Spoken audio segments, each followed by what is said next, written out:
Chapter 1. An Unexpected Reunion. Harry never anticipated that his reunion with his arch-nemesis would occur at a charity gala hosted by Muggle ministers. Neither did he foresee that after extricating himself from the Muggle world more accurately, after what he believed to be a unilateral departure, he would, upon becoming the chief Auror, find himself compelled to re-enter Muggle society. At this juncture, his dear friend Hermione held the esteemed position of director of the Department of Magical Law Enforcement. Another close companion, Ron, had aspired to join the Auror ranks alongside him, yet regrettably, he had not succeeded in the examination. However, Ron did not succumb to despair, he simply redirected his ambitions. Following in his father's footsteps, he entered the department for the regulation and control of magical creatures. For Harry, this seemed to suit Ron even better than the Auror path. Yet, he had not anticipated that, as the chief Auror, he would one day be obliged to attend a charity gala organized by Muggle ministers. Being a wizard raised in the Muggle world, he was no stranger to the old tailor shops of Britain. After a hesitant fitting session, he received a curt response from the elderly, silver-haired tailor. 1 month. Harry, striving to maintain his amiable demeanor, inquired, could it possibly be ready a tad sooner? I'm in urgent need. After all, Hermione had informed him that the event was scheduled for the upcoming weekend, leaving him with at most 10 days. The old tailor raised his eyebrows and regarded him with deliberate slowness. Harry produced his checkbook. Although he predominantly used galleons these days, he still possessed a savings account within the Muggle realm. He even owned a modest property in central London, not the ancestral Black residence, but a genuine Muggle house. While it rarely saw occupants, he had secretly established a connection between the Black residence and this property via the fireplace, often sending Creature over for a bit of tidying. He swiftly inscribed a sum that was thrice the cost of the bespoke suit, a trivial amount for the sole heir of the Potter estate. He tore off the check and handed it to the tailor, stating, "I shall return in a week's time to collect it." The tailor accepted the check and replied, "It will take at least 8 or 9 days. I shall do my utmost." Harry nodded and stepped out. As soon as he exited, his phone, which he had tucked into his pocket, began to ring. He pulled it out to find Hermione's name illuminating the screen. "Hermione? Harry? Have you ordered the suit?" "Indeed, it's all set. He'll pick it up in a week. That should suffice." Hermione let out a sigh of relief on the other end. "That's splendid. My mother has invited us for dinner tonight. She asked me to extend the invitation to you. Will you join us?" Harry hesitated for a moment before Hermione continued. "You've merely divorced Ginny, as you've stated. Post-divorce, you're still friends. Surely, an old friend is worthy of a visit?" Harry's lips moved, eventually forming a long sigh. "I merely fear it would be awkward for her." Hermione responded, "I'm more concerned about your discomfort. Ginny mentioned she would be bringing her new boyfriend to the family dinner. If you truly wish to avoid it, then so be it." She added, "It's just that the children have expressed they miss their father." Ultimately, Harry acquiesced. The evening's gathering unfolded as Harry had anticipated. While he missed the children, he recognized that at present, he was unable to care for them adequately. Fortunately, Molly remained as reliable as ever. The 3 children were thriving under her care. As Ginny had indicated, he encountered her new boyfriend, that evening a Quidditch player. It was the first time he had met the man, who appeared almost giddy at the prospect, and Harry found his reaction amusingly familiar. After obliging him with an autograph and a photograph, he excused himself, citing Auror duties yet to be completed. Molly and Arthur turned to Hermione, seeking confirmation. "Is the Auror office truly that busy?" "In the know," Hermione nodded. "Indeed, there are pressing matters at hand. I must leave shortly as well. Ron, would you mind taking the 2 children home?" Ron, mouth full of food, nodded in Hermione's direction. After departing from the burrow, Harry mounted his motorcycle. Yes, he had purchased a motorcycle from the Muggle world, and, after some modifications, it felt far more suited to him than a car. Thanks to Ron, he had swiftly acquired the necessary permits. Once astride the motorcycle, he vanished into the vastness of the night. However, he did not return to Grimmauld Place. Instead, he sped along the highway back to his residence in the Muggle realm. Upon arrival, he soon sensed a slight disturbance in the magical barrier he had erected, accompanied by a familiar magical resonance. With a wave of his hand, green flames ignited in the fireplace, and Hermione's head appeared amid the flickering fire. Her expression was serious, reminiscent of their school days when Hermione had always been the most reliable among the men she still was. Hermione scrutinized Harry and inquired, "How was the evening?" Harry reclined on a luxurious sofa he had purchased at considerable expense. The lights dimmed, casting shadows upon his features. Since coming of age, apart from his noticeable height, his visage had transformed significantly. The baby fat had receded, and his once clear, forest stream-like green eyes had deepened into an inscrutable shade of dark green. His features were sharply defined. With a prominent nose, even as a father of three, he remained an object of admiration for countless witches and wizards. At that moment, he held no wand instead. A glass goblet hovered in the air, filled nearly to the brim with red wine. The goblet swung gently as if on a swing, the wine remaining perfectly contained, maintaining a steady motion along the rim. Upon hearing Hermione's query, he did not even lift a finger. The goblet gradually returned to the coffee table, producing a crisp sound as it landed. "It went well tonight, nothing triggered," he replied. Hermione furrowed her brow, her tone cautious. "Harry, this isn't sustainable. When will you accompany me back to Hogwarts? We could consult the portraits of the headmasters." But before she could finish, Harry interjected, "I've already inquired." With hands clasped together, he leaned forward, a palpable pressure emanating from him that Hermione could feel even from across the fireplace. It was not a matter of physical size or outward appearance, but rather an overwhelming sense of power and soul. Harry stated calmly, "In one evening, I apparat to Hogwarts and inquired." He raised his hands, causing the glass to shatter, wine splattering across the table in a cascade. "Did you know? Hogwarts has strict prohibitions against unauthorized entry by graduated adults without permission.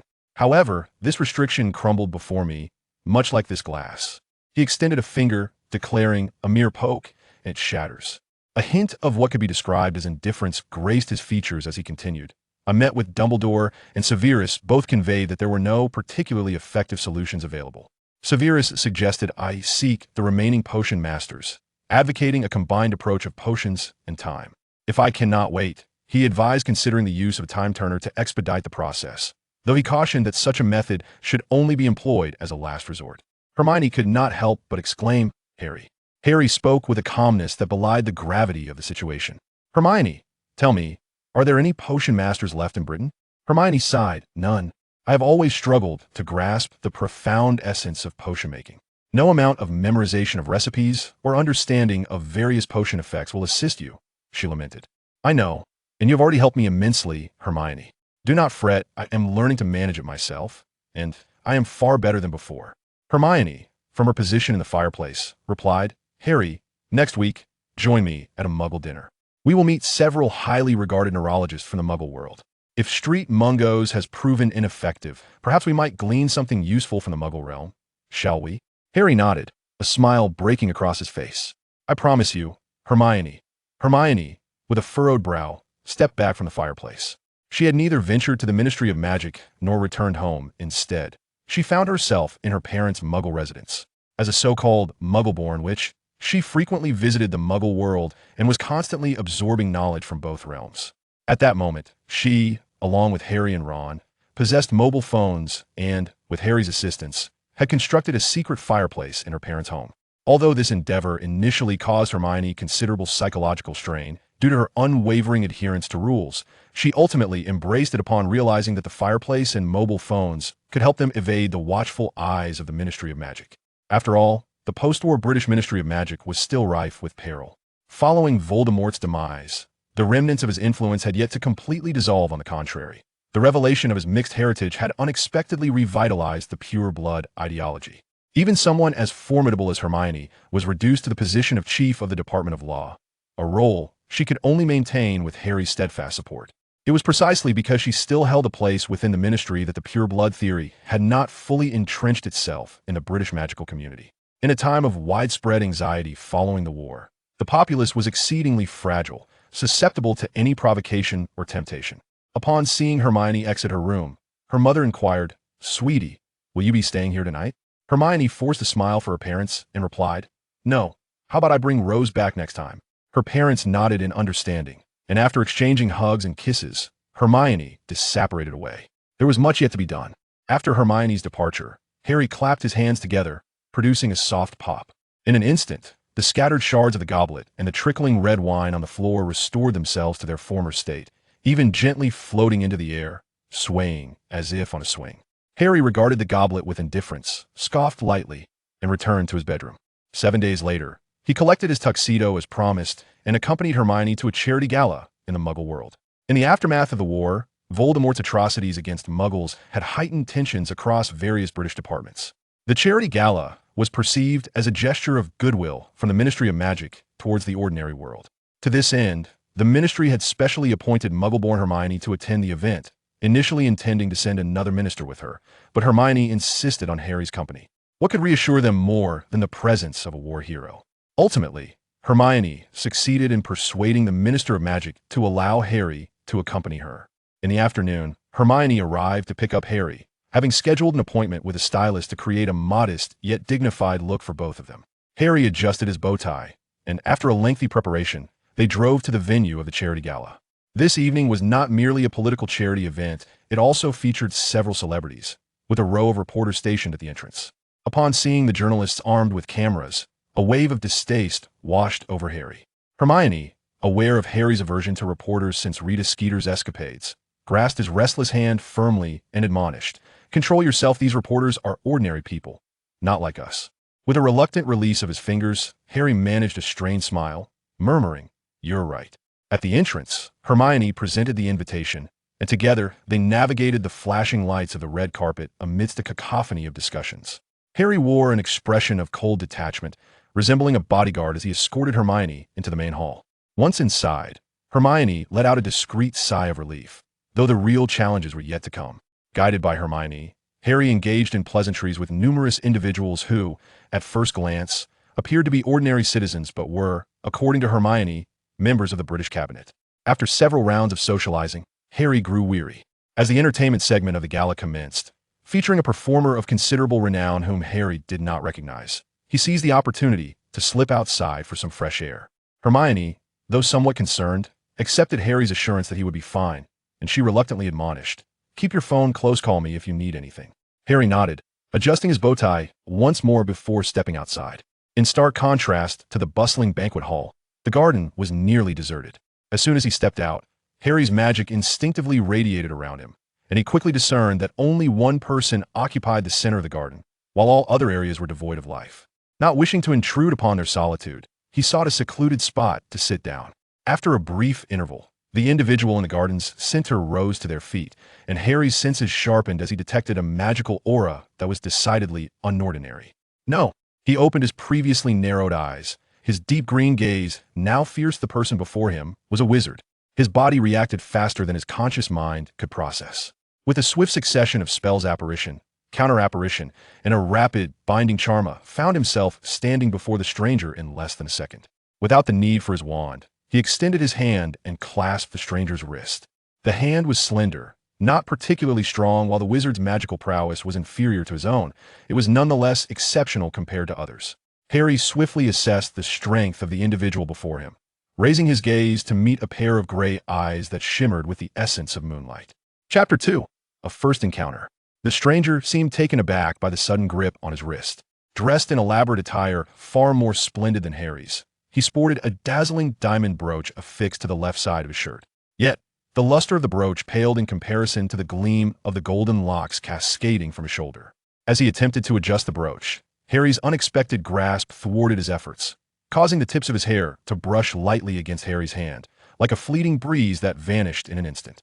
The two regarded each other with mutual astonishment, though the stranger quickly regained composure and, upon realizing he was firmly held, chose to remain still.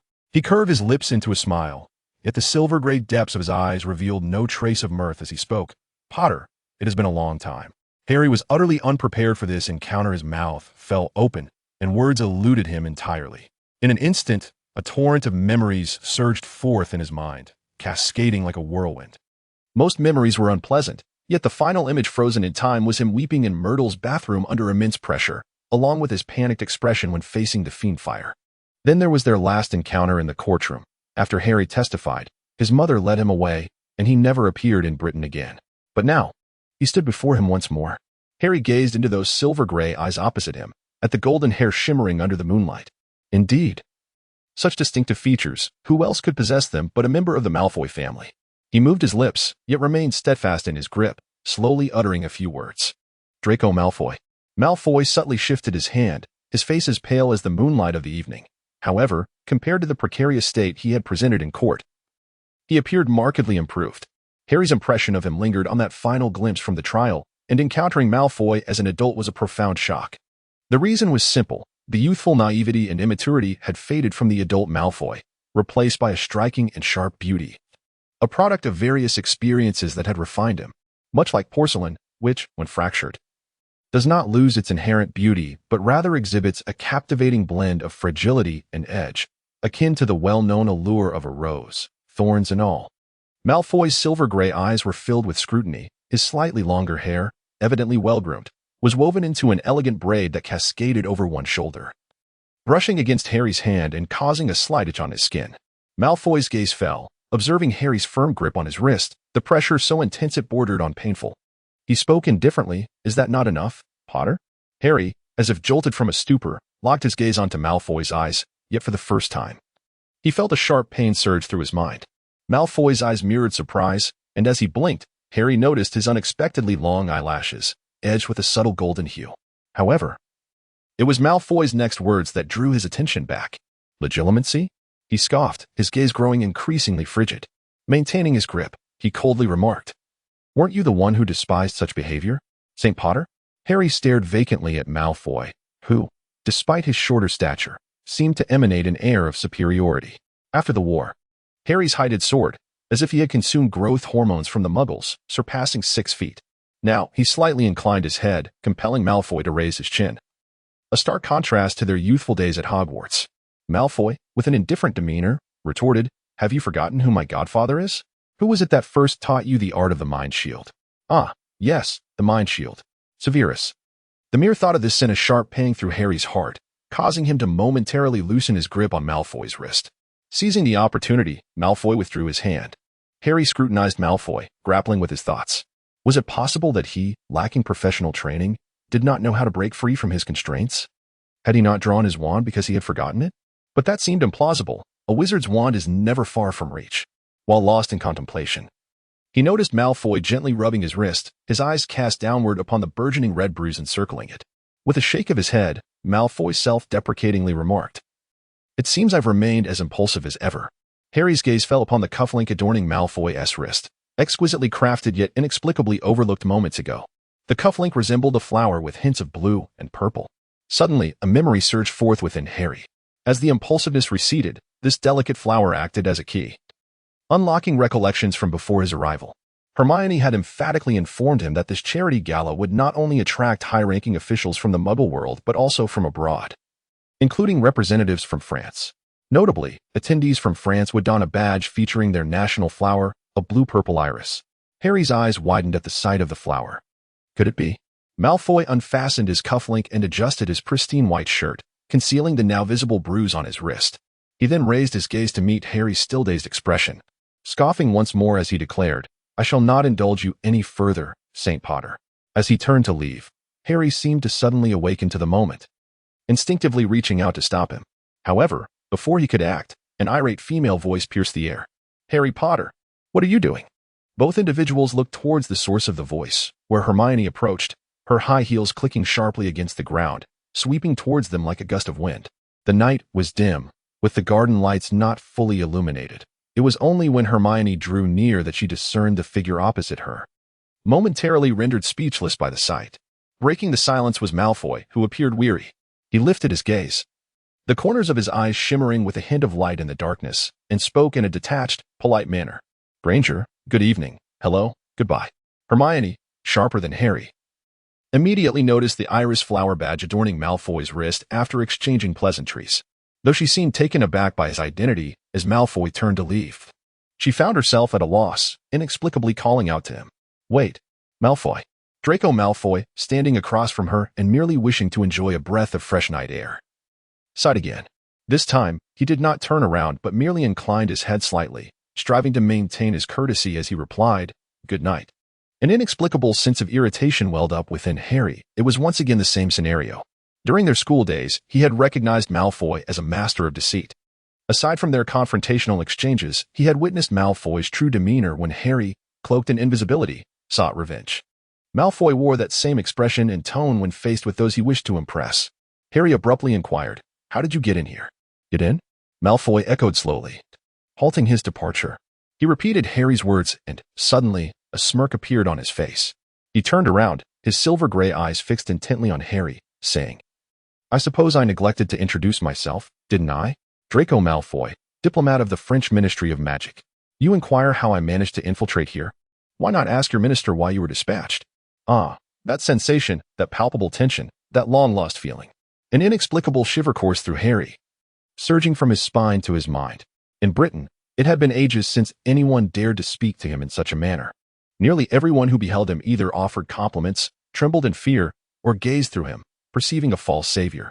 Yet now, Harry rediscovered the feeling he had during his school days a decade ago. However, the two did not continue their exchange, for Hermione had intervened. She calmly interjected, "I beg your pardon, Malfoy."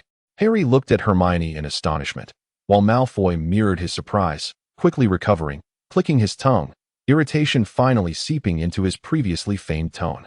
"Granger, here we are again. Back in our school days, you were the one to clean up after them. Now that we are adults, it seems you still have to." Harry was about to retort, but Hermione swiftly raised her hand to halt him, fixing her gaze on Malfoy, asking, "Malfoy, if I recall correctly, your potion's in E.W. T. was an O, wasn't it?" Malfoy promptly replied, "No, I received an A." In an instant, Harry grasped Hermione's implication, realizing that Malfoy was certainly not an A. Following the war, Malfoy, as one of the few surviving Slytherins, faced unimaginable difficulties during the examinations. Nevertheless, he astonishingly achieved an O in potions when the results were announced. His potion score stood loftily as an O, while the rest were a procession of E's and A's, leaving the entire school in shock. A strained smile crept across Hermione's face as she assertively stated, "No, you received an O, for I earned an A. You were the only one who attained an O." Malfoy adjusted his hair, a few shorter strands softly cascading down the sides of his cheeks, glimmering silver in the light, resembling a sprite wandering beneath the moonlight. "So?" he retorted, his face devoid of the feigned smile he once wore, now reflecting a pure, icy demeanor reminiscent of an unwanted encounter with an old acquaintance. Hermione articulated each word with precision. "Are you not intrigued to return from France to England? After all, your Malfoy ancestral estate still resides in England, does it not? Should not your pure-blood legacy find resurgence in England?" Malfoy stood coldly across from them, and Harry abruptly grasped Hermione's garment from behind, lowering his voice to say, "Hermione, we cannot." Malfoy observed the two before him, a subtle smirk appearing on his face. "How amusing, Potter. What has transpired with your magic? In the past, you never truly mastered the Patronus charm, yet now you wield it effortlessly, as well as silent incantations and wandless magic. What has happened to your powers, Potter?" He spoke slowly. "Were you once such a formidable master of sorcery?" Hermione and Harry fell silent at once. Hermione's lips twitched slightly. As a seasoned adult who had navigated the intricacies of the Ministry of Magic for over a decade, she had almost perfected the art of smiling with her lips while her eyes remained devoid of warmth. "Malfoy, will you consider my proposal?" Malfoy regarded the two before him with a cold stare. His mental barriers were impeccably fortified, rendering Harry utterly incapable of deciphering his thoughts. Malfoy's tone was frigid, as if it could summon shards of ice. "As for the restoration of my glory, I shall seek appropriate avenues to reclaim it, without your feigned sympathy." Just as Hermione prepared to voice another remark, a soft feminine voice suddenly interjected, "Draco?" The tense atmosphere among the three was instantly shattered by this gentle utterance. A woman clad in an evening gown emerged gracefully from behind a statue, her soft chestnut waves cascading down her shoulders. Most notably, she was an ordinary person, for Harry sensed no trace of magical energy emanating from her. He suddenly lowered his head, unwilling to meet her gaze. The lady, resembling a nimble little bird, swiftly flitted to Malfoy's side, affectionately linking her arm with his. In that moment, Malfoy appeared as a true gentleman, offering the lady a gentle smile. "I merely stepped out for some fresh air. What brings you here?" Chapter 3, Intentions. He spoke in French, thanks to their previous business trip. Both Harry and Hermione had picked up a smattering of the language, allowing them to comprehend Malfoy's words. The lady seemed to be pouting, expressing her concern after such a long absence. "I was worried about you, so I came to find you." Upon hearing this, Harry couldn't help but scoff inwardly. What was there to be concerned about? Was one to worry for a pure-blood wizard well-versed in dark magic and potions? As if sensing Harry's thoughts, Malfoy raised his head, casting a cold glare in Harry's direction, to which Harry fearlessly returned the stare. An invisible tension crackled in the air. Hermione abruptly tugged at Harry, smiling as she addressed Malfoy. "Malfoy, please consider my proposal. I await your favorable response." After saying this, she forcefully pulled Harry away to prevent him from continuing the silent confrontation with Malfoy, particularly given the presence of a muggle. However, when had Malfoy ever associated with ordinary people? Is he not a pureblood supremacist? Hermione pondered as she pulled Harry, who was reluctant to leave, Away with her. The two made their way back to the charity gala, during which Harry repeatedly attempted to express something to Hermione. Yet, with her keen perception, Hermione would glare at him each time he prepared to speak and threaten, "Stop. I know what you intend to say." Frustrated, Harry could only sulk in silence. Upon their return, Harry transformed his indignation into appetite, fetching a plate of food and retreating to a corner where he sat alone, savoring the performances and music from the dance floor while shoving cake into his mouth. As he indulged, his thoughts began to drift. During his days at Hogwarts, he had visited Moaning Myrtle's lavatory. The space was perpetually dilapidated, with moonlight streaming through the shattered windows and the faucet persistently dripping, unable to be tightened. Cloaked in invisibility, he had observed a gaunt boy pouring out his heart to Myrtle, voicing the unutterable burdens he carried. The weight of familial expectations and the grim responsibility of taking lives was enough to crush a boy still in his adolescence. Day by day, Harry watched as the boy's mental state deteriorated, often retreating to Myrtle's lavatory, where he had even shed tears on occasion. Lost in his reverie, Harry was suddenly jolted back to reality by a gentle voice whispering in his ear, "Bonjour? May I sit beside you?" Startled, Harry realized that, as an Auror, he had allowed himself to wallow in his emotions, completely oblivious to the fact that a stranger had drawn so near.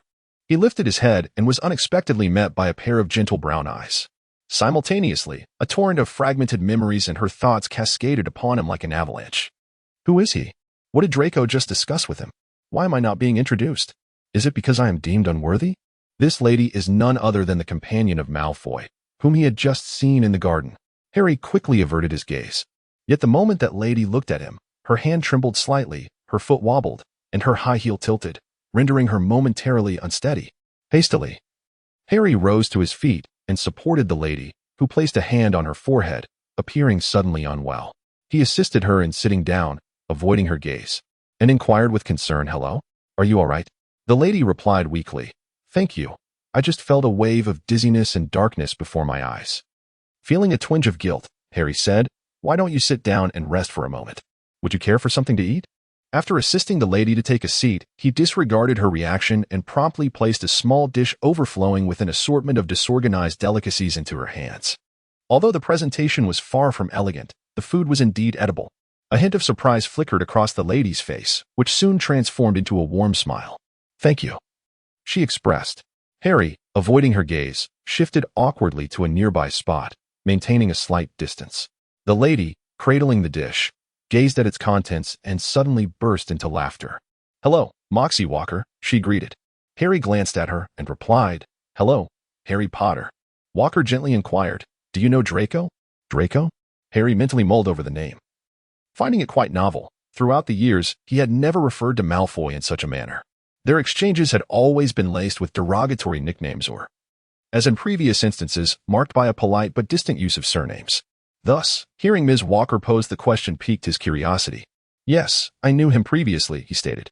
Ms. Walker, intrigued, pressed further, "Did you meet in England or in France?" Harry maintained a courteous smile while responding, "Yes, we were acquainted during our studies in England."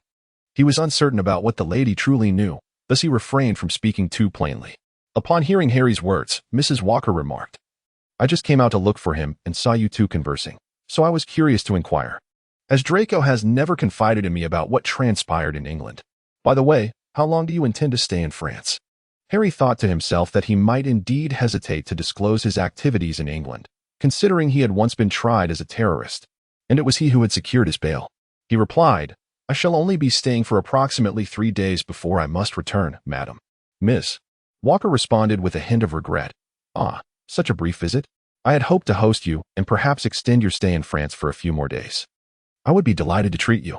Harry smiled and said, "Thank you, Ms. Walker, but I have obligations to attend to." Just as Ms. Walker was about to speak again, she suddenly appeared to catch sight of something, rising to her feet and waving toward the opposite side. A familiar surge of magical energy enveloped the air, and Harry lifted his gaze to behold none other than Draco Malfoy approaching with an aura of icy disdain. His meticulously groomed blonde hair cascaded over his shoulders, and the crowd parted for him as if by divine intervention. It must be said that Malfoy's fastidious attire and opulent accessories did not serve as a burden. Rather, they accentuated his lofty presence and formidable demeanor. He advanced, exuding a chilling aura, with Hermione trailing behind him. He lowered his gaze momentarily to regard Harry, then turned to Ms. Walker seated beside him. Ms. Walker stood up, slightly flustered, and exclaimed, "Draco." Draco reached out, drawing her closer, then turned his gaze toward Harry, his silvery gray eyes reflecting the brilliance of the crystal chandelier overhead. As if the shimmering fragments of crystal had fallen into his very eyes. He addressed Harry, stating, "Tomorrow afternoon at 2 o'clock, I have promised to let Granger bring you." After uttering these words, he ceased to direct his gaze towards Harry and Hermione, promptly escorting Ms. Walker away. Ms. Walker had intended to bid farewell to Harry and Hermione. Yet Draco afforded her no opportunity, wrapping his arm around her shoulder and leading her away, leaving her to cast an apologetic glance at the two. It was then that Hermione approached, and Harry inquired, "What did you discuss with him?" Hermione disregarded his question, her attention captured by the plate of food left behind by Ms. Walker. Her eyes sparkled as she sat down, ignoring all decorum, and began to eat with her hands, exclaiming between bites, "Dealing with those people is utterly exhausting. I am famished. Let me have something to eat before we continue." Reluctantly, Harry took a seat beside her. As Hermione continued to eat, she remarked, "I just spoke with Malfoy. We are to meet at a CAF near the Arc de Triomphe tomorrow afternoon at 2. Harry, filled with skepticism, responded, "How did you manage to persuade him? What did you trade?" After swallowing the last morsel of her pastry, Hermione sent Harry to fetch her a glass of champagne. Once he returned with the drink, she took a sip before replying, "Have you forgotten? Malfoy's ancestral home remains in England. Specifically, it is still under my control." A mischievous smile graced her face as she continued, "I can allow his ancestral home to see the light of day again, and in a most legitimate manner. Tell me, does this deal not seem enticing?" Upon hearing Hermione's words, Harry felt a pang of bitterness. In his heart, Hermione had always been a person of integrity, yet now, she was compromising for him. He sighed. "Min, you need not." But before he could finish, Hermione interrupted him. "No, Harry, this is something I must do."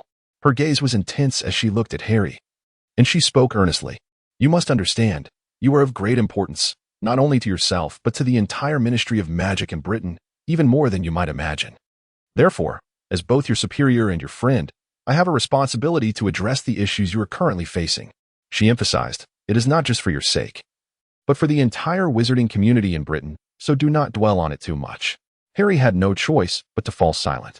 The next day, as the two of them finished preparing, it was nearly noon. Harry seldom visited France, unlike Hermione, who often traveled between the two places for official duties. She took Harry to a renowned Muggle restaurant, where they could sit with a view of the Arc de Triomphe. After expertly placing their order, Hermione returned the menu to the waiter and glanced at Harry, who seemed lost in thought, gazing out at the Arc. She cleared her throat softly. Harry snapped back to reality. Hermione waved her hand in front of him. "Stop thinking about it. Since he said 2 o'clock in the afternoon, we shall wait until then." Harry responded with a dry O. After they finished their meal, each ordered a cup of coffee and took a seat outside. As the CAF's alfresco area was also quite famous, Harry absent-mindedly stirred his coffee, his thoughts meandering aimlessly. What was the relationship between that Ms. Walker and Malfoy? Yet she appeared to be a Muggle. No, wait, had he seen news that Malfoy had married? Was it to a previous pureblood? What had transpired? As he pondered these questions, he suddenly sensed a magical disturbance emanating from a wizard nearby. His spirits were instantly lifted. Turning his head, he beheld the golden-haired Malfoy leisurely crossing the street from the opposite side. Although today was not a formal occasion, Malfoy appeared to be dressed in his usual attire. Nonetheless, in comparison to Harry's t-shirt and casually thrown-on trousers, he still seemed rather more elegantly attired. His hair was not woven into a braid as it had been yesterday. Instead, it was simply gathered on one side with a small black hair tie resting upon his shoulder. Due to his blonde locks, the black hair tie appeared particularly striking. He donned a pale-hued shirt, seemingly crafted from silk. Though the skies over Paris were shrouded in clouds today, it scarcely impeded his movements. The shirt radiated a subtle yet exquisite, wave-like luminosity that spoke of its softness and opulence. He donned a beige trench coat, complemented by a pair of perfectly tailored suit trousers that enveloped his long legs.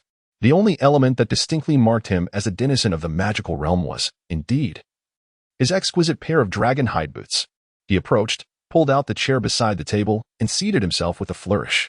Upon noticing his arrival, the waiter came over, placing paper and the menu before him. Malfoy extended his pale fingers to peruse the menu, ordering a cup of coffee like the others. While awaiting his drink, Malfoy glanced back and forth between Hermione and Harry, slowly remarking, "Good afternoon, Granger, Potter." Hermione responded warmly, "Hello, Malfoy. I'm glad you could join us." Malfoy's expression remained devoid of any smile as he sat poised to speak. Just then, the waiter arrived with the coffee, prompting the trio to instinctively fall silent. After the coffee was served, Harry snapped his fingers, and an invisible barrier gradually rose around their table, enveloping them as though a dome-shaped tent had materialized from thin air. Malfoy smirked slightly, though his face was still bereft of humor. He surveyed their surroundings and, with a hint of sarcasm, remarked, quite adept at the silencing charm. "Aren't we?" Hermione felt a twinge of uncertainty in her heart as she replied, "Malfoy, what do you think of the proposal I mentioned last night?" Malfoy fixed his silver-gray eyes on Hermione, reclining slightly in his chair, his hands clasped casually on his lap. He replied with a playful tone, "And what if I were to say I decline?" Harry's anger flared instantly, his fist striking the table, but Hermione reacted swifter, placing her hand over his to halt his next move. Malfoy glanced at Harry's clenched fist, sneering, "Still the same as ever, Potter." He placed his hand upon it and said, "Granger, I can assure you, but I must know what exactly this transaction requires of me." He calmly remarked, "We are all adults now, no longer the students we once were. We understand that there are no free lunches in this world. Tell me, what is the cost of this transaction?" Hermione took a deep breath and replied, "I need you to brew potions for Harry and continuously adjust the formula until he is completely recovered. Once Harry is well, you will naturally be free to return to your ancestral home in Malfoy Manor." Chapter 4. The transaction. Malfoy's silver-gray eyes scrutinized the two individuals before him. After a moment of silence, he let out a cold laugh and said, "It seems I was correct in my suspicions. Potter indeed has encountered some trouble." He spoke calmly. "Tell me, what exactly is wrong with Potter? Only then can I decide whether to proceed with your transaction. If it exceeds my capabilities, I am powerless." Harry glared furiously. "You!" Hermione exclaimed. "Harry." After a moment of tense breathing, Harry reluctantly fell silent. Since Malfoy had taken his seat, he felt as though the tension in his mind was on the verge of snapping. Despite knowing that Harry's silent spells were exceptionally refined, Hermione cautiously glanced around. Observing her reaction, Malfoy raised an eyebrow. Hermione declared, "First, you must swear not to disclose this to anyone, not even your family." Malfoy regarded her intently for a moment before indifferently stating, "I swear by the name of Malfoy that I will not reveal a single word." Hermione pondered the weight of his promise and, after a considerable pause, she slowly replied, "Harry's magic has encountered some issues."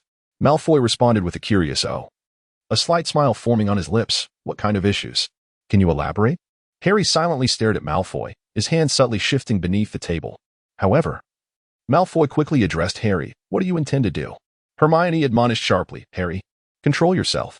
Dark thoughts surged within Harry. If he wished, he could reduce everything here to ashes, leveling the place with just a flick of his finger, without even needing to draw his wand. Hermione swiftly drew her wand, pointing it at Harry, and commanded firmly, "Immobulus." Malfoy did not draw his wand. He remained seated, yet his lips moved as he began to silently chant a spell. Harry's gaze was fixed intently on the table before him, as if he were lost in another realm. There was no wind, yet his clothes billowed as if blown by a fan, his short hair lifted as well, his eyes growing increasingly profound, the deep green orbs almost materializing with intensity. "Harry." Hermione's voice echoed in his ears, close yet distant. He took a deep breath, struggling to suppress the tumult of rage within him. After a while, the magical turmoil surrounding him gradually subsided. Malfoy fixed his gaze on Harry, exhaling sharply, "Granger, you didn't inform me that his situation was this dire." Hermione then resumed her seat, retracting her wand with a wry smile. "I didn't expect it either." Malfoy's eyes darted between the two, pressing for answers. "What exactly is going on?" Just as Hermione was about to respond, Harry interjected, "The unbreakable vow." He appeared to have regained his composure entirely, fixating his gaze upon Malfoy as he spoke. "I do not place my trust in your verbal assurances of confidentiality. Let us establish an unbreakable vow of loyalty. This evening, the location shall be at your discretion. Once we have formalized our agreement, I shall divulge all pertinent information to you. Following that, you may decide whether to accept Hermione's proposition. What say you?" Malfoy's expression was a tumultuous blend of emotions. Ultimately, he raised his coffee cup and drained it in one swift motion, declaring, 7 o'clock tonight, the venue shall be here." He extracted a piece of paper from his pocket and handed it to Hermione. After perusing its contents, she passed it to Harry. Upon receiving it, Harry observed that it was not an address within the magical realm, but rather that of an ordinary Muggle apartment. He took note of it, and the paper spontaneously ignited without a flame, reminiscent of the events at Grimmauld Place. After he spoke, he stood up and departed. With his exit, Harry lifted the silencing charm, and the surrounding sounds once again flooded his ears. He closed his eyes briefly as Hermione expressed her concern. "How are you, Harry? Are you all right?" Harry managed a strained smile. "It's nothing. Let us meet Malfoy tonight." Hermione swallowed her worries and doubts, replying with a heavy-hearted mm. Time swiftly passed until evening, and at 7 o'clock, Harry and Hermione arrived punctually at the address provided by Malfoy. As Harry had anticipated, it was indeed a Muggle apartment, though it was not quite what he had envisioned. The building was a tall structure, and after mentally reciting the address, they felt an inexplicable force pulling them from their navels. It turned out to be an incantation for a portkey, and when they opened their eyes again, they found themselves standing in front of a door. Harry surveyed the surroundings. There was an elevator nearby, dormant on the ground floor. While they stood in a corridor that ended with an open window, this floor housed only a single door. Was it possible that only one family resided here? As Harry pondered this, the door before them swung open. Malfoy leaned against the frame, a soft white glow illuminating his slender figure from behind. He had shed his outer coat, clad now in a soft shirt and comfortable trousers reminiscent of loungewear. Spotting Harry and Hermione in the corridor, he raised an eyebrow and said, "Come in." The two exchanged glances before stepping inside. Once inside, Harry was again convinced that his earlier assumptions had been misguided. The apartment was anything but ordinary. Setting aside the myriad of sparkling decorations and the unmistakably lavish furnishings, the sheer size of the living room alone suggested that this was no typical abode. After ushering them in, Malfoy languidly inquired, "Coffee? Tea? Champagne?" Hermione and Harry exchanged cautious looks before replying, "Coffee will suffice." Malfoy let out a derisive laugh, then waved his hand nonchalantly. The coffee machine on the bar sprang to life, and shortly after, a cup soared through the air, filled to the brim with coffee. Once the two cups were prepared, Malfoy waved again, summoning sugar and milk from the cabinets. He settled onto the sofa, lazily stating, "Add whatever you like." After Hermione had prepared their drinks, they approached Malfoy, who gestured for them to find a seat wherever they pleased. Clearing her throat, Hermione prepared to speak, but Harry interjected. "Have you made your decision?" The unbreakable vow.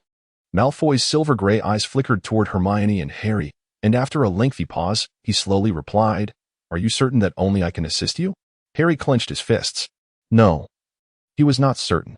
However, under the current circumstances, he appeared to have no better option. In fact, he had considered another potential ally before Malfoy, Slughorn. Yet, Slughorn was now frail, teetering on the brink of death, and he had no viable solutions for Harry's predicament. His waning magical prowess rendered him unable to manage the delicate control required for potion making. Thus, he was not on Harry's list of considerations.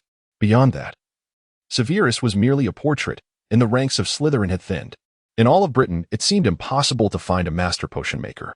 In such a scenario, encountering Malfoy had become his optimal solution. As a pureblood, his family's extensive knowledge base was invaluable.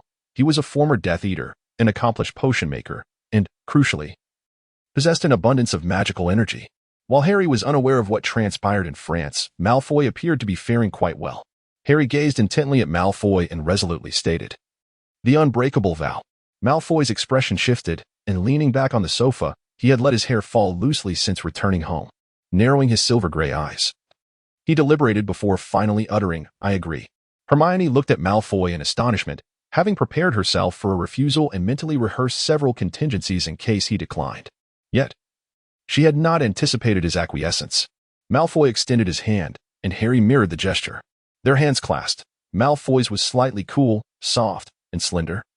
Unmistakably the hand of someone unaccustomed to battle. Though he bore a few calluses, they were minimal, contrasting sharply with Harry's warm, dry hands. Roughened by years of frontline combat and marked by sturdy, muscular fingers. Grasping Malfoy's hand sent a ripple through Harry's thoughts, but he quickly regained composure and tightened his grip.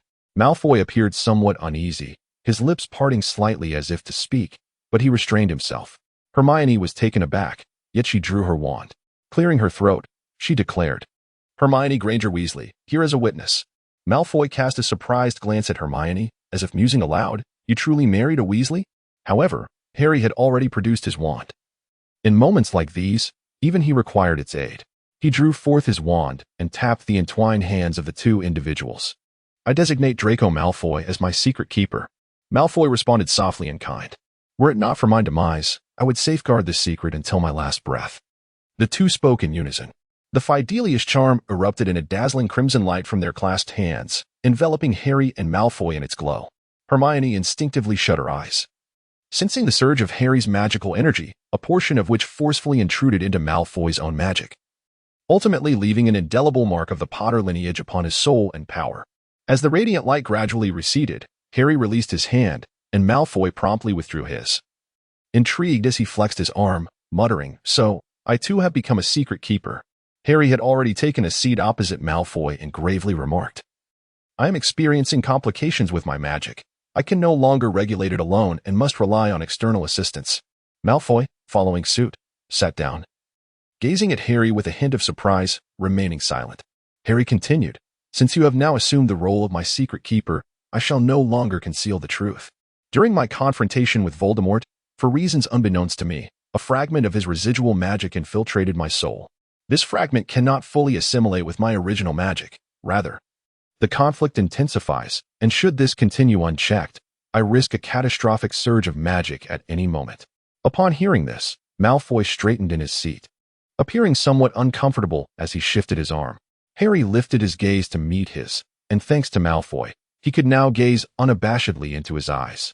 A slight pang coursed through his mind, a result of Malfoy's mental defenses resisting his legilimency. Since discovering the lingering fragment of magic within him, he had become a self-taught master of legilimency, needing neither wand nor incantation. Merely the act of locking eyes with another would suffice to initiate his power. This ability had caused Harry considerable distress. He respected that everyone is entitled to their own secrets and had no desire to pry into the hidden matters of others. Yet, this innate ability was entirely beyond his control, activating simply through a direct gaze. He speculates that, due to Voldemort being a master of legilimency and his relentless obsession with uncovering the secrets of others to achieve dominion over them, this particular aspect of his magical prowess has become remarkably pure, existing solely for the purpose of legilimency itself. He had previously attempted to merge this anomalous magic with his own, yet he met with failure. The two forms of magic were utterly incompatible, distinctly separate. It was as if a clear and unmistakable border had been drawn between them. Strangely, that particular magic could be wielded by Harry, yet it could not assimilate into his own essence. Moreover, Harry discerned a more pressing issue. With the increasing frequency of his subconscious attempts to absorb thoughts, he could distinctly perceive a transformation in his character. He felt a growing darkness, irritability, and an uncontrollable impulse to wreak havoc upon everything around him. He sought out the portraits of Dumbledore and Severus, and the three engaged in a lengthy discussion within the confines of Hogwarts' Room of Requirement late into the night. Ultimately, they reached a conclusion: magic emanates from the soul. Although Voldemort's residual magic lacked his consciousness, it inevitably influenced Harry's soul. Fortunately, Severus proposed a solution that involved the use of potions to exert control. However, the unfortunate news was that he lacked confidence in the ability of anyone within the British magical community to brew such a potion at present. In a serendipitous encounter, Harry and his companions came across Draco Malfoy, Severus's protege, who was also a master potion maker in disguise. Chapter 5. The Deal. Harry recounted this entire ordeal with an air of indifference, prompting Hermione, who had been listening intently, to call out his name in exasperation. Yet the words that followed remained unspoken. Meanwhile, Draco, upon hearing the latter part of the conversation, furrowed his delicate brows in contemplation. His hand moved slightly, and a wand slid gracefully from his shirt sleeve into his grasp. Unlike the wand previously encountered by Harry belonging to Malfoy, this wand appeared to be crafted from green sandalwood, exuding a faint but distinct fragrance upon its emergence. For reasons unknown, it seemed to perfectly embody the kind of wand one would expect Malfoy to choose, imbued with a subtle yet undeniable opulence. He tightened his grip on the wand, paused for a moment, and politely inquired, "May I?" Hermione, with a hint of concern, called out to Harry once more. Yet, Harry remained undeterred, locking eyes with Malfoy, a faint smile playing on his lips as he opened his arms and declared, "Come on." He possessed an unwavering confidence, believing that even if Malfoy intended to wield this against him, it would pose no threat. Malfoy extended his wand, directing it towards Harry. A slender orb of white light shimmered at the tip of his wand, reminiscent of a Lumos charm. However, Harry discerned that it was entirely different. This luminous sphere swiftly detached from Malfoy's wand, floating gently towards Harry's palm like a delicate balloon. As it settled into his hand, Harry felt a warm sensation radiate through his palm. Curious, he glanced down to witness the orb seamlessly merging with his being. Harry found this experience rather intriguing. Though he had visited St. Mungo's, his unique identity and status rendered him widely recognized. Any disclosure of his condition could have far-reaching repercussions. Thus, he merely attended St. Mungo's for routine checkups. Yet, during each examination, he sensed a subtle resistance within himself to the various spells employed by the healers. However, in contrast to Malfoy's ethereal white sphere, he accepted it without hesitation, feeling no inclination to resist. He moved his hand slightly, clenching it tightly. He could feel the white orb drifting into his left hand, swirling around his chest before floating back out from his right. Subsequently, the orb returned to the tip of Malfoy's wand, wobbling gently like a bubble, firmly resting atop it. Malfoy reached out and crushed the orb in his grasp. It shattered like delicate feathers, scattering through the air. Malfoy frowned deeply and cautiously inquired, "When did this begin?" Harry gazed at him and replied directly, "It has probably persisted for several years." Malfoy rose to his feet and began pacing back and forth in the room. Hermione opened her mouth to speak. But at that moment, Harry exhibited more composure than she did, extending his hand to halt her. Malfoy continued to pace around his living room several times before finally returning to sit before the two of them once more. He leaned forward, his hands clasped together, and spoke with a grave expression. "I need to enter Hogwarts to converse with my godfather's portrait." Harry gazed at him intently. The emerald hues in his eyes clouded and obscure. After a long pause, he suddenly smiled and replied, "Very well, I can manage that, due to certain unmentionable reasons." Draco Malfoy was not on the list of favored individuals by the British Ministry of Magic. Should he seek to apply for entry, it would likely take an extensive amount of time for his permit to be approved. However, Harry's matters could not be delayed. Following Draco's request, the three of them conferred and decided to utilize a portkey for their entrance. As long as Harry could conceal Draco's magical fluctuations from detection by the Ministry, no one would be aware that the heir of one of Britain's oldest pureblood families had returned. The following morning, they stood upon the cliffs of France, near the English Channel. Hermione had not accompanied them.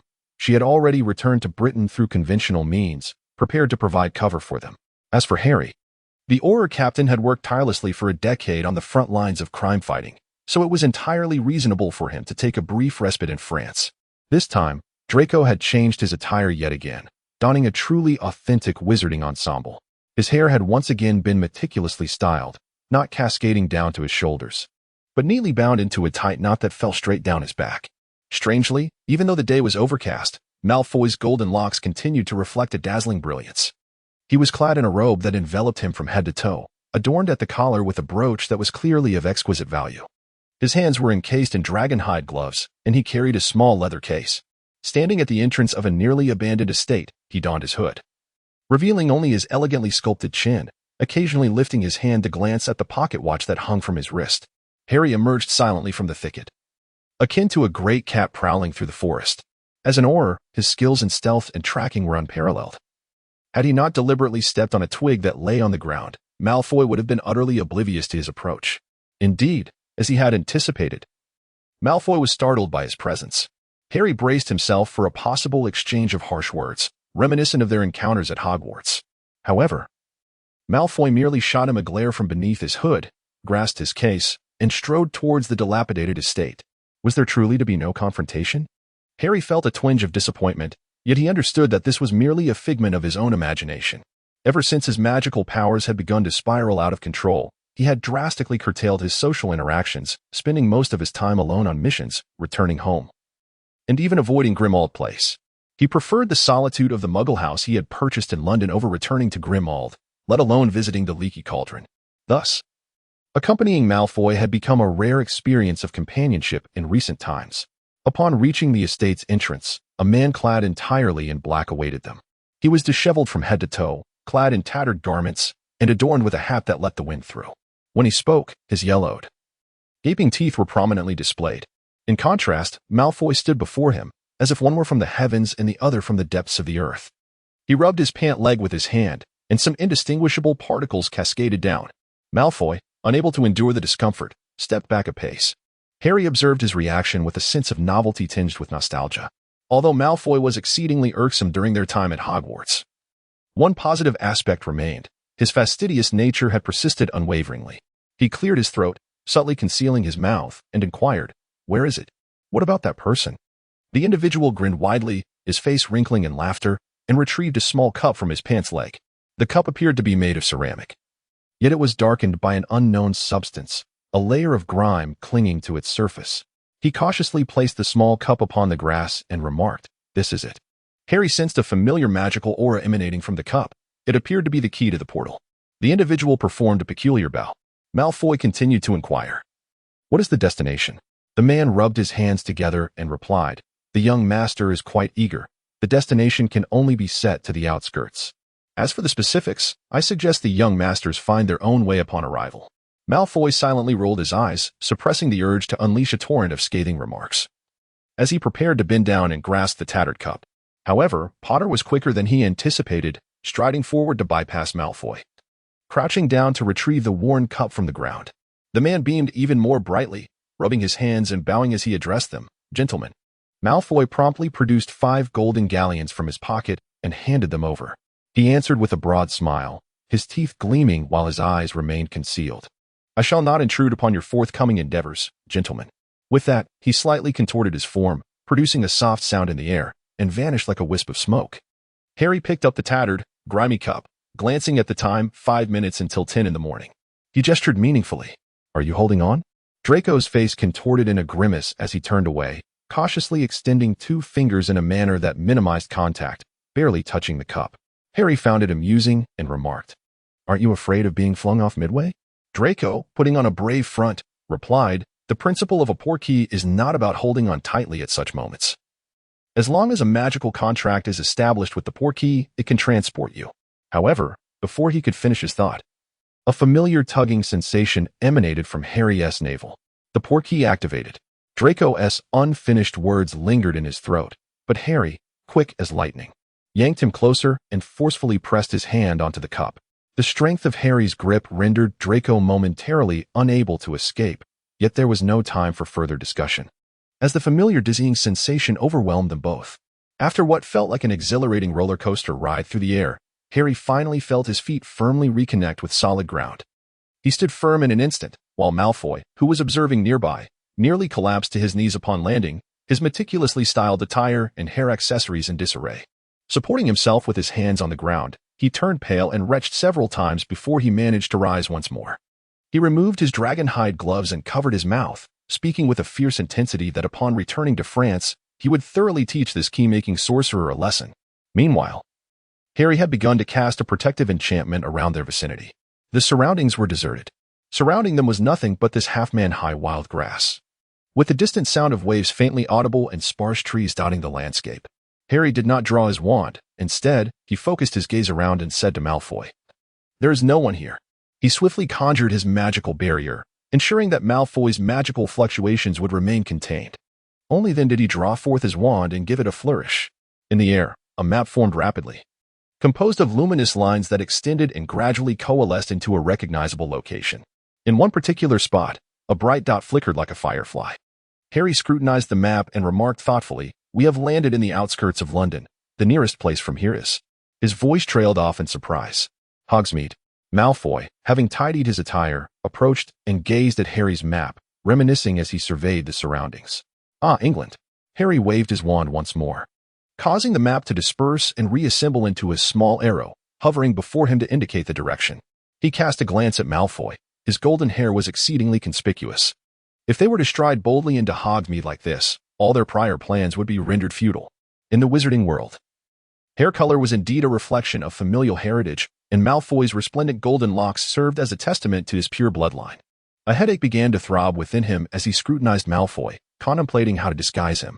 Malfoy donned his hood, adjusted his mask, and concealed his hair color meticulously. Turning to Harry, he remarked, "Let us proceed, Potter." Harry inquired, "Will that hat of yours fall off?" Malfoy shook his head and replied, "It is enchanted to adhere firmly." "Fear not. I am well aware that I cannot reveal myself now. However, what of you? Shall you not don some semblance of disguise, renowned savior?" He emphasized a few words, and Harry tugged at the corner of his mouth, appearing as if he were on the verge of laughter.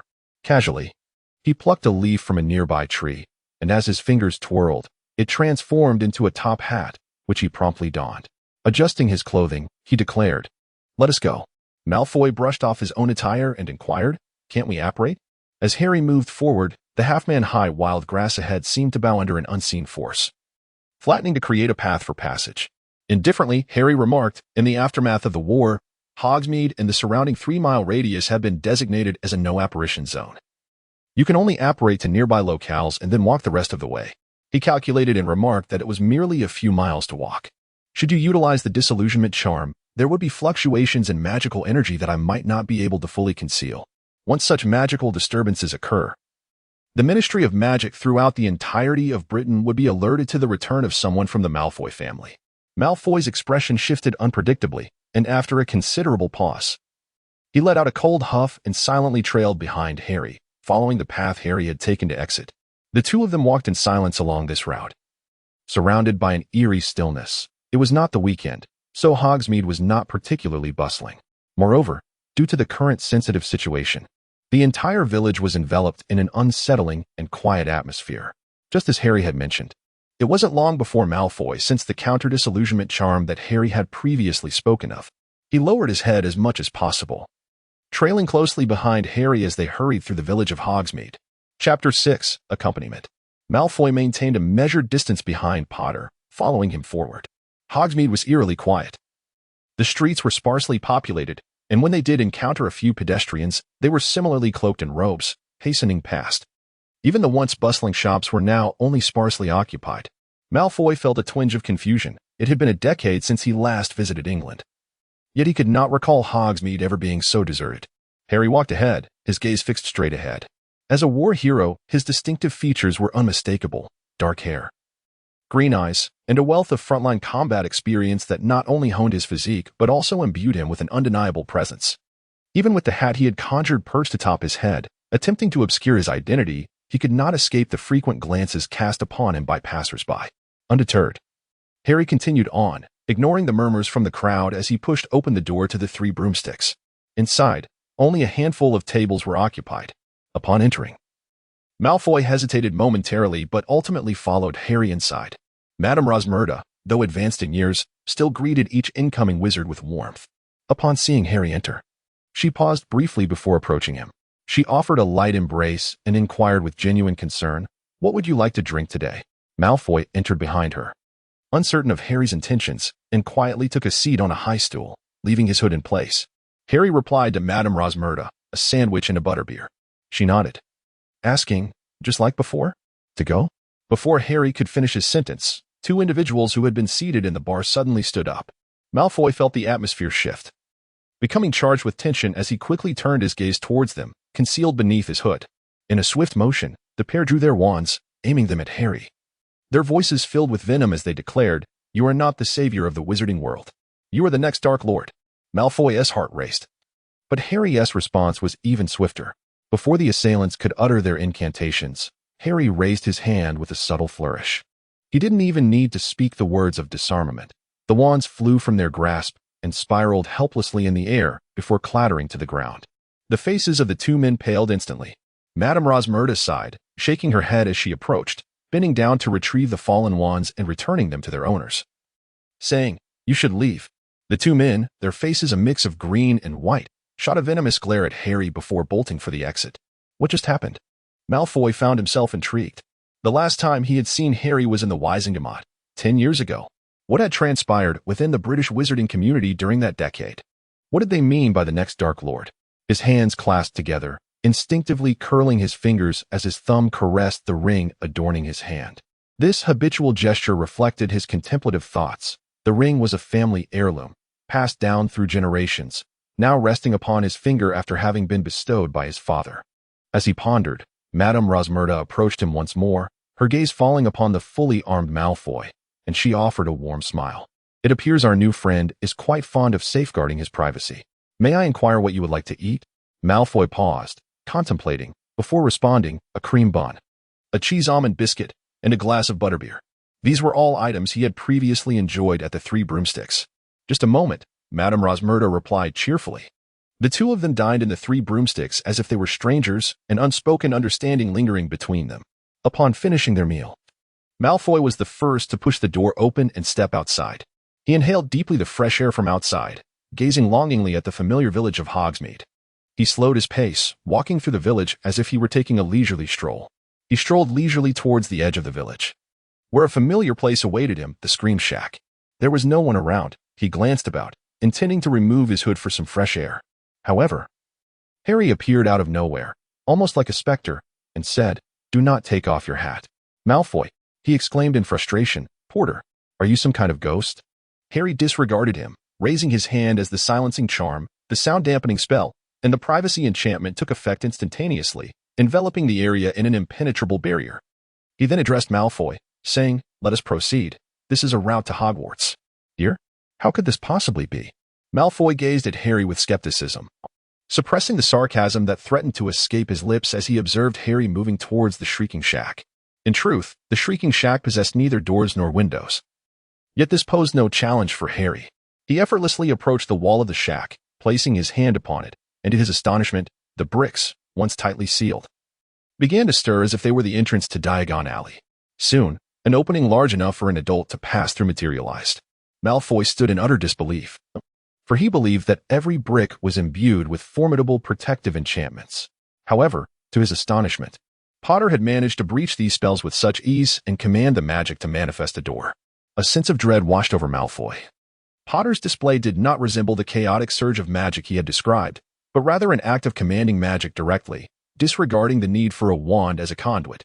He couldn't help but begin to doubt himself. Could he truly be of any assistance to Potter?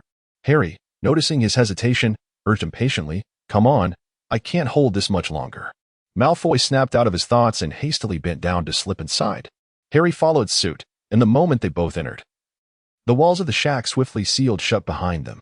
Malfoy stared at the restored wall, then watched as Harry effortlessly ducked into another hidden passage within the shack.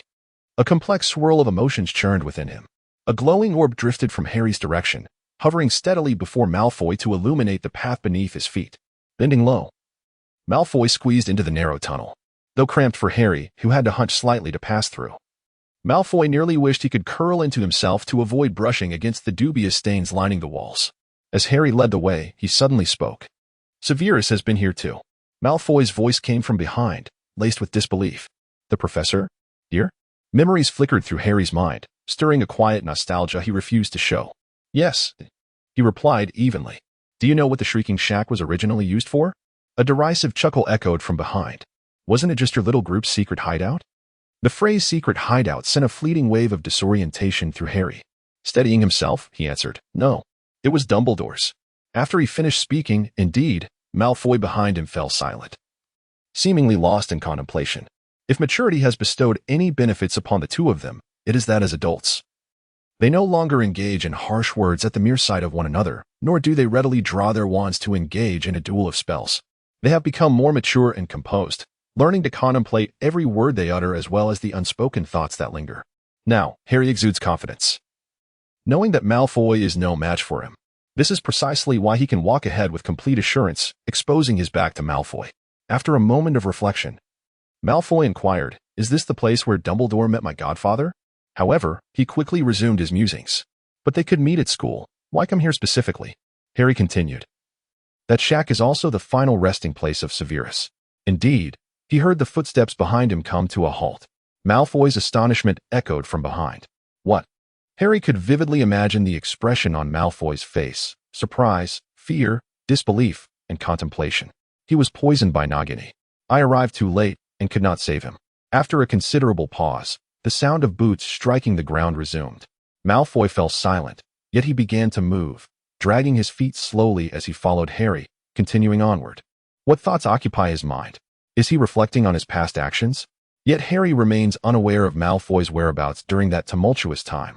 Chaos reigned, and ultimately he returned to Hogwarts, only to find it ablaze. He had rescued himself from the Inferno, but what had he been doing prior? Was he complying with Voldemort's commands, confronting Dumbledore atop the tower?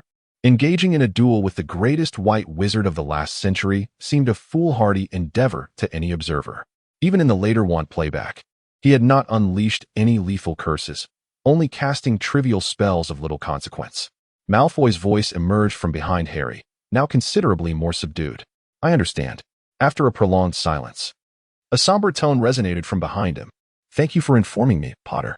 Upon hearing Malfoy utter such words, Harry was taken aback by the novelty of the moment. When had he ever heard Malfoy express gratitude? It was truly peculiar. As Harry pondered this, they reached the end of the secret passage. He raised his hand, signaling Malfoy to pause momentarily. Malfoy, understanding the cue, halted and drew forth his wand, which exuded a faint fragrance of wood.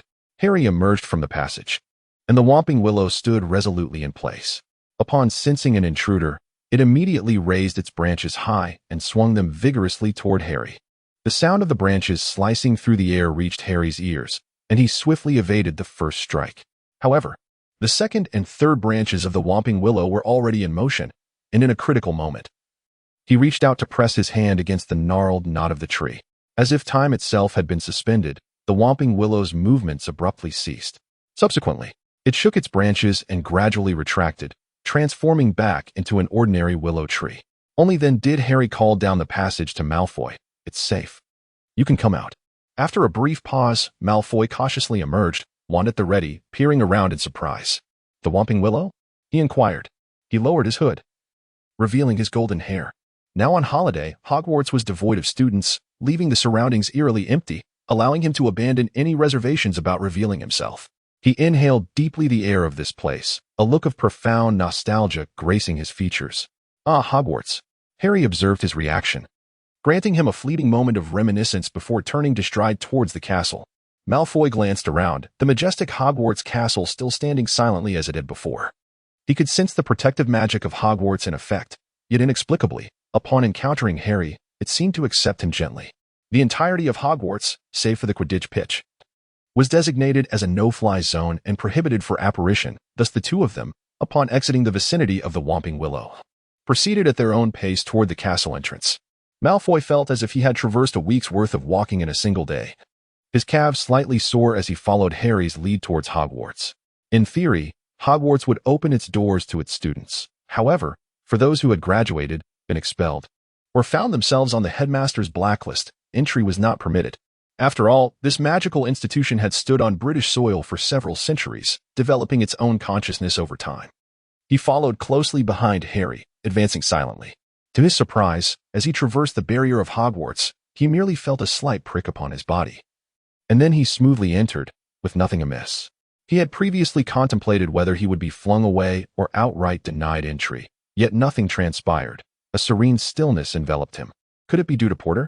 He pondered, yet ahead, Harry was already urging Malfoy to keep up. With a sigh resonating in his mind, Malfoy trudged forward, his steps laden.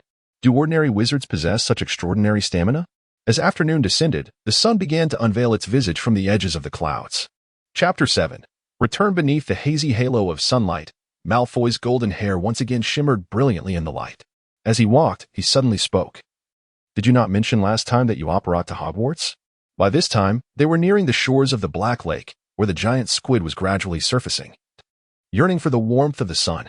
A faint smile danced at the corners of Harry's mouth as he replied, Last time I was alone. So of course I could apparate. This time, with you, I suspect it may not be possible. He spoke with a hint of suggestion. Do you believe you can transcend the confines of Hogwarts? Malfoy. He ground his teeth menacingly, appearing as though he had something to say. However, to Harry's astonishment, he ultimately restrained himself and replied curtly, Let us hurry. Where shall we meet the Godfather? You aren't suggesting the headmaster's office, are you? What better place to find the former headmasters than the headmaster's office? Yet, contrary to Malfoy's expectations, Harry shook his head and declared, No. We are going to the room of requirement. All the former headmasters are in the headmaster's office. Do you wish to expose yourself? Malfoy fell silent for a moment, then, with a self-deprecating shake of his head, resumed following Harry. The two entered Hogwarts through a slightly ajar door, bypassing the empty Great Hall and ascending one of the staircases. Malfoy looked around, surprised to find that there were no portraits at all beside the staircase. He continued to ascend the staircase alongside Harry, a staircase whose destination remained a mystery to him. After climbing for a while, the stairs trembled slightly, prompting him to grasp the adjacent handrail. Suddenly, the staircase emitted a deep rumble as it shifted to the opposite side. He could not help but inquire, How many times have you actually been here? Harry, who was walking ahead, did not respond immediately. He continued to stride forward in silence. Just as Malfoy was beginning to believe he would receive no answer, Harry spoke up from the front. Many times, I can barely remember. He recalls that upon ascending the staircase, one would arrive at the entrance of the 8th floor corridor. That dimly lit corridor, during those sleepless nights, would instinctively draw him back, reminiscent of his student days when he could still seek guidance and protection from his teacher. Yet, what he often found instead was merely a quiet, desolate room. The entrance to the corridor lay shrouded in darkness, enveloped in profound silence. He led Malfoy to the opposite side of the tapestry, taking a deep breath before addressing him. Quickly, envision a room adorned with portraits of Severus and Dumbledore. Malfoy instinctively felt compelled to admonish Harry not to command him, yet, upon seeing Harry's sullen expression, he found himself at a loss for words. He closed his eyes, fervently contemplating within his mind, I need a room where I can converse with the Godfather and the headmaster. I require a room. After the two had walked back and forth along the tapestry 3 times, in accordance with Harry's thoughts, a door materialized upon the wall. Harry exhaled softly and placed his hand upon it. The door swung open. They entered the room, which was precisely as Harry had envisioned. Flickering candles burned dimly on either side, illuminating the entire space. On the opposite wall hung 2 portraits, those of Dumbledore and Severus, who regarded Harry and the trailing Malfoy with curious expressions. To the left of the room stood a table, behind which loomed rows upon rows of bookshelves, as if an entire library had been transported there. Candles floated gracefully through the air, drifting past the shelves, casting light upon them, while to the right, an array of potion-making apparatus was meticulously arranged. Cauldrons of varying sizes lay strewn across the floor, accompanied by glass bottles of assorted shapes and sizes, silver scalpels, gloves, and masks, all neatly displayed. Despite having visited the room of requirement numerous times, this was the first occasion that Harry beheld it in such a manner. It was evidently Malfoy's influence. He turned his head, intending to inquire of Malfoy, but could only perceive a fleeting glimmer of gold whisking past him. Malfoy bypassed Harry entirely, rushing towards the portrait of Severus. Upon reaching the image of Severus, his hand trembled slightly as he extended it, yearning to make contact with the portrait. It was a rare sight to behold, as the typically impassive countenance of Severus now bore an unmistakable expression of fury. He turned to Harry, his eyes wide and nostrils flaring with indignation, and exclaimed furiously, Potter, how dare you? In contrast, Dumbledore narrowed his eyes and chuckled, saying, Severus, do not be angry. Isn't this delightful? 2 young men. Dumbledore adjusted his crooked starry hat, kindly winked at Harry and Malfoy, and continued, Harry, are you unable to sleep again? Malfoy steadied his excited heart, took a step back, and addressed Severus's portrait, saying, Godfather, please do not be upset. I agreed to this with Potter. Upon hearing Malfoy's words, both figures in the portrait fell silent for a moment. Then, with a composed expression, Severus remarked, So, you are aware? Dumbledore remained silent, his profound blue eyes concealed behind his small round spectacles, unwaveringly fixed on Malfoy. Oblivious to Severus's mounting fury, Malfoy nodded and stated, I have become his confidant. At this proclamation, Severus let out a slow, contemplative O, inhaling deeply, while Dumbledore offered a meaningful M. A teapot and biscuits floated gently onto the small table in front of him, and he leisurely poured himself a cup of tea, beginning to savor the biscuits. Meanwhile, Harry pretended to be interested in the array of potion-making tools around him, creating space for the Godfather and Godson ahead. Malfoy continued, Godfather, please do not be angry. Upon hearing this, Severus let out a brief, harsh laugh, lowering his head as if he might emerge from the frame, his hooked nose almost touching Malfoy's face, and he darkly said, Have you forgotten the teachings of the Malfoy family? Malfoy placed his hand on the frame of Severus's portrait, gazing back at him, and replied, Do you truly believe that my current predicament is a revival of the Malfoy legacy? Severus was momentarily at a loss for words, yet he vehemently declared, I promised your mother, at the very least, you should live without fear for your life. Malfoy calmly responded to Severus, But you need me, do you not? He turned his head, gesturing for Severus to look at Harry standing behind him, and said, The war hero you crafted has encountered a problem, has he not? Severus inhaled deeply twice, resuming his seat within the portrait, glaring at Dumbledore with barely concealed resentment. Dumbledore, he exclaimed through gritted teeth. Dumbledore, with a smile, addressed Draco and Harry, saying, Children, especially Mr. Malfoy, I presume you have formed an unbreakable vow, have you not? Upon hearing this, Severus's expression darkened further, and he let out a heavy huff, signifying his displeasure. Harry shifted his gaze from the array of potion ingredients and approached, stating, "Indeed, Malfoy is now my confidant, and for various reasons, I am willing to place my trust in him." He could sense Severus's piercing gaze fixed upon him. Without uttering a word, Dumbledore continued, "Mr. Malfoy, I wonder if you are aware of Mr. Potter's condition?" Malfoy nodded, and Harry glanced at him, suddenly finding the once irksome Malfoy inexplicably agreeable. Could it be due to the rare absence of conflict? He pondered. Upon hearing Malfoy's words, Dumbledore responded with a hum. Turning to Severus, he remarked, "Severus, since Mr. Potter and Mr. Malfoy have reached a consensus, perhaps we, as elders, should refrain from intervening in the passionate affairs of the young ones? What do you think?" Passionate affairs? Harry was still contemplating whether Dumbledore's phrasing was somewhat amiss when Malfoy interjected. "Godfather, what was your previous advice to Potter?" Severus retook his seat, coldly stating, "I suggested that Mr. Potter consider ending his life." "Harry," Dumbledore chuckled softly, saying, "Severus, you still possess your penchant for jest." Severus, feeling exasperated, directed his annoyance at Malfoy, asking, "What are your thoughts?"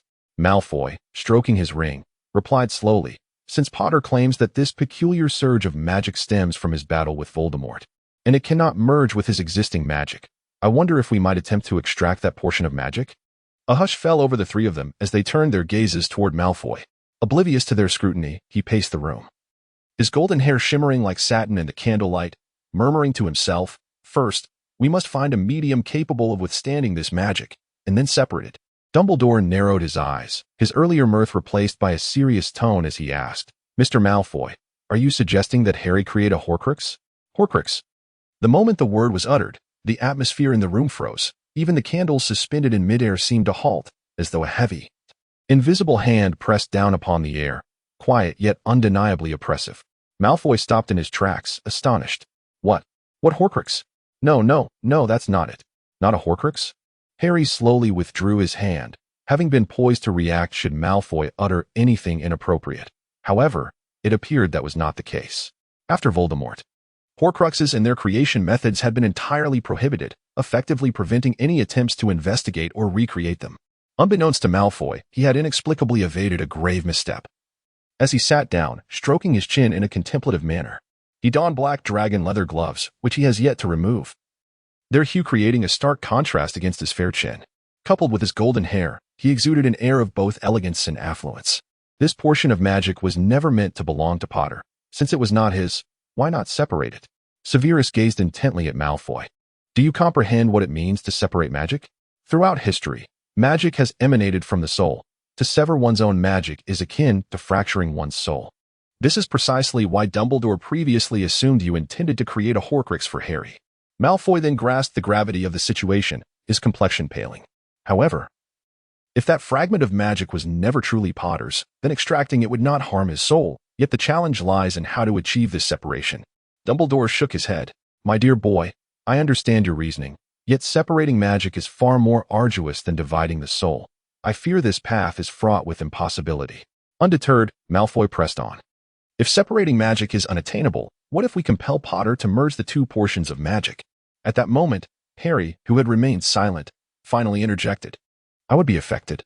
He extended his hands, and from thin air, two spheres materialized, one black and one white. With an air of indifference, he remarked, the two forces of magic within me are akin to these contrasting spheres. They cannot coexist. If they were to be forced together, the spheres lifted from his palms, hovering in the air before tremblingly drawing closer. A blinding light erupted between them, and an invisible tempest surged forth, prompting Malfoy to raise his arm to shield his eyes. He sensed that Potter had also conjured a barrier to offer him some protection. The myriad of potions and instruments behind them clattered chaotically, and even the candles floating in the air were swept into the corners, dimming the glow of the entire room of requirement. Malfoy lowered his arm, astonished. Such a strong reaction? He queried, to which Harry nodded. Frowning, Malfoy pressed further. Godfather, what is your suggestion? Severus, his face rigid and reluctant, replied, a confusion potion. Realization dawned on Malfoy.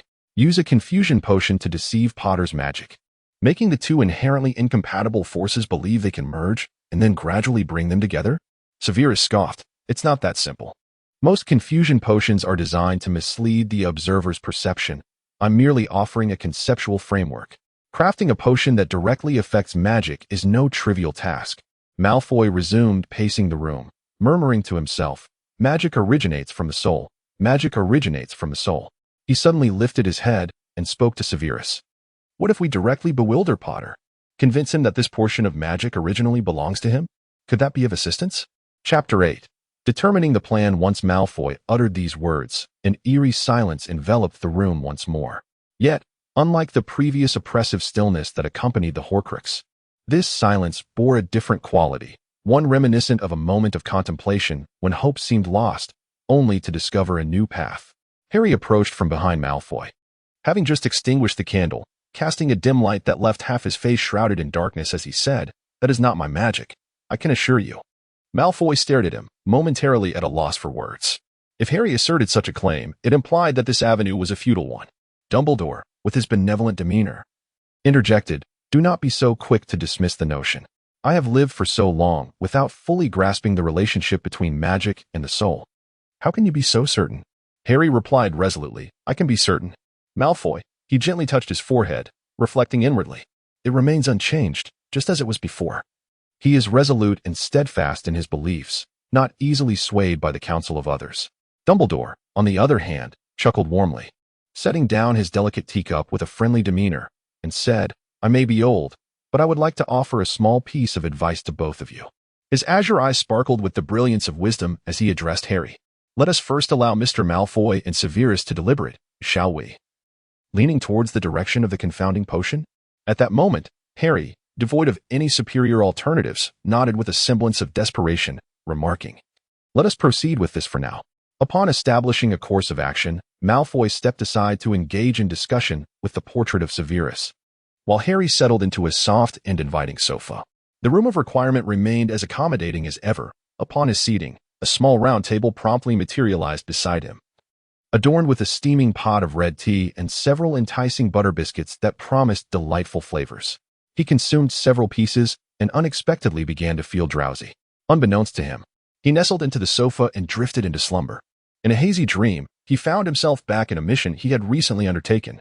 The tranquil village lay shrouded in thick mist, and a dilapidated castle loomed ominously. An elderly woman trembled as she stood before her humble abode, addressing Harry with urgency. "It is there.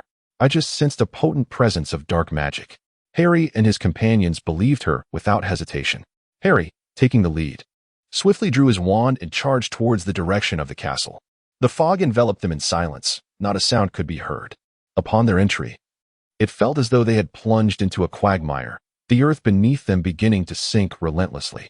Acting decisively, Harry cast a blasting spell ahead, causing a considerable amount of earth to explode, cascading down like a gentle rain. As the soil was displaced, the original cobblestone path was revealed beneath. Harry whispered to his companions, "Stay vigilant." The Aurors nodded in agreement, each donning their masks, and Harry followed suit, besides providing protection against various common curses. The Aurors' specially designed uniforms also offered defense against certain ordinary toxic gases. They maintained a formation reminiscent of an arrow, advancing slowly forward. Simultaneously, they cast various protective spells around themselves. Harry sensed that his companions had all donned their protective enchantments, which brought him a measure of solace as he cautiously proceeded towards the dilapidated castle. In the aftermath of the war, the British Ministry of Magic saw a significant decline in the number of pure-blood individuals, resulting in a shortage of specialists well-versed in dark magic and its handling. After all, numerous families inexplicably perished during the conflict, leading to the obliteration of their legacies, with no heirs remaining to carry on their lineages. The elderly woman's mention of a dark magical presence likely indicated remnants of dark artifacts left behind by a former family, which, upon losing their masters, had begun to stir back to life. Most troubling was the fact that, with the original owners deceased, no guidance had been left for the disposal of such items, resulting in their current state of chaos. This posed a significant dilemma, as the proper course of action remained unclear. Harry silently enveloped himself in layer upon layer of protection before cautiously moving forward. They arrived at the entrance of the castle, and curiously, these structures deteriorated remarkably quickly once abandoned by their inhabitants, particularly if they had once been the residence of a magical family. Harry cautiously raised his wand and tentatively cast a spell forward. The incantation struck the grand door of the castle, resulting in a thunderous explosion that shattered a stone sculpture at the entrance. The sculpture depicted an oddly shaped creature, its form indiscernible. The head of the statue fell perfectly, rolling onto the grass, its stark white eyes fixated intently on Harry. He kicked the stone sculpture's head aside with his foot and strode into the castle. The door of the castle had been forcefully ajar, hanging at an angle as if it were on the verge of falling. Harry first cast a Lumos charm, and the glowing orbs dispersed into several, floating gently to illuminate the interior. He did not enter but remained outside, observing. The first level of the castle was an expansive space, dominated by a staircase ascending toward the upper floors. Out of caution, he refrained from allowing the Lumos spell to ascend, keeping it confined to the ground floor. On either side of the first floor stood a table, once adorned with tablecloths that had now become tattered and were entirely coated in dust. The center of the room revealed an empty floor, reminiscent of a gathering that had once taken place, with a stage exposed in the middle. Harry and his three companions waited outside for quite some time. Upon realizing there was no activity within, Harry raised his wand and boldly stepped inside. The Lumos spell brightened, illuminating the ground beneath his feet with exquisite clarity. Beneath his feet lay a series of deep and shallow imprints, reminiscent of a prior struggle that had taken place in this very spot. Harry waved his wand to assess the area, but found no traces of magical residue. He sensed the aura of dark magic emanating from the building, yet feeling it does not equate to locating its source. It is akin to perceiving a scent without being able to discern its origin or the object from which it wafts. Frowning deeply, he continued leading his team members deeper into the unknown. Yet it was precisely at this moment that unforeseen events began to unfold. Suddenly, a teammate behind him collapsed silently, and it was only after his fall that he began to emit agonizing groans. Harry and the remaining two members hurriedly rushed to his side, where the fallen teammate was clutching his arm in torment, trembling incessantly. Harry grasped his hand firmly and pulled back his cloak. To his horror, he beheld that beneath his arm, the decay had commenced at the hand, with the entire palm slowly dissolving as if it were made of glue. It was then that Harry realized the chaotic marks on the floor, which he had initially dismissed as mere disorder, were actually magical runes, binding him firmly to the ground. Gasping in agony, his lips trembling, he uttered, "Curse! Curse!" The remaining two teammates collapsed one after another, clutching various parts of their bodies. Howling in torment, sweat drenched Harry's brow as he desperately cast purification charms and protective spells upon his comrades, yet none proved effective. In the end, he could only watch helplessly as his three companions perished inexplicably within the shadowed halls of the castle. Now he stood alone. Harry rose to his feet, his spirit shattered. The pursuit of dark magical artifacts no longer held any meaning for him. Clenched tightly in his hand were three golden nameplates, each bearing the names of his fallen allies, revealed by the special enchantments upon their deaths. With heavy steps, he dragged himself toward the exit. As he emerged, the decapitated stone statue he had previously blasted apart had somehow restored itself, its head now facing inward rather than outward. The grotesque figure grinned at Harry with its gaping, shadowed maw. "Curse you, Harry Potter," it rasped in an indistinct voice. Instinctively, Harry brandished his wand, his control slipping as he roared at the statue reducto. With a jolt, Harry awoke, his forehead slick with cold sweat. He wiped it away, only then realizing his wand was already in hand, half-raised. In the distance, Malfoy watched him warily, his own wand trained directly at Harry. Even within their portraits, Dumbledore and Snape regarded him with the tension of impending battle.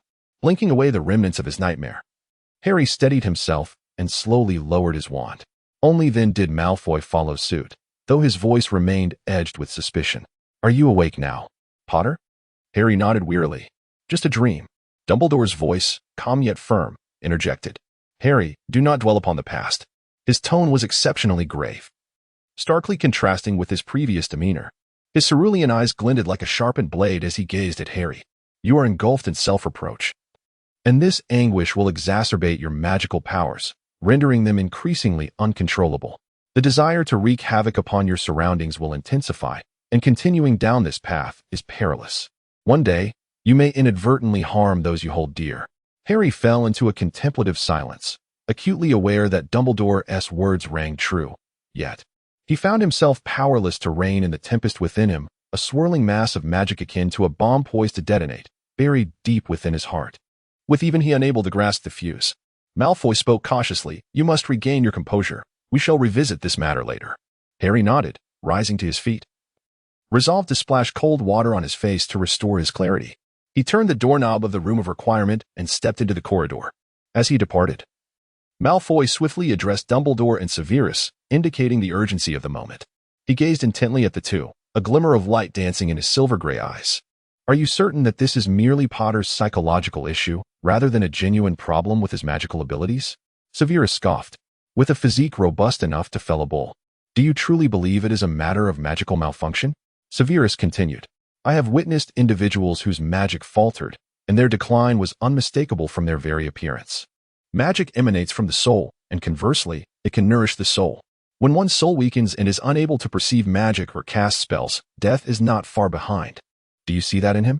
His proficiency with silent spells and wandless magic surpasses that of anyone else, and the potency of his spells is considerable.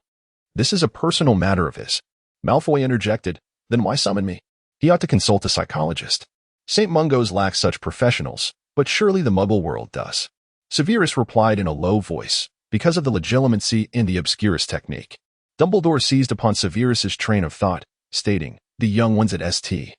Mungo's informed me that they are utterly incapable of resisting Harry's legilimency, and moreover, St. Mungo's does not delve deeply into psychological matters as the Muggle world does, which possesses a comprehensive theoretical framework, much of which can be accomplished through memory extraction. However, Harry has rejected this approach, and presently, he lacks a pensive to utilize. His past remains suppressed within the depths of his heart, leading to his current predicament.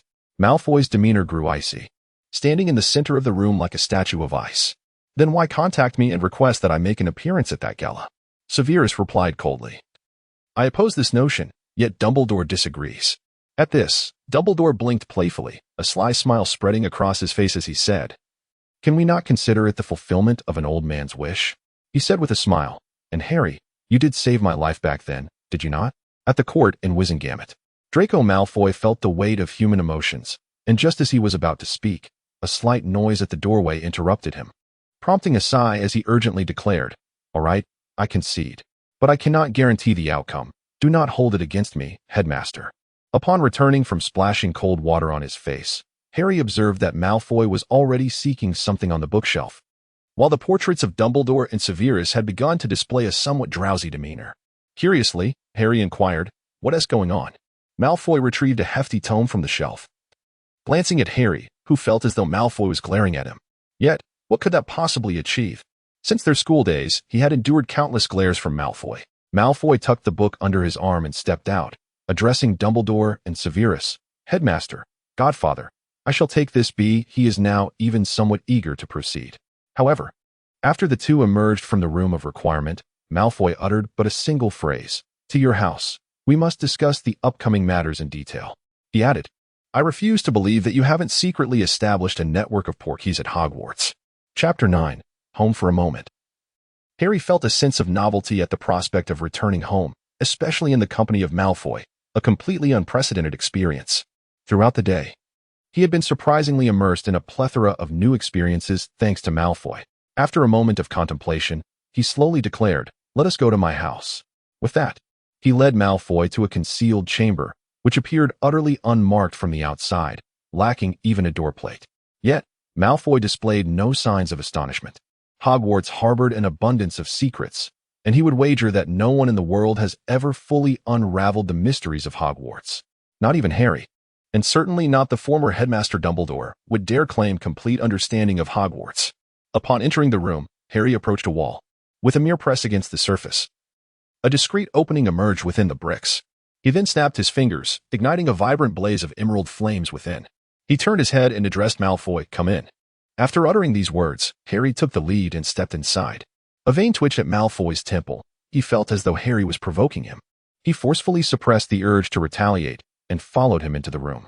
Flames surged upwards, enveloping him in a familiar sensation, and when he emerged once more, he found himself in an unfamiliar place.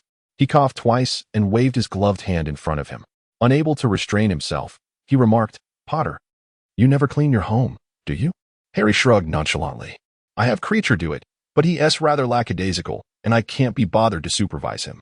After speaking, he navigated around the scattered items strewn across the floor. The place appeared to be an ordinary London apartment, modestly furnished, ample enough for a single occupant. A plush carpet covered the floor, while a coffee table bore remnants of cold pizza, neatly contained within its box. Fortunately, Potter had arranged the consumed slices tidily, avoiding a chaotic mess, and the air was free from any unpleasant odors or suspicious crumbs. The entire room exuded a refreshing scent reminiscent of fir wood. Malfoy surveyed his surroundings. The living room featured typical Muggle amenities such as a television and gaming console. Adjacent to it were 2 bedrooms, one of which was notably spacious. He cleared his throat, yet Potter seemed entirely unburdened by any psychological weight. With a casual wave of his hand, a goblet from the countertop floated towards him. "What would you like to drink?" he inquired. Malfoy hesitated for a long moment before reluctantly asking, "What options do I have?" Harry flicked his wrist, and the refrigerator door swung open obediently. Malfoy cast a glance inside, only to find an assortment of beverages that were far from impressive. "What is this?" he muttered. A dark bottle drifted out from the fridge, hovering toward him. Malfoy stared in disbelief as the inky liquid sloshed within. He reached out a tentative finger, lightly pressing against the bottle as it bobbed in the air. His voice was laced with incredulity. "Is this cola? You actually keep cola in your home?" Harry shrugged indifferently. "What's wrong with drinking cola? More importantly, this is a Muggle drink. How do you know about it?" A vein twitched at Malfoy's temple. With an irritated flick of his hand, he sent the bottle floating back into the refrigerator. His gaze then shifted to Harry, who had already sprawled lazily across his own crimson sofa, looking as though he had no bones in his body. As he took a seat, his attire clung tightly to his form, subtly revealing the robust muscles that lay beneath. Despite Harry's frequent indulgence in what Muggles might refer to as junk food within this apartment, his physical condition remained unscathed, perhaps a testament to his innate constitution. Malfoy adjusted his forehead and managed to utter, "Look at this." He retrieved the book he had taken from Hogwarts from within his robes and, with some difficulty, found a vacant spot on the coffee table to place it. Intrigued, Harry leaned forward in his seat. Malfoy glanced around, realizing there was not a solitary chair in sight. And since Harry made no effort to offer him another seat, he resigned himself to sitting on the sofa. He opened the book to a particular page and presented it to Harry. He drew closer, his breath warm against the dragon-hide gloved hand of Malfoy. Strangely, even through the protective layer of the glove, Malfoy sensed an unusual warmth emanating. How peculiar. Could it be that his dragon-hide gloves had somehow failed? Malfoy steadied himself, dismissing the possibility of damage to the gloves for the moment, deciding to investigate further upon his return to France. He pointed to a page within the book and said, "Look here." Harry leaned in, narrowing his emerald eyes as he meticulously examined the text, articulating each word with care. One of the primary ingredients in the bloodroot confusion potion. He suddenly realized, "So we are now going to search for the bad blood herb, are we?" He spoke with a hint of confusion. "Why not simply go to Diagon Alley to purchase it? Aside from the bad blood herb, what else do we lack? I could procure everything for you in one go." Malfoy, suppressing the urge to hurl the book at Harry's head, replied coolly, "Have you considered your own constitution?" Harry innocently raised his gaze, his eyes shimmering with a vibrant green hue, and inquired, "Is that not permissible?" Malfoy let out a scornful laugh and remarked, "The bad blood herbs sold in Diagon Alley are cultivated en masse, lacking in potency. Therefore, I have resolved that you must accompany me to gather fresh herbs, those that grow naturally in the wild." He continued, "I also require a tranquil and undisturbed environment to concoct potions. Furthermore, do we not both have our respective duties to attend to? Thus, the task of gathering herbs can only be reserved for the weekends." He affirmed, "You have no plans for the weekend, do you?" Harry pondered for a moment before responding, "If my children have no engagements, then neither do I. What about you? Aren't you going to spend time with Mrs. Walker?" Malfoy was once again tempted to hurl the book at Mr. Potter's head, yet he closed his eyes, took a deep breath, and replied, "The matters between Mrs. Walker and myself are of no concern to you. For now, perhaps you should focus more on your own affairs." He glanced around, finding no paper or pen in Harry's vicinity.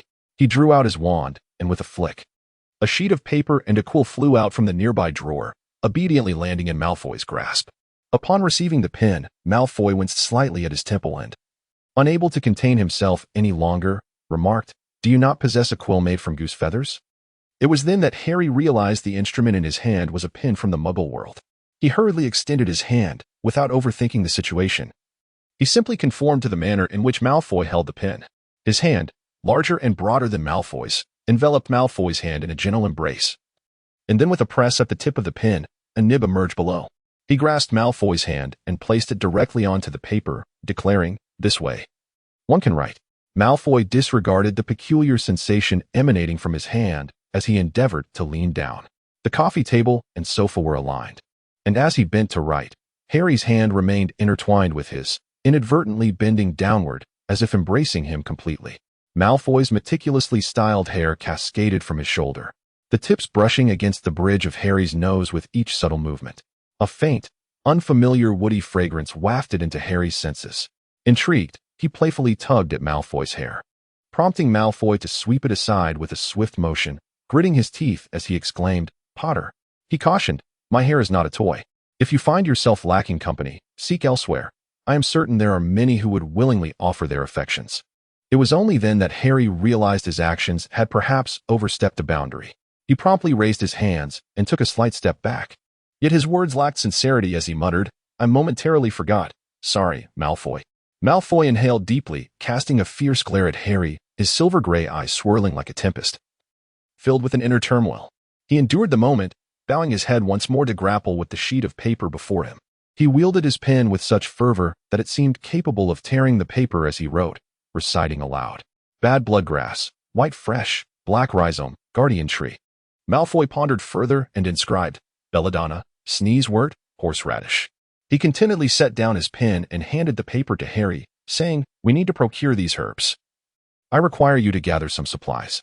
He spoke of the expandable compartments for potion ingredients, which could be procured in Diagon Alley, along with shovels, gloves, protective charms, and other items that he deemed necessary. He left it to your discretion to make your purchases.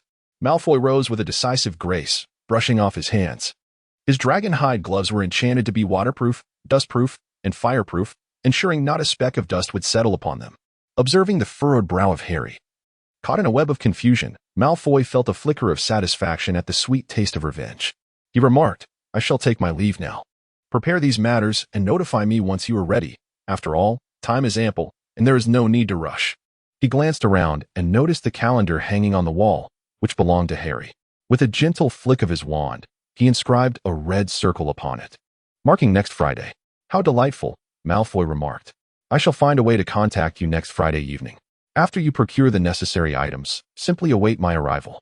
With that, he moved towards the door, turning the handle of Harry's home, and slightly bowing his head, he added, "Farewell, Mr. Potter." Having said this, Malfoy closed the door and departed, never once allowing Harry the chance to respond. He gazed at the sheet of paper in his hand, envisioning the anger and reluctance with which Malfoy had inscribed those words. A sudden, somber smile crept across his face as he flicked the paper, which ignited spontaneously, transforming into wisps of black ash. However, the letters penned by Malfoy metamorphosed into golden patterns, silently ascending into the air. Harry admired the ornate calligraphy left by Malfoy. It was distinct from his own haphazard scrawl. Malfoy had diligently adhered to the etiquette of nobility, learning from a young age the art of elegant writing, which rendered his script far more aesthetically pleasing than Harry's chaotic penmanship. As the decorative letters floated in the air, Harry observed them for a moment before waving his hand. The letters gracefully descended once more, landing meticulously on another sheet of parchment, each one perfectly aligned. Upon touching the paper, they emitted a faint sound reminiscent of crackling flames. Harry then rolled up the parchment and tucked it away into his bag. His face reverted to a mask of indifference as he glanced at the time. With a flick of his hand, the lights in the living room extinguished in response. He retreated to his bedroom, collapsing onto the bed.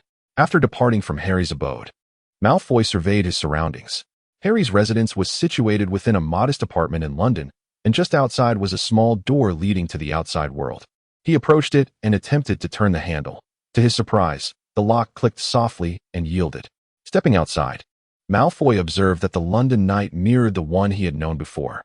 The mist thickened gradually, and the evening lights began to blur and take on an ambiguous glow. It was then that Malfoy realized he was in a Muggle neighborhood. In such a setting, his wizarding attire appeared particularly out of place. Fortunately, it was nighttime, allowing him to pull up his hood to conceal his golden hair, feigning the appearance of wearing a long coat. After walking in silence for a while and traversing the neighborhood, he cast a glance back at the place where Potter resided, sighed deeply, tightened his clothing, and proceeded in another direction. Chapter 10. Another home. In fact, he had also acquired property in a Muggle neighborhood of London, Coincidentally, his estate was not far from Potter's. He entered a secluded alleyway, a shortcut known only to the local residents, though its sole drawback was. He cast a frigid glance at the two individuals obstructing his path, then turned to regard a figure behind him. Had those onlookers taken a moment to observe closely, they would have discerned a tempest of icy storms swirling within his silvery gray eyes. He tugged at the corner of his mouth and spoke indifferently. "Good evening, gentlemen." The figure standing before him appeared tall and imposing. It exuded an air of disrepute. His hair and attire were disheveled, and an unpleasant odor wafted from his person. He let out a playful whistle and remarked, "My lady, what brings you to stroll alone on the streets at this late hour? Are you not feeling a touch of loneliness, my lady?" It had been quite some time since he had heard such an endearing term. Malfoy couldn't help but chuckle inwardly as he removed his hood, allowing his golden locks to cascade smoothly from its confines, reminiscent of exquisite silk. He raised his smile, his silver eyes brimming with mirth. Yet, upon closer inspection, one could discern the tempest concealed beneath the facade of joy. He spoke softly. "What is it that you desire?" He does not mind playing the role of the cunning fox, especially since he has been compelled to undertake an endeavor he is not particularly inclined to this evening. And the anger simmering within him necessitates an outlet. The imposing figure at the forefront chuckled with a hint of surprise, evidently taken aback by how readily this seemingly slender beauty complied.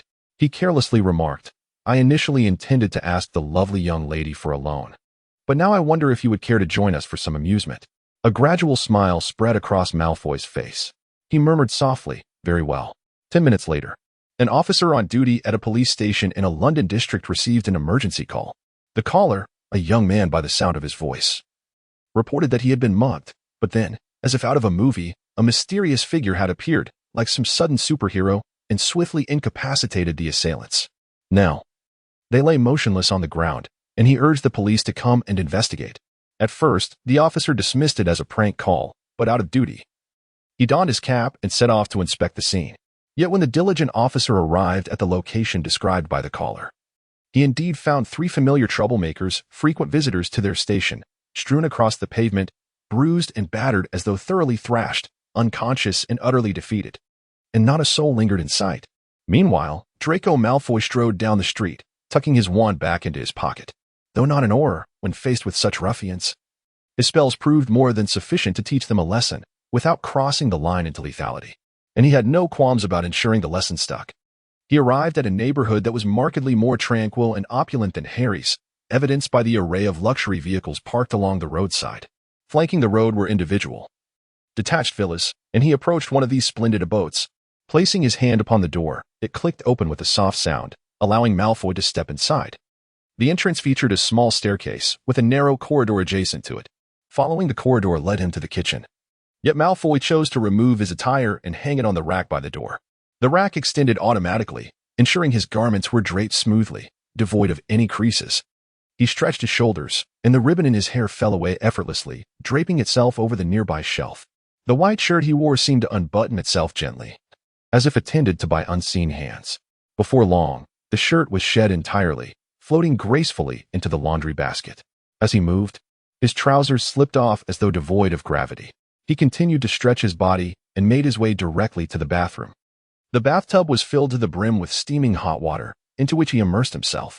He never denied himself indulgence, even in the mundane realm of the Muggles, where he possessed property just the same. During his decade-long sojourn in France, he not only expanded his business, but also gradually immersed himself in the Muggle world.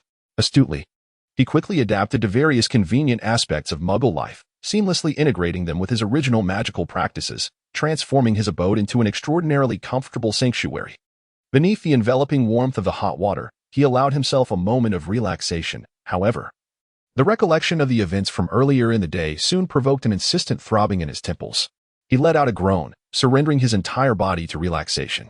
In that fleeting moment, he even felt an urge to submerge himself entirely within the confines of the bathtub. Yet such is life. It often presents a cascade of obstacles while simultaneously offering a glimmer of new hope. As he languished in the soothing waters of the tub, his two-sided mirror suddenly buzzed to life. He opened one eye, his shoulder-length golden hair cascading over his shoulders. His jawline was sharply defined, and with a mere gesture of his hand, he summoned a two-sided mirror. He extended his hand, and before him appeared a woman.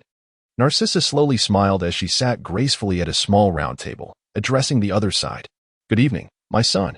Draco Malfoy brushed his hair back, leaning in with a damp face, and replied, "Good evening, mother." Narcissa gazed at her son, reflecting on how she had brought him to France, spending nearly a decade helping him heal from past wounds, and gradually re-establishing their foothold in France through the remnants of the Malfoy and Black influence. However, her son had recently returned to England, expressing a desire to revive the glory of the Malfoys. She observed Draco Malfoy, who had matured from an impulsive youth into a man, even becoming a father, yet in her eyes, he remained her son. Narcissa slightly turned her body, making space for the child behind her. He possessed the same golden locks as Malfoy and Narcissa, and he cheerfully greeted them from afar. "Father." Draco's demeanor swiftly softened, and with a smile, he inquired, "Scorpius, how has your day been?"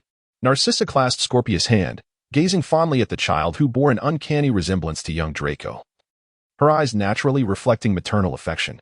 Draco exchanged a few fatherly words with Scorpius, allowing the pair to savor their time together.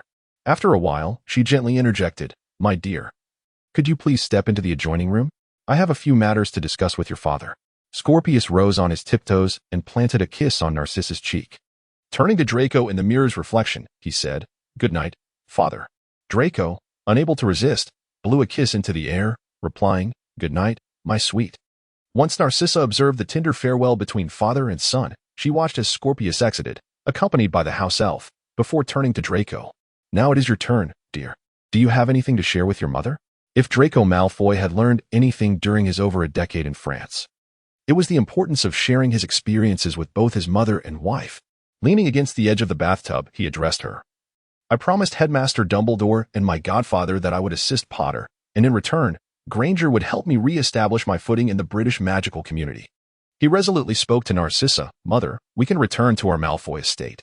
Upon hearing Draco's words, a faint worry flickered across Narcissa's features. She inquired, "What is the issue with Potter? Are you certain?"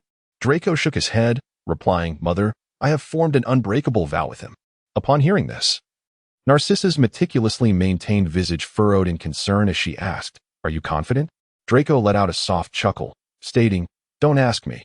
You know, Mother, I cannot disclose anything." Narcissa sighed and said, "Very well, I shall refrain from questioning. Take care of yourself, and if there is anything I can assist with, do not hesitate to let me know. Scorpius is with me. You need not worry." Draco nodded, and after they exchanged their good nights, he set down the two-way mirror. He stretched languidly once more before rising from the bathtub. Droplets cascaded down his fair skin, tracing along his waistline and gliding into the curve of his hips, eventually descending into his lower body. Having just emerged barefoot from the tub, a towel soared from the nearby cabinet and enveloped him. He casually wiped himself down, while the remaining areas of his body were deftly attended to by the towel, which seemed to move of its own accord, ensuring he was thoroughly dried.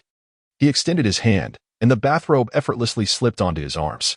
After hastily securing the tie, he exited the bathroom. This quaint villa was a Muggle property he had acquired in Britain, and he had made only minor adjustments to its decor. Stifling a yawn, he returned to his bedroom. His bedroom was adorned in shades of green and silver, accented by touches of gold. A glass of warm water was placed on the bedside table. He waved his hand, and the entire house was enveloped in darkness. The following morning, Harry buried his head in the pillow, sleeping soundly until his phone began to ring. He extended his bare arm and decisively silenced the phone, squinting as he gazed at the name displayed on the screen. He answered the call, his voice hoarse as he spoke. "Min?" Hermione's voice came through the phone, inquiring, "Still asleep?" "How did the conversation go?" Harry sluggishly rose from his slumber, the blanket slipping from his bare torso, revealing his finely sculpted physique. The curtains in the bedroom remained drawn. With a subtle wave of his hand, a small gap in the curtains opened, allowing the sunlight to pour in. He remarked, "The discussion was quite commendable." The corners of his mouth gradually lifted as he spoke. "I believe I can manage this time." Upon hearing his words, Hermione sighed in relief and asked, "Will you join us for dinner at my house today? Perhaps bring the 3 children along for some playtime?" Harry understood that Hermione meant well, yet he felt unprepared to confront his 3 little imps. Nevertheless, he exhaled deeply. It was his responsibility, one from which he could not evade. He propped himself up, brushing aside his tousled black hair, and spoke, "I'm coming over now." After hanging up the phone, he hastily freshened up and donned a casual outfit suitable for a Muggle. Approaching the fireplace, he cleared his throat. "Hermione, Weasley residence." The emerald flames surged upward, and he stepped through. Upon his arrival, he was immediately enveloped by the exuberance of Hermione's darling daughter. Rose dashed into his arms, exclaiming, "Uncle Harry." A rare smile graced Harry's face as he affectionately ruffled Rose's hair, which mirrored Hermione's voluminous locks. "Where are your parents?" Rose gestured, prompting Harry to release her and head towards the garden. There, he found Hermione directing Ron and arranging the outdoor space. A long table was set up, laden with various dishes, beside which stood a peculiar contraption that Ron was examining. Harry approached, deliberately making some noise. Hermione turned, relief washing over her as she spotted him. She hurried over to embrace him, saying, "You're here just in time. Help Ron with that barbecue grill. He bought it from some muggle's second-hand market and wants to have an outdoor barbecue today, but he has no idea how to use it. I'll have Molly bring the 3 kids over. She mentioned that Ginny is out today, so it's perfect that you're here to spend the day with them," she added. Harry released her, allowing Hermione to attend to her tasks. Ron straightened up, his face lighting up with genuine joy upon seeing Harry. "Buddy," he embraced Harry briefly, guiding him to the barbecue grill he had purchased, furrowing his brow as he spoke. "But I've already plugged it in. Why isn't it responding?" Harry examined the so-called grill, noticing that Ron had somehow connected a power source, with the plug awkwardly inserted into the socket. He crouched down and gently pressed it. The light on the grill flickered to life. Ron exclaimed in astonishment, "How is this possible?" Harry chuckled, giving his shoulder a reassuring pat. "Your plug was T-secured properly. You'll see next time." Ron stroked his chin, feigning profundity, and turned to Harry, inquiring, "How do you feel now?" Harry nodded. The weather in London being splendid that day, the sun casting its warm rays, making his green eyes resemble a tranquil lake glimmering in the sunlight. "I'm well. Don't worry, Ron." Chapter 11, Preparation. However, his proclamation of well-being had vanished by the time they returned the 3 children home that evening. He rubbed his shoulder and escorted the 3 children back to their humble abode. After once again urging them to heed their grandmother's words, he embraced Molly and Arthur. As for Ginny, she had yet to return. It was uncertain whether her absence was a deliberate attempt to avoid him, possibly due to her awareness of his visit today.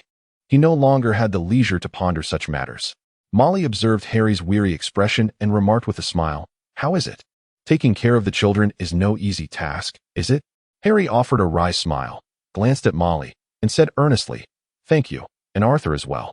Molly's warm smile brightened her face as she took Harry's hand, giving it a gentle pat. "The door to the burrow will always be open to you, Harry, rest assured." After bidding farewell to the 3 children once more, Harry departed from the burrow. The following week passed in a rather mundane manner, as the captain of the Auror team. He had only undertaken 2 missions, both of which merely involved quelling a few miscreants. For Harry, there was hardly any pressure at all. In this monotonous and somewhat tedious existence, he found himself beginning to look forward to Friday evening. On Friday afternoon, Hermione's paper airplane arrived punctually in his office. He picked up the paper airplane, stood up, and uttered a brief word to his subordinate before departing. Upon reaching Hermione's office, he found her in a state of utter disarray. Her desk was cluttered with several paper airplanes, while her assistant diligently organized a multitude of documents on the other side. As soon as Hermione noticed his arrival, she quietly complained to Harry, "Once I become the minister, I will certainly implement an electronic workflow for the office. The inefficiency of this paper-based system is utterly intolerable." After expressing her thoughts, she said with gravity, "Please, have a seat." Harry, ever obedient, settled into the chair opposite her desk.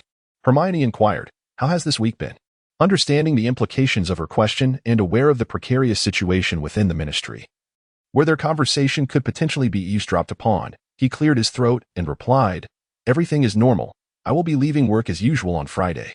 This statement implied that he had plans for Friday evening, which eased Hermione's concern slightly. She then asked, regarding the last charity gala, "Please prepare a report summarizing the insights shared." This was a legitimate and lawful request from the ministry, as it fell within her responsibilities as minister to require Harry to draft such a report. Harry, he struggled as he attempted to resist. "Must it be written?" Hermione fixed her gaze upon him, articulating each word deliberately. "It is imperative to document everything, including whom you encountered at the banquet, with whom you conversed, and the substance of those discussions." This was her way of instructing Harry to relay the particulars of his exchange with Malfoy. Reluctantly, Harry feigned a disinterested demeanor and nodded. Seeing that there was nothing more to discuss, he inquired, "Shall I take my leave?" Hermione waved her hand, signaling him to hasten back to his own affairs. Before exiting, he inadvertently collided with a secretary from another department. This secretary was a recently appointed young woman named Catherine, hailing from a family comprised of a muggle and a wizard. At her wizard father's insistence, she attended Hogwarts. Upon graduation, she passed the Ministry of Magic's entrance examination and was recently assigned to the office adjacent to Hermione's. Flustered, she hurriedly collected the papers that had fallen to the floor, stammering apologies to Harry. "I'm so sorry, Mr. Potter." Harry responded kindly, "It's quite all right. The director is inside. Do go in." Afterward, he thoughtfully used the levitation charm to neatly stack the scattered documents before returning them to her. Catherine, though embarrassed, felt a surge of happiness, her cheeks flushed with color. Just as she was about to express further sentiments to Harry, Hermione called for her from within. "Catherine, where are the documents I requested?" Harry, sensing the moment, stepped aside and encouraged her. "You should hurry inside." Gratefully, Catherine thanked him and hurriedly entered the office. Harry touched his nose thoughtfully before returning to his own workspace. He languidly penned a report that was rather lackluster, folded it into a paper airplane, and sent it to Hermione's office. Finally, as the workday concluded, he eagerly boarded the elevator and disapparated from the Ministry's entrance. Upon arriving home, he removed his clothing and, unsurprisingly, discovered a small note hidden in a discreet corner of his Aura uniform's pocket. He took it out and discovered a line of text inscribed upon it. He articulated each word with precision. "Would you kindly join me for a meeting at XX location this evening?" He let out a cold snort, and the note in his hand instantly turned to ash. He flicked his wrist, leaving not a single remnant behind. He settled back onto the sofa, switched on the television, and began to watch a Muggle variety show. Draco Malfoy had endured a hectic week. As an employee of the French Ministry of Magic, he not only managed his official duties but also oversaw the Malfoy family's business interests in France. By Friday, he had finally completed all pending tasks and was ready to leave for the day when he encountered a familiar face at the door. Dory Walker stood at the entrance, her eyes sparkling with delight as she regarded Draco Malfoy and inquired, "Do you have any plans for the weekend? Shall we take Scorpius to Marseille for a holiday?" Draco Malfoy. He was experiencing a slight headache. This lady was one of his Muggle business partners. Due to the absence of a suitable companion from the wizarding world following the last charity gala, he had no choice but, in a moment of desperation, to invite her to be his partner. However, it appeared that he had inadvertently conveyed a misleading impression to her. Clearing his throat, he respectfully addressed Ms. Walker. "I shall be away this weekend, Ms. Walker. Thank you for accompanying me to the previous dinner." Moreover, in the presence of this lady, he could not directly employ his ability to apparate.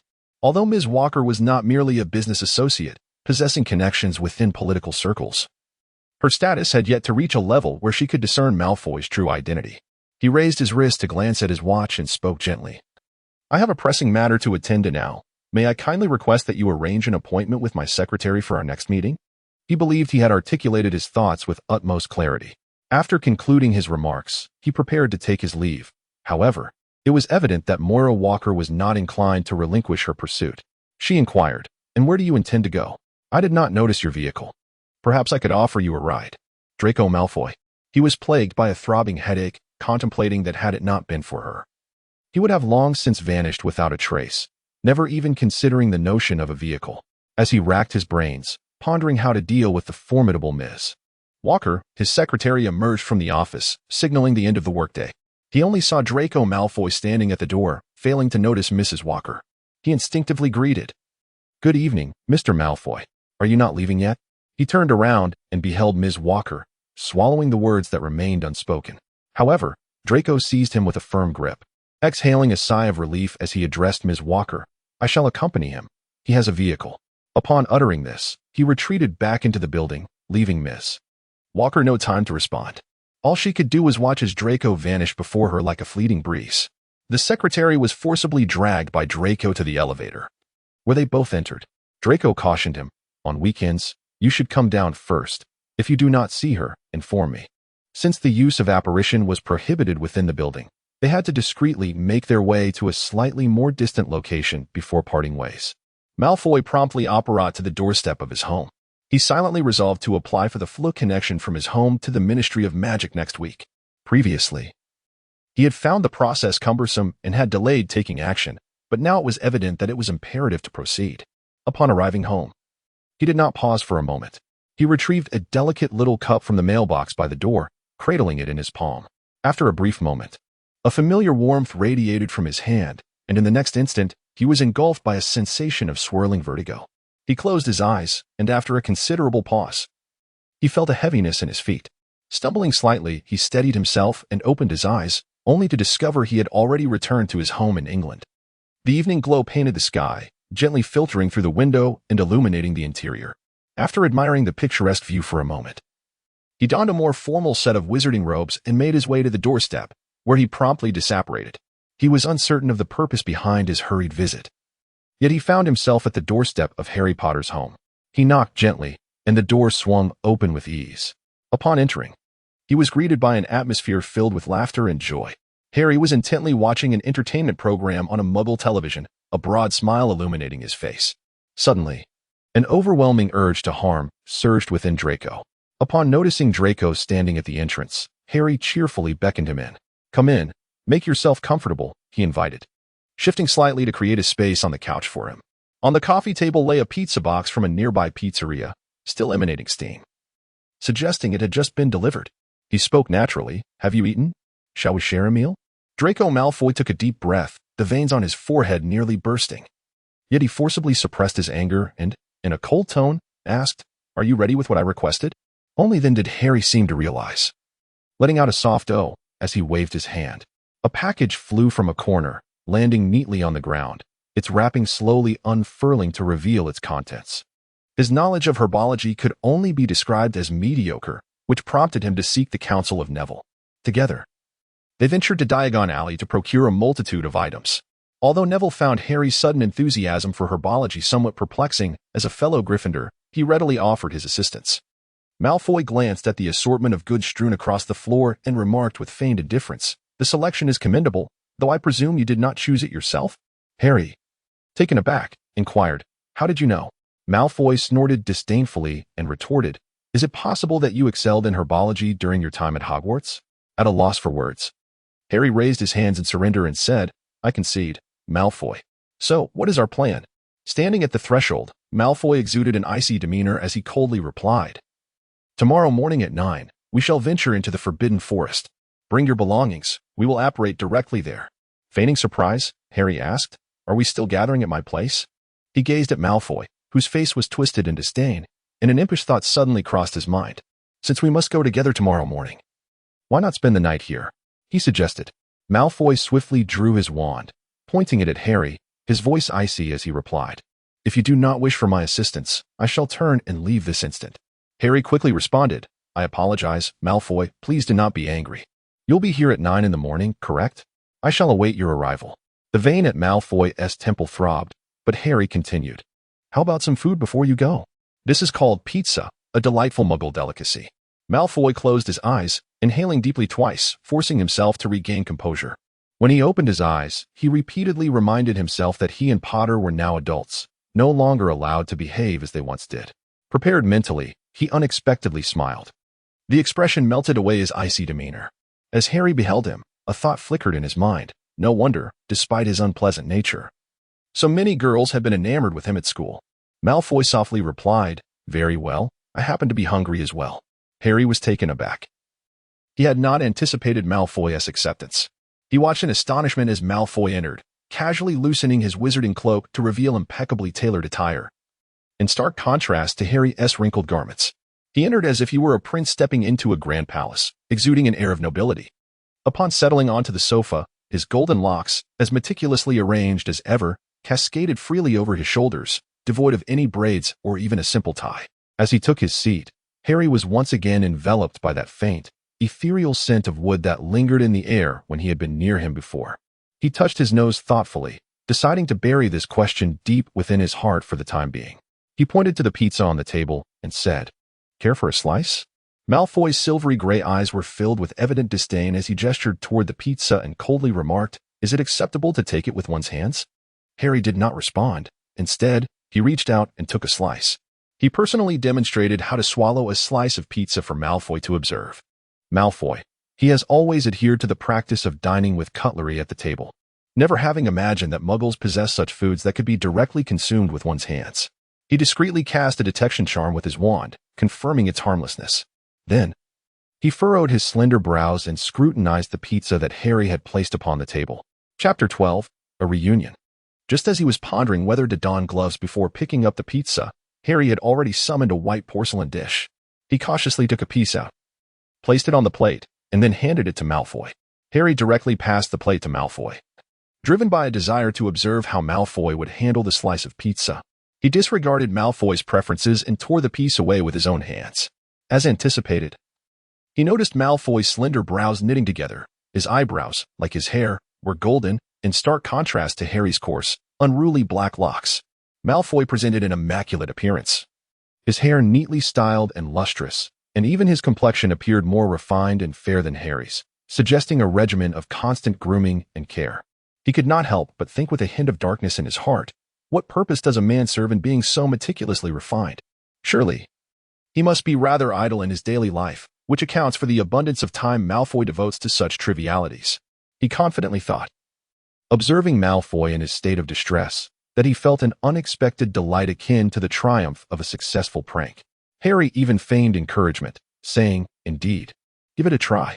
He feigned concern and inquired, "Do you know what pairs best with pizza?" Malfoy, indeed, took the bait and asked, "With what?" Harry's face blossomed with a genuine smile as he replied, "Of course, nothing complements it better than a refreshing cola." He even employed an exaggerated tone, incredulously retorting, "Are you not aware?" As he spoke, he grasped a bottle of cola in his hand, effortlessly twisting open the dark beverage with a sharp hiss. He casually summoned a cup, but upon reflection, considering Malfoy's status, he opted for a goblet instead. With a courteous demeanor, he poured the steaming cola into it and unceremoniously handed it to Malfoy, saying, "Here, give it a try." Draco's lips twitched internally. He was quite reluctant to accept this drink, which exuded a suspicious aroma, especially since it had been offered by that insufferable Potter. Yet, he felt an inexplicable, peculiar sense of failure if he were to refuse it, reminiscent of their school days when he had lost a match to Potter. To outsiders, it was merely a trivial game, but for these two young men, victory and defeat held tremendous significance, even determining who would initiate their next confrontation. This feeling had nearly faded from their hearts over time and distance, but recent encounters with Potter had rekindled that lingering sensation. Draco Malfoy was utterly certain that Potter's intention behind this so-called cola was to see him humiliated. Although he was internally reluctant, propelled by a peculiar sense of competitiveness, he steeled himself and accepted the challenge. First, he cautiously sniffed the cup of cola that emitted a suspicious aroma and skeptically remarked, "If you intend to poison me, I must inform you that it is quite impossible." Harry observed the wariness etched on Malfoy's face, barely able to contain his amusement, yet he betrayed none of it. Sincerely advising Malfoy, "Take a bite of the pizza first, then sip the cola, they are a perfect match." He internally supplemented that this was merely his way of enjoying pizza, genuinely recommending it to Malfoy to try, as it was indeed how he himself consumed it. The crux lay in whether Malfoy would believe him, with one hand holding the plate and the other raising a goblet filled with cola. Even Malfoy emanated an odd sense of discord. Harry had thoughtfully cast a warming charm on the plate, ensuring the pizza would remain hot. Draco inhaled deeply, placing the goblet down, and surveyed the surroundings while inquiring with a tone of resignation, "Eat it directly with my hands?" Harry nodded affirmatively. Only then did Draco slowly lift his hand, tentatively prodding the surface of the pizza. To his astonishment, beneath the seemingly hard exterior lay a surprisingly soft texture. As the sensation registered, Draco's apprehension diminished considerably, and he clumsily grasped the pizza, steeling himself to take a bite. The soft texture exploded in his mouth, and Draco felt a hint of surprise. Contrary to his expectations, this thing called pizza was not unpleasant at all. The cheese was baked to perfection, complementing the fluffy base and the toppings of bacon and cherry tomatoes, creating a delightful explosion of flavors upon entry. Quite good, Draco marveled internally. Yet he endeavored to maintain an impassive expression. After elegantly finishing the slice, he unexpectedly offered a modest compliment, though it appears to be a rather casual food. "The flavor surpasses my expectations." Harry had anticipated a scathing review from Malfoy, only to be met with wide, incredulous green eyes. He suddenly leaned closer to Malfoy, who, taken aback by Harry's sudden proximity, instinctively leaned back. Harry's deep green eyes brimmed with curiosity as he scrutinized Malfoy from head to toe, even appearing as though he might reach out. In an instant, Malfoy drew his wand, pointing it at Harry's outstretched palm, his expression guarded as he demanded, "What do you intend to do?" Harry, slightly disappointed, retreated, reclining back on his sofa. He exerted no magical pressure on Malfoy, instead seeming to lose his vigor, or perhaps his challenge, as he remarked, I merely did not expect you to praise it. I wanted to see if you truly are Draco Malfoy. Draco's forehead twitched. Deciding to disregard the seemingly deranged savior, he lowered his hand, glanced around, and took a piece of paper, methodically wiping away the crumbs from his fingers. Then he picked up the goblet filled with cola. He shook it gently, the dark liquid of the cola swaying within the chalice. Striving to maintain his composure, he inquired calmly, "A sip? A taste?" Harry, intrigued once more, urged him on. "It's true. I wouldn't deceive you. Do give it a try." He gazed expectantly at Malfoy's reaction, whose delicate brows furrowed into a cross. He scrutinized the cola within, yet he did not take a sip. He set down the goblet filled with cola and opted for an alternative approach. He directly grabbed the soda bottle, vigorously shook it a few times, and muttered under his breath, "No good. This seems far too suspicious. I'd better just drink straight from the bottle." Before Harry could even attempt to stop him, he had already twisted open the cap with his own hands. He barely had time to exclaim, "Stop!" But before the final syllable had escaped his lips, Malfoy had already uncapped the freshly shaken bottle of cola. The fizzy beverage erupted violently from the small vessel, a cascade of white foam bursting forth like a fountain, overwhelming Malfoy before he could react. Indeed, he had never anticipated such a spectacle from a mere bottle of cola. Beside him, Harry was equally caught off guard. His hand hovered uncertainly above the bottle, too late to prevent Malfoy from unscrewing the cap with an audacious flourish. His hands were still smeared with the foam and liquid that had erupted from the cola, trickling down his wrist, flowing towards his arm, and then dripping from the bend of his elbow. Malfoy was utterly stunned. He could only manage a brief gasp. Cola splatters adorned his hands, clothes, and even his face. Fortunately, the force of his shaking was not excessive, so the spillage was minimal. It was then that Harry, with a sense of fatigue, completed the sentence he had been unable to finish earlier. "Do not shake it vigorously." Malfoy remained in a daze as Harry shook his own hand, silently casting a cleaning charm that swept over both of them. Malfoy felt a sharp sting on his skin, as if it had been scraped by a razor, causing him to involuntarily shudder. He could not help but roll his eyes, irritably addressing Harry beside him. "Can't you control the intensity of your spell?" Though he was grateful for Harry's cleaning charm, it seemed excessive to wield such power for a mere cleaning spell. Harry, somewhat exasperated, retorted, "Is this your way of expressing gratitude?" Malfoy scoffed, choosing to remain silent. However, Harry opted not to dwell on the matter further. Carefully, he retrieved the bottle of soda from Malfoy's grasp. Malfoy relinquished it, allowing him to take away the ticking time bomb. Only then did Harry say, "This is why I poured it into the cup for you." He sighed. "You didn't think I poisoned it, did you?" Malfoy stiffened slightly, and Harry perceptibly noted his reaction, incredulously asking, "You can't really think I would poison you, can you?" Draco felt a sudden pang of anxiety. While it wasn't poison in the most severe sense, he still doubted that Potter had simply handed him something harmless. He assumed it contained something else. Draco stubbornly inquired, "What exactly is this? You claim there is nothing else in it? If there isn't, would it look like this?" The bottle of soda bore remnants of its recent eruption, the dark liquid cascading down its sides and quickly dampening Harry's coffee table. Harry let out a bemused laugh, running a hand through his tousled black hair in frustration. "All right. I understand. It's my fault for not explaining clearly from the beginning." Malfoy was momentarily lost for words.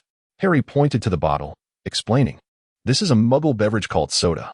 The reason I advised you not to shake it is that it contains carbonation. If shaken vigorously and then opened, it results in the very situation we just witnessed." He gestured dramatically, mimicking the eruption of a volcano, and continued, "Just like that. I poured the cola into the glass for you." Malfoy, with an air of restrained disdain, scoffed, "You could have mentioned that sooner." After speaking, he reached for the elegant goblet he had just placed on the coffee table, contemplating for a moment before taking a generous gulp of the cola. A slight sting, accompanied by a tingling sensation, coursed from the tip of his tongue as the effervescent liquid cascaded down his throat into his stomach, where an unusual feeling began to stir within him. He swiftly covered his mouth with his hand, yet a small sound escaped despite his efforts to suppress it. This meticulous individual, who had always prioritized decorum, unexpectedly emitted a tiny burp. However, he had not truly satisfied his hunger. It was merely a single slice of pizza. How could one feel full from that? Harry cast a surprised glance at him, and Malfoy shot him a glare in return. He lowered his hand, feigning nonchalance as if the incident had never occurred, and attempted to assert calmness. Although the flavor was somewhat peculiar, it was, fortunately, not unpleasant. Harry couldn't help but chuckle, exclaiming, "It's perfectly normal. That's what happens after drinking cola. No need to feel embarrassed. Despite Harry's reassurances, Malfoy resolutely refused to touch the cola again. He spoke with unwavering determination. No matter what you say, Potter, I shall not drink again. Yet, he still maintained an air of condescension, indulging in another 2 slices of pizza. After consuming 3 slices, Draco felt satiated, realizing he was full. He deemed it pointless to linger any longer. He rose and addressed Potter. Good night, Potter, I shall take my leave. Harry's gaze remained fixed on the television before him, though it was evident he was not truly watching. He replied in a dismissive tone, Are you leaving already? Won't you stay a while longer? For reasons unknown to him. Draco felt an inexplicable urge to suppress his rising frustration the more he conversed with Harry. His hand rested on the armrest by the door as he turned slightly. Striving for composure. Have you checked the time? It is quite late. I must return. Remember our agreement for tomorrow morning? Hogwarts, the Forbidden Forest, do you understand? Harry did not turn his head, but shuddered before he could even draw his wand. He was forcefully pressed against the door, his face immediately making contact with its surface, as if an unseen force was compelling his head down, rendering him immobile. Draco let out a muffled groan, the pain radiating through his cheekbone. However, the pressure soon eased, allowing him to lift his face slightly, yet he remained unable to turn his head. His limbs were still firmly restrained, leaving him utterly motionless. He gritted his teeth and exclaimed, Porter, what on earth is wrong with you? He could distinctly perceive it was Potter's binding curse. Yet what vexed him most was his utter inability to resist. However, Potter merely restrained Draco without proceeding further. And Draco sensed no malicious intent to harm him from Potter either. For what purpose then? A sudden outburst of emotion? As he pondered how to extricate himself, he suddenly felt a release throughout his entire being. This force, akin to the one that had enveloped him upon arrival, dissipated just as abruptly. Seizing the moment, he swiftly drew his wand and aimed it at Potter behind him. However, Potter's circumstances were somewhat different. He lowered his head slightly, one hand covering one of his eyes, while the other hand trembled as it was half raised, aimed ahead, and continued to shake incessantly. A sense of dread enveloped Malfoy, despite his ignorance of the events unfolding. The sight of Potter in such a state was undeniably ominous. Furthermore, the oppressive weight of magic in the air indicated that Potter's predicament was far from favorable. He first cast a detection spell upon Potter, only to find it sink into oblivion, yielding no response whatsoever. His magical power was sufficient to completely engulf Malfoy's detection spell. Draco's heart leapt to his throat. Could it be that Potter's magic had spiraled out of control? He tentatively called out, Potter? Potter? Simultaneously, a chill vapor emanated from the tip of his wand as he discreetly employed the spell Agumenti, preparing to douse Potter with a splash of icy water to rouse him from his stupor. However, observing the current state of affairs, he hesitated to pour the water over Potter's head, fearing it might exacerbate his distress. After a prolonged silence, Potter finally rasped, Go ahead. Draco could not quite discern Potter's words, yet at that moment, he dared not approach too closely, maintaining his stance with the wand raised.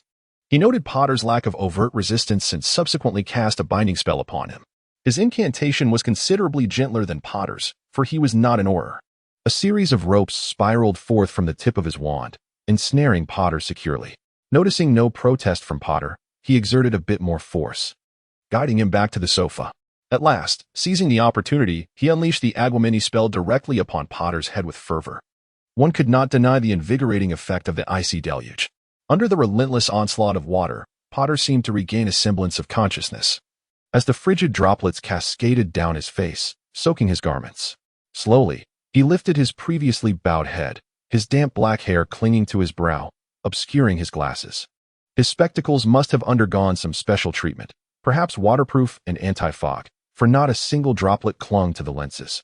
Yet when he lifted his gaze, the green of his eyes seemed so intense it could almost drip, mesmerizing to the soul. Draco felt a sharp pang in his head. His occlumency instinctively siphoned his magic into defense as Potter's legitimacy surged, intensifying its assault. Draco raised his wand once more, his silver-gray eyes brewing a tempest. Steeling himself, he aimed at Potter's face and whispered, Reducto. A crimson streak erupted from his wand's tip, hurtling toward Potter. The spell struck him squarely, the violent impact sending him reeling backward. Under the force of Draco's magic, Potter was hurled against the wall with brutal momentum, just as Draco had been pinned helplessly against the door moments before. But unlike Draco, Potter merely collided with the surface before sliding limply to the ground. Seizing the opportunity, Draco cast another detection charm.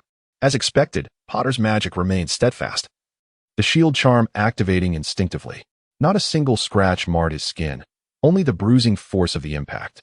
Draco watched warily as Potter lay motionless, still bound by the ropes, his drenched form glistening. The Aguamini spell had soaked only his upper half, his sodden clothes clinging tightly to his frame, revealing the defined contours of his muscles.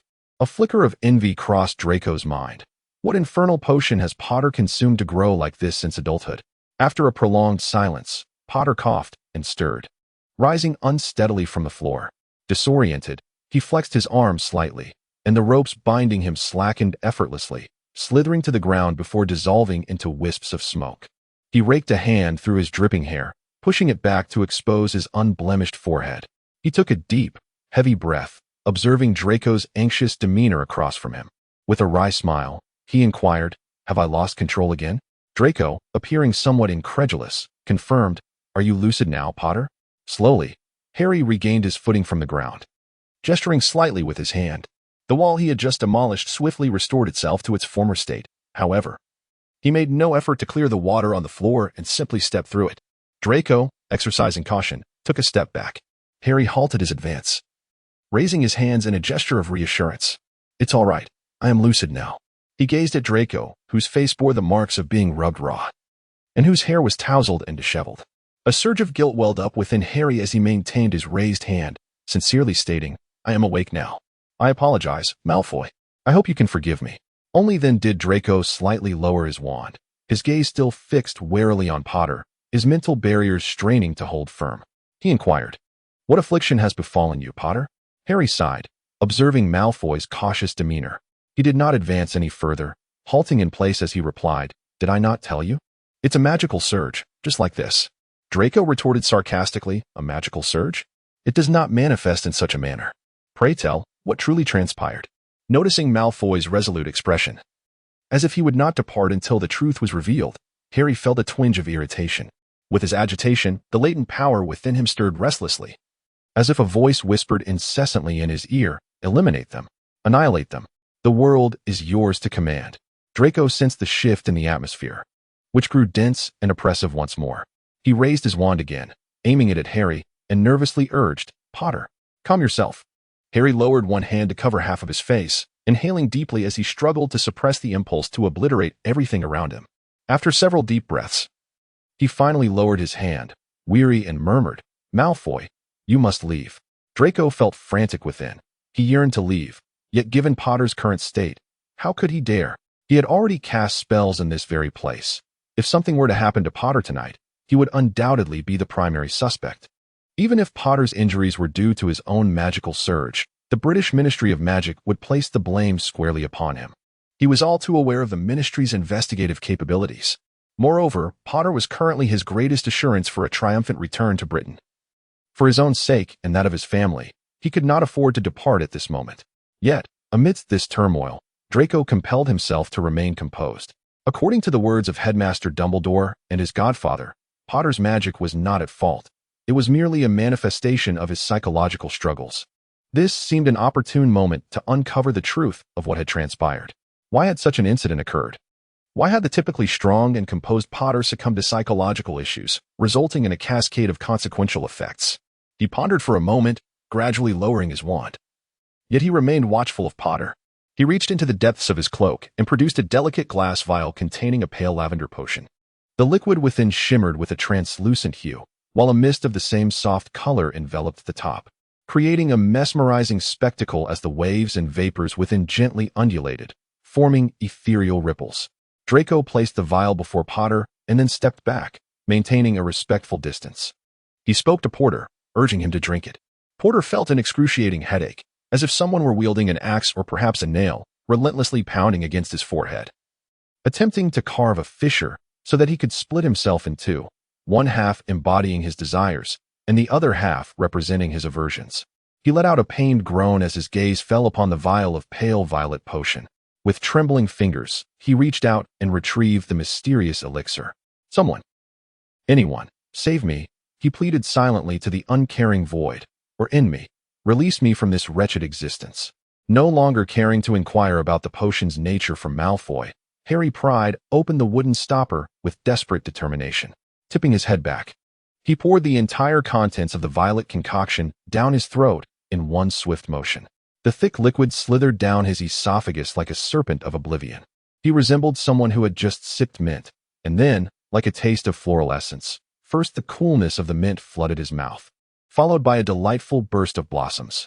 It was unknown what ingredients Malfoy had concocted in this potion, but as the floral elixir cascaded into his stomach, it swiftly transformed into a refreshing stream, akin to a brook frozen in time, flowing rapidly through his limbs and body. Most notably, it traversed his mind, and he felt the pain that had threatened to cleave his brain mend under the gentle caress of this forest-like stream. Gradually, the headache dissipated, and he couldn't help but exhale in relief. After a considerable moment, he sensed that he had truly come back to life. Such is the enchantment of potions. Yet, those ordinary brews he could procure offered none of this remarkable effect. The sensation bestowed upon him by Malfoy's potion mirrored that which Severus had previously provided. He uttered a self-deprecating remark in a low voice. Truly, he was a master of potions. Malfoy did not respond, but observed as he drank from the vial. Afterward, Malfoy silently cast a spell upon him. A gentle beam of white light emanated from his wand, enveloping Harry's entire being. Harry could feel the cool, yet soothing magic belonging to Malfoy flowing through him, imbued with an exploratory essence. He made an effort to relax, consolidating his own magic to embrace Malfoy's. As Malfoy's spell traversed his body, the radiance gradually faded away. Draco then exhaled a sigh of relief. Sheathing his wand as he inquired, "Potter, do you feel any discomfort?" Harry shook his head, propping himself up on his knees to stand once more. The events of the night had evidently left Malfoy quite shaken. After a moment of contemplation, he sincerely addressed Malfoy. "I'm sorry, Malfoy, and thank you." Malfoy grimaced, hesitating as he stepped forward, reiterating, "I shall ask you once more. You are truly feeling well now, correct?" Harry nodded, picking up the potion he had just consumed and offering it to Malfoy. "This is quite effective. What potion is it?" Malfoy accepted it back, his cool fingers brushing against Harry's before parting. He replied, "A waking draft." Harry expressed his curiosity, "But I've purchased waking drafts in Diagon Alley and St. Mungo's. None have had the same effect as yours." Malfoy, appearing reluctant to elaborate, stated, "I have modified it. Their formulas are outdated." After saying this, he retreated towards the door, placing his hand back on the doorknob to confirm, "Are you genuinely all right?" "I intend to leave. I would prefer not to return tomorrow to find a corpse lying here." An odd impulse surged through Harry's mind. Before he could ponder it, he blurted out, "If you don't wish to see my corpse tomorrow morning, then you should stay here tonight." After uttering those words, he felt something amiss. How peculiar it was to invite one's longtime rival from school to spend the night. Yet the invitation had been made, and there was no taking it back. Indeed, upon hearing this, Malfoy wore an expression as if he had seen a ghost. His mouth moved, yet no words escaped. Harry observed him, and the strange inclination to provoke Malfoy resurfaced within him. The more Malfoy seemed reluctant, the more Harry felt compelled to push the boundaries. He immediately feigned a headache, once again pressing his hand against his forehead, groaning for a moment before weakly uttering, "I feel a bit of pain in my head again." Chapter 14. Returned to Hogwarts. Draco surmised that he had likely been bewitched by the concoction known as pizza and cola. The combination of those two elements produced effects akin to a confundus charm. Although he was supposed to be the one concocting the potion for Potter, he found himself ensnared by its enchantment first. He lay rigidly in another room of the Potter residence, a space adorned with the commonplace decor of muggles, pale wallpaper, and a light-hued bed. This property, acquired by Potter, seemed to have aged considerably, with the edges of the wallpaper yellowing and peeling, revealing the underlying gray-white walls. Draco found himself utterly unable to sleep, his silver-gray eyes fixated on the curling wallpaper, his mind a tumult of confusion, lost in a labyrinth of thoughts. Perhaps it was due to the waterlogged state of his brain that he had acquiesced to Potter's request earlier. Now he found himself ensnared in a predicament, caught between choices. Despite the hour being ripe for slumber, Draco felt no fatigue. Lying in an unfamiliar bed within an alien room, not to mention the fact that Harry Potter was sleeping in the adjacent space, filled him with a sense of unease. The mere thought of this made him yearn for a time-turner to rewind to an hour prior, to cast upon himself a stunning spell or a silencing charm, or any incantation that might awaken the bewildered version of himself from earlier. He would willingly embrace any measure to restore clarity to his befuddled state. He turned over in bed, attempting to suffocate himself with pillows and blankets. At that moment, a gentle knocking sound emanated from the door. He lethargically pulled the quilt from his face, wearing an expression of utter disillusionment as he spoke.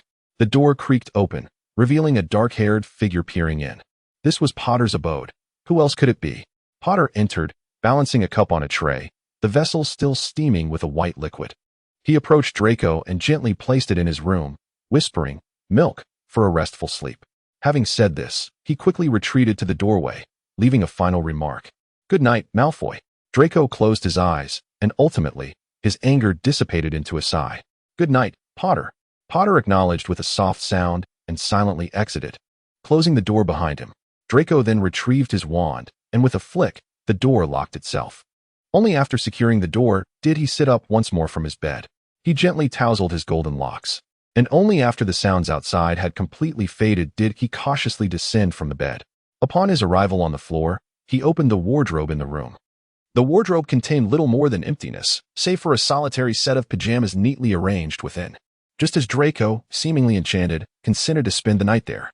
Harry swiftly procured a new set of pajamas from the Muggle shop downstairs and presented them to him, his speed leaving Draco no opportunity for reconsideration. He pondered for a while, ultimately retrieving the new set of pajamas, casting furtive glances around as if he were a thief, and then made his way into the adjoining bathroom. Meanwhile, in the adjacent room, Harry lay comfortably on his bed, engrossed in a book he held in his hands. The title of the book was quite straightforward. You too can become a potions genius. Common household potion recipes. Suddenly, Harry recalled that Hermione had gifted him a similar book during a previous occasion. Following the unusual circumstances of the evening, he found himself inexplicably intrigued by potions, particularly after consuming the potion that Malfoy had given him.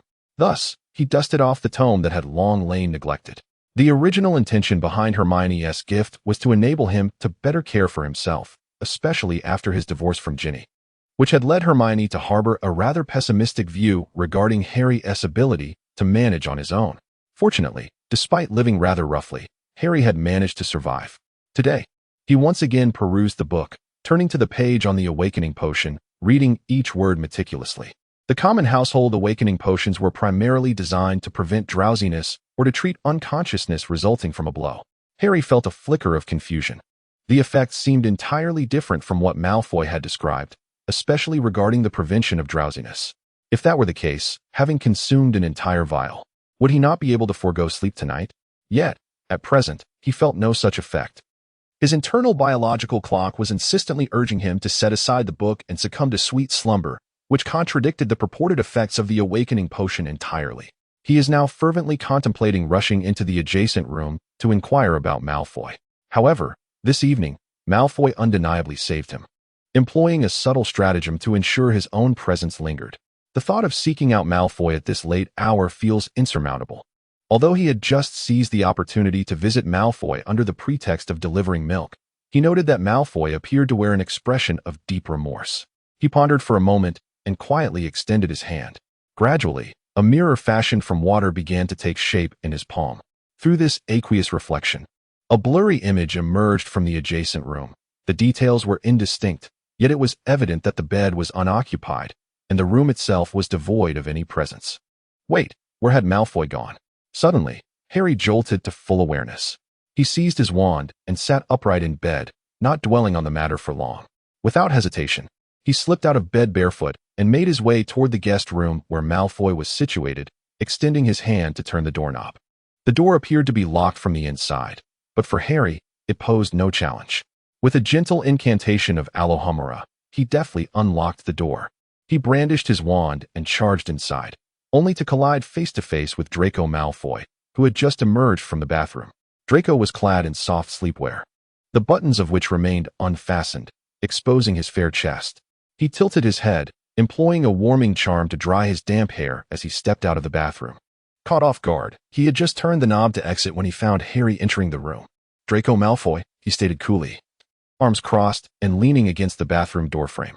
Harry sheepishly tucked away his wand, a bashful smile gracing his face as he stammered, "I noticed it was rather quiet here, and I feared something might have happened, so I thought I would check." Draco's icy demeanor remained unyielding as he retorted, "Who are you?"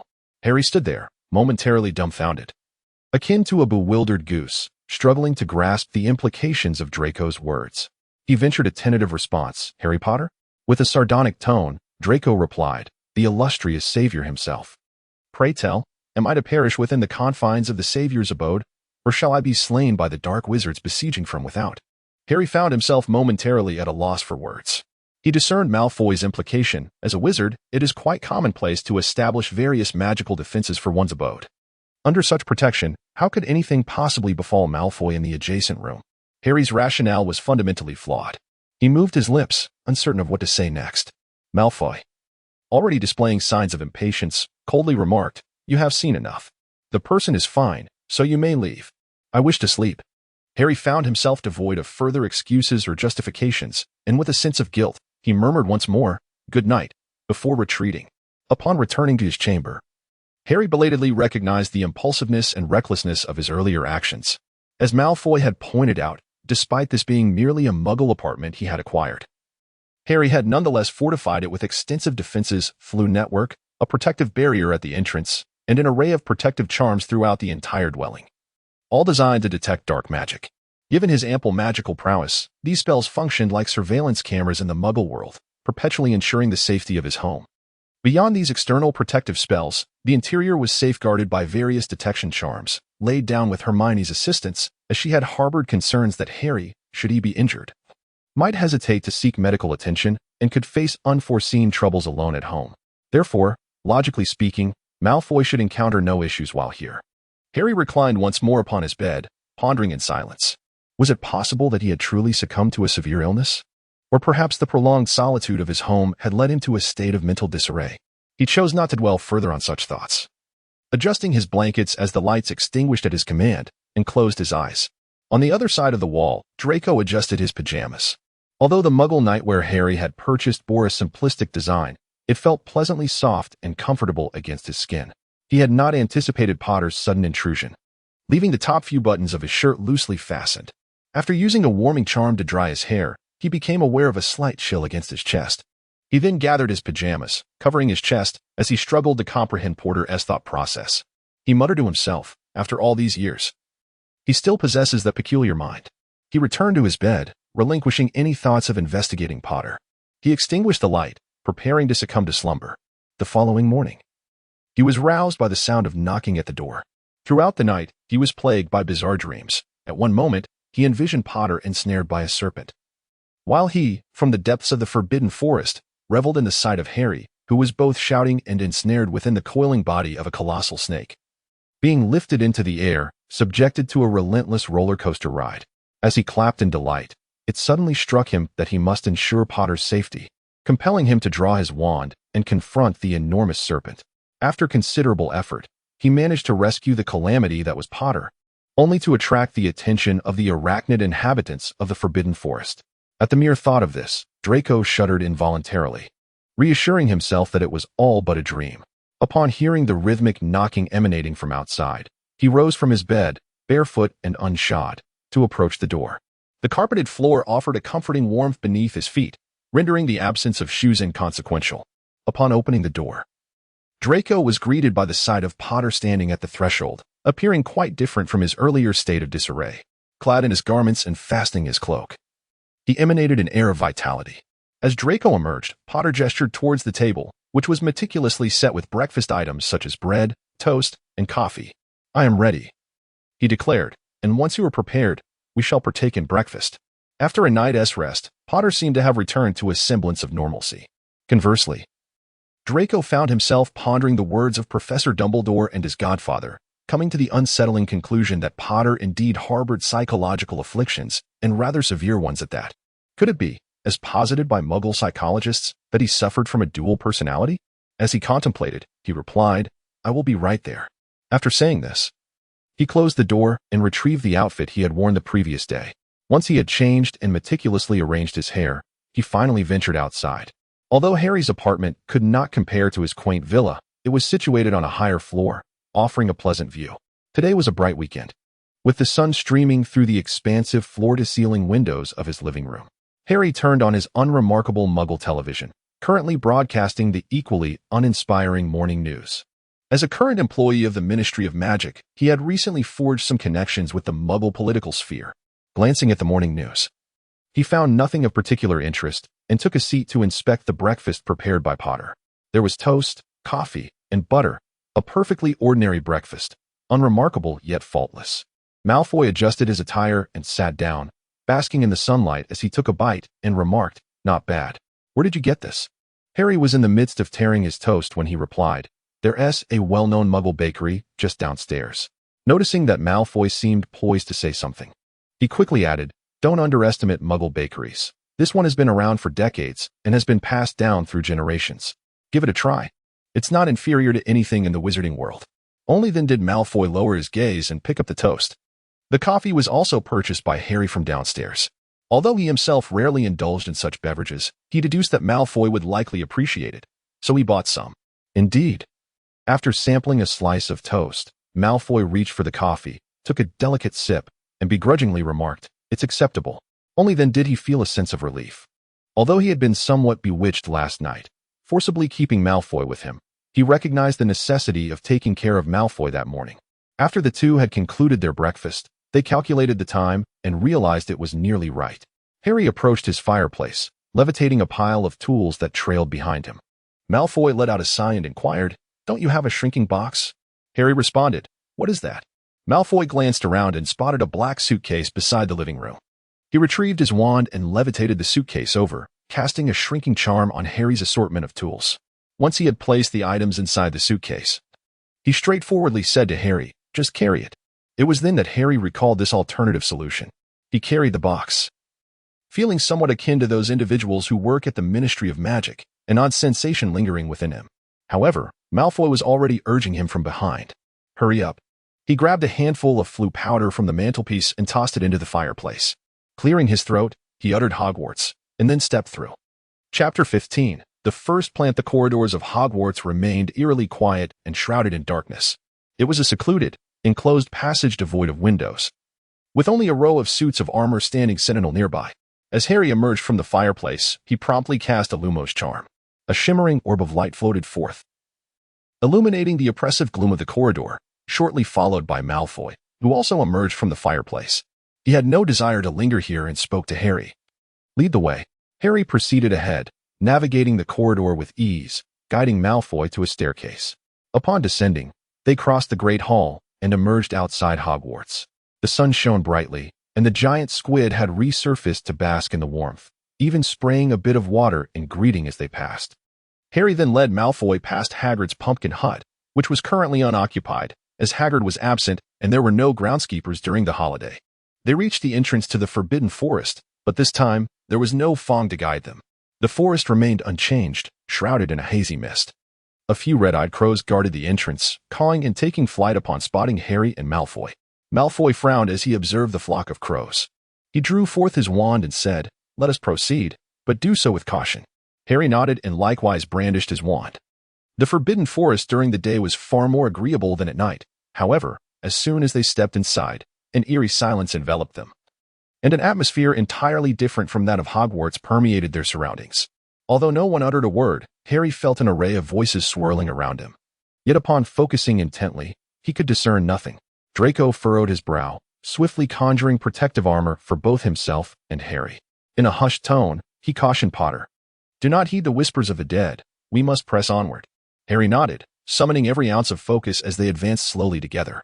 The Forbidden Forest had long been untouched. When Hagrid was present, he would occasionally venture in to seek various items. However, since the change in the Keeper of Keys and Grounds, the forest had remained largely unexplored, and paths for passage had nearly vanished. Harry led the way, continually casting slicing charms to clear the underbrush and any obstructions in their path, enabling their progress deeper into the forest. While casting spells, Harry inquired, "Where are we to search?" A glowing arrow hovered before Malfoy, steadfastly indicating their forward direction. Malfoy, vigilant as ever, scanned their surroundings and replied, "We are close. If my memory serves me correctly." He raised his gaze towards the pitch-black Forbidden Forest ahead, lifting his wand with a vigilant expression and softly murmuring, "We must be nearing the territory of the giant spiders." It suddenly dawned on Harry that Hagrid had previously raised giant spiders in the Forbidden Forest. and they had even attended the funeral of one named Aragog. However, after the demise of that elderly arachnid, the remaining spiders did not seem particularly amiable toward them. Harry quietly inquired, "Are you certain we can find what you seek here?" Malfoy nodded affirmatively, declaring, "Indeed, let us proceed further." As the two continued their journey, the surrounding mist thickened, swirling and clinging to them. The trees grew taller, their dense canopies blocking the sunlight, and the areas shrouded in foliage began to darken. Harry conjured a Lumos charm, and soon, clusters of white spider silk started to manifest on either side of the treetops. Densely hanging and enveloping objects that had turned black and indistinct, perhaps even corpses. Harry's keen ears picked up the sound of something crunching on fallen leaves nearby. He swiftly turned around, aiming in that direction, and a shattering spell was unleashed from the tip of his wand. A robust beam of crimson light surged forth, sending countless clods of earth and fallen leaves soaring into the air. A dark silhouette darted swiftly from that spot, so rapidly that it was scarcely discernible. Malfoy did not shift his gaze. He remained fixated on the path ahead, which began to grow rugged and uneven. Beneath the layers of fallen leaves, a small stream emerged, with a shaft of sunlight piercing through the dense canopy above, illuminating a spot where a cluster of exquisite blue plants thrived. Draco spoke softly, "Unicorn hairgrass. Potter, look. It's that one." Upon hearing Malfoy's voice, Harry turned his head to glance in that direction. Previously, he had encountered a unicorn in the Forbidden Forest, a creature of silvery hue, adorned with long, flowing hair that radiated a luminous silver light. This particular plant bore an uncanny resemblance to the unicorn's tail, perhaps even surpassing it in beauty. Soft and smooth, it too emitted a gentle glow, swaying delicately upon the ground. He could hardly contain his excitement upon hearing Malfoy's tone, and he addressed Harry, requesting the toolbox. Harry took a moment to recall what the toolbox was before hastily handing over the small black box he had been holding. Malfoy donned his dragon-hide gloves, his slender, pale fingers encased within the dark leather. He received the box with care and cautiously opened it. Retrieving a small spade and a tiny box from within, he fixed his gaze intently upon the plant emanating a soft blue glow, cautiously making his way over. The soil surrounding that plant was notably softer than the ground beneath their feet. As Harry observed Malfoy advance, his own foot sank directly into the earth below, nearly submerging half of his foot. Yet, Malfoy did not invoke any spells to solidify his footing. He held a spade in one hand and a wooden box designed for magical plants in the other. He slowly crouched down, using the spade to trace a circle around the plant. Meanwhile, Harry remained vigilant, his ears attuned to the faint rustling of arthropods. He could vividly imagine the giant spiders scuttling about in the canopy above. However, these thoughts did not deter him. Rather, they ignited a thrill within him. The giant spiders likely presumed he was still the same as during his school days, and Harry felt a surge of eagerness to demonstrate his progress to them. Once Malfoy had completed the circle around the plant, he placed the spade outside the circle and drew his wand, pointing it directly at the circle he had inscribed. A beam of light swiftly illuminated the tip of his wand, encircling the drawn outline. Draco exhaled softly, barely finding the time to return his wand to its original position. Instead, he bit down on his wand, withdrew the spade, and began to carefully excavate the soil along the circumference of the circle. He resolutely embedded the shovel upright, meticulously circling it as if he were delicately slicing a cake. At that moment, he seemed to sense a gentle breeze whispering above his head. Yet he had no time to dwell on it. Unbeknownst to him, a mass of white silk was silently launched towards his golden hair. Harry, attuned to the threat looming above, swiftly raised his wand, casting a crimson beam of light that shattered the web into countless fragments resembling dandelion seeds. With a gentle flick of his wand, the dandelion remnants were whisked away by a gust of wind.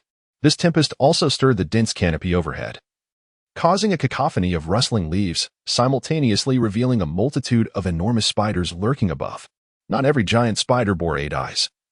Yet the largest among them fixated their chilling gaze upon the 2 figures below. During Aragog's reign, due to Hagrid's influence, his progeny had been strictly restrained. However, with Aragog now deceased and Hagrid absent, these 8-eyed behemoths had long been expanding their territory within the Forbidden Forest unchecked.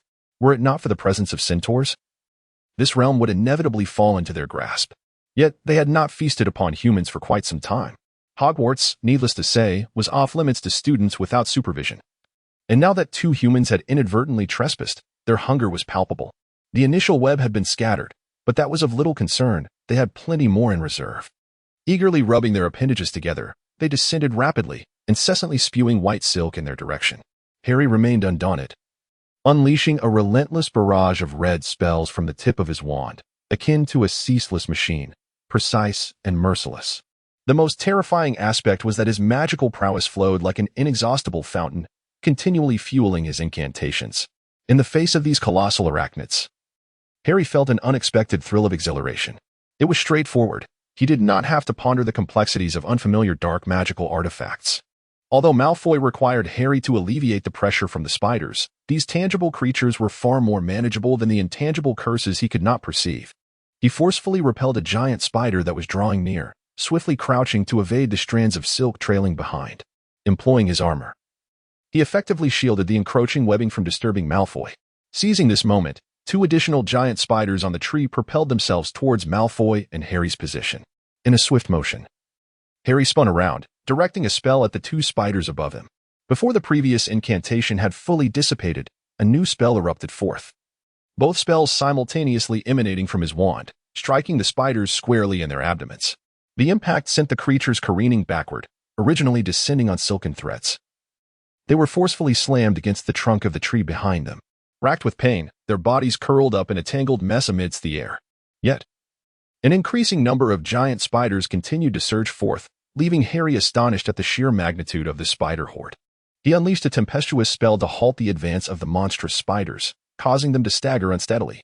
Following this, he cast a lightning spell that struck before them, prompting several of the giant arachnids to emit piercing shrieks as they were seared.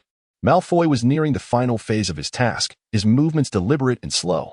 Harry, observing Malfoy's actions, could not restrain himself from urging him onward. Malfoy, hurry. There are too many.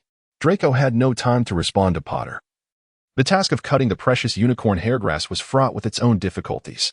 He maintained a steady output of magical energy, beads of sweat forming on his brow. With unwavering focus, he gripped his wand, ensuring stability as he completed the final circle. Upon finishing that last inch, his wand erupted with a blinding white light. As the radiant light burst forth, the swarm of giant spiders became even more frenzied, charging recklessly toward them. Harry, unwilling to yield, moved his lips, preparing to unleash a wide-area attack spell against the oncoming horde of spiders. However, this depended on Malfoy retreating from the danger zone before he could finish his incantation. The luminescent plant, along with the soil beneath it, gradually lifted into the air, its roots intact, a testament to Draco's exceptional skill. He swiftly retrieved a wooden box designed for potion storage, deftly guiding the unicorn tail hairgrass into it. With a decisive thud, he closed the box and rapidly retreated. Draco's clothing, hem and boots were caked with foul-smelling, black soil. He dashed past Potter with the box in hand, striving to move as swiftly as possible. Just as he had barely caught his breath, he heard a thunderous sound emanating from behind him as Potter raised his hands. He abruptly turned his head, almost hearing the frail crack of his neck. Potter maintained a horizontal stance, and before him, particularly in the place where Malfoy had just stood, the scene had transformed dramatically. The very spot where he had just been, along with the area occupied by the colossal spiders, was now ensnared by numerous vines that had erupted from the ground, binding everything tightly.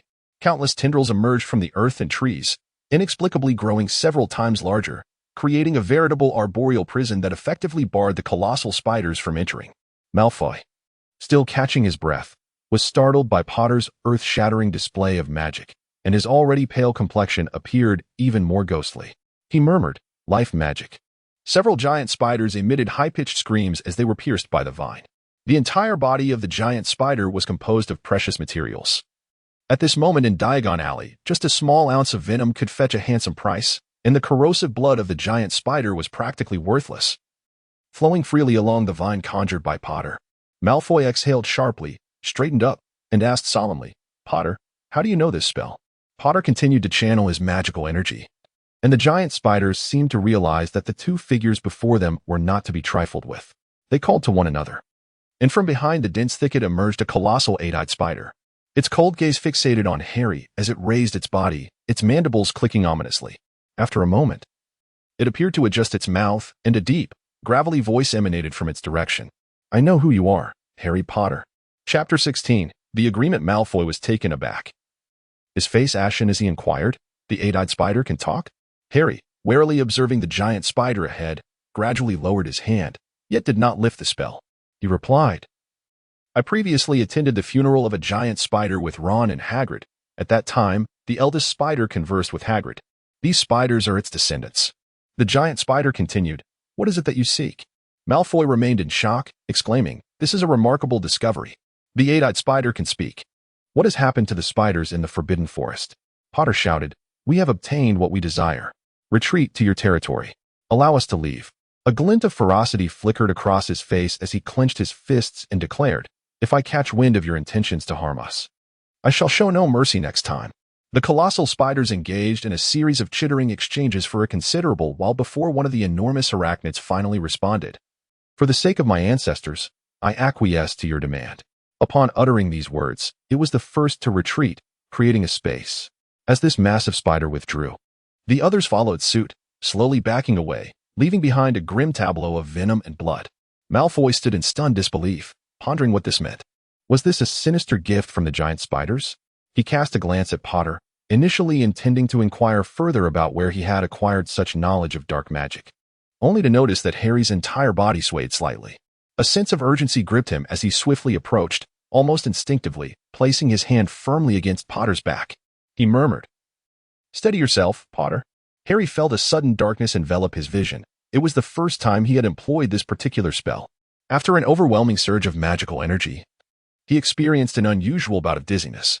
Fortunately, Malfoy was there to brace him, the force of his support preventing Harry from collapsing immediately.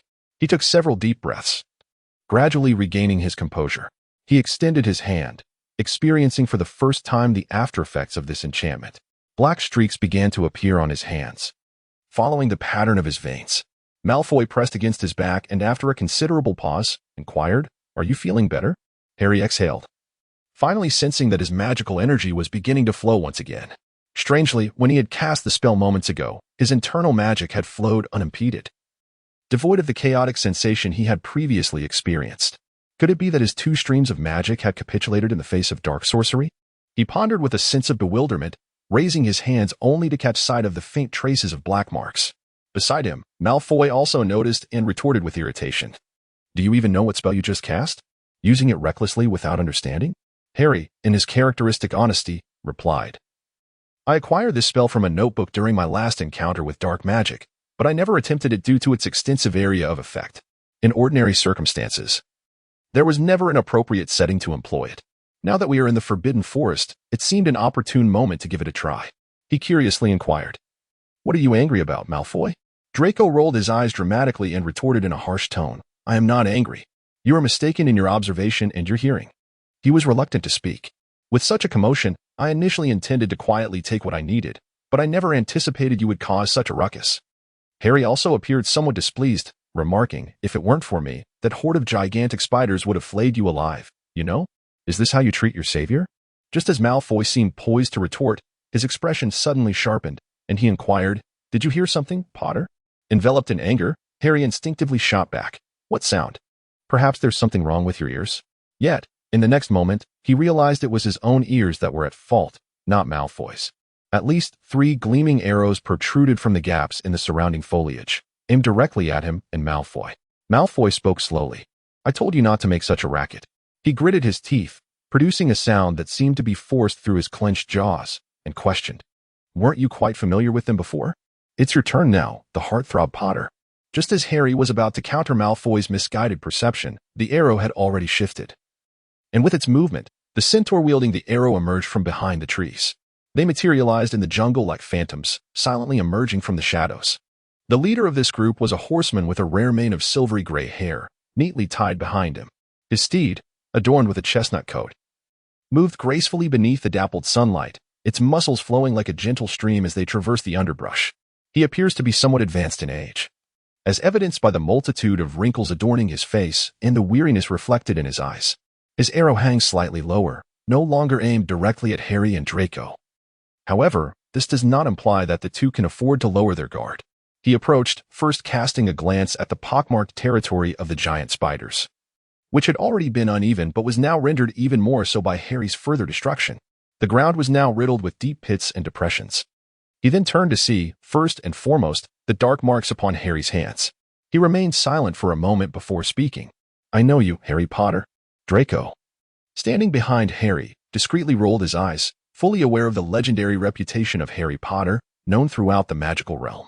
The centaur swiftly turned his gaze to Draco, as if having caught the eye roll, and calmly remarked, "Golden hair, in the British magical community, besides the Malfoy family, there is only the Greengrass family. However, the Greengrass bloodline is nearly extinguished, and apart from your hair, your eyes mirror those of your father and grandfather. Aside from the Malfoy family possessing such a formidable magical legacy, I cannot think of another." What? The Greengrass bloodline is nearly extinguished? Harry had not anticipated that the centaur's subsequent statement would provide him with such significant information. He glanced at Malfoy, who initially appeared shocked, followed by a hint of sorrow in his eyes. Yet, this brief moment of grief was quickly he had no choice but to resignedly admit, "It is I."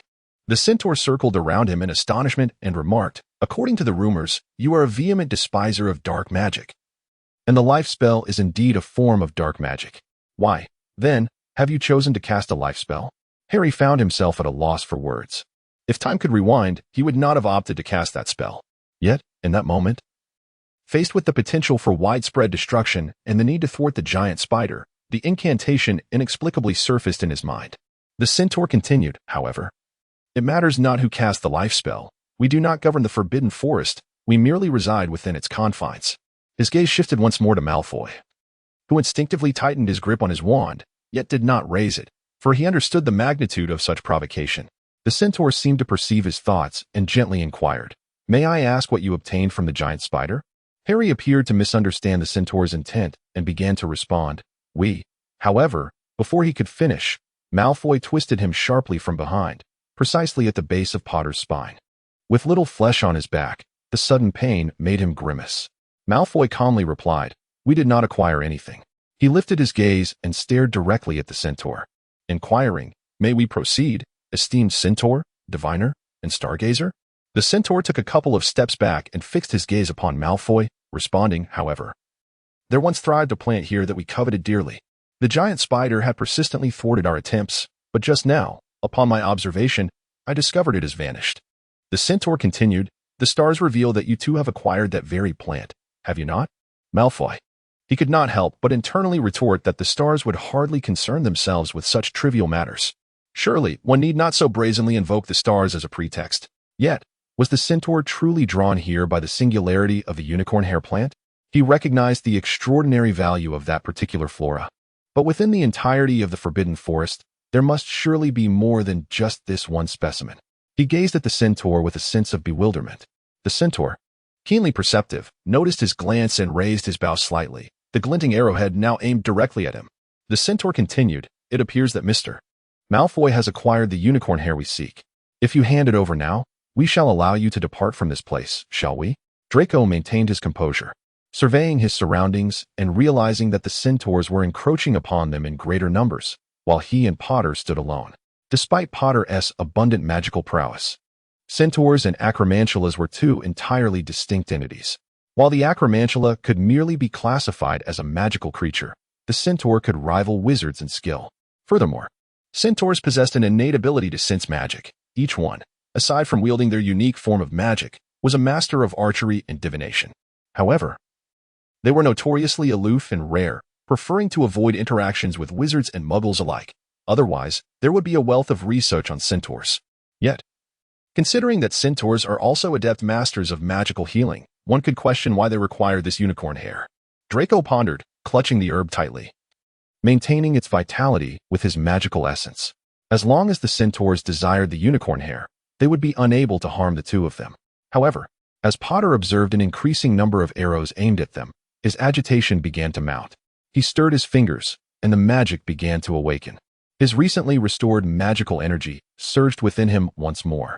The sudden commotion of magic instantly roused the centaurs nearby. Draco felt a chilling flash before his eyes as the centaurs emerged from the thicket, behind him, and in front of him, all drawing their bows in unison. Aimed squarely at Potter. "Draco, why is he still so impulsive?" He muttered indignantly behind Porter. "Calm down, Porter." He drew his wand as well. Yet he did not raise it, feeling an unsettling uncertainty in the presence of so many centaurs. The elder centaur gazed calmly at Harry, and in the depths of his brown eyes, Harry could discern his own reflection. Suddenly, a hazy shadow materialized before him, like a specter. A young centaur lay in agony on what appeared to be a soft and sturdy woven bed, gasping for breath. Its body, whether he or she, was an unnatural shade of crimson, radiating an intense heat. Beside it knelt a female centaur, weeping softly as she held the small centaur's hand. The young centaur's eyes were tightly shut, seemingly devoid of consciousness. The vision flickered away in an instant. Yet Harry's mind felt as though it had been struck by a heavy blow. No one had ever made him feel this way before. He let out a muffled groan, unable to resist pressing his hand against his head. The elder centaur also took 2 steps back, his astonished gaze fixed upon Harry, his expression laden with gravity. His complexion shifted unpredictably, as if he had suddenly resolved to make a decisive choice. He swiftly raised his bow, aiming it at the center of Harry's brow, his fingers poised on the string. At the same moment, a spark ignited from the arrowhead with a sudden flare. Just as his fingers began to loosen, poised to release, Draco Malfoy swiftly interjected. He raised high the box of medicinal herbs in his hand and proclaimed loudly, "I shall give you the herbs." In that fleeting moment, he had distinctly sensed a murderous intent from the centaur's arrow, an ominous aura he hadn't perceived before. Moreover, Potter seemed on the verge of another magical outburst, just as he had been the previous night in his apartment. Under such circumstances, he dared not take risks. Who knew how many more centaurs lurked in the shadows? Even if they could momentarily break through this encirclement, he was certain, within the Forbidden Forest, there existed no place the centaurs would hesitate to tread. Only places they chose not to. Sunlight gradually spilled through the trees, illuminating the box Draco held aloft. His sleeve slipped down as his arm stretched upward, and the pale radiance of his exposed wrist gleamed under the sun's touch. Chapter 17. Entering the territory, Harry panted heavily, lifting his face once more. Malfoy had already stepped past him, standing protectively in front with an unspoken air of guardianship. As Harry glimpsed the herbs in the box Malfoy held high, the blinding whiteness of his wrist momentarily stung his eyes. From the tension in Malfoy's rigid posture, Harry could tell he was deeply unsettled. With another labored exhale, Harry lowered the hand, shielding his eyes. The centaur's arrow still burned with an eerie flame. Unlike ordinary fire, its tip flickered with an azure glow. Yet instinctively, Harry recognized its lethal danger. He clenched his fist, the once surging magic gradually subsiding. Aware of Harry's transformation, Malfoy did not turn his head. Instead, he continued to fixate intently on the elder centaur before him, squeezing out a sound through his teeth. "Potter, feeling better?" Harry responded with a slight affirmative, gazing at the elder centaur and inquiring, "Are you using this to save someone?" Upon hearing Harry's question, the elder centaur maintained his posture, unwavering. The physical prowess of centaurs far surpasses that of wizards. Even at his advanced age, the elder centaur held his bow with remarkable steadiness, his hand motionless. He murmured softly, "Indeed you and he belong to the same kind." "Who is he?" Draco pondered the meaning behind the centaur's words. However, the centaur suddenly lowered his arrow, and as he did, the flames upon the arrow extinguished, returning the wooden shaft to its original polished state. The centaur spoke, "Indeed. One of my kin is in urgent need of this particular herb. Within the entire Forbidden Forest, it is the only specimen that has recently reached maturity. The others have yet to grow and, therefore, cannot be harvested." He added, "If you would be willing to part with this herb, I would gladly offer you the location of the next one in exchange."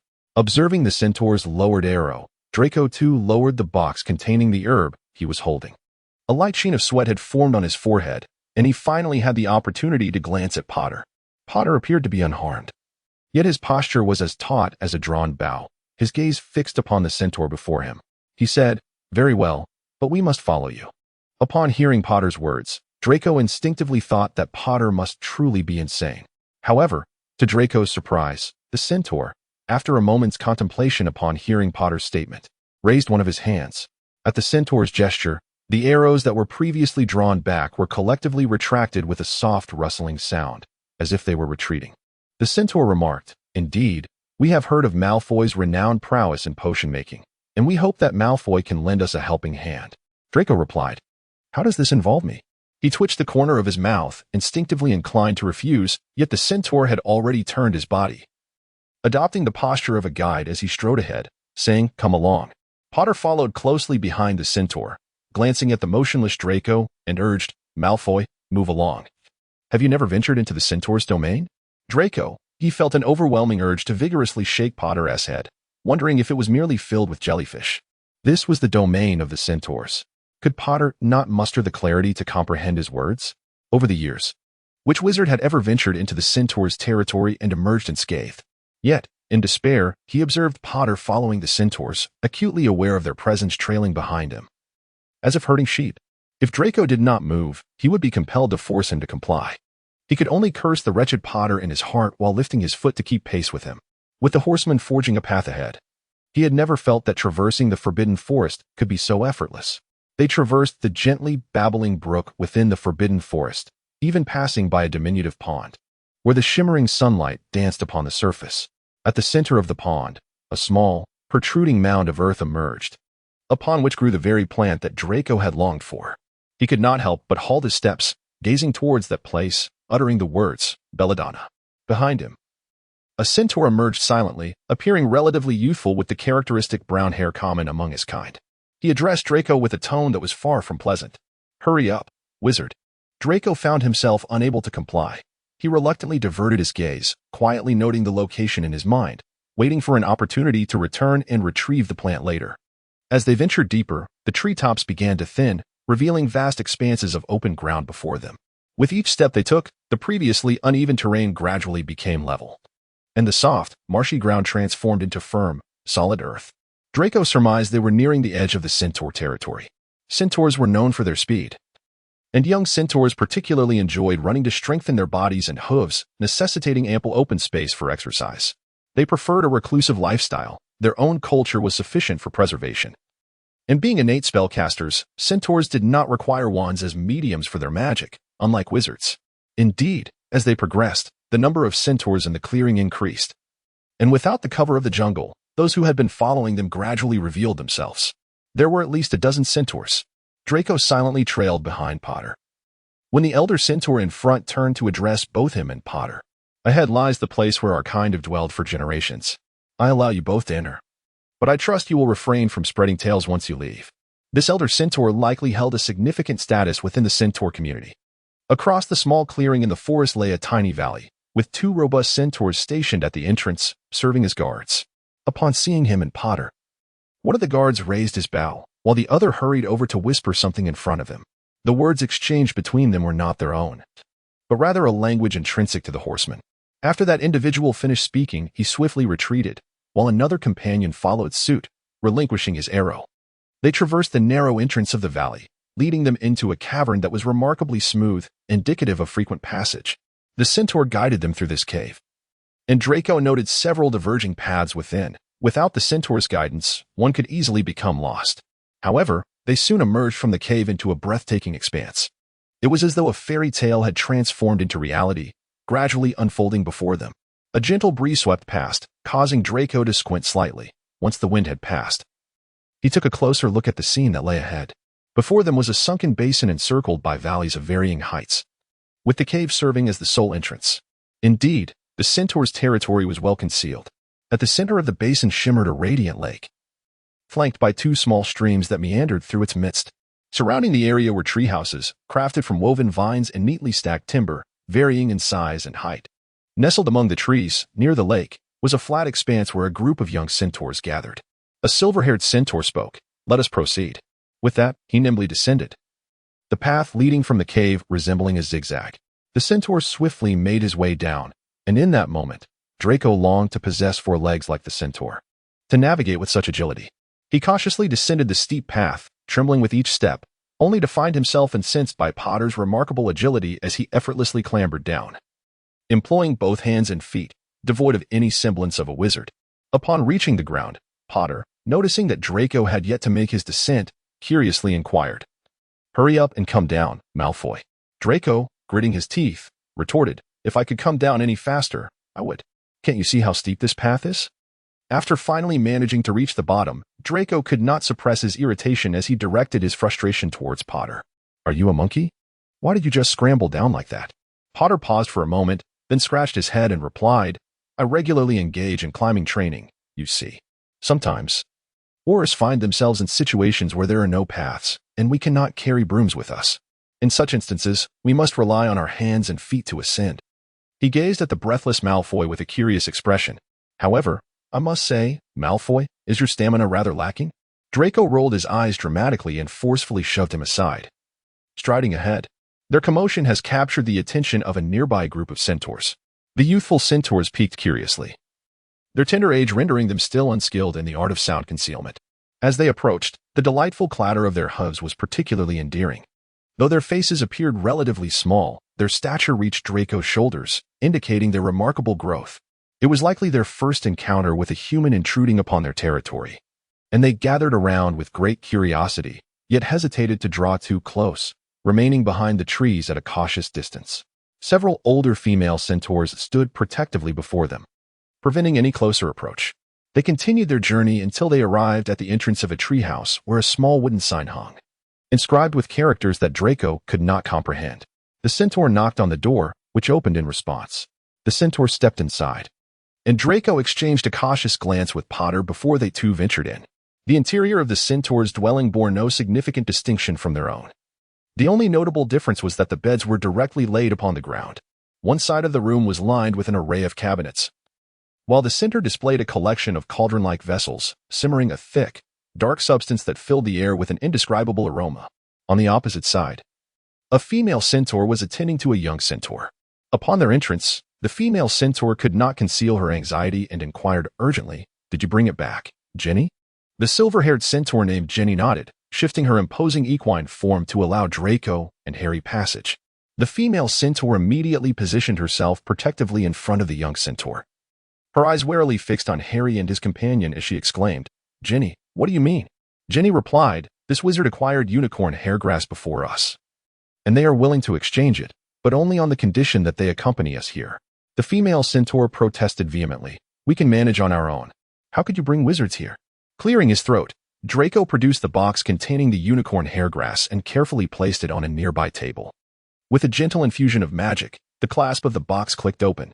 Within, the softly glowing unicorn hairgrass lay undisturbed, the surrounding soil still damp. Draco stated, "Madam, here it is." The female centaur paused, her words faltering, and after a considerable moment, she straightened and approached, taking the box from him. She delicately extracted the unicorn hairgrass, which swayed gently like a true unicorn's tail, emanating an enchanting and ethereal glow. Draco asked cautiously, "May I see this little one?" The female centaur regarded him with skepticism, but Jenny interjected softly, "Annie, let him take a look. It's been so long and Shunny has yet to awaken. Allowing others to see her cannot harm." He paused for a moment and spoke, "It can't possibly get any worse." Upon hearing this, Annie wore an expression of indignation, ready to argue further. However, Draco had already stepped forward, removing his gloves and carefully gathering the hem of his mud-stained garments to prevent the dirt from soiling the area where the little mare lay. He produced his wand, and the sight of it caused Annie to nearly explode with fury. Fortunately, Jenny was quick to restrain her. Draco felt a twinge of anxiety. It seemed that this mare named Annie was poised to tear him apart at any moment. Harry approached as well, brandishing his wand, not raised. But the aura of his magic was enough to convey that he was not to be trifled with. This compelled her to quiet down. With a sigh of relief, Draco, under the dual protection of Jenny and Harry, cautiously settled beside the little mare named Shani. Uncertain if the detection spell he intended to use would be effective given the significant physiological differences between centaurs and humans, he extended his hand and grasped one of little Shunny's legs. Upon contact, he was taken aback. The temperature of little Shunny's leg was exceedingly high. Even Draco recognized that such elevated warmth was abnormal for a centaur. He could even sense a burning sensation in the palm of his hand. Chapter 18. Collaboration. Draco's previously anxious expression suddenly transformed into a calm demeanor. He drew his wand and pressed it against little Shunny's leg. The young centaur's hoof was still tender, devoid of any calluses. Silently, he recited the incantation in his mind, and a gentle white light emanated from the tip of his wand, gradually enveloping little Shunny's leg. Draco maintained his magical output, aware that he could not unleash his power recklessly as he had with Potter, nor could he manipulate it delicately as he would with an ordinary wizarding child, for he was uncertain of the extent of magical energy that a centaur could withstand. He meticulously adjusted his magical output, while little Shani lay obliviously on a bed woven from straw and flower leaves, her eyes tightly shut, her complexion pale, and her breathing exceedingly faint. After a considerable interval, Draco finally sensed a slight response from the magic he emanated. He concentrated intently on his magical flow, and soon felt a peculiar sensation emanating from Shani's abdomen. A soft white light eventually settled upon her belly, flickering like a firefly. Draco withdrew his wand, disregarding the sweat on his brow, and inquired, had she consumed anything prior to this? Annie regarded Draco with suspicion, momentarily speechless, until Jenny prompted her. Annie, with evident reluctance. Annie replied, Shani had ventured outside the valley before. I did not accompany the group of children, but I heard from those who went with her that they merely caught some common beetles. However, after Shani returned, she developed a fever that night, which persisted without respite. By the following day, she lost consciousness. Though she breathed, she did not respond to her parents' calls. The next day, she was brought to me. We have already tried various common herbs with little effect. Yet little Shani is a resilient child, and despite her condition, I can still sense her fierce will to survive. Draco pondered for a moment and asked, could you summon the children who were with her that day? Annie remained silent, glancing at Jenny. Jenny inquired, what do you wish to ask? Draco deliberated and replied, if they merely sought ordinary beetles, then there would be no cause for concern. But what if among the beetles they found, there existed a rare species? He cast a glance at Jenny and Annie. Inquiring with a tone he endeavored to keep from being offensive, may I ask if your people typically consume beetles? Upon uttering these words, he promptly sealed his lips tightly and turned his head aside, feigning ignorance to the presence of Jenny and Annie. Without a moment's hesitation, Annie retorted, impossible. Our children have grown up in the jungle. They are well aware of what is edible and what is not. Draco cautiously posed another question. If I refrain from asking the children myself, might you assist me in inquiring about what the children can eat? He pondered for a moment, then tapped a nearby leaf with his wand, transforming it into a piece of parchment. He subsequently pointed his wand at the paper, and gradually, a beetle outlined in black began to emerge on the parchment. After a while, the insect appeared to materialize as if it had come to life. However, on its outstretched wings, there was a striking black and white image that resembled a rather sinister human skull. Draco murmured softly, the bone beetle. He waved his wand, and the beetle took flight. Once it landed and folded its wings, it appeared indistinguishable from an ordinary insect. Draco remarked, the conditions for the formation of the human bone beetle are exceedingly stringent and highly toxic.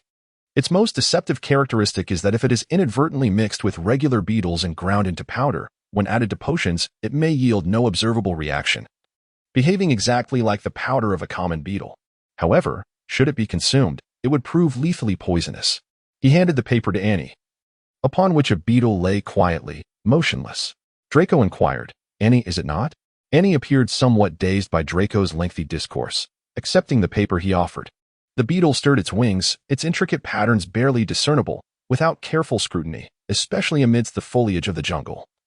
One might easily mistake its concealed designs for mere illusions cast by sunlight. In a soft voice, Annie remarked, the transformation spell. Draco continued to grasp the leg of little Shani, feeling the heartbeat of the pony. He couldn't help but marvel at the remarkable physical resilience of the pony folk compared to wizards. Had an ordinary wizard inadvertently ingested a potion derived from such a toxic beetle, they would likely find themselves in St. Mungo's for emergency treatment by nightfall.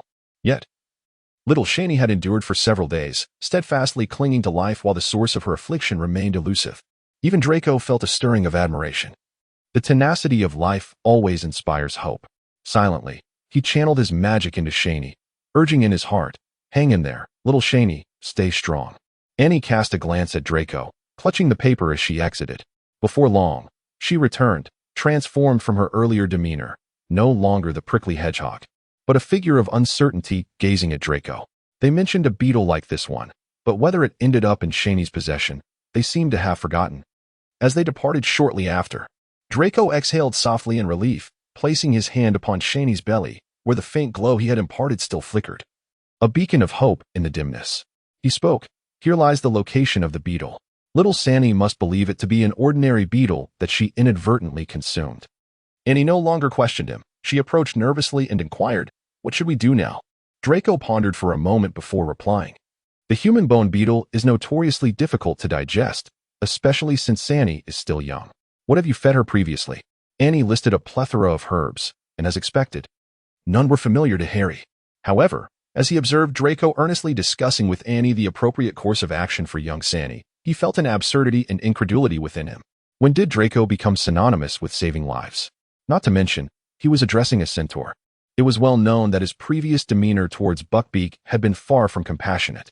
Back then, he had held an air of superiority, believing that no non-human magical creature deserved to brush against his garments. Yet here he was, diligently seated to deliberate on how to rescue a young centaur. While conversing with Annie, he continuously channeled magic into the young centaur, and gradually, her breathing steadied. Though she remained unconscious, Harry inexplicably felt that she was improving, if only slightly. As Draco and Annie concluded their discussion, Annie took the box containing unicorn tail hair and exited. Shortly thereafter, Ginny took Annie's place, kneeling beside young Sandy, gently grasping her hand. A profound silence enveloped the room. Harry blinked, feeling somewhat disoriented. Draco shifted slightly, still clutching his wand, the tip emanating a white light that enveloped young Sandy like a protective cocoon. Harry, curious, asked, "What spell is this?" Draco ignored him, intently observing Sandy's complexion, adjusting his magical output through his wand. However, having expended too much magic while cutting the herbs and now maintaining the flow, even Draco began to feel a sense of fatigue. Grasping his wand, Draco reflected on the fact that no matter when or at what age, being alongside Potter had never led to anything good. He once again adjusted his magical energy. He had learned healing spells. However, at this moment, the incantation merely served to stabilize little Shunny's current condition, yet it was not sufficient for a complete cure, if a thorough healing were to be achieved. Just then, Annie hurriedly pushed the door open. The centaurs residing in the forest were innate masters of herbalism, while many wizards required specialized tools to handle herbs. For the centaurs, it was a simple task. She cradled a stone basin, as large as a wash basin, its edges adorned with intricate patterns, filled with a handful of blue powder.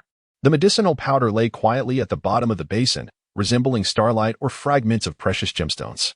Upon seeing the item Annie had brought in, Draco's expression lightened slightly. He leaned closer, inhaled the scent, and remarked with satisfaction, "Truly, the centaurs are impressively swift in their work." Annie replied nervously, "I have already blended those herbs together. What shall we do next?" Draco gestured towards the cauldron, which was simmering with some concoction, and said, "Clean out what's inside it, or switch to a new pot." He remarked that there was no way to craft a precise potion for little Shunny's condition, for now. They could only attempt to concoct an emergency remedy for her to consume, with adjustments to follow later. Upon hearing Draco's words, Ginny exerted a slight pressure on his legs and rose once more. He approached the original cauldron, seized it, and retrieved a new pot from a corner before heading towards the door. The centaur, who had been waiting outside for quite some time, took the pot from him and swiftly made his way to the stream to wash it, returning promptly afterward. The cauldron was placed back, and Draco addressed Potter, urging him not to hesitate, as the spring water awaited. He emphasized, "Pay attention, 3/4 full, not too much, understood?" At that moment, Harry appeared to awaken from a dream. He stood up, grasped his wand, aimed it at the cauldron, cleared his throat, and intoned, "Clear spring, like water." A torrent of water gushed forth from the tip of his wand. He meticulously adhered to Malfoy's instructions, halting precisely at the 3/4 mark. The flames beneath the cauldron blazed fiercely, while Annie anxiously held the stone basin to the side, as the first bubble lazily rose from the bottom. Just as it was about to burst, Draco commanded decisively, "Annie, now." Almost instantaneously upon hearing her name, Annie poured the entirety of the powder from the basin into the cauldron. The jewel-like powder swiftly sank into the mixture, and more bubbles erupted, bubbling vigorously. Draco directed, "Potter, stir counterclockwise, continuously, do not stop, and very slowly infuse your magic into it." He emphasized, "It is imperative to remember that it is exceedingly slow. Little Shanny is relying on you this time." Upon hearing Malfoy's words, Harry inexplicably felt an overwhelming sense of pressure. He was never particularly adept at potion making. Yet at that moment, gazing at little Shanny lying in bed, he gritted his teeth and resolutely steeled himself to proceed. He plunged his wand into the cauldron, and the moment he extended it, he sensed a disparity between his expectations and reality. His wand seemed ensnared within a vast, viscous gelatinous mass, where the jelly adhered tightly together. Though it appeared soft from the outside, its interior was remarkably dense and compact. He endeavored to rotate the wand counterclockwise. It was exceedingly challenging, yet achievable, akin to attempting to carve a circle into a stone with a delicate silver knife. Harry inhaled deeply, his indomitable spirit reignited. He tentatively released a modicum of his magical energy, and, just as Malfoy had indicated, he felt the wand's movement becoming increasingly fluid. It was as though the magic were assisting him in cleaving through the barriers ahead. However, Malfoy furrowed his brow and remarked, "Do not exert such a vast amount of magic. Be gentler." "Harry," he said in frustration, "forget it. Malfoy, it's your turn. I simply cannot manage this. Malfoy shot him a glare. He was not faring any better, having to maintain the healing spell enveloping little Shunny while simultaneously directing several individuals within the room. He spoke coldly. If you possess the healing spell, feel free to give it a try. However, if you do not, I assure you that should I lift the curse, little Shunny would not endure long enough to consume this potion. Harry could only respond, I shall attempt once more. He once again attempted to temper his magical output, a task that proved to be quite arduous for him.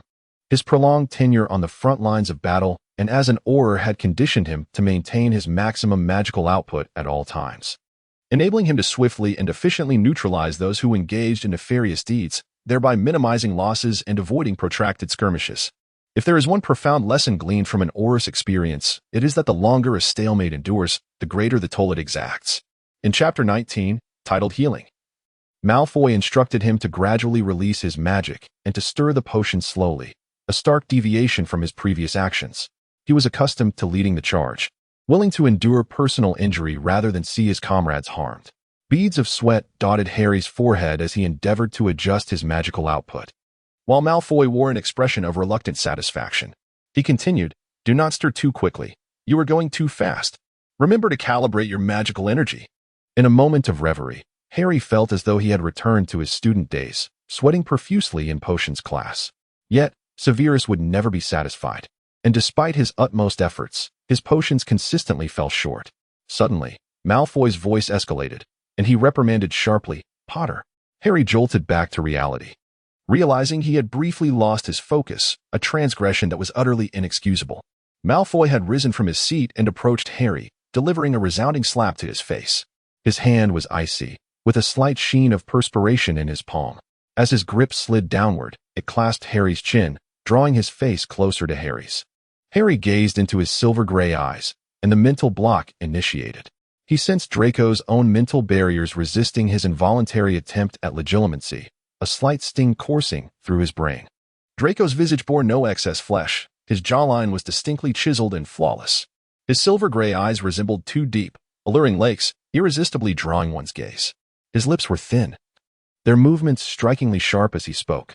Potter, focus. Harry swallowed hard and nodded. Only then did Draco withdraw, his frigid hand momentarily cooling Harry's overheated mind. Harry felt a sense of clarity return to him as he concentrated intently. Draco stood beside him, observing his actions, and instructed, Potter, heed my words. 5, 4, 3. He paused for a moment, yet Harry dared not halt. He continued to stir his wand, which now felt markedly different from the earlier effort of mixing stones. It was far more effortless, akin to whisking cream. Annie and Ginny stood anxiously at the side, their eyes nearly falling into the cauldron. Malfoy continued to speak, just a little more to go. He shouted, Stop, Potter. Harry dared not move, maintaining a rigid stance, his wand still upright in the cauldron. However, under his agitation, the pile of potion powder seemed to have completely melted. The water in the cauldron exhibited a rainbow hue, gently swaying like jelly. Malfoy commanded, Slowly withdraw your wand. Upon hearing this, Harry gradually retracted his wand, and the rainbow-like potion began to settle, with gem-like particles suspended in the liquid. Draco exhaled deeply and asked Annie, Do you have a bottle? Annie quickly retrieved a clay bottle from a nearby cabinet, and Draco instructed her to place it on the ground. He then directed Ginny to pour the potion from the cauldron into the bottle. The three of them carefully lifted the cauldron, aligning it with the bottle's opening, allowing the vibrant liquid to flow into the pottery. Once they accomplished this task, Draco felt a sense of relief. The next challenge was how to persuade little Ginny to drink the potion. He inquired with a slight headache, addressing Annie and Ginny. Can you help her drink this? Ginny glanced at Annie, who nodded resolutely. Ginny, assist me in lifting her, she declared firmly. Ginny nodded in agreement, and together they moved forward in perfect synchrony. Draco stepped back slightly, yet he maintained a healing spell without interruption. The muscles in Ginny's arms tensed as she supported the limp upper body of little Shani. Despite their youth, centaurs possess a remarkable density of muscle, rendering their weight considerably greater than that of typical children their age. Though they appear small, they are far from insubstantial. Little Shani lay cradled in Ginny's arms as Annie retrieved a thin wooden shard and carefully pried open Shani's mouth. However, merely opening her mouth was but the first step. The more crucial task lay in persuading her to swallow. Taking a deep breath, Annie cautiously widened Shani's mouth further with the wooden piece and earnestly instructed Ginny. Hold her steady. I am about to administer the medicine. Ginny nodded in affirmation. He gently cradled little Shunny beneath her ribs, holding her securely in his embrace. Subsequently, Annie began to recite softly. She spoke in the language of the centaurs, a tongue Draco could not comprehend. Extending her hand, she carefully pressed it against little Shunny's chest. As Annie's voice, tinged with a slight melancholy, resonated, the rise and fall of Shunny's chest gradually intensified. After a considerable interval, she slowly opened her eyes. Though her eyes were open, they seemed unfocused. Annie picked up a ceramic vial, meticulously guiding it to her slightly parted lips, and began to administer the luminous potion within. It was as if Shunny had been compelled to awaken her corporeal form, while her soul remained in slumber. Instinctively, she swallowed the radiant elixir as Annie continued her incantation, pouring the entire contents down her throat. Once she had consumed it all, Annie withdrew her hand. The moment it left Shunny's mouth, her once open eyes lost their support and closed once more. Ginny still held her close, refraining from laying her flat, as she appeared to drift into sleep against his chest. Ginny tenderly caressed Shunny's face and adjusted the hair cascading behind her, filled with hope as he inquired, "What shall we do next?" Draco had already retracted his healing spell when Annie took over, and as he gazed at little Shunny, he uttered a single word, "Wait." He spoke slowly. If the potion takes effect tonight and little Shani awakens, it would signify its efficacy. However, if she fails to rouse, Draco left his words unspoken. Yet everyone understood the implication if there were no results by tonight. Draco turned to Ginny and said, "I have done all that I can. Now it is time for you to honor your promise." He inquired, "Now, may we be escorted out of the Forbidden Forest?" Ginny set down little Shunny and rose once more from the ground. Previously, he had kept a distance from Draco, but now, within the confines of the dwelling, Draco realized that Ginny towered over him by a head.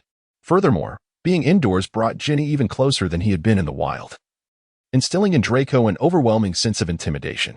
Although Draco was not particularly short, the way Ginny loomed over him inexplicably stirred a sense of discomfort within him. However, he refrained from expressing his frustration, for he was still within the territory of the centaurs and understood the importance of assessing the situation wisely. Suddenly, Ginny flashed him a smile, yet his words conveyed a meaning entirely at odds with his expression. "You two shall remain here for the night. I will personally escort you out of the Forbidden Forest tomorrow." After a futile argument with Ginny inside the dwelling, the centaurs, polite yet firm, insisted that the two remain. Throughout Draco and Ginny's debate, Potter remained silent, uttering not a single word. At that moment, Draco, feeling aggrieved, sat on the grassy bank beside the centaur's lake, which seemed to be a nursery for the young centaurs, as a group of curious little centaurs peeked at the two human wizards from behind the trees. Draco gazed at Potter, who lay on the ground, lazily chewing on a blade of grass, and a wave of irritation surged within him. He spoke in a sarcastic tone. "It seems the savior is not at all concerned about the furious centaur." Porter chewed on the grass in his mouth and, with a hint of amusement, remarked, "What kind of grass is this? It actually has a slightly sweet taste." Draco. He stood, looking down at Potter from a lofty height, while Potter squinted, appearing drowsy beneath the shelter of the trees. Draco coldly remarked, "Accompanying you into the Forbidden Forest was a grave error," with his eyes closed and an air of indifference. Potter responded as if he were on a leisurely holiday. "Many have told me the same as you. Yet there are also many who say that following me brings them luck." He removed the grass from his mouth and slightly opened his eyes. The sunlight filtered through the shadows of the trees above, casting a mosaic of uneven brightness upon Porter's face. He spoke in a flat tone devoid of any inflection. "This is indeed a rare experience, Malfoy. Just think, once you return, you could write a book about the years spent with the centaurs, couldn't you?" Malfoy averted his gaze, turning to observe the shimmering lake. He inadvertently locked eyes with a centaur across the way, causing it to dart behind a tree in fright. After a moment, curiosity got the better of it, and it peered out once more. Sighing, Malfoy seated himself on the grass, drawing closer to the lake. He retrieved his wand and directed it at the blades of grass, seemingly intent on conjuring something. However, after a prolonged effort, the grass merely stirred feebly, yielding no significant results. Harry lifted his eyelids to observe Malfoy, noting that his hand trembled slightly. Annoyed, Malfoy grasped his wand hand with his left hand and attempted once more to enchant the cluster of grass, which only quivered slightly, much like before. Harry drew forth his own wand. Curiously, he found that while offensive spells required no wand, transfiguration spells necessitated one for assistance. He speculated that this might relate to his identity as an Auror, as repeated battles had almost ingrained a combat instinct within him. He pointed his wand at the pile of grass and inquired, "What do you wish to transform?" Malfoy cast a slightly surprised glance at Potter before responding in a tone laced with frustration. "Just conjure me a clean rag." Potter waved his wand, and the grass instantly transformed into a neat stack of rags, perfectly arranged on the ground. Malfoy promptly picked one up, dipped it into the lake's water, and began to wipe the mud off his boots. Curiously, Harry asked, "Isn't this something a cleaning charm could easily resolve? Why do you insist on doing it yourself?" Without turning his face, Malfoy coldly retorted, "Feel free to test your cleaning charm on me." Determined, Harry raised his wand and cast the cleaning charm at Malfoy. A shiver ran through Malfoy as the sensation akin to a razor glided over him. However, once the spell concluded, the mud on his dragonhide boots remained untouched. Unfazed, Harry raised his wand again, but Malfoy quickly interjected, "Don't." He rubbed his temples in discomfort, muttering, "Haven't you noticed? This soil has been thoroughly permeated by the bodily fluids and secretions of the eight-eyed giant spider and has acquired a certain degree of magical resistance." He once again dipped the cloth in water and began to wipe the mud from his boots and the hem of his clothing, saying, "The skin of the eight-eyed giant spider possesses magical resistance. What do you typically study at Hogwarts?" Harry was momentarily taken aback by the question. Only then did he retract his wand and respond, "I am merely learning some fundamentals that you are already well acquainted with."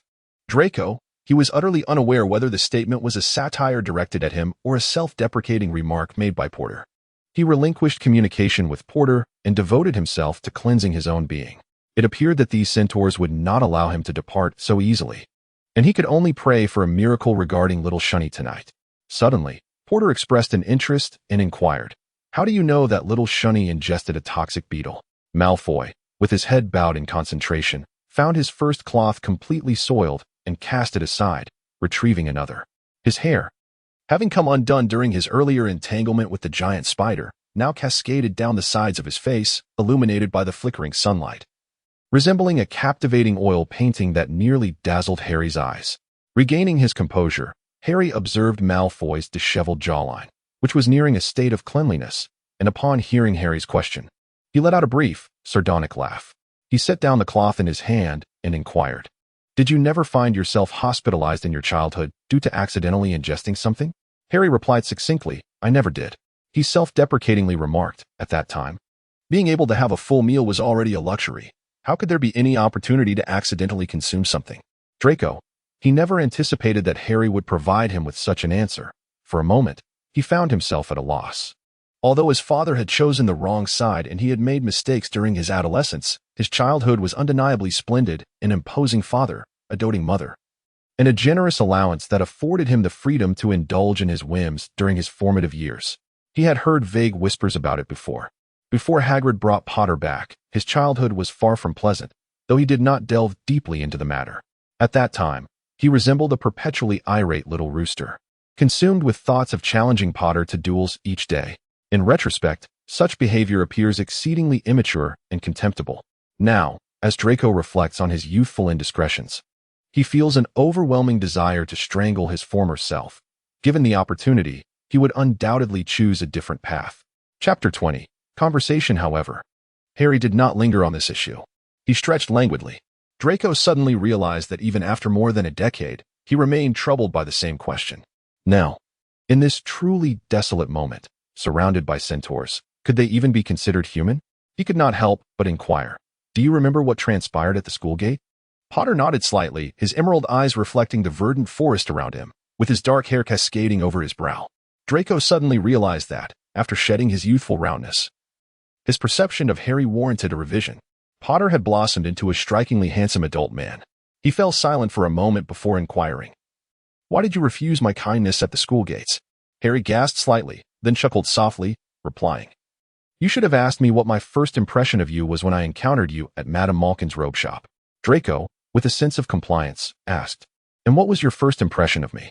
Harry gazed ahead at the lake, his emerald eyes deep and contemplative, and he spoke in a hushed tone. "I still remember that time when Hagrid had just introduced me to the magical world. He told me I was a wizard, yet I knew nothing. What was common knowledge for you was a wondrous novelty for me. You stood there, exuding an air of superiority, akin to an expensive porcelain doll displayed in a shop window, while I was merely a country bumpkin, finally granted the opportunity to stand by your side. yet only able to gaze at your shoelaces. Draco was taken aback. He had never anticipated that Potter's first impression of him would be so profound. Potter continued, lost in his reverie. I watched you standing there. As the enchanted measuring tape measured your dimensions, your mother selecting the colors and fabrics for your ropes. I had nothing and was clueless about what to choose. Hagrid had left me to fend for myself, yet I didn't even know how to open the door. I still remember the questions you asked me. Draco, surprisingly curious, inquired, what did I say? Potter replied nonchalantly, you asked me if I was also a first year at Hogwarts, whether I had ever played Quidditch, and you mentioned wanting to purchase a broomstick, even though it was against school rules. Yet, you believed your father could procure it for you. Upon hearing Potter's response, Draco felt a flicker of recognition. He had not realized at the time that the slender boy was Harry Potter. He glanced at the current Harry Potter and, rather inexplicably, remarked, your present form is vastly different from when I first laid eyes on you. Potter burst into laughter, executing a sudden leap to rise from the grass. He gazed towards the centaur's vicinity and continued, thus, when I encountered Ron and his family on the train, my impression was, he remarked, at that moment I pondered whether you would despise or look down upon me for my ignorance. However, with Ron, such thoughts were unfounded. At that time, he could scarcely afford snacks on the train. He lowered his head, gazing at Draco, and spoke. So, do you understand? My rejection at that time stemmed from my own insecurities. To me, you were like a star in the sky, suspended high above, while I was merely a stargazer.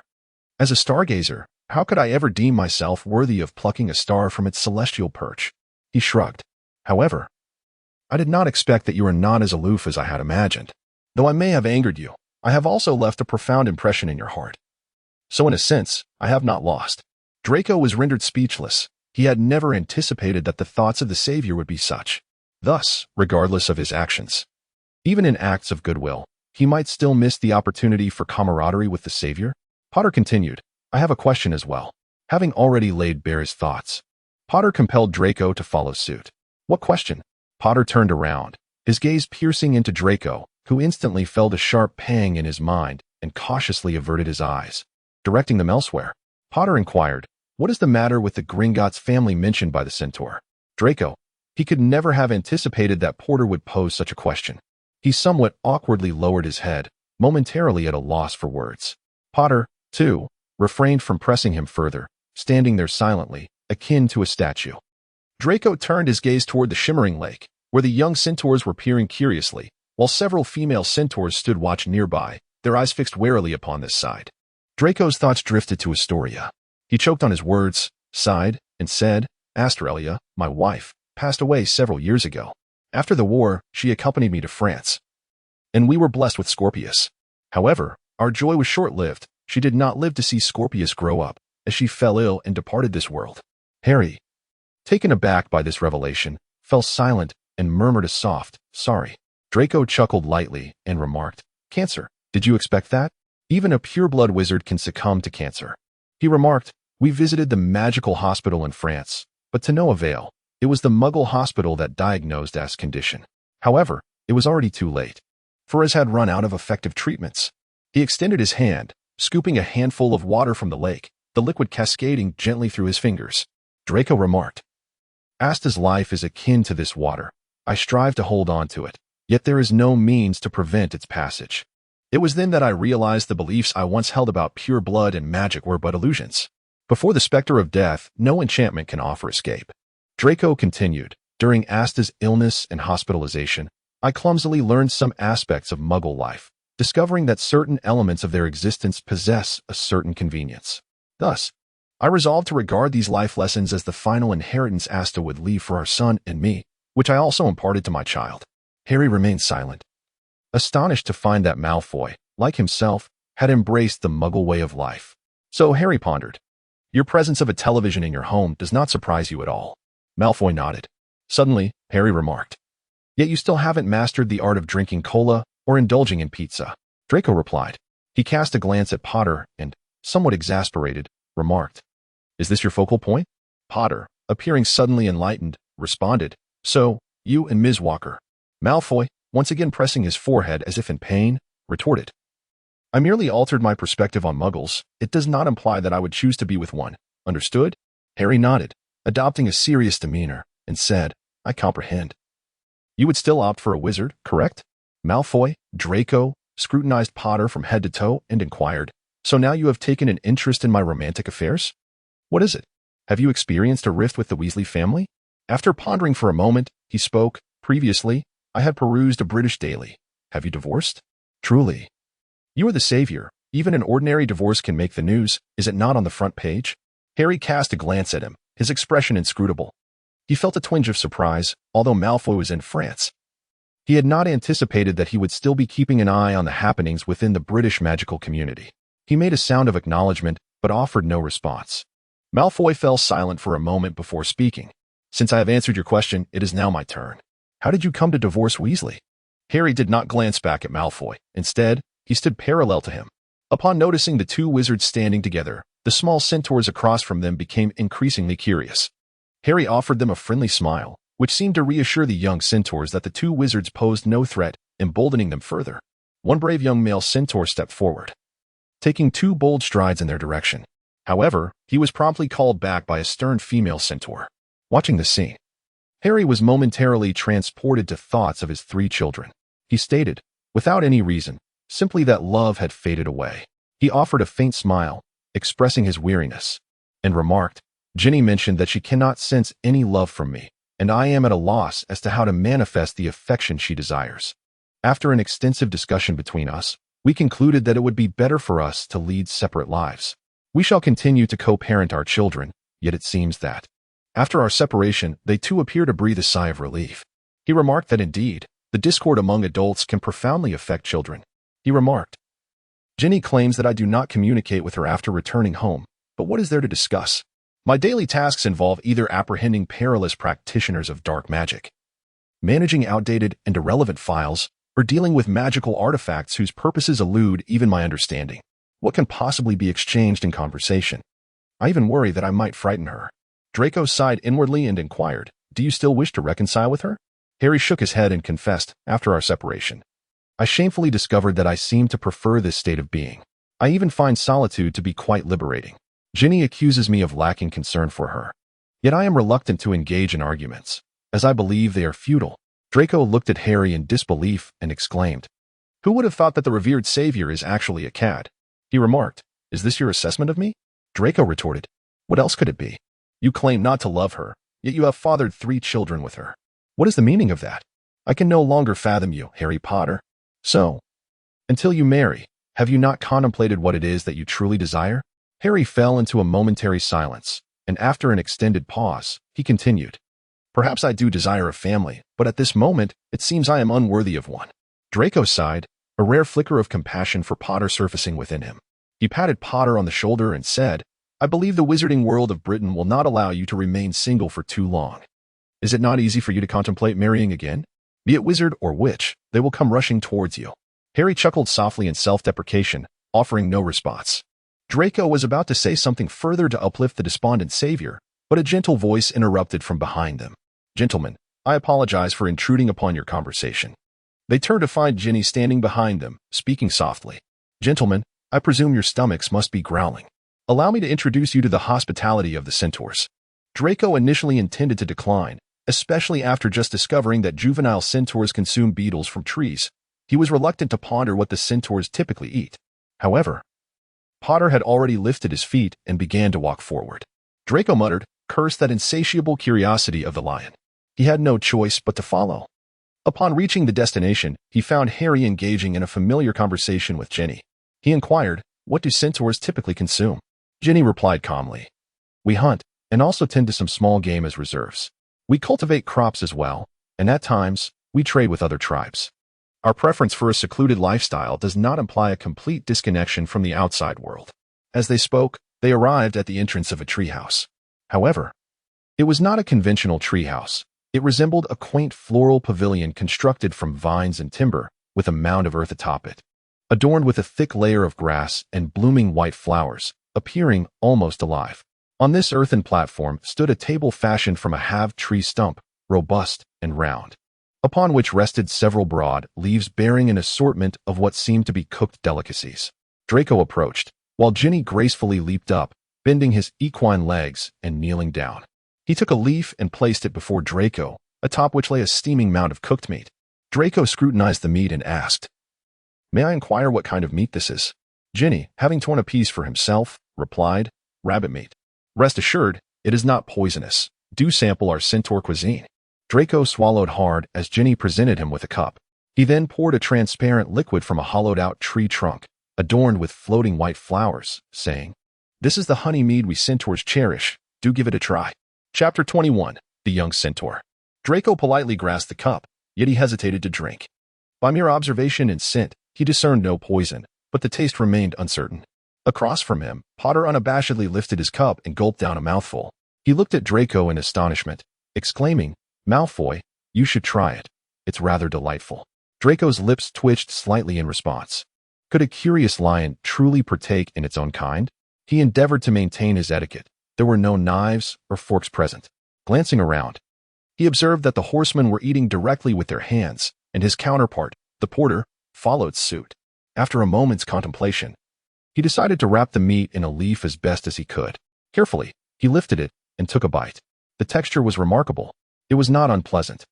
It seemed to be roasted with a glaze of honey and cumin, accompanied by an aromatic hint of herbs.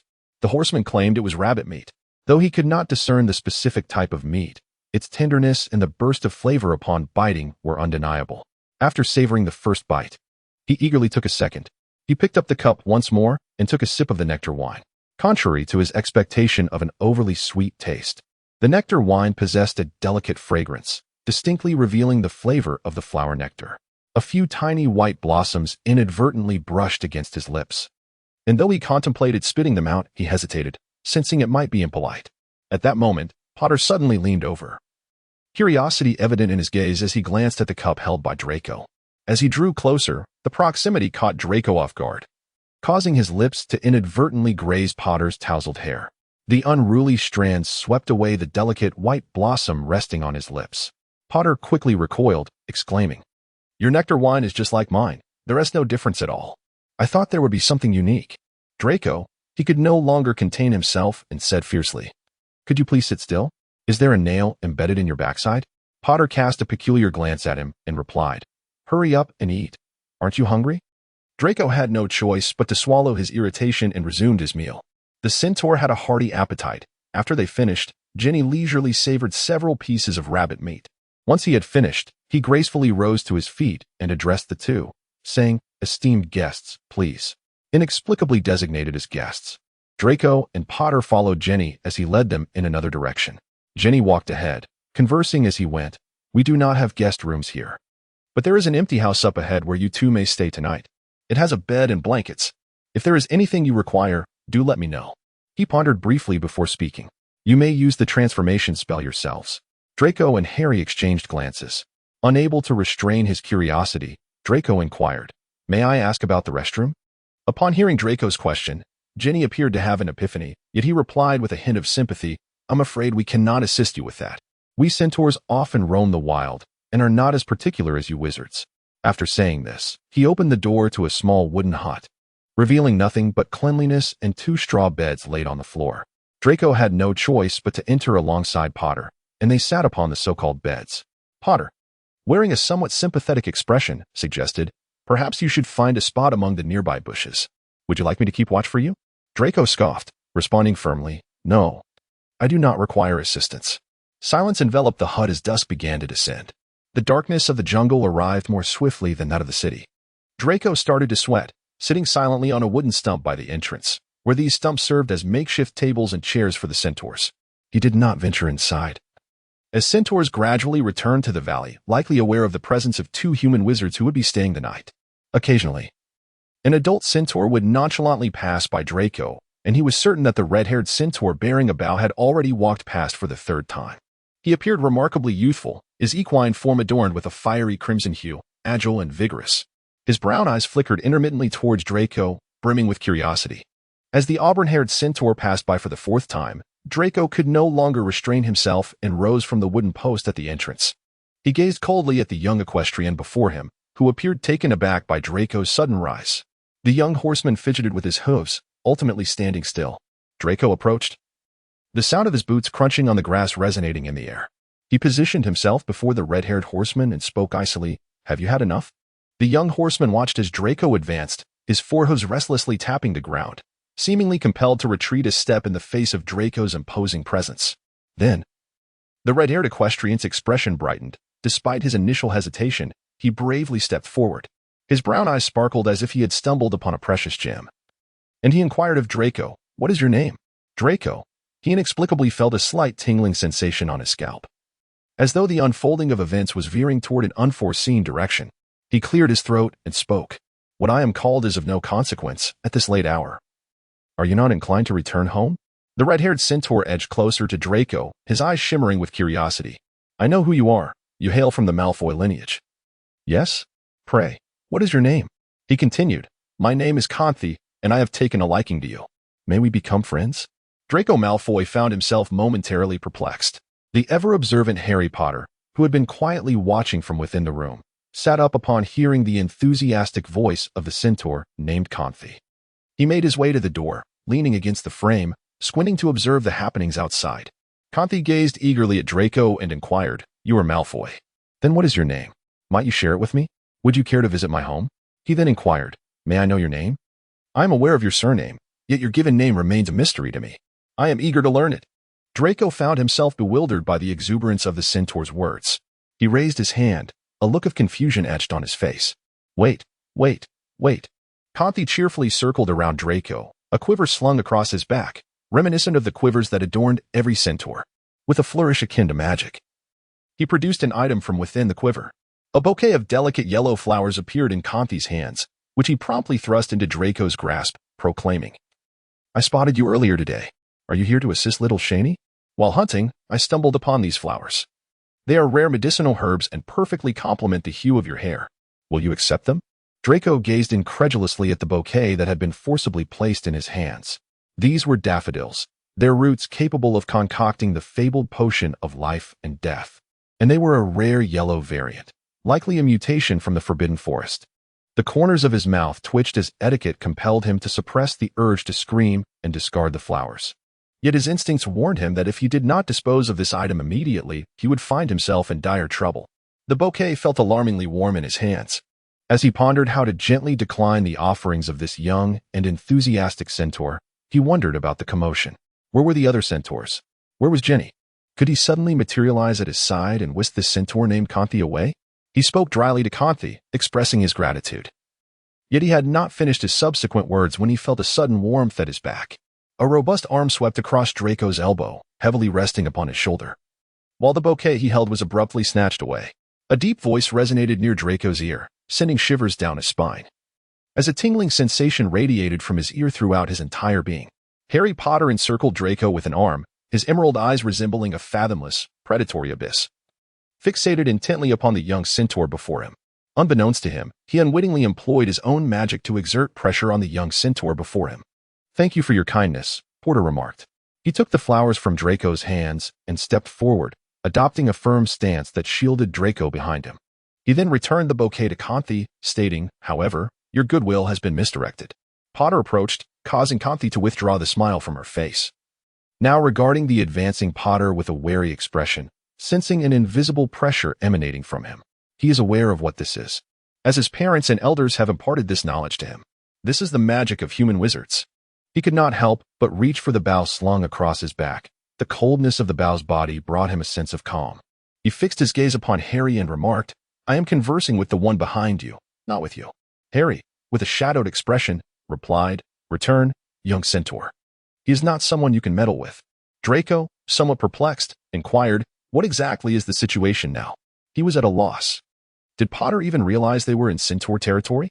Recklessly wielding magic to impose upon a clearly youthful centaur, did he not fear that other centaurs would turn him into a pincushion? Yet, what was he to do now? He was equally uncertain. This young centaur seemed to harbor some misunderstanding that he wished to avoid. But why had Potter suddenly intervened? As his thoughts swirled chaotically, a figure appeared to diffuse the tension. Potter remained locked in a silent, yet resolute standoff with Conthi. Perhaps Potter's magical aura had become too intense, attracting the attention of others, as Jenny approached, stepping into the moonlight from a distance. He was empty-handed, possessing nothing. Yet upon catching sight of the bouquet of yellow daffodils in Conti's hand, his countenance darkened instantly. He approached Conthi and spoke a few words in the language of horsemen. Kanthi bore an expression of defiance and retorted similarly to Ginny. In a decisive manner, Ginny grasped Kanthi's shoulder, leading him away in an unassailable posture. Kanthi, while arguing with Ginny, attempted to return to this spot, but Ginny exerted more force, successfully ushering Kanthi away. What appeared to be a potential conflict seemed to dissipate just like that. Harry, too, turned around, his countenance reflecting displeasure. He cast a glance at Malfoy, who appeared to be still rooted in place, and scoffed derisively. What? Still pondering over that bouquet? Malfoy's face flushed instantly, whether from anger, embarrassment, or a combination of both.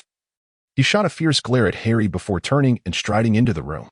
His golden locks floated in the air, shimmering under the silvery moonlight, resembling a unicorn. Upon entering the room, Draco seated himself upon the bed, his mind in a tumultuous state, at a loss for words. The events that had just transpired exceeded his wildest imagination, leaving him uncertain about how to confront the remaining centaurs, as well as the imminent arrival of Potter. He let out a sigh, burying his face in his hands. After a moment, a gentle knock resonated from outside. Draco wearily rose to his feet and made his way to the door. Upon opening it, he found Ginny and Potter standing there. Ginny, with a look of sincere apology, addressed Draco, "Please do not take what Cormac said to heart. I apologize on his behalf." Draco felt a numbness within. He could hardly afford to heed Cormac's words. Setting aside his identity as a wizard, he was still human, while Cormac was a centaur. A centaur. Standing beside Ginny, Potter wore a gloomy expression, as if someone owed him a fortune of 10,000 galleons. Upon hearing Ginny's words, he let out a brief, mocking laugh. He remarked that the centaur's vision seemed rather lacking. Ginny sighed and responded, "Kanthi is still a very young child, having just reached adulthood a short while ago. I hope you can find it in your hearts to forgive him." After saying this, he added, "I have come to share some good news. Little Shunny has awakened. Although she is still weak, she is conscious." Upon hearing Ginny's words, Draco instantly perked up and inquired eagerly, "Did she vomit?" Chapter 22. A conversation renewed. Ginny nodded and, with a hint of relief in his tone, replied, "Upon waking, she immediately vomited, and we have taken care of the mess." Draco let out a sigh of relief and remarked with a touch of sentiment, "Indeed, the centaurs possess remarkable physical resilience. Burning those substances suffices. I had previously discussed with Annie that as long as she awakens, the subsequent treatment should be conducted in accordance with your centaur customs." Ginny gazed at Draco intently and said earnestly, "Thank you, human wizard Draco Malfoy. You shall have our tribe's everlasting friendship." After this declaration, he removed a slender object from around his neck, took a few steps, and placed it into Draco's hand, saying, "This is a specially crafted bone whistle of the centaurs. The sound it produces can only be heard by our kind. The next time you find yourself in the Forbidden Forest, simply sound this whistle, and we shall come to your aid." He took 2 steps back and bowed to Draco, who was taken aback. Ginny straightened up and said, "We shall not forget our promise to you. There are unicorn hair grasses in the Forbidden Forest, and when they mature next time, I will personally take you to gather them." Draco, clutching the bone whistle, felt a tumult of emotions within. He seldom ventured into the Forbidden Forest, and considering his student days, his impression of this woodland was rather unfavorable, particularly due to the unpleasant experiences he encountered during his first year. He kept a considerable distance from it. However, he never anticipated that upon reaching adulthood, he would forge a friendship with the most formidable centaur faction within the forest. Such is the marvel of fate. Nonetheless, he now spoke earnestly to Ginny, asking, "Can you escort us out of the Forbidden Forest and back to Hogwarts?" Ginny smiled, approaching Draco's side, slightly bending his equine leg as he replied, "Please mount. And you too, Harry Potter. We shall return you now." The sensation of riding upon a centaur was quite extraordinary, especially for Draco Malfoy, who was still in a rather anxious state. Ginny moved swiftly and in the darkness. He was unsure how the centaurs discerned direction. Perhaps it was the stars that guided their path. The sound of rushing wind and rustling branches filled the air as Ginny advised Draco, "Hold on tight." Draco felt somewhat uncomfortable and shifted closer to Ginny's humanoid form, grasping the junction where the centaur's human and equine bodies met. Ginny turned to glance at him, saying, "Wrap your arms around my waist. I fear you may tumble off." Draco, feeling a touch embarrassed, responded, "Oh, all right." His hand encircled Ginny's waist, fastening in front. Under ordinary circumstances, he would not have felt so bashful, however. The recent encounter with Kanthi had left him profoundly shaken, and he had yet to regain his composure. The notion of Ginny encouraging him to hold her tightly echoed repeatedly in his mind, leaving him in a state of hesitation. Once Draco embraced her, Ginny greeted a nearby centaur. This centaur appeared somewhat younger, though far from the youthful vigor of Confi, and upon him sat Potter, who, unburdened, clung to Draco's waist just as he did. The two centaurs pushed off with great force, and Draco felt a momentary blur before realizing they were ascending a small hill. His body instinctively leaned back, but thanks to Ginny's prior warning, he managed to avoid falling. Moreover, the centaurs continued to accelerate, the forbidden forest beneath them resembling flat terrain as they navigated through the hidden paths within the woods. They even traversed a dark, damp cave that dripped with moisture. Upon exiting the cave, Draco squinted against the wind, gazing into the shadowy expanse ahead. The castle of Hogwarts was now in sight. In the darkness, this colossal edifice stood silently, illuminated by the moonlight that cast a silken veil over Hogwarts, enhancing its majestic presence. Upon reaching the edge of the forbidden forest, they set Draco down in the pumpkin patch. He addressed Draco, saying, "We can proceed no further. We look forward to your next visit to the forbidden forest." After expressing their gratitude to the centaurs, they returned to the castle. They journeyed in silence until they reached the room of requirement, which had even prepared a set of fresh garments for Draco. However, he picked up the garments, a slight twitch at the corner of his mouth, and remarked, "Is there some misunderstanding on Hogwarts' part regarding me?" What he held in his hand was indeed the Slytherin uniform, albeit in an adult's size, fit for him to wear. However, such trivialities were of no concern to him. Once he arrived at the washroom and submerged himself anew in the warm waters of the pool, he let out a contented sigh. By the time he had tidied himself and emerged once more, Potter had already been seated in the room of requirement for quite some time. He had not freshened up. The attire he wore during the day remained unchanged. Draco utilized a warming charm to dry his hair, and curiously inquired, "Aren't you going to freshen up?" Potter turned his head. Harry gazed at Draco. Adorned in a green robe and a matching green tie, his thoughts momentarily adrift. This sensation was reminiscent of his student days, a time when he was akin to a radar, perpetually vigilant against the emergence of colors he despised. The moment they appeared, he would be invigorated, ready to confront them with fervor. Was he not equally naive in those days? Now, upon witnessing Malfoy donning the Slytherin uniform once more, the passage of time loomed over him like a colossal entity, crashing down just moments ago. He realized he no longer felt a surge of excitement at the sight of that silver-green hue, nor did he yearn to engage in a confrontation. Instead, an unsettling emotion had taken its place. He observed as Malfoy, after meticulously drying his golden locks, carefully tied them back together. Suddenly, Harry spoke impulsively. "No wonder that centaur gifted you flowers. The hue of those blooms indeed complements your hair color splendidly." Malfoy. He stared at Harry in astonishment and retorted, "What is your problem, Potter?" Harry fixed his gaze on Malfoy, who continued, "Thus, the ingredients we sought were also given to the centaur, leaving us utterly empty-handed today." Draco regarded Potter with incredulity, and after a considerable pause, a cold chuckle escaped his lips. He remarked, "Porter, it appears that your mind has truly become muddled."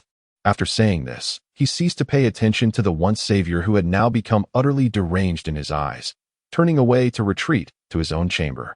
The request fulfillment room thoughtfully provided them with 2 separate quarters, allowing them to rest without disturbance. Upon entering, Draco felt as though he might faint from frustration. In his chamber, the portrait of Severus hung desolately, for he was absent this evening, the whereabouts of which remained a mystery. He relaxed completely and fell back onto the bed. The room's ceiling was adorned with 2 windows, through which the moonlight streamed in. Tonight, a crescent moon graced the sky, and after a day filled with tension and excitement, Draco, despite his anger, could not resist the overwhelming urge to succumb to slumber. He stifled a yawn and gradually drifted into sleep. Meanwhile, Harry, sitting outside, belatedly realized what he had said after Draco had departed. Within him, there seemed to be a pent-up frustration, an emotion struggling for expression. In a moment of thoughtlessness, he had uttered a remark that felt akin to an accusation directed at Malfoy.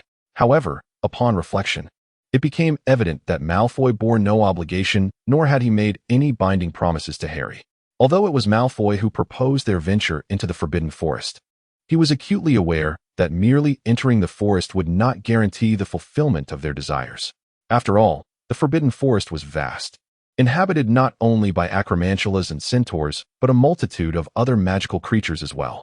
That evening, they first encountered the 8-eyed giant spider and subsequently crossed paths with a centaur. To emerge unscathed from the Forbidden Forest, and to receive a promise from the centaur could be deemed an unexpected triumph. Yet, reason and emotion were at odds. Intellectually, Harry recognized that he should not place blame on Malfoy. However, emotionally, upon witnessing Malfoy emerge from his chambers, clad in fresh attire and exuding an air of nonchalance, his lustrous golden hair intertwined peculiarly with the bouquet of flowers, originally belonging to Conthi, that Harry had taken from him. In a moment of impulsive fervor, he uttered those words. As anticipated, Malfoy was incensed by his outburst. After Malfoy retreated to his quarters, Harry remained immobile, the magical candles beside him flickering softly in the dim light. This night, the portraits of the two headmasters hung vacant, their whereabouts unknown. Harry sat upon a stool, still as a statue, lost in contemplation. Beneath the flickering light of the candle, his shadow cast upon the ground appeared dark and foreboding. In a moment of disorientation, Harry seemed to perceive a figure slowly rising from within his own shadow. It was the version of himself from his student days. He donned the uniform of Gryffindor, the vibrant red striking Harry's eyes like a searing wound. Emerging from the shadows, this Harry bore a smile that could only be described as malevolent. A fierce pain began to throb in Harry's head once more, yet he pressed his nails into the palm of his hand, feeling the pain emanate from that point without registering it. He gazed at the visage of his younger self materializing from his shadow, and then he spoke. He spoke. "It is your fault. You have misused your own magical powers. Although you managed to protect him from the giant spider, you also attracted the centaurs." What were you thinking at that moment? Harry remained motionless. In the darkness, only his green eyes reflected the moonlight outside, resembling two swirling vortices capable of swallowing one whole. Yet, he did not intimidate the figure before him, whose red lips moved in a grin akin to that of a jester. He continued, "If you wish to end your life, there is no need to drag him down with you. Was your intention to perish at the hands of the giant spider? Yet, you did not foresee that you would ultimately summon the centaurs, nor that he saved a young centaur." His mouth stretched wide, nearly reaching the back of his head. "You are guilty of grievous sins. Countless souls yearn for your demise, and you are aware of this, are you not? If that is the case, would it not be better for you to embrace death sooner? Why must you feign a desire for him to heal you? How many lives have been lost because of you? Are you truly unaware?" Harry stared at his younger self, gripping his own palm tightly. Tiny wounds appearing on his hand as a drop of blood fell, landing directly on the floor. As soon as his blood dripped onto the floor, it triggered a faint tremor. The tremor was not intense and quickly subsided. However, the diminutive figure within his shadow vanished instantaneously due to this disturbance. Harry coldly regarded his own shadow before rising to his feet. He gazed indifferently at his own shadow, letting out a derisive snort before returning to his room. Draco spent a restless night, plagued by unease. He once again experienced a dream reminiscent of the previous one, laboriously rescuing the reckless Harry Potter from the clutches of a terrifying monster, leaving himself in a state of utter disarray. However, immediately after saving the savior, he leapt into the dark lake of Hogwarts, doing so of his own volition. Draco awoke, drenched in sweat, as the blinding sunlight streamed through the window above him, warmly illuminating the room. Severus had returned to the frame at some point, observing him intently. Draco rubbed his forehead, feeling exceedingly weary as he sat up. He greeted Severus with a casual demeanor. "Good morning, dear godfather." Severus fixed him with a cold stare and replied, "Good morning, my dear godson. It seems you did not rest well last night." Draco threw back the covers and swung his legs over the side of the bed. The soft carpet beneath his feet provided a gentle touch, and a round tea table gracefully glided from the wall, adorned with an elegantly designed kettle and a glass. Draco lifted the kettle to pour himself a glass of water. After taking a sip, he felt slightly rejuvenated and remarked, "It's all that damned." Before the last word could escape his lips, he felt a tremor reverberate through the floor. Draco, in a fit of exasperation, he slammed his cup onto the round coffee table, causing a few droplets of water to splash from its rim. Draco, still clad in his school uniform, had not even bothered to change and simply pushed the door open and strode out. He noticed that Potter was also awake, after a night's rest. He appeared somewhat improved.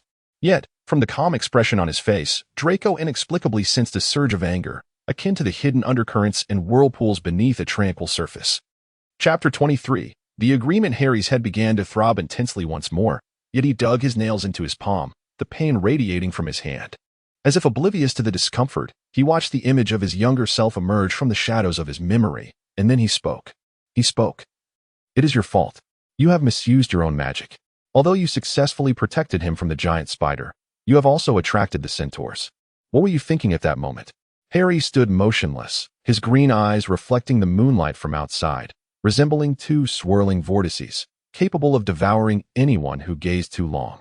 Yet, he was not intimidated by Harry. His crimson lips moved as he spoke, his grin reminiscent of a jester's. He continued, "If you wish to end your life, there is no need to drag him down with you. Were you hoping to perish at the hands of the giant spider? Yet, what you failed to anticipate was that you ultimately summoned the centaurs, and even more astonishingly, he saved a young centaur." His mouth widened, nearly reaching the back of his head. "You were steeped in wickedness. Countless souls yearn for your demise, and deep down, you know it. Do you not? If that is the case, why not hasten your end? Why feign a desire for him to heal you? How many lives have been lost because of you? Are you truly unaware?" Harry stared at his younger self, gripping his palm tightly, tiny wounds appearing in his flesh, a droplet of blood cascading down to the floor. As his blood dripped onto the floor, it triggered a subtle tremor. The vibration was not intense, quickly fading away, however. The diminutive version of himself within his shadow vanished in an instant due to this disturbance. Harry, with a detached demeanor, gazed at his own shadow and rose to his feet. He let out a derisive snort and returned to his chamber. Draco experienced a night of profound unrest. He once again experienced a dream strikingly similar to those preceding it, wherein he exerted tremendous effort and poured his heart and soul into rescuing the recklessly self-destructive Harry Potter from the clutches of a terrifying creature. Exhausted and disheveled, he had just managed to save the so-called savior when, without a moment's hesitation, he leapt into the depths of the Black Lake at Hogwarts, an act of his own volition. Draco awoke in a cold sweat, the blinding rays of sunlight streaming through the window above him, warmly illuminating the room. Severus, unbeknownst to him, had returned to the frame at some point, silently observing his every move. Draco rubbed his forehead, feeling utterly fatigued as he sat up. He greeted Severus, "Good morning, my dear godfather." Severus coldly fixed his gaze upon him and replied, "Good morning, my dear godson. It seems you did not sleep well last night." Draco threw off the covers and rose from his bed, his feet meeting the softness of the carpet beneath. A circular coffee table gracefully glided into position from the wall, adorned with an elegantly designed kettle and a glass. Draco lifted the kettle and poured himself a glass of water after taking a sip. He felt slightly rejuvenated and then remarked, "It's all that damned bow." Before the final word could escape his lips, he felt the entire floor tremble. Draco, in a fit of frustration, he slammed his cup onto the circular coffee table, causing a few drops of water to splash out. Draco had not even donned his clothes. He merely pushed open the door and strode out. There stood Potter, now awake. After a night had passed, he appeared somewhat improved. Yet Draco inexplicably sensed a surge of anger emanating from his otherwise calm visage. It was akin to the hidden undercurrents and whirlpools beneath a placid surface. Draco's expression grew serious as he cautiously inquired, "Potter, what is the matter?" Harry remained clad in yesterday's attire, leaning against a window that Draco had not noticed before in this wish-granting room. He gazed out at something below, and upon noticing Draco's presence, turned to glance at him. Draco felt an inexplicable wave of low pressure envelop him. "What is wrong?" Harry remarked, his expression shrouded in ambiguity as he observed the scene below. He spoke to Malfoy. "Your admirer from yesterday has returned today." Draco, a sense of foreboding arose within him as he sluggishly moved to the window and cast a glance downward. Just one look was enough to make him feel faint. The young red-haired centaur, Conthi, whom he encountered the previous night, was now galloping around the outskirts of Hogwarts. Having crossed the boundary of the Forbidden Forest, he is unable to enter the interior of Hogwarts. He may roam freely within the Forbidden Forest and its surroundings, yet he cannot cross the threshold of Hogwarts itself. At this moment, the young centaur finds himself alone, pacing back and forth on the grass near the lakeside. Upon noticing the centaur pause once more to gaze upward at the castle, Draco instinctively recoils, appearing as though he fears being seen by Cornelius. Harry finds this amusing and remarks, "Malfoy, you weren't like this last night, were you? Did you not accept a flower from her just yesterday?" Draco, somewhat flustered, replies, "Potter, stop laughing. Think of a solution." He had no desire to be persistently followed by an overly enthusiastic centaur every time he ventured into the Forbidden Forest. The mere thought sent shivers down his spine. At that very moment, the floor trembled faintly once more, and only then did Draco's sharp eyes notice the wound on Potter's hand. Unattended, it was still oozing blood. And with every drop that fell onto the floor, the castle quivered beneath them. Draco sighed in exasperation. "Potter, are you truly that dense? You didn't even realize your hand was bleeding?" Harry finally glanced down. Near the base of his palm, close to his wrist, a small wound wept crimson, each droplet striking the stone with a quiet plink. And with every drop, Hogwarts shuddered faintly in response, rolling his eyes. Draco raised his wand and cast a healing charm over Harry's hand. A warm, white glow enveloped his skin, knitting the flesh back together seamlessly. Honestly, Draco muttered. Do you not know a wizard's blood carries potent magic? Letting it drip freely onto the floor. No wonder the castle is trembling. It's practically digesting your raw power. Harry examined his hand. Though the scar remained, the bleeding had ceased, and with it, Hogwarts settled back into silence. Draco cast another uneasy glance outside. Centaurs, particularly persistent ones like Conthi, were not easily deterred. The creature had already circled the lawn below once more, frustration evident in his gait at Draco's absence. Harry remarked dryly, such devotion. Aren't you going to greet him? Draco swore under his breath, raking a hand through his unbound hair, leaving it disheveled. Watching his agitation, Harry found himself speaking before he could reconsider. Should I go talk to him for you? Draco shot him a look so incredulous it bordered on pity, yet, strangely, Harry felt no irritation. Instead, a flicker of something reckless sparked within him. All you'd need to do, he continued, a smirk tugging at his lips, is let him know you're already taken. Problem solved. Draco stared at him in horror, even pressing a cool, slender hand to Harry's forehead. The faint scent of cedar wood lingered briefly before vanishing as Draco withdrew, pressing the same hand to his own brow in bewilderment. You're not feverish. Harry scowled. I'm trying to help. Draco muttered under his breath, some help. He suddenly glanced around and said, I will watch over you from here. You may go down. I must remind you that we still need to venture into the Forbidden Forest, where we may require the assistance of the centaurs for certain herbs. Let us not jeopardize our relationship. Harry swore he had just glimpsed a wicked grin flicker across Malfoy's face, as if he were reveling in misfortune. But it vanished as swiftly as it had appeared, eluding his grasp. Malfoy encouraged, Go on, Savior. Harry thought, in moments like this, being called Savior feels rather peculiar. He cast a cryptic glance at Malfoy, who was lurking by the window, occasionally peering down below. There, the centaur continued his relentless patrol around the castle of Hogwarts, his eyes scanning the surroundings. A centaur possesses keen eyesight. A proficient archer invariably boasts exceptional vision.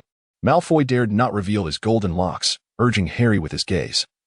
As if to say, why are you not descending yet? Harry returned a glance at Malfoy before vanishing in a puff of smoke. This marked the first occasion he demonstrated his ability to apparate within the confines of Hogwarts in front of Malfoy.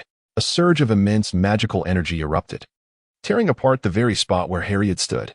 In an instant, Malfoy perceived the emergence of a miniature black hole before him, which quickly dissipated, leaving behind only the swirling winds generated by the lingering magical energy. The gusts swept past Draco, who felt the forceful breeze cascade through the window. Below, the centaur sensed something amiss and lifted his head to survey the area. A faint explosion echoed from ahead, heralding the appearance of a dark-haired wizard before him. Conthi lightly tapped his foot, halting his advance, and regarded Harry with a wary gaze. Unlike the previous evening, he felt invigorated after a night of rest, confident in his current state. Even in the face of this powerful dark-haired wizard, he would not concede defeat easily.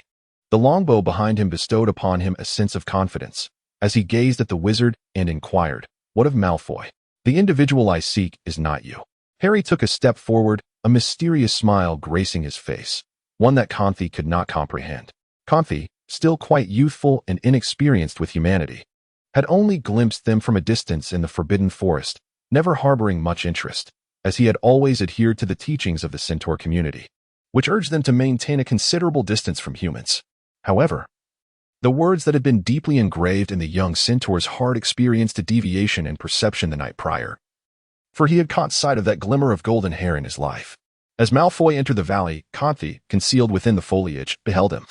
His golden locks shone in the sunlight, transforming into a hue reminiscent of pale luminescence, shifting from the original gold to a delicate, platinum-like sheen. As Malfoy clumsily descended from their valley, the young centaur experienced an unfamiliar sensation, akin to his heart being struck. Ah, how charming he is! Especially upon realizing that he had come to aid little Ginny, which only solidified Conthi's resolve within. Others are truly kind. Connie wishes to get to know him. However, at this moment, the dark-haired wizard stands as his greatest obstacle. He firmly pressed his lips together. From a human perspective, Conthi was indeed quite handsome. The ears of centaurs bore a slight resemblance to those of elves, tapering at the top and possessing a significantly heightened sense of hearing compared to ordinary humans. He inquired, What about him?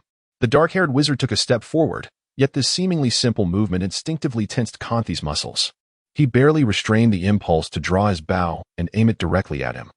For he understood that both of them had saved little Shani and were friends of the centaurs. Harry gazed at the young centaur, his expression enigmatic, laced with a hint of pity and something else. Kanti did not comprehend it, nor did he wish to.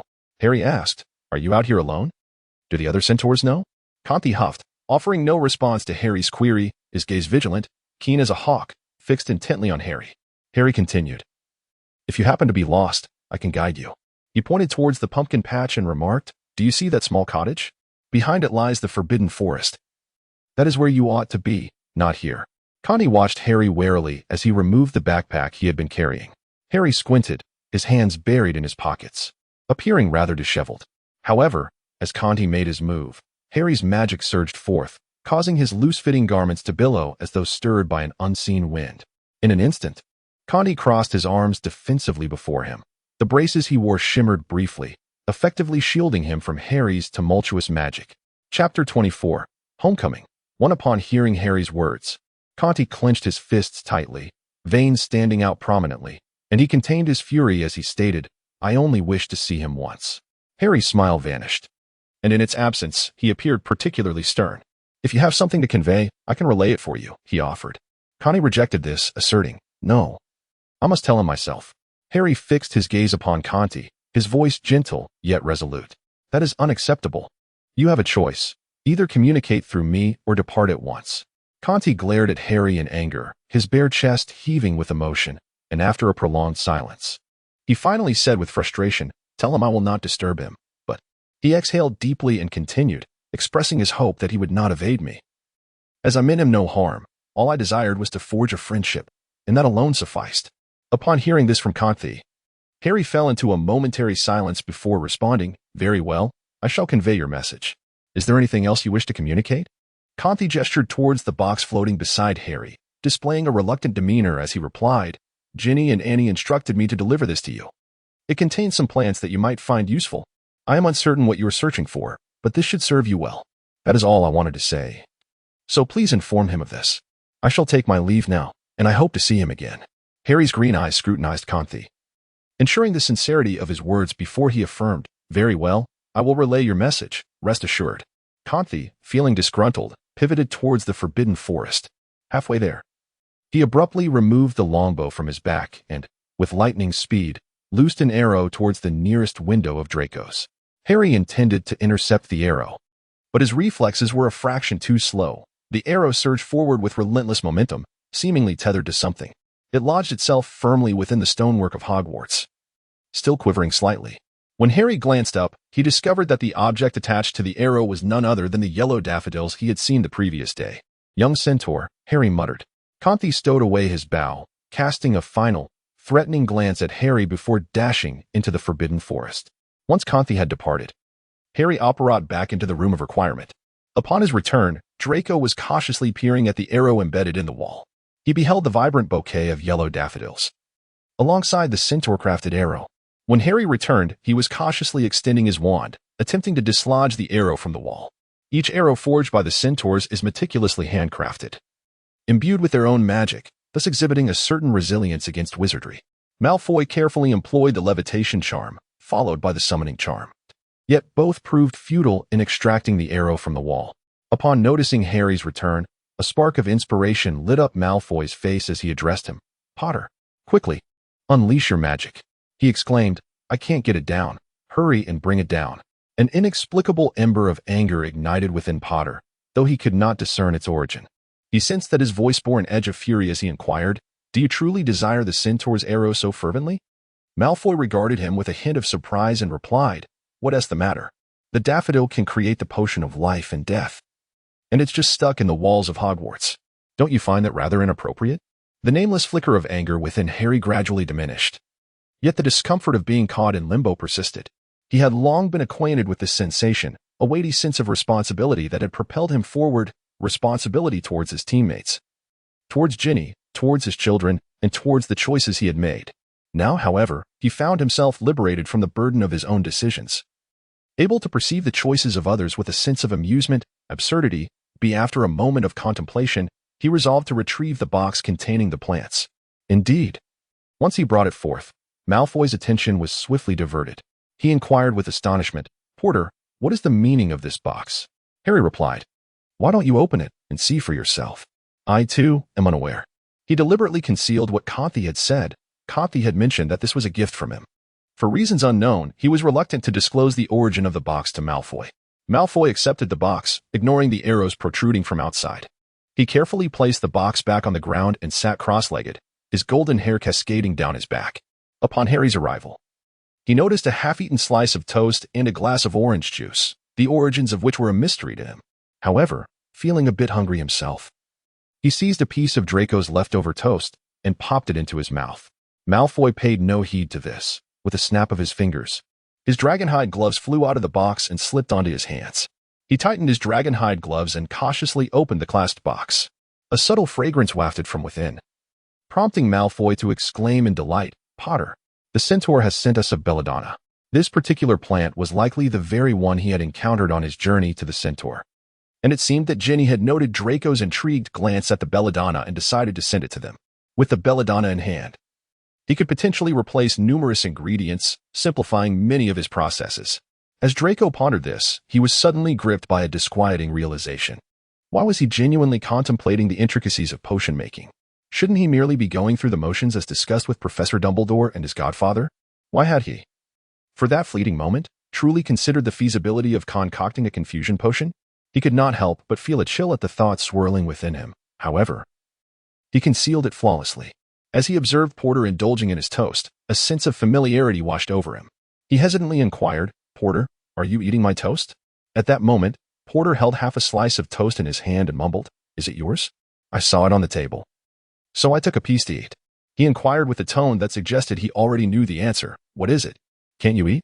"Draco," he spoke weakly, "you can eat, and you may also ask the little sprite for a bit more. What is happening? How has the Savior suddenly become so brazen? What has transpired within him?" He closed the box once more and addressed Porter.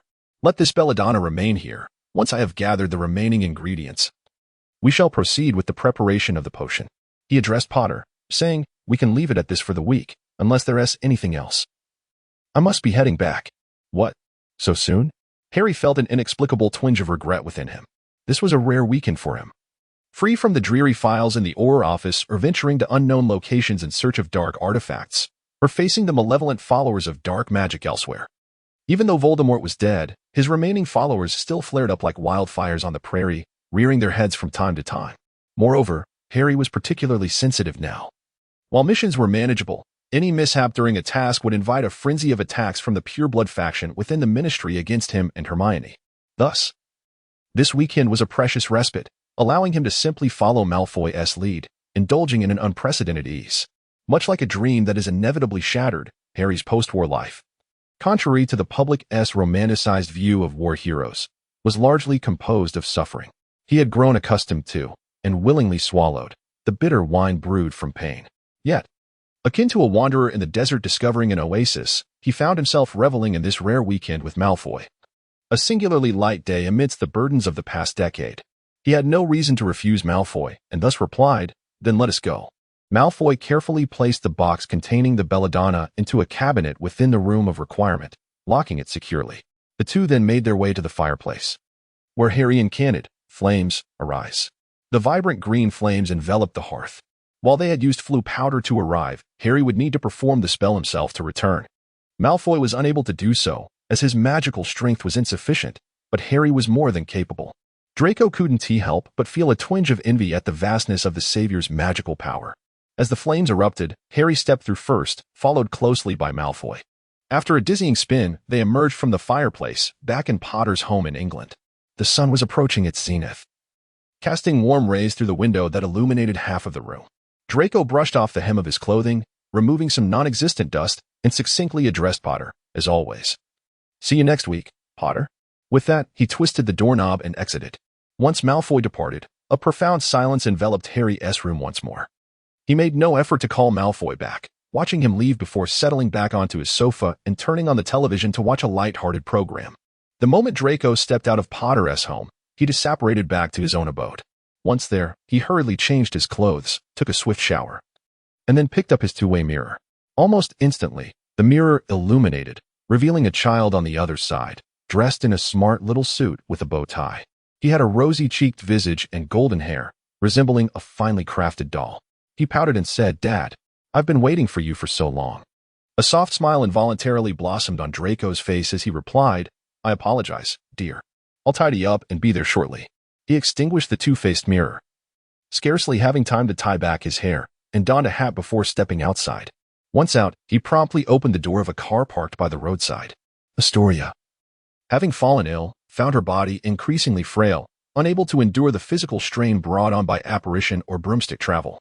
Consequently, Draco was compelled to dedicate some time to learning the ways of the Muggle world and acquired a vehicle that he regarded as unremarkable and utterly ordinary.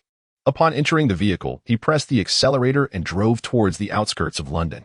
Upon reaching the suburban area, he secured the car and hurriedly made his way to the edge of an estate. Upon arrival, he encountered an individual clad in tattered garments, exhibiting a sense of urgency, who had been awaiting his arrival. Draco concealed his entire being beneath a hood, employing a confounding charm to obscure his golden hair. The stranger displayed no surprise, for it was not unusual for someone who required an illicit key to traverse to France weekly to remain incognito. However, he urged, "Sir, please hasten. Time is of the essence." He handed Draco an empty flower pot. Draco frowned, yet he had no time to disdain this key. He took it, and before he could utter a word of complaint, the key activated. A familiar sensation surged from his navel, and after a dizzying whirl, he found himself standing on French soil. Without pausing to catch his breath, he immediately apparat to his home in France. Scorpius had been tidily organized by Narcissa. The Malfoy residence in France bore no significant differences from their estate in England, both being grand manors. Outside, there was still a garden, albeit a modest one compared to the expansive Malfoy gardens in Germany. Nevertheless, Narcissa had meticulously arranged the entire garden, with a large patch of lawn designated for Scorpius to practice and play children's Quidditch, while the front garden served as an ornamental display featuring a small, exquisite fountain. However, the garden was currently devoid of the white peacocks. Today was the day he had promised to take Scorpius to the Muggle amusement park, a plan that Scorpius had eagerly anticipated for quite some time. Since last night, he had been chattering away with Narcissa about it, which left Draco in a hurry to return after bidding farewell to Potter. It was all Potter's fault, otherwise he would not have been so rushed. He inwardly cursed Potter once more and addressed Narcissa, "Mother, I will take him out." Narcissa, holding a cup, smiled and nodded at him, while Scorpius obediently bid her farewell. "Goodbye, Grandma." The boundless energy of children was ever present, after spending an entire afternoon playing with Scorpius. Draco found himself only able to catch his breath for a moment upon returning home. He entrusted Scorpius to the house elf for washing up, dining, and resting, while he settled into the sitting room, seeking a brief respite in silence. Chapter 25. The appearance Narcissa glided toward him, her gown trailing gracefully behind her. She had always possessed this elegance, moving at her own pace. In his youth, Draco had not learned his mother's poise, yet as he matured, he began to mirror Narcissa's demeanor. She placed a cup of tea and a plate of snacks before him, seated herself opposite Draco, and with a gentle smile, inquired, "Are you tired?" Draco straightened, fully accepting his mother's kindness. He sighed and replied, "It is what I ought to do." Narcissa spoke softly, "You know, I will always stand by your side. If you need anything, you can always come to me." Draco nodded. His mother had always been his greatest support. He rose and said, "I shall check on how Scorpius is sleeping." Narcissa nodded, permitting him to leave. On the afternoon of Draco's departure, a visitor arrived at the Potter household. Hermione dropped her child off at dance class, and once she was free, she made her way directly to Harry's home. However, she did not visit Harry's Muggle apartment but went straight to Grimmauld Place. Harry returned to Grimmauld Place in the afternoon, where the house remained dark and gloomy. Even with sunlight streaming in, it seemed incapable of dispelling the pervasive chill and shadows. Creature, with an unwilling demeanor, prepared tea and snacks for Hermione, muttering incomprehensible words as he retreated into a corner. Harry sat across from Hermione, scrutinizing her, and asked, "What is it, Hermione?" She produced a piece of parchment from her handbag and handed it to him. "Take a look." Harry accepted it, and the document clearly outlined recommendations regarding Draco Malfoy. He read it line by line, murmuring, in light of the current circumstances within the British wizarding community, it is advised to lift restrictions on the entry and exit of wizards who have not committed serious crimes, allowing them to freely return to the British magical realm. Furthermore, The Malfoy family's substantial financial resources and magical prowess enable its members to reintegrate into the British magical community, the benefits outweighing the drawbacks. Harry chuckled softly, the laughter devoid of discernible meaning. He placed the parchment back on the coffee table and languidly reclined on the sofa, his hands resting on the armrests, his disheveled black hair falling over his glasses, obscuring his green eyes. Hermione could not discern his expression, but from her understanding of him, Harry's demeanor suggested he was not opposed to the proposal. Hermione retrieved the parchment, rolled it up, and calmly stated, on Monday, I will present this proposal at the routine meeting. You won't oppose it, will you? Harry raised both hands and replied, I am in full agreement. You already have one vote. Hermione nodded, glanced at the time, and continued, It has been a week. How have you been? Harry pondered before responding slowly. How do you think I am? Hermione scrutinized him, speculating, You seem a bit more stable than before. Did he administer any medication to you? Medication? Since their meeting. He had only taken the potion Malfoy claimed was a waking draught, which, in reality, it was not. Remembering this piqued his interest. He inquired, Hermione, what is this purple potion that, upon consumption, significantly clears one's mind?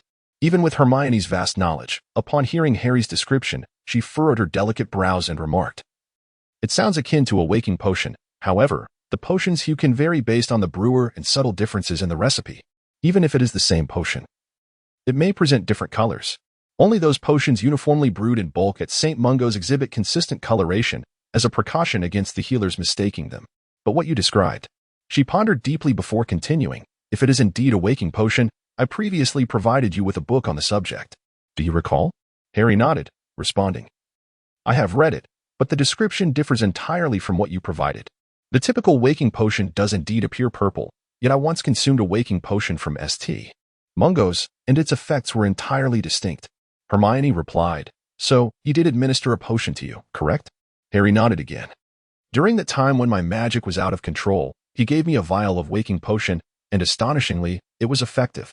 When I inquired about it, he claimed it was his own concoction. Hermione contemplated this revelation. It seems I was right to seek him out. She rose, pacing excitedly in the living room, and exclaimed, Harry, you were saved. Saved? Harry's green eyes resembled a still, icy lake, reflecting a profound indifference, though this coldness was well concealed beneath the surface. He lowered his gaze and echoed Hermione's words. Yes, I am glad. I am saved. Hermione, brimming with joy, declared, I must return and share this wonderful news with Ron.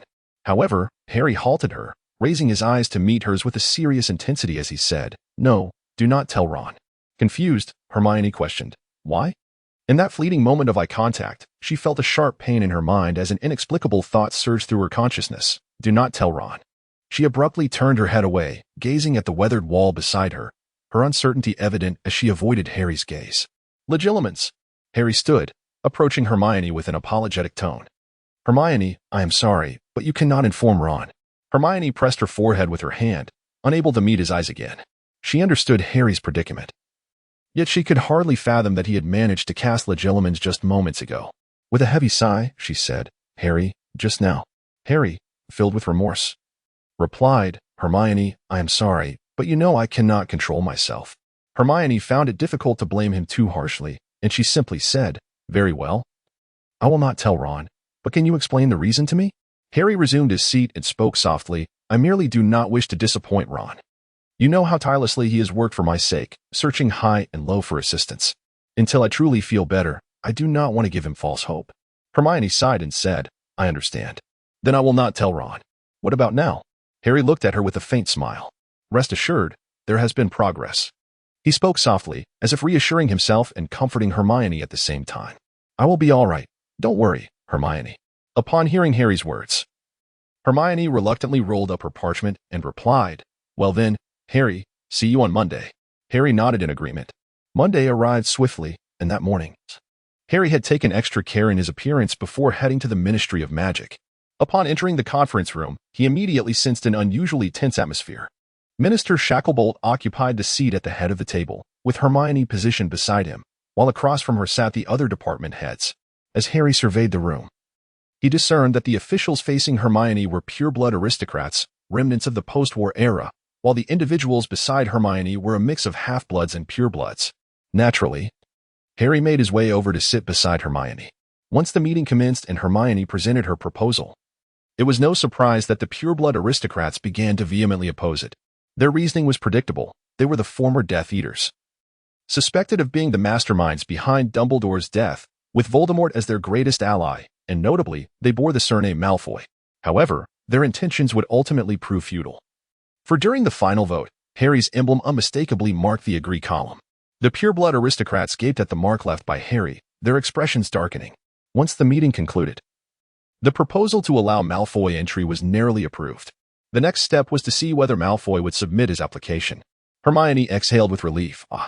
As the primary proponent of the proposal, although it had received approval, the pureblood aristocrats imposed certain restrictions. Specifically, once Malfoy was granted entry, they insisted that he be closely monitored to ensure he posed no threat to the British magical community. This constituted a form of covert yet lawful surveillance. Moreover, they suggested that, given Malfoy's familial ties to the former Dark Lord, it would be most prudent for the individual who defeated Voldemort to oversee Malfoy personally, which would further assuage the concerns of the general wizarding populace. Anticipating this outcome, Hermione and Harry had discussed it the previous evening. Without hesitation, Harry accepted the task. And in the astonished gaze of the purebloods, he waved his wand to add a note beneath the proposal. Designated monitor upon entry, Harry Potter. Monitoring duration, indefinite.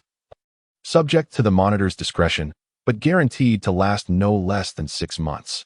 After inscribing this statement, Harry chuckled lightly and inquired, "How about I serve as the guarantor?" Faced with this conclusion, the aristocrats had little more to say. It was well known that Harry Potter and Draco Malfoy had been bitter rivals during their time at Hogwarts. What could be more discomforting than having one's sworn enemy surveil them at all times? Moreover, if Malfoy wished to enter, he would have to accept this condition. Once he acquiesced, given Harry's disdain for Malfoy, it would not be difficult for Harry to manipulate the situation to his advantage. As long as Malfoy remained outside of Britain, they could leverage this arrangement to gradually encroach upon the vast estates and treasures that rightfully belonged to the Malfoy family. With their resolve firm, they donned sincere smiles and consented to the proposal. The meeting that morning concluded in an unexpectedly amicable manner.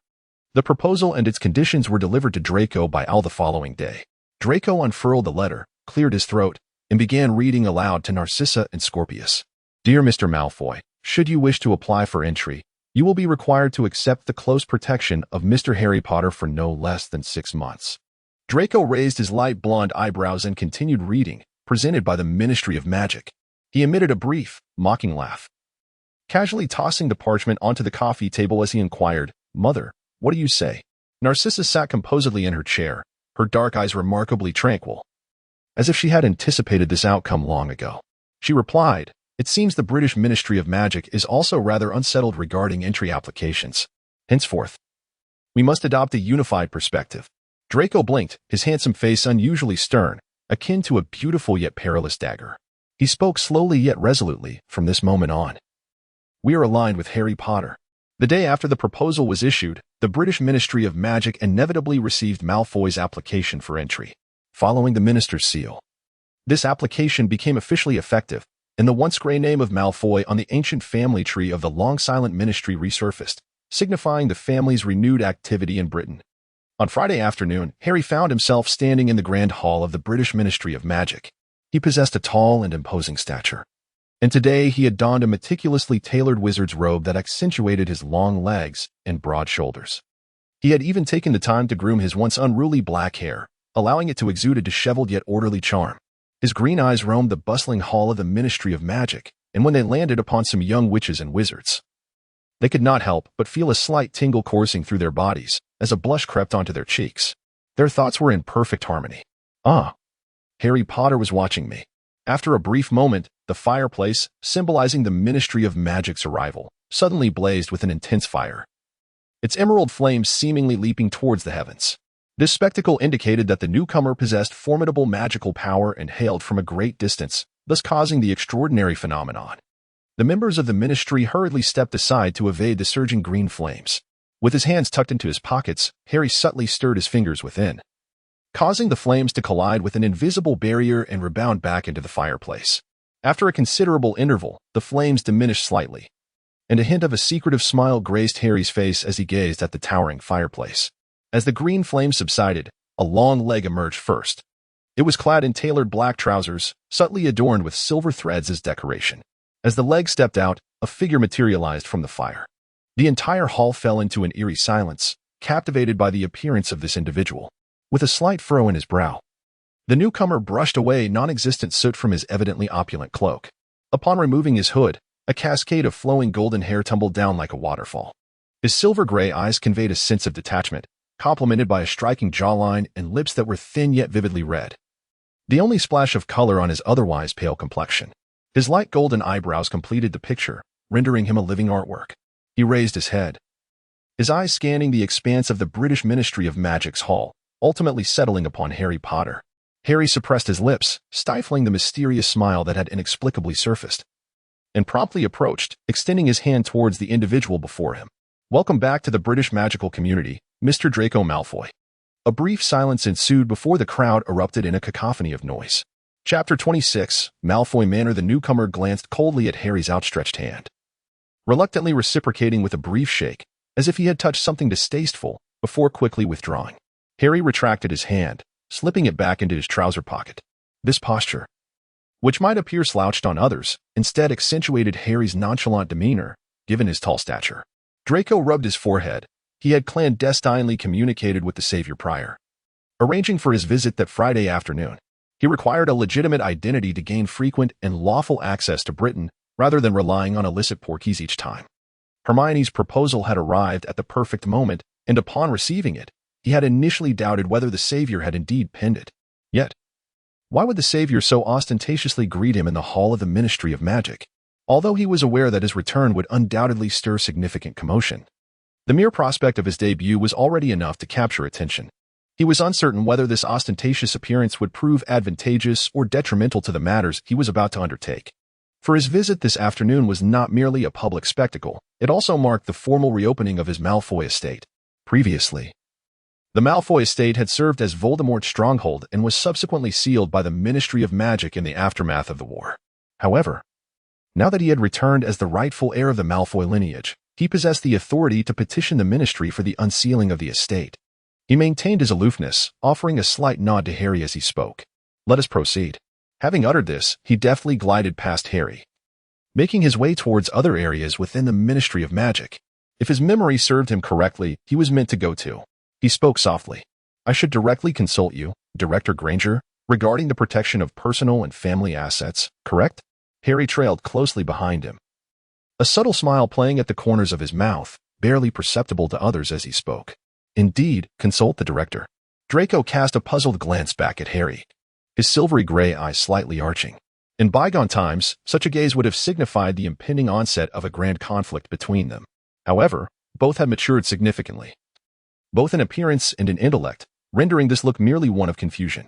Nevertheless, upon receiving Draco's gaze, Harry couldn't help but feel a twinge of nostalgia. They could never return to the days spent at Hogwarts. They passed through the bustling corridors of the Ministry of Magic, where every wizard they encountered cast astonished and bewildered glances at their unusual pairing. Some gazes were tinged with incomprehension, while a few others bore a hint of malicious glee. All in all, they certainly drew attention. Draco strode forward with an air of indifference, while Harry followed closely behind, resembling a bodyguard. Under Harry's formidable presence, it was only after the two had distanced themselves that whispers began to circulate among the onlookers. Was that golden hair? It was strikingly beautiful, such a hue. Apart from the Malfoy lineage, who else in the entire British wizarding world possessed such a rich gold? The Malfoy bloodline had remarkably retained its pure magical inheritance to this day. Speaking of which, how old was Malfoy when he left Britain? He could have only just graduated. Perhaps around a decade ago. Had he married? It remains uncertain. Rumors suggest he is in France. Do you have any connections there? I will inquire. But if he is still unwed? They exchanged a glance, their eyes glimmering with palpable greed. If he is indeed single, the vast legacy and wealth left by the Malfoys could be within reach. Just as another was about to continue his thought, his lips suddenly sealed shut. An inexplicable force compelling him into silence, a familiar sensation. Someone had cast a silencing charm on him.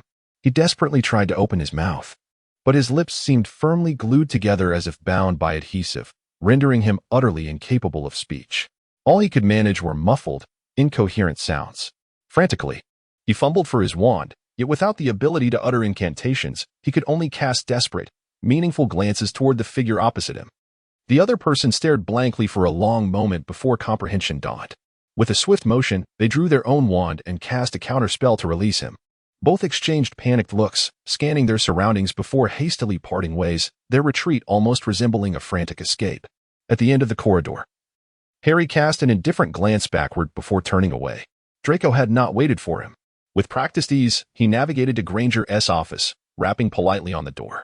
Upon hearing the muffled invitation to enter, he adjusted his attire and stepped inside.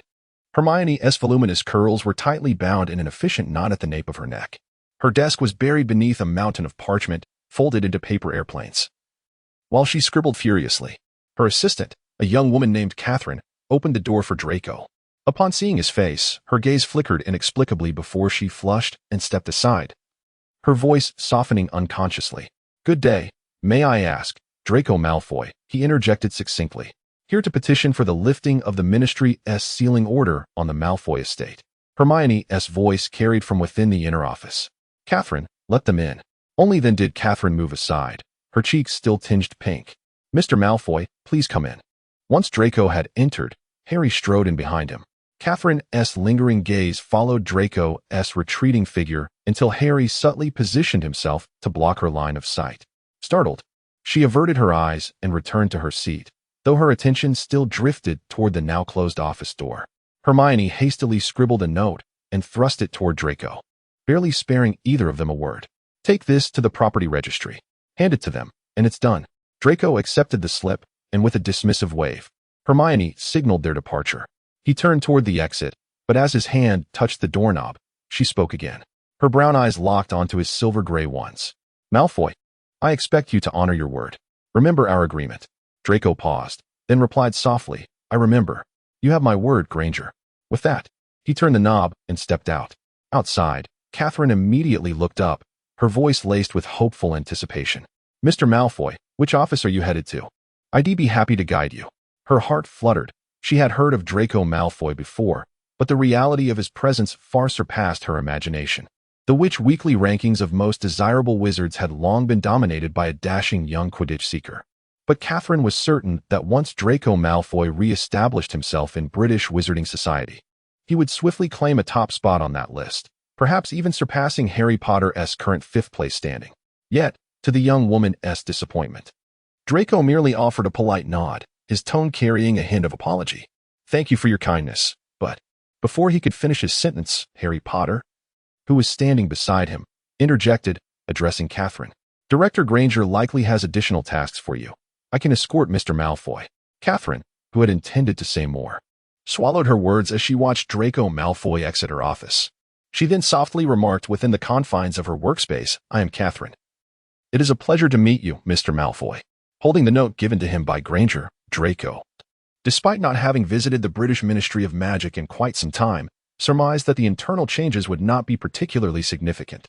After all, given the ministry's notoriously sluggish efficiency, executing widespread reforms was beyond their capabilities. He strode ahead with great confidence, while Porter closely trailed behind him. It struck him as somewhat amusing. Porter resembled a personal bodyguard or perhaps an attendant. The savior, reduced to being Malfoy's lackey? A protector? Such news would surely dominate the front page of the Daily Prophet for an entire week. He walked down another corridor, gazing at the names displayed above. And after a gentle knock, he pushed the door open. Harry followed closely behind, entering the modest office. Inside, a large counter spanned the room. Reminiscent of a bank teller's station, divided into 3 sections where 3 distinct witches were seated. Upon noticing the newcomers, they spoke without lifting their heads. "Please register your wand at the logbook, then proceed." Draco retrieved his wand and quietly inquired, "Is a wand from France acceptable?" One of the witches replied with a hint of impatience, "How could a wand from France?" She raised her gaze to the 2 individuals at the entrance, her unfinished sentence fading away. With a clatter, she abruptly stood up from her seat. This slightly plump lady, though somewhat older, radiated youthful exuberance. Her cheeks flushed with an evident blush. Her voice softened as she asked, "May I inquire which guest hails from France?" Draco produced his green sandalwood wand, imbued with the scent of wood, and replied, "It is I." The other 2 witches also lifted their heads, warmly exclaiming, "A wand from France? As long as you possess legal property in the UK, it is certainly permissible. Gentlemen, please take a seat." Harry Potter found amusement in observing the sudden warmth emanating from the three witches, who had previously been rather imposing. He recalled his own visit for property registration when Sirius had bequeathed him Grimmauld Place. Witnessing the trio's haughty demeanor as they made an unattractive wizard complete the necessary paperwork before attending to him. Now, however, the witches appeared transformed.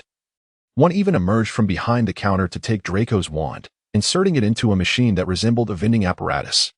The machine whirred and subsequently dispensed a slip of paper. She picked it up, glanced at the name, and read aloud, Draco Malfoy. Draco Malfoy. Draco Malfoy then spoke up, Indeed, that is I.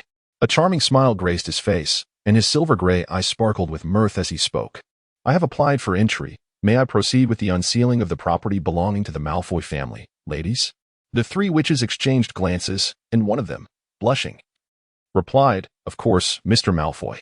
After speaking, she returned to her counter, and with a gentle wave of her hand, the thick parchment on the counter began to turn its pages automatically. The rustling of the papers filled the air, and after a while, they settled, revealing 2 pages. She glanced at the text and murmured, The Malfoy Manor has been sealed by the Ministry of Magic due to its alleged provision of venue and funding for illegal gatherings. Draco handed over a slip of paper that read, Consent to unseal Malfoy Manor, Hermione Granger. Granger's signature shimmered with a golden hue. Upon receiving the note, the witch affixed it to a book, and it dissolved into its pages. Moments later, a line of text emerged from the bottom, indicating today's date and the content of the consent to unseal, with Hermione Granger as the signatory, and the executor noted as Harry Potter. The witch cast a glance at the savior standing by the entrance, who seemed suddenly captivated by a plant nearby, his focus entirely diverted from her. She regarded Draco Malfoy, and although she had not participated in the final war, her years of service in the ministry had provided her with some knowledge of the Malfoy family. Once a Death Eater, the young Malfoy had saved the savior during the war, and his family possessed an unimaginable fortune, staunchly supporting the pure-blood ideology. After relocating to France, they had received special permission from the ministry to return, and despite their past blemishes, the allure of this young man's striking appearance and immense wealth was undeniable, especially with the savior as his nominal guarantor, enhancing his appeal further. Chapter 27. Unsealing. She could easily envision the frenzy that would ensue upon the publication of this unsealing announcement in the Daily Prophet. She adopted a businesslike tone, stating, The announcement will be published in the Daily Prophet for 3 days. May I ask if you are aware of this, Mr. Malfoy? Draco nodded and inquired, I understand. Should I return after 3 days? The witch yearned to express that she would relish another glimpse of the handsome young man, and with him present, the savior would undoubtedly accompany him, a delightful 2-for-1 benefit for those who spent their days confined to the office. However, the savior abruptly interrupted her thoughts, saying, No need. If no objections are raised to the ministry within 3 days, Malfoy Manor will naturally be unsealed. The witch considered the savior's tone, sensing an implication that he would intervene should any objections arise. She replied, Mr. Potter is correct. After 3 days, the sealing charm on Malfoy land will expire, allowing you, Mr. Malfoy, free access to your manor. She returned Draco's wand to him, stating, Your wand has been duly registered. Draco accepted it gracefully, murmuring, Thank you, ma'am. Once their business was concluded, Draco stepped outside. Harry discreetly cast a silencing charm around them and leaned slightly closer to Malfoy, asking, What are your plans next? Without lifting his gaze, Draco, occupied with adjusting his gloves, replied, No plans, I'm going home. Goodbye, Potter. Harry tentatively probed, Where do you live? Malfoy Manor isn't unsealed yet. Do you have another place to go? Draco shot him a puzzled look, his expression replete with confusion. Potter, what concern is it of yours where I reside? He appeared suddenly enlightened and said, Are you afraid that I might forget our agreement? I assure you, that will never happen.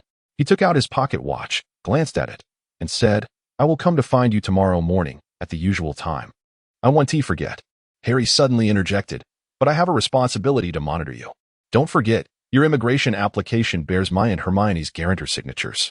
Draco pressed his lips together, recalling that no less than 6 months of close protection equated to no less than 6 months of surveillance. However, he inquired, I understand. But your surveillance can't possibly extend into my home, can it? Harry glanced at him, appearing somewhat gleeful yet also pleased. His emotions shifted so rapidly that Draco barely had time to grasp them before his expression returned to its previous, mild demeanor. This is for me to decide, not you. Draco Malfoy. Draco let out a somewhat exasperated sigh, feeling defeated as he said, "Fine, then come with me." The two of them exited the Ministry of Magic's elevator and returned to the ground level. Along the way, their elevator was continuously interrupted by others coming and going, each newcomer casting furtive glances at the two standing in the corner. However, Draco was too occupied to notice this unusual crowd. He was troubled by the thought of whether he should truly bring Potter to his residence. Although he now had a legitimate means to return to Britain, that legitimacy hinged on Harry Potter's consent.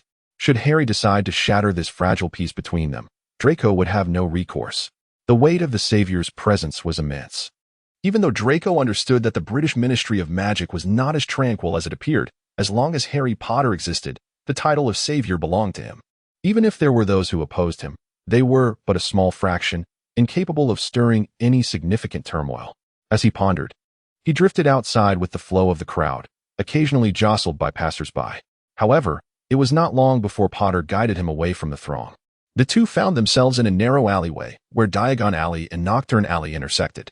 There were no shops in sight, only a few solitary figures meandering through. Upon recognizing Harry Potter among them, these individuals hastily quickened their pace, soon leaving the area deserted. Standing in the alley, Harry inquired, "Where to now?" Draco remained silent, his thoughts clouded by a sense of avoidance, fearing that Potter might soon tire of him. Yet, Potter exhibited great patience, standing by quietly. Time slipped away as they lingered, the sun gradually descending, casting a gentle crimson glow over the earth. Not far off, Diagon Alley began to buzz with activity, filled with weekend revelers, couples enjoying dates, families on outings, each face adorned with joyful smiles. Realizing he could no longer retreat into his shell, Draco finally spoke, "Let us go have dinner first." "It's my treat." Harry raised an eyebrow, feeling a twinge of hunger himself. However, he remained composed. After all, he had once spent 3 days and nights lying in wait in a marsh to capture a gathering of dark wizards. This silent standoff with Malfoy hardly felt like a mere appetizer in comparison. He jokingly remarked, having been away from Britain for so long, "Do you know which restaurant is delightful?" Draco had already lifted his foot, heading towards Diagon Alley, with the warm glow of candlelight illuminating his golden hair, casting a myriad of colored shadows. The luminescent little sprites danced in the air, and he appeared as though he had never left Britain, effortlessly extending his hand to invite the sprites to sprinkle shimmering golden dust upon it. The sprites were particularly fond of his hair, with several even alighting upon his locks, bestowing upon him delicate white blossoms. As Harry approached, Draco gazed at Diagon Alley, his previously aloof expression gradually softening. He remarked, "After all these years, Diagon Alley remains just as it was. I suppose most of the shops have not changed?" Harry paused for a moment before responding, "No, there have indeed been many changes." He stepped forward, speaking as he walked. The robe shop of Madame Malkin still stood, while the joke shop run by Weasley now had only a single proprietor. The former ice cream vendor who had perished in Voldemort's indiscriminate massacre, Ollivander, had grown too old. Now, his grandson, a rather disheveled young man, was at the helm. The owner of the restaurant we often frequented with Ron and Hermione had also met a tragic fate, as his wife was a muggle, leading to their demise at Voldemort's hands. They had since relocated to another place. The bookshop of Flourish and Blots remained, though under new management. Interestingly, the most renowned restaurant was now owned by a half-blood wizard, whose mother was a muggle, and his recipes were derived from her culinary traditions. Draco inquired, "The most famous?" Harry nodded, deftly parting the crowd for Draco as he looked ahead and remarked, "Moreover, it is a Chinese restaurant. Are you accustomed to Chinese cuisine?" Before long, Harry would discover whether Malfoy could indeed appreciate Chinese food. The restaurant was bustling with patrons, the proprietor being a half-Chinese, half-British individual. He had adorned the establishment with a distinctly Chinese aesthetic, bringing in chairs and screens from China. As he managed the queue at the entrance, his excitement surged upon spotting Harry Potter. "Mr. Harry Potter." Harry promptly stepped aside, revealing the resplendent Draco behind him. It is only fitting to describe Malfoy as resplendent. The lantern-like glow from Diagon Alley illuminated his shining blonde hair, making him appear akin to a large, mobile light bulb.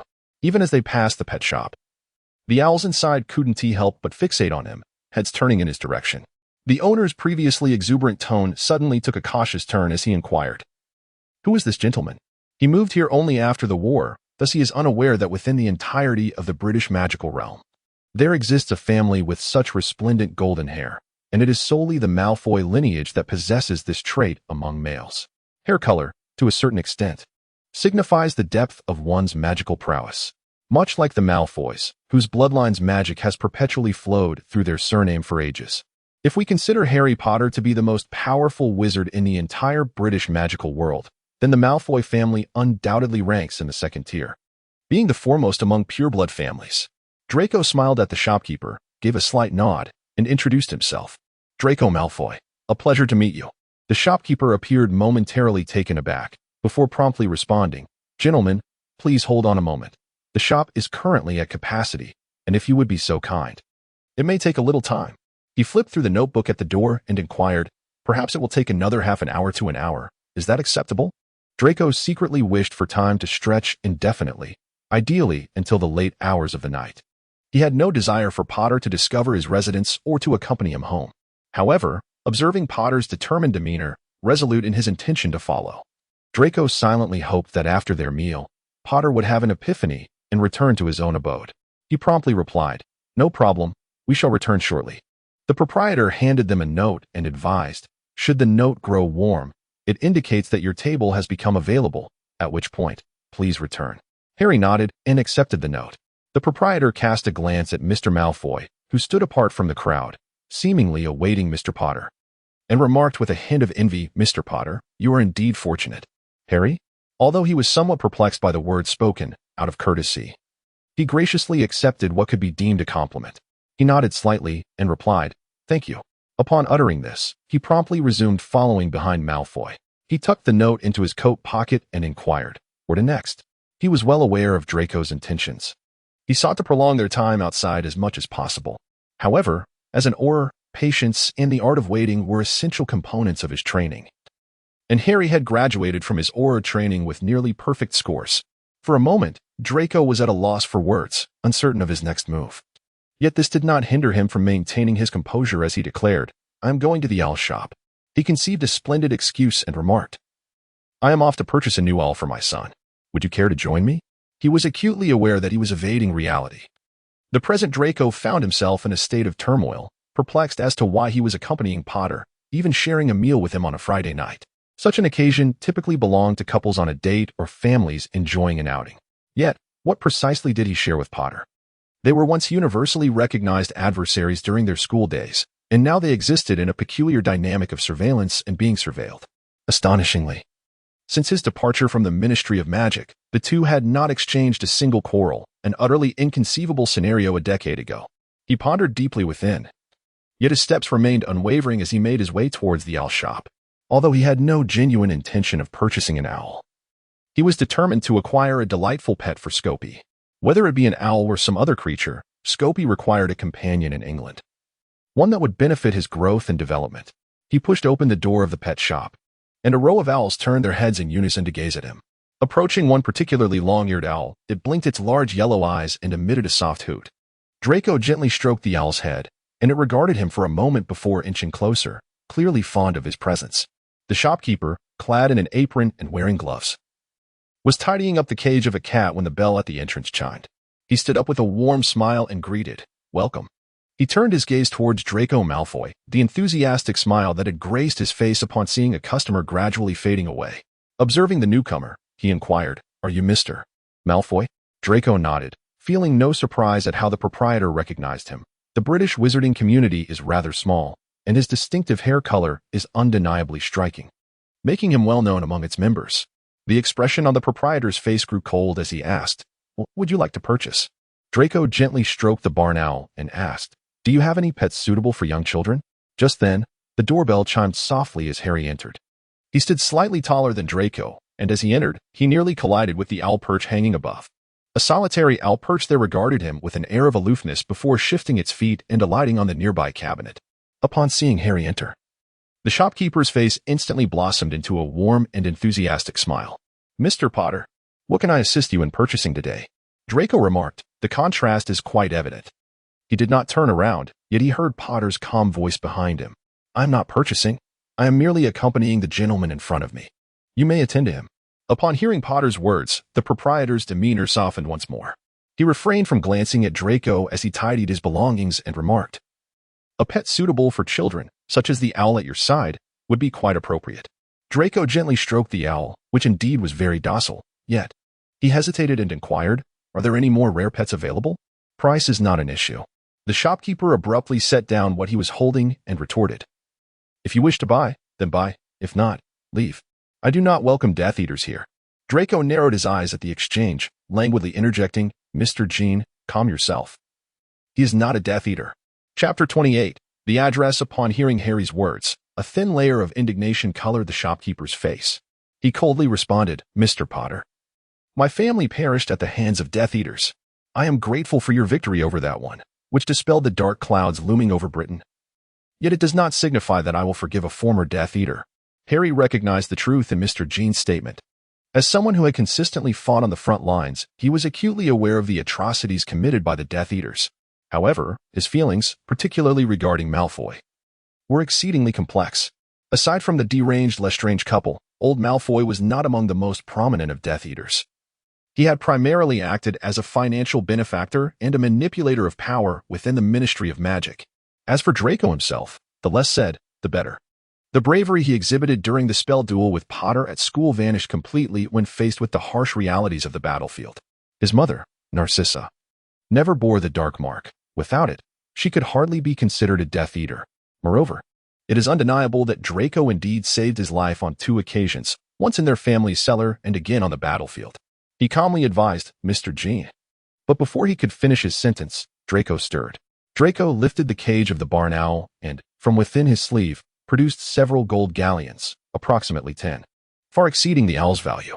The coins clinked against the wooden counter with a melodic chime. Draco gently concluded, "I shall choose this barn owl." With that, he grasped the cage and brushed past Harry, striding out directly. Harry cast a glance at the pet shop owner and sighed, "Mr. Jean." He pointed to the pile of galleons that Malfoy had placed above and remarked, "Take it down, at least his money is clean." "Mr." Jean's face twitched slightly as he replied stiffly, "No more gifts, Mr. Potter." Harry turned and pushed open the door, stepping outside. Once he emerged, he discovered that Malfoy had already released the owl from its cage. He cast a shrinking charm on the cage, transforming it into a quaint and charming trinket. While the owl perched obediently on his shoulder, its fluffy body nestled against Malfoy's face, which appeared almost excessively pale under the light. He asked with some reluctance, "Is the note warm?" Harry retrieved the restaurant's note from his pocket, and just as he took it out, it transformed into the shape of a small horn, its color shifting to a vibrant red. The proprietor's voice emanated from the tiny horn, calling, "Mr. Potter, Mr. Malfoy, please come over." Harry released the note, which morphed into the form of a paper airplane, gracefully floating ahead of them to guide their way. Draco, nestled beside the warm and fluffy owl, felt his spirits lift slightly. He scratched the owl's belly as he walked alongside Potter towards the restaurant. Diagon Alley was still bustling with activity, and as Draco strolled next to Potter, he inevitably attracted numerous furtive glances filled with scrutiny, curiosity, and doubt. However, bolstered by Potter's formidable presence, none dared to approach them as they made their way through the crowd. Upon their arrival at the restaurant, the proprietor had been peering out the door. Upon spotting Harry, his eyes lit up as he waved enthusiastically in that direction. Harry approached, and the owner warmly remarked, "Gentlemen, I apologize for keeping you waiting. Your table is inside. Please, come in." He gently tapped the paper airplane that soared onto his desk, and it gracefully ascended once more, revealing a number. Following this paper airplane would lead them to the corresponding private room. Harry expressed his gratitude to the proprietor and stepped inside first. Draco, cradling the barn owl, had his face nestled against the warm belly of the creature, as if the owl were attempting to incubate him. The proprietor intercepted Draco with an apologetic tone, stating, "I beg your pardon, Mr. Malfoy, but you may leave your pet on the designated pet stand at the entrance." He turned his head to see a small area enclosed by a fence at the entrance, where several owls were perched, while cats, rabbits, and dogs were tethered below. Draco placed his barn owl atop the fence, gently stroking its head as the owl clicked its beak and obediently settled in place. Upon entering, Draco found the restaurant unlike anything he had envisioned. It resembled a miniature Chinese palace, expansive and adorned with intricately carved pillars embellished with exquisite patterns. Between every 2 pillars lay a cozy private room, each door crafted from wood and adorned with beautiful designs. Draco squinted, scrutinizing the patterns, seemingly conversing with himself. "What is this motif?" Harry, however, remained unfazed. A paper airplane paused in front of one of the doors, transforming back into a sheet of paper that affixed itself to the door, revealing the words, "Guests arrived." Harry reached out to push the door open. Inside was a square table featuring a hollow circular opening at its center, upon which rested a pot that towered slightly above the table's surface, filled with a creamy yellow soup whose aroma wafted enticingly through the air. He entered first, with Draco following closely behind. Once the door closed, he gently twitched his nose and exclaimed, "What a delightful aroma! Truly a testament to the excellence of Chinese cuisine." The two settled into a comfortable yet silent demeanor, the lateness of the hour and the weariness from a day of exertion revealing their hunger, though neither chose to express it. After their meal, Harry cleared his throat and inquired, "Where are you going?" Draco, clearly exasperated, slowly set down his cutlery and replied, "I am going home." Harry pressed on, "Home to where?" "To my home," Draco responded. "Where is that?" "The Malfoy Manor has yet to be unsealed. Where exactly is your home?" Draco, feeling defeated, retorted, "Potter, do you not have any other matters to attend to?" He inquired, "Are you not the head of the Auror department? You must be quite occupied. Please do not squander all your time on someone like me, a former Death Eater. Surely, there are far more perilous individuals than I." He focused intently on the words former Death Eater. A fleeting look of desolation crossed Harry's face, and Draco, convinced of his mastery in concealing emotions, found himself utterly perplexed by Potter's recent demeanor. What had transpired in the last decade? Harry remarked, "My primary concern lately has been to ensure that your entry does not incite unrest within the British magical community. Therefore, I must ascertain your residence, if necessary. I shall seek to conduct a forcible search of your domicile." Draco replied, "It appears there is no further delay possible," and he reluctantly mumbled, "XXX Avenue." Harry's ears perked up as he inquired, "Where? Be more specific." Draco had already risen and was making his way to the door. Their dining duration had indeed been considerable, and by the time they emerged, the throng in Diagon Alley had significantly diminished. He removed the warehouse owl from the entrance, giving its neck a gentle scratch, and settled the bill with the shopkeeper. The proprietor, counting the gold galleons in his hand, cheerfully remarked, "We hope to see you again, Mr. Malfoy." As Harry exited the shopkeeper added, "Wishing you both a splendid weekend. If you wish to book a table for your next visit, do so in advance via owl to enjoy a reservation discount." Draco said nothing, while Harry, only then realizing the shopkeeper's earlier congratulations, connected it with the earlier remark about envy. He abruptly lifted his gaze towards Malfoy, who stood a short distance away awaiting him. At that moment, Malfoy had taken down the barn owl, allowing it to perch gracefully upon his arm. He appeared to have suddenly developed an affection for the creature.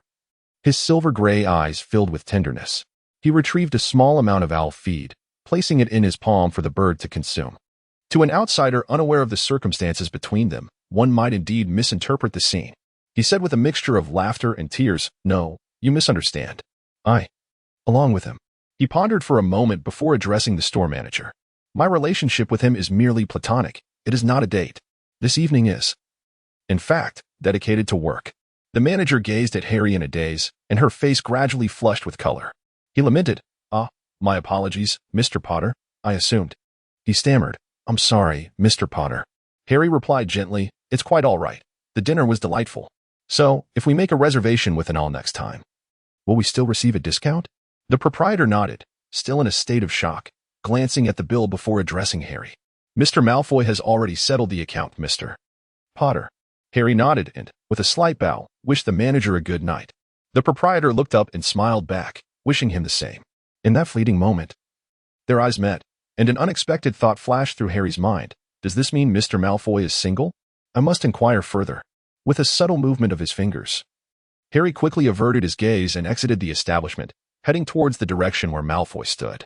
Upon noticing his approach, Malfoy finally shifted his stance and began walking towards the exit of Diagon Alley. Once they emerged from the alley, they found themselves back on the Muggle streets. The London night was shrouded in mist, enveloping the ancient city, and the streets were nearly deserted. Both men were still clad in wizarding attire, but fortunately, the lack of pedestrians meant their outfits would not attract undue attention. The streetlights were blurred into halos by the fog, casting soft circles of light upon the ground. Harry quickened his pace to walk beside Malfoy and inquired, "Which way shall we go now?" He could be considered someone who has lived in both the wizarding and Muggle worlds, well aware of Muggle modes of transportation. He inquired, "Are you taking the subway with your new owl?" Malfoy cast him a strange glance, then retrieved a sleek black object from his bag. After pressing a button, two beeping sounds resonated, causing the headlights of a silver sports car parked at the roadside to illuminate. He remarked, I apologize, but I have a car. If you wish to take the subway, you may do so on your own. Harry responded. Malfoy's surprises are indeed ubiquitous. Malfoy opened the driver's seat and settled in. Placing the owl in the back, Harry took the opportunity to sit in the passenger seat. Malfoy glanced at him and instructed, buckle your seatbelt. He was also aware of seatbelts. Harry, ever compliant, fastened his securely, and Malfoy ignited the engine, gliding out of the parking space with an unexpectedly smooth velocity.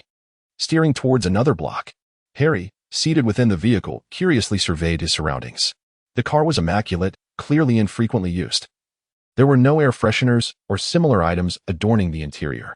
However, a subtle, indescribable scent wafted through the air, and as Harry inhaled deeply, he discerned it to be Draco's signature woody aroma. Was it a fragrance he wore? Nevertheless, he now focused on the road ahead as Malfoy deftly maneuvered the steering wheel. Exiting the residential area, they merged onto a busier thoroughfare, where the volume of vehicles surpassed that of the previous streets. Yet, Malfoy maintained a steady course in his lane. After traversing several more blocks, he veered off the main road into a tranquil lane. This locale was renowned as one of London's affluent districts. Even Harry possessed a modicum of knowledge regarding the steep property prices here. He silently memorized the route as Malfoy parked the car by the roadside. After following Malfoy out of the vehicle, he approached one of the houses, opened the door, and with an unwilling demeanor, addressed Harry, please come in. While still maintaining a semblance of politeness, Harry raised an eyebrow slightly and entered without further ado. Draco shut the door behind them. Upon entering, he released the owl he had been carrying in his arms and took out the small cage, placing it at the entrance. The owl, displaying remarkable intelligence, promptly found a perch and settled quietly. Draco, not intending to keep Potter lingering, remarked, you know the address now. You may leave. Harry glanced around. Noting that the living conditions here were visibly superior to his own modest Muggle apartment, with thick, soft carpets adorning the stairs and floors, he subtly twitched his nose. And once again, a faint woody fragrance wafted through the air. What could this scent possibly be? Could it be that he had sprayed his perfume throughout the entire room? While it was not entirely out of character for Malfoy, it seemed rather cumbersome. Harry felt a sense of bewilderment, yet he did not reveal it on his face. At that moment, he resembled a true English gentleman, politely inquiring, pardon me, Malfoy, could you enlighten me as to when you acquired this property? He added, I am required to prepare a report, which I will subsequently present to the director. The more detailed the report, the more it can reduce your surveillance time. I hope for your cooperation. Draco's eyebrow twitched. It was surprising that Potter was engaging in bureaucratic formalities with him. Chapter 29, Revelations. He said in frustration, is what I purchased earlier acceptable, Porter? He intensified his tone, attempting to convey his dissatisfaction to Potter. However, Potter seemed completely oblivious to his sentiments. He glanced around, even reaching out to touch the furniture. Draco cleared his throat and remarked, Potter, it is quite late. The implication was clear. It was time for him to return home. Draco was certain that Potter had understood him, yet that infuriating boy pretended not to comprehend. He inquired with curiosity, where shall we go tomorrow? Draco replied, your transition of topics is rather abrupt. He cleared his throat and spoke, the Forbidden Forest. We shall venture there again tomorrow. Harry nodded in acknowledgement and inquired, that purple potion you gave me the other day, was it a waking draught? Malfoy removed his coat, revealing a crisp, white shirt beneath. He appeared considerably leaner than Potter, a fact that became even more apparent once he shed his outerwear. Harry couldn't help but question whether Malfoy was maintaining a proper diet. Malfoy rolled up his sleeves, exposing his pale elbows, which contrasted sharply with Potter's. His body hair was almost non-existent. Indeed, it is a waking draught, brewed by my own hand. What of it? He replied. Harry, undeterred, insisted, the effects were remarkable. Do provide me with 2 more vials. With a casual wave of his hand, all the lights in the Malfoy residence illuminated, revealing their reliance on electric lighting. Malfoy shot Harry a bemused glance and remarked, did you presume it was merely water? That you could drink at will? Having said this, he removed his boots and padded barefoot across the carpet, making his way towards the staircase. Aren't you heading home? Harry asked earnestly. I require further investigation before I depart, Malfoy responded. He surrendered and said, then you should take a look quickly. Once you're done, you can leave. Harry also removed his shoes and followed Malfoy. The space behind the staircase was his kitchen, which was impeccably tidy. Malfoy commanded a cup to fill with water. Holding it in his hand while leaning against the counter, wearing a slightly provocative expression as he inquired, there are no contraband items, I presume? Harry pretended to survey the surroundings, nodding as he remarked, "It's clean here." Malfoy rolled his eyes and ascended the staircase, with Harry trailing behind him. At the top were several bedrooms. Harry glanced around and, in a somewhat critical tone, stated, "It appears there are no issues." Malfoy interrupted him, saying, "Since there are no problems, perhaps you could return home, or Potter?" A clandestine thrill surged within Harry, causing a slight tremor. It was reminiscent of the past when Malfoy would always be at odds with him. In those days, for every word Harry uttered, Malfoy would retort twice, or vice versa, leaving Malfoy to roll his eyes in exasperation before ultimately brandishing his wand at Harry. Back then, both their eyes blazed with fury, once drawn. They could only glare at each other, as if wishing to annihilate one another. Harry felt a tinge of regret as he observed the aloof Malfoy, aware that he could not push him too hard.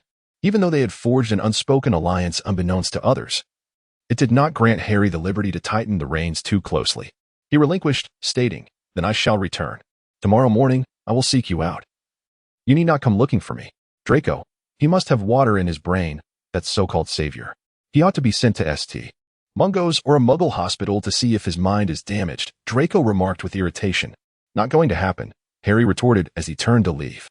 Upon hearing the sound of the door close, Draco rubbed his aching temples.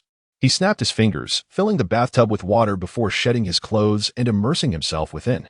After Harry exited, he promptly disapparated back to his home, silently noting the Malfoy residence's address. He removed his wizarding robes, but unlike the Malfoy abode, there was no enchanted coat rack to retrieve his garments. A wave of discontent washed over him regarding his own home. Moreover, his house lacked a bathtub as grand as that of the Malfoys, prompting him to resolve to purchase one from a furniture store the following day. Both individuals, each lost in their thoughts, completed their evening rituals at home and retired to bed. Early the next morning, before fully awakening, Draco sensed the magical barrier he had set up being breached effortlessly. With irritation, he opened his eyes, recognizing that familiar magical signature. Who else could it be but that insufferable savior? He abruptly seized the robe that lay beside him, accustomed as he was to slumbering in merely his undergarments, his skin bare and unencumbered. After all, the home was perpetually warm, and the threat of illness was non-existent. He donned the robe, adjusting it around himself before stepping out into the corridor, his tousled hair still bearing the remnants of sleep. Upon opening his bedroom door, he descended the stairs. Indeed, the insufferable savior had audaciously entered, striding through the door as if it were his own. Draco stood on the staircase, regarding him with a frosty gaze, and inquired, "How did you gain entry to my home?" Harry cast a fleeting glance at Malfoy before hastily averting his eyes, pondering once more the stark contrast between them as men. Setting aside all else, even Malfoy's legs, concealed beneath the robe, were a world apart from his own, which were rugged and marred with scars. He raised the paper bag containing toast and sandwiches in one hand, while balancing 2 cups of coffee in the other, and inquired, "Do you have toast and butter at home?" Draco replied reluctantly, "In the kitchen." He followed suit and descended as well. Last weekend, breakfast was enjoyed at the Potter residence, and now it was his turn to host. Harry removed his coat. Today, he donned a woolen overcoat, reminiscent of an ordinary Englishman. Upon shedding his outer layer, he revealed a snugly fitted uniform beneath. Draco. He adjusted his robe and momentarily felt a twinge of jealousy, pondering whether Potter had ingested some growth hormone during his time as an Auror. The savior ventured into the kitchen, his voice resonating from within. "What about that owl you brought home yesterday?" Draco descended the stairs at a leisurely pace, still not fully awake, his thoughts sluggish. He replied, lacking enthusiasm, "I placed it in the garden. This space is too confined for it." Before he could finish, he realized his error, for in the next instant, Potter's dark head emerged from the kitchen doorway, curiosity evident in his tone as he inquired, "You have a garden? Where is it?" Draco clenched his jaw, silently resolving never to engage in conversation with Potter in the mornings again. Yet, it was futile. Potter had already risen from the table, scanning the surroundings. He attempted to push open a cabinet-like object, which unexpectedly swung ajar. Draco watched in exasperation as Potter, resembling an inquisitive child, peered into the small garden beyond, where a tree stood amidst outdoor furniture. It was enclosed by tall walls, ensuring privacy from prying eyes, further fortified with concealment, silencing, confusion, and protective charms to prevent muggles from discovering the area. Potter asked, "There is no hidden entrance or basement in the garden, is there?" Draco, buttering his toast with an air of indifference, replied curtly, "No, rest assured, Captain." After surveying the room to ensure he had overlooked nothing, Harry retreated, only to find Malfoy unceremoniously devouring the toast he had brought. He took a seat once more and queried, "Do you not have any house elves here?" Malfoy, elegantly lifting a sandwich, countered, "Are you aware of how house elves come into existence? Have you ever wondered why Hogwarts is home to so many house elves? You and your friends advocate for their rights, but do you know their origins?" Harry, he was momentarily taken aback by the question, for he had never delved into such tales. As a wizard raised in the Muggle world, his understanding was limited, perhaps lacking the knowledge that would be deemed common since among other wizarding children, those children, assuming such knowledge was universally acknowledged, would not feel the need to discuss it amongst themselves. Consequently, Harry remained oblivious to certain fundamental aspects of the wizarding world, such as the origins of house elves. He pressed his lips together and inquired, "How did this come about?" Malfoy leisurely replied, "When your surname, or the magical prowess of your individual wizarding self, reaches a certain magnitude, it begins to resonate within your dwelling. Do you understand why pure-blood family estates seldom relocate? It is because generations of pure-blood wizards have resided within, their magic subtly influencing the very essence of their homes. Over time, these ancient abodes acquire a magic of their own." He waved his hand, and the nearby teapot sprang to life. From the cupboard, a tea bag floated out, while the previously stationary, plump kettle on the stove lifted itself to brew a pot of tea. The teapot and teacups obediently soared into a tray and then glided onto the table. Malfoy poured himself a cup of tea, inhaled its fragrant aroma, and expressed his satisfaction. Just like Hogwarts, the room of requirement belongs to Hogwarts itself, not to the successive headmasters. Over the years, many headmasters have served, but they were merely the custodians of Hogwarts, not its true masters. House elves are drawn to these ancient pure-blood wizards. They serve these wizarding families because they can attach themselves to them and thrive within these enchanted homes, which in turn nurture their own kind. I can now legally return to the magical realm of Britain, and this house is not a wizard's property. I simply purchased it from the last Muggle owner. The house elves are unlikely to take notice here." As Harry observed Malfoy's silence, he urged him on. "And what else?" Malfoy mumbled, his words unclear to Harry, who inquired, "I didn't catch that. Could you repeat it?" With a sigh, Malfoy replied, "Moreover, I cannot carelessly wield my magic. Should I inadvertently attract the house elves and expose myself, it would only solidify my guilt." Harry pondered this notion, recognizing it as a perspective worth considering. He silently incorporated the care of house elves into his list of aura responsibilities. Noticing that Malfoy seemed to have finished, he urged, "Hurry up. Didn't you say we were going to the Forbidden Forest today?" Draco elegantly rolled his eyes skyward and stood up slowly, responding, "I need to freshen up and change my clothes." Harry, somewhat dissatisfied, remarked, "All right, just don't make yourself too presentable. Last time you attracted the centaurs. What do you intend to attract this time?" Malfoy issued a heavy scoff, feigning ignorance of Harry's words, and descended the stairs. Harry's interest did not follow Malfoy. He glanced around the Muggle kitchen, which bore a resemblance to his aunt's, warm and tranquil, revealing that the previous owner had maintained the house well. The tiles on the walls were spotless, devoid of any stains, contrasting sharply with his own home and the burrow. Speaking of the burrow sent a shiver through him. The children were still there, and Harry had promised to take them out to play tomorrow. Where should he take them? He adored his 3 children, but they could be quite the handful.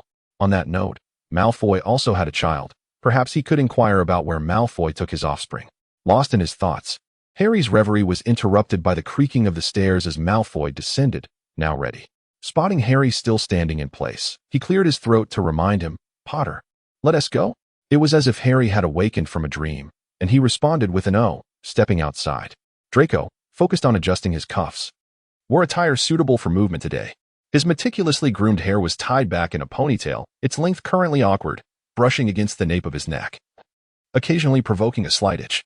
His hair, which had been scattered across his forehead, was neatly combed back, rendering him looking pristine and sharp, as if he had shed several years in an instant. The hairstyle, typically difficult for others to pull off, was effortlessly sustained by the elegance of his visage. He called out, "Potter, come here." After shouting, he felt a peculiar sense of oddity in calling Potter at his own doorstep. Moreover, it was a weekend, which oddly evoked a sense of a family outing. Draco suppressed the strange feelings within him, and he noticed that Potter appeared somewhat off as well, looking almost dazed just moments before. After they stepped outside, Draco finally inquired, "Apparition?" He initially intended to disapparate to Harry's doorstep and then, as before, travel directly to Hogwarts via the fireplace. However, to his surprise, Harry simply murmured and extended his hand. He firmly grasped Draco's wrist, his strength overwhelming, rendering Draco momentarily unable to break free. The savior cast a glance at him, his deep green eyes brimming with an aura of pressure and intimidation. For a fleeting moment, Draco was taken aback, forgetting to struggle, as the air resonated with a soft pop, reminiscent of a balloon bursting. The spot where they had just stood was now utterly deserted. Potter directly transported Malfoy to Hogwarts through apparition. Chapter 30. The antidote. Draco stumbled slightly as Potter pulled him. Yet fortunately, Potter's grip was steady and strong, securely enveloping him in his embrace. Caught off guard, Draco was thrust into the embrace, compelled to experience the sensation of being transported by a wizard of formidable magical prowess. He felt as though he had entered a fantastical realm. Darkness enveloped him, and while he sensed a multitude of sights, upon closer inspection, nothing was discernible. Soon, the shadows dissipated, and under the blinding radiance, Draco was compelled to shut his eyes. The fragrance of fresh grass mingled with other scents, flooding his nostrils, as his feet found solid ground beneath him. The grip on his wrist, once firm, was released, and Draco reopened his eyes, rubbing his wrist as he beheld the majestic Hogwarts castle standing before him. They now stand by the solitary bridge that connects to Hogwarts. Crossing it leads directly into the heart of the castle. The entirety of Hogwarts, along with the surrounding forbidden forest, is enveloped in a powerful anti-apparition enchantment. A formidable magical force looms over this castle, and as long as the position of headmaster exists, this intricate protective barrier will remain in effect. However, Harry's magic is extraordinarily potent, and being a former student of Hogwarts, the enchantment may have slightly relented for him, allowing his successful apparition to this location. Draco, he spoke with a hint of exasperation. Potter, since you could have operated here all along, why did you rely on Flapowder before? Potter, with his hands tucked into his pockets, felt the wind catch his robe, causing it to billow magnificently behind him. The Auror uniform bore a resemblance to the Quidditch attire, both characterized by the flowing robes that created a graceful arc as they were swept by the breeze. With his gaze fixed firmly ahead, Potter's seemingly mundane words were laced with a mischievous undertone that Draco was certain he could discern. You never insisted that I bring you along for the apparition, did you? Draco silently rolled his eyes once more, for he had another purpose for visiting Hogwarts today. He wished to send Potter away, to engage in a clandestine discussion with his godfather and Headmaster Dumbledore within the confines of the Room of Requirement concerning matters pertaining to Potter. He had previously experienced Draco's peculiar surge of magic. The potion he administered to Potter was indeed a waking draught, albeit an exceptionally potent one, not the kind typically used to remedy common dizziness, but rather designed to counteract poisoning. However, as Potter gazed upon his robust physique, reminiscent of a young calf, it did not align with the typical signs of poisoning. He had previously employed the common detection spell used at St. Mungo's on Potter, and under the spell's revelation, Potter's physical condition and magical energy were astonishingly robust, even to the point of being described as invigorating. Yet, why did the antidote prove effective on him? Furthermore, the antidote he had concocted was a potent one, unlike the commonplace antidotes mass-produced by St. Mungo's. Thus, the immediate priority today was to engage in a clandestine conversation with Severus and Headmaster Dumbledore. As he walked forward, he contemplated what excuse to use to dismiss Porter, entirely oblivious to the fact that Porter, walking ahead of him, had unknowingly come to a halt. He was momentarily oblivious, and in an inadvertent lapse, collided with Porter's back. The impact caused him considerable discomfort. He covered his nose, staring at Potter, who had inexplicably halted ahead, and asked in a muffled voice, "What now?" Potter stood poised as if facing imminent peril, his wand having slipped unnoticed from his sleeve into his grasp.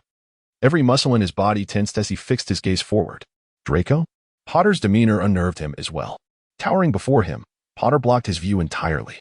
Just as Draco attempted to sidestep him, Potter raised an arm, barring his path. Draco? His curiosity deepened.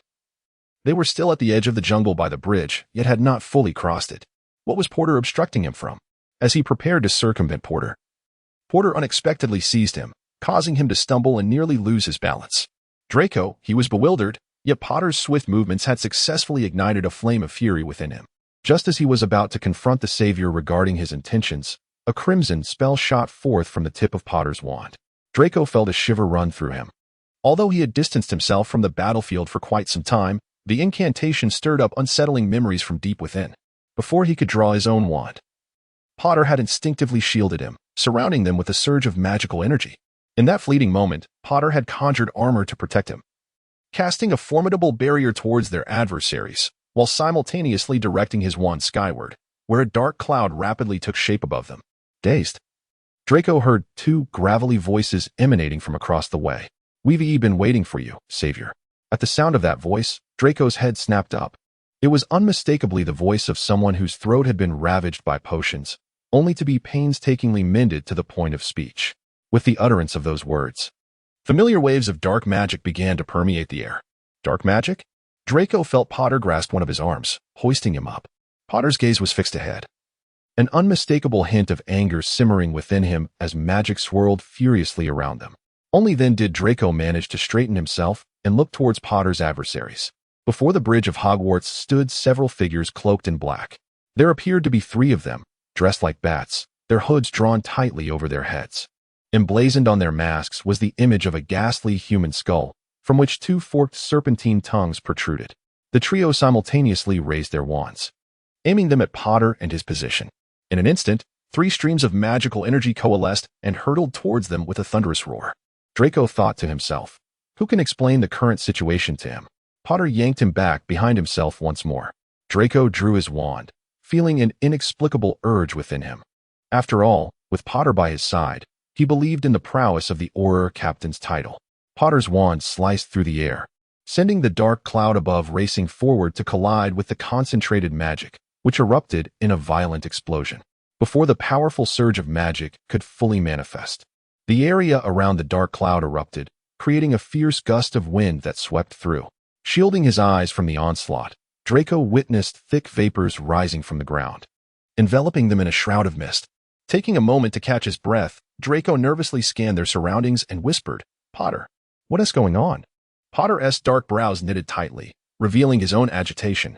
With a dazzling flourish of his wand, he swiftly cast an invisibility charm and a silencing spell upon them, followed by traps and disguising incantations. With a gentle flick, 2 wisps of mist coalesced at the tip of his wand, forming into 2 diminutive, agile feline shapes. The cats opened their misty eyes, glimmering with green light, and leapt into the fog. Watching this unfold, Draco felt a weight settle in his chest. Dark magic. Moreover, Potter's speed and proficiency in casting this dark magic surpassed his expectations. The commonly recognized forms of dark magic included, first and foremost, spells of tremendous destructive power, such as the Killing Curse or the Cruciatus Curse, which could lead to instantaneous death, particularly the infamous Avada Kedavra, which had no known countercurse since its inception. However, casting such powerful spells required immense magical energy and a resolute intent to kill. Another form of dark magic involved controlling living beings for one's own purposes, akin to the soul-stealing curse. Yet another rare and esoteric form, practiced mostly by pure-blooded aristocrats, involved partitioning one's own soul to bestow upon various life forms or objects, a practice reminiscent of Voldemort's own malevolent arts. In a sense, Potter had just conjured 2 misty cats, an act not difficult in itself. But endowing those felines with consciousness was a formidable task. Potter had effortlessly imparted a portion of his own awareness or magical essence to these creatures, enabling them to scout ahead. This particular form of dark magic seemed to belong to the second category. Indeed, Potter's body swayed slightly, as if momentarily entranced. Yet he quickly regained his composure. Draco stood beside him, vigilantly observing the mist that swirled around them, feeling Potter's magic interwoven within it, creating a protective web that enveloped them both. Any shift in the atmosphere would not escape the grasp of that magic. Suddenly, Potter moved. Perhaps the cats had located their target, for as he stirred, Draco found himself compelled to follow. Having been merely a clerical worker at the French Ministry of Magic, he had never undergone any Auror training. Now, as he was thrust into the fray alongside Potter, he discovered that Potter's reflexes and agility exceeded all his expectations. The sound of crackling magic resonated from ahead as Potter waved his wand, conjuring another dark cloud, within which faint flickers of lightning danced, gliding forward like a shadowy specter beneath a veil of mist. Within the depths of the fog, Draco could not fathom how Potter was able to pinpoint their location, perhaps aided by the 2 cats. Soon, the sound of thunderous energy echoed, followed by the unmistakable scent of charred flesh wafting towards them. Draco felt a bead of sweat trickle down his brow, the damp mist clinging to his hair and clothes. Potter's hand gently rested on his shoulder, casting a waterproof charm. A warmth charm, and a fog-clearing spell that enveloped him in a refreshing barrier, isolating him from the oppressive mist. Remarkably, Potter's protective armor continued to function, a feat that few could achieve with such finesse and blending multiple spells. He whispered, "What happens next?" Potter finally spoke, his voice heavy. "I will summon someone to clean up the mess." "So soon?" Draco pondered as the faint sunlight crept in from the edges of the mist. They were on the verge of exiting the protective veil woven by Potter. Draco now treaded cautiously, following closely behind Potter. He believed that Potter had subdued the three inexplicable assailants, yet upon stepping out of the shroud of mist, they were met with a barrage of various spells. Draco. As he contemplated raising his wand in defense, Potter, with a speed that far surpassed his own, swiftly lifted his wand. A radiant, rainbow-hued shield erupted from it, forming a fan-like barrier that repelled all incoming spells. With another flourish, the spells that darted about the vibrant shield were ensnared. As Potter traced a circular motion in the air, the shield forcefully gathered the spells together, akin to a chaotic whirlwind, enveloping them much like a sandwich. With a decisive flick of his wand, the unknown spell surged back towards its origin with a resounding explosion. A deafening blast ensued, sending countless clods of earth and patches of grass soaring into the air. Draco, feeling a mix of emotions, reluctantly lowered his wand, confronting an undeniable truth. During battle, Potter appeared to be entirely self-sufficient. As the smoke dissipated, only one of the trio adorned in peculiar bone masks remained visible. While the other two had vanished without a trace, Potter, seemingly unfazed, conjured a rope to securely bind the lone figure. He promptly confiscated the wand from the man's grasp, who struggled in vain until Potter cast a silencing spell upon him. A stunning spell struck, sending the man crashing against a nearby tree, where he fell unconscious. With a wave of his wand, Harry commanded the surrounding vines to creep forward, encircling the man tightly. One vine even extended a sharp wooden tip, poised threateningly at his throat. At that moment, the two misty feline apparitions approached, elegantly leaping onto Potter's palm before vanishing like toys. A look of astonishment crossed Potter's face as he mused to himself. Did they escape using the portkey? Sensing the absence of danger, Draco glanced around and whispered, "Is it over?" Harry nodded, just as he was about to respond when suddenly darkness enveloped him. A violent headache surged, prompting an involuntary groan, and Draco swiftly receded from view. In that fleeting moment, Harry lost consciousness, his last sight being Draco's bewildered expression and the sensation of being supported. Chapter 31. Confirmation. Draco watched helplessly as Potter, who had been standing strong moments before, suddenly collapsed in agony. Without a second thought, he rushed to catch the faltering figure of the savior. Potter's robust physique, dense with muscle, felt like a heavy, warm stone pressing against him. Draco couldn't help but roll his eyes, gritting his teeth as he struggled to support Potter's weight. He then turned his gaze towards the cloaked figure bound by Potter's spells. Fortunately, it seemed that Potter had merely succumbed to temporary unconsciousness from the extensive use of magic, as the bindings remained intact, indicating that his magical energy was still active. However, the pressing question remained: what to do next? Draco turned to the distant silhouette of Hogwarts, realizing that he could not possibly transport Potter alone. Moreover, without Potter's magic as leverage, would Hogwarts even open its doors for him? His heart was filled with anxiety, yet not a trace of it was discernible on his face. He wished to cast a levitation charm on Potter to alleviate his own stress, only to discover that it bore no effect whatsoever. How many protective spells had that damned savior cast upon himself? Draco wore a grim expression as he reluctantly supported Potter, gritting his teeth and slowly making his way towards the direction of Hogwarts. He tightly gripped his wand, remaining vigilant of his surroundings. Although he had not undergone formal Auror training, he believed that his fundamental combat skills, honed through the harrowing experiences of the Wizarding War, distinguished him from others. While on high alert, he softly called out, "Potter, wake up." Repeatedly uttering his name proved to be a tiring endeavor. Thus, Draco conjured a small charm, weaving his magic into a tiny paper figure. The little effigy acted like a miniature trumpet, incessantly replaying his earlier words into Potter's ear. He was grateful to the owner of the Chinese restaurant from the previous night for inspiring him. As they approached the protective barrier of Hogwarts, Draco proceeded with utmost caution, extending a hand in anticipation of being rebuffed at the gates. To his surprise, Hogwarts welcomed them gently, a warm sensation enveloping them. Yet, it was Draco alone who felt this comforting embrace, as Potter remained in a state of unconsciousness. Whether it was the effect of the tiny trumpet or the stirrings of Potter's own will, Draco sensed a slight alleviation of the weight that had been hanging over him. Potter's arm draped over his shoulder shifted slightly, and a wave of scorching breath brushed against Draco's ear, causing him to shift uncomfortably, as if Potter were whispering directly to him. He spoke softly, "Malfoy." Draco finally exhaled a sigh of relief. With the surrounding silence enveloping him, his vigilance slightly diminished upon entering the grounds of Hogwarts. He inquired, "So, Potter, are you feeling a bit more alert now?" The scenery before Harry gradually came into focus. Just moments ago, he had inexplicably lost consciousness. A weight settled heavily in his chest. Summoning a bit of strength, he propped himself up once more. He cast a glance at the majestic Hogwarts before him, and upon noticing his awakening, Malfoy's expression visibly relaxed. He shifted his shoulders slightly, appearing somewhat uncomfortable. However, he promptly raised his wand. The familiar waves of the detection spell enveloped Potter. As Malfoy's magic coursed through him, he retracted his wand. A clear expression of bewilderment etched upon his face.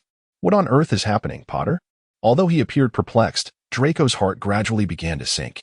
He grew increasingly assured of his conjecture, yet he still required mutual verification with Professor Dumbledore and his godfather. They should possess a deeper understanding of Potter. If neither of them were aware, he had another option, Granger. The two entered the grand gates of Hogwarts, which opened slightly for them, only to gently close behind them.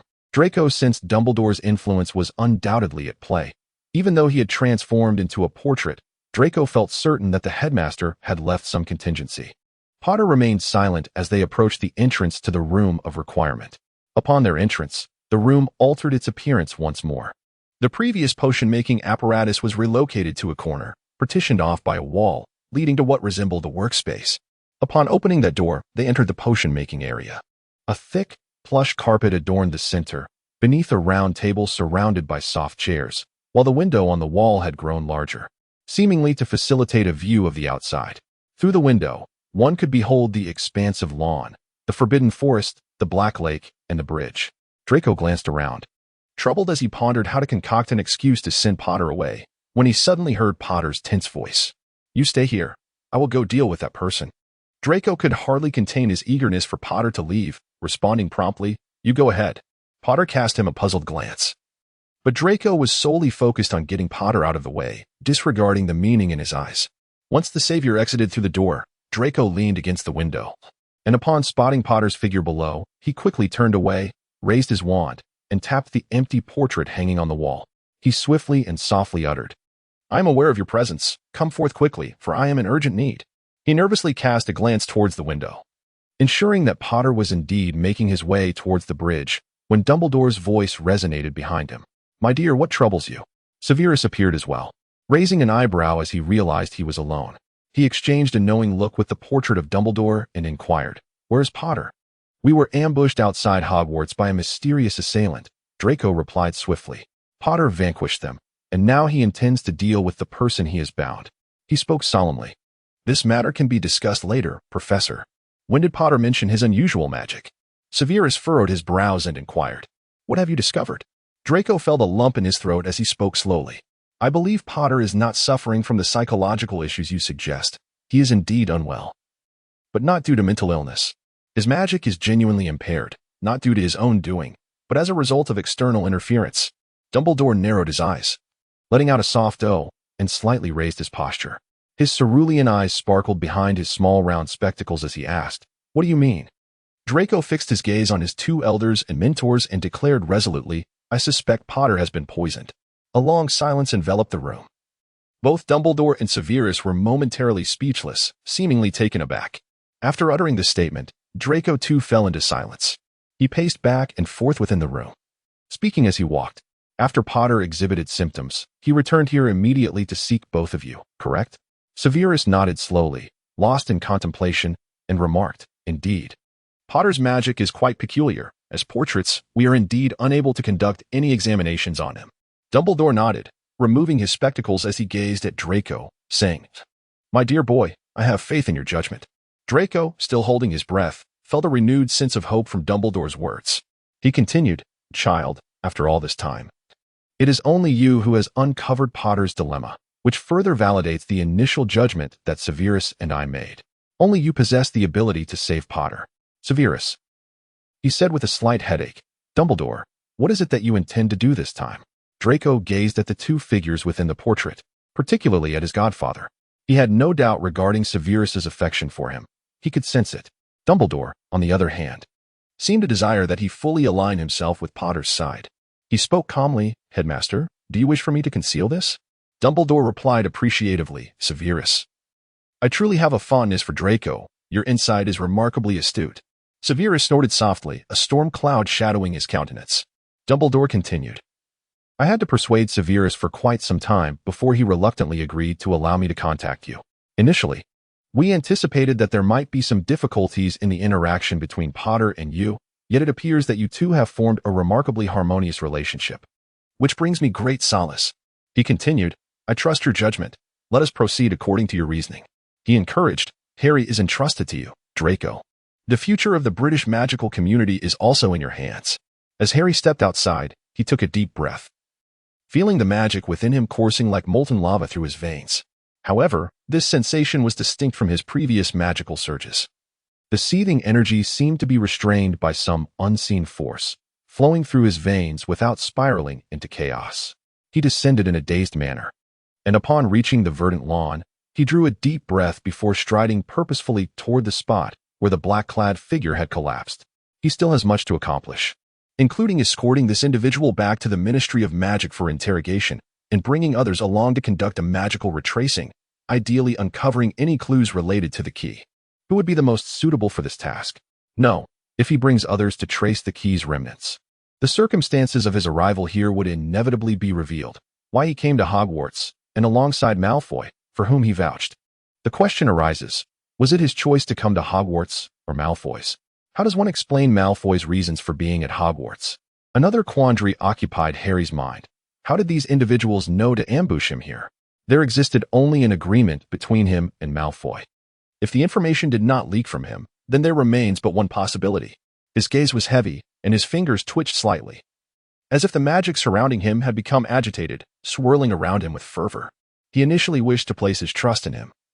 He was willing to offer Malfoy a chance. Given the circumstances, he found it hard to believe that Malfoy could not see clearly. Are they not the most adept at assessing the situation? Harry approached the figure before him, who remained unconscious beneath the eerie mask fashioned from human bones. The sharp wooden implement steadfastly pointed at his throat, unwavering in its position. Harry crouched down, one hand deftly removing the mask, revealing a face he did not recognize, dark and sullen. Ultimately, he rose to his feet once more. He intended to return and inquire with Malfoy. With a heart full of anticipation, and the next moment, he apparat to the entrance of the room of requirement. He turned the doorknob, and Malfoy had already removed his coat, draping it over the chair. His attire was neatly tucked into the waistband of his somewhat slender trousers, and he paced the room with a serious expression. For some inexplicable reason, upon seeing Malfoy in this state, the intense anger that had filled him moments ago dissipated by half. If it were indeed Malfoy who had betrayed him, could he still be sitting here so composed? He appeared to be in a flurry of activity, moving back and forth between the request room and the potion laboratory, while Potter's mind felt like a block of ice immersed in boiling water, on the verge of melting at any moment. He entered and settled onto the soft sofa, the gentle texture of the fabric providing him with a modicum of comfort. He relaxed his hands, allowing his shoulders to drop, his green eyes peering through the strands of his dark hair at the golden-haired figure within. Malfoy had rolled up his sleeves to the elbows, grasping a silver dagger, engaged in cutting something. After a prolonged observation, Harry could discern only a vague silhouette. Once finished, Malfoy sprinkled a handful of uniformly sized roots into the cauldron, which was already bubbling with boiling water. As the ingredients were introduced, the liquid swiftly transformed into a pale yellow hue. Malfoy then emerged from his task, prompting Harry to inquire, "What is that?" On the opposite side of the room, a multitude of densely packed cabinets stood. Malfoy opened one and retrieved a purple plant, glancing at Harry with a calm demeanor as he stated, "It's the item you collected last time, the daffodil root." Afterward, he waved the plant in his hand and asked, "Can you guess what this is?" Harry squinted, acknowledging that his knowledge of herbology was merely adequate, far from Neville's expertise, and uncertainly replied, "Mandrake?" Draco, he was aware that the Savior's accomplishments in herbalism and potion-making were rather dismal, yet he could hardly have anticipated their severity to such an extent. He chuckled, saying, "The rare blue wolfsbane has undergone a mutation, and its properties will consequently change. What could be created by combining it with daffodil root?" Harry, sensing a hint of Severus and Malfoy, replied uncertainly, "The elixir of life?" Perhaps it stemmed from having heard Malfoy mention that daffodil could be used to concoct the elixir. Now with both daffodil and wolfsbane involved, even if it wasn't the elixir. This answer wouldn't be incorrect. Malfoy shot him a cold glare and said, 50 points from Gryffindor. Return and transcribe the compendium of mutated potions 3 times. To be submitted at the next class. He nearly leaped up in fury. Where is the compendium of potion variations? Chapter 32. The answer. Harry observed Malfoy as he paced back and forth, extracting several items from the cabinet. Unable to suppress his curiosity, he inquired, where did this cabinet come from? At that moment, Malfoy was illuminating his wand, comparing it against the labels affixed to the cabinet, searching for the items he desired. He replied, it is a collection from the potion professors throughout Hogwarts history. To be precise, it is Hogwarts' own repository, supplemented by some personal treasures of the professors. The Room of Requirement has granted us this privilege, and I happen to have access. Upon hearing this, Harry lifted his gaze to the 2 empty frames in the center. Dumbledore and Severus were absent, yet if this privilege had indeed been granted, he could only surmise it was orchestrated by Dumbledore and Severus. Otherwise, Malfoy alone would have been utterly incapable. Even he could not compel Hogwarts to relinquish its potion repository. His boiling mind gradually cooled down, and he took a couple of deep breaths.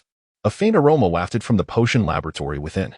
Malfoy was meticulously adding a powder at an exceptionally slow pace. Wielding a small silver spoon, with each scoop, he carefully transferred a measure of powder from the bowl into the cauldron, which began to transition in hue from a pale yellow to the delicate blue-violet tint that Harry had encountered before. Harry couldn't help but recall Malfoy's earlier remark about the awakening potion. He observed silently. The formula for this awakening potion was not merely slightly different from what was written in the book, but rather, it was entirely dissimilar. He watched Malfoy busily engaged for quite a while, and surprisingly, the once surging magical energy gradually subsided. Sitting on the soft sofa, he found himself unwittingly succumbing to a hint of drowsiness. He closed his eyes. When he awoke once more, the sun was already nearing his feet. He seldom experienced such relaxation.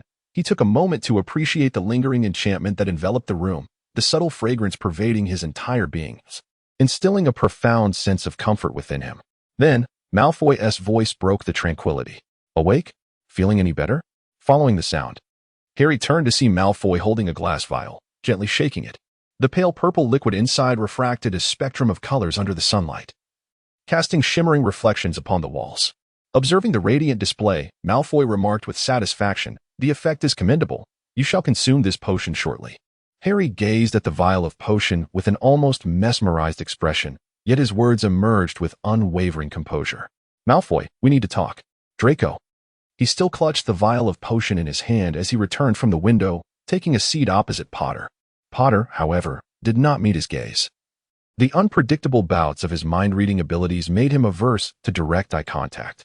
His fists were clenched tightly upon his knees, his body slightly leaning forward, as an undercurrent of magical pressure subtly emanated from him. He spoke softly, Malfoy, do you know who those individuals are? Draco shook his potion, the antidote freshly concocted, requiring constant agitation.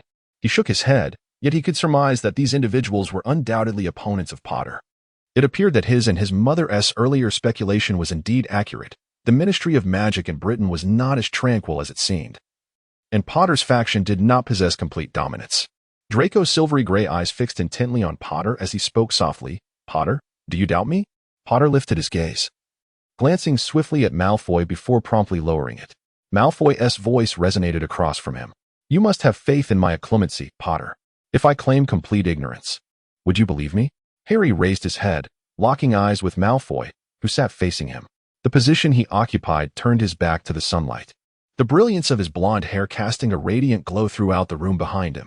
Sunlight adorned his face with a shimmering aura, revealing even the faintest traces of downy hair on his cheeks. His silver gray eyes were shrouded in ambiguity, yet he continued to gently shake the vial of potion in his hand. Potter, I have not disclosed your whereabouts to anyone, not even my own, he asserted. I stand with you now. Do you believe me? Harry gazed into Malfoy's silver gray eyes, which seemed to possess a magnetic allure, compelling him to look closer.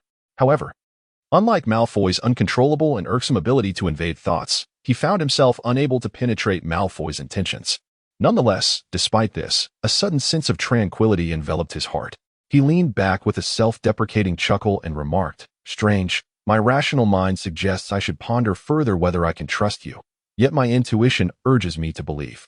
Malfoy continued to shake his vial of potion, rising to return to the window, allowing the potion to bask in the sunlight. "So what is your answer?" Harry inquired, observing Malfoy standing in the sun, seemingly adorned with a gilded aura. He nodded and replied, "I believe you." Draco exhaled gently. Having prepared himself for the possibility that if Potter did not trust his words, his plan for a return to England might require a different approach. He squinted at his potion, retracing his steps to offer it to Potter, stating, "Drink this. You will feel better." Harry accepted the vial, sensing something beneath the surface. He raised an eyebrow and questioned, "A wakefulness potion?" Draco replied calmly, "An enhanced wakefulness potion. Drink it." Harry scrutinized him once more before taking the potion and downing it in one gulp.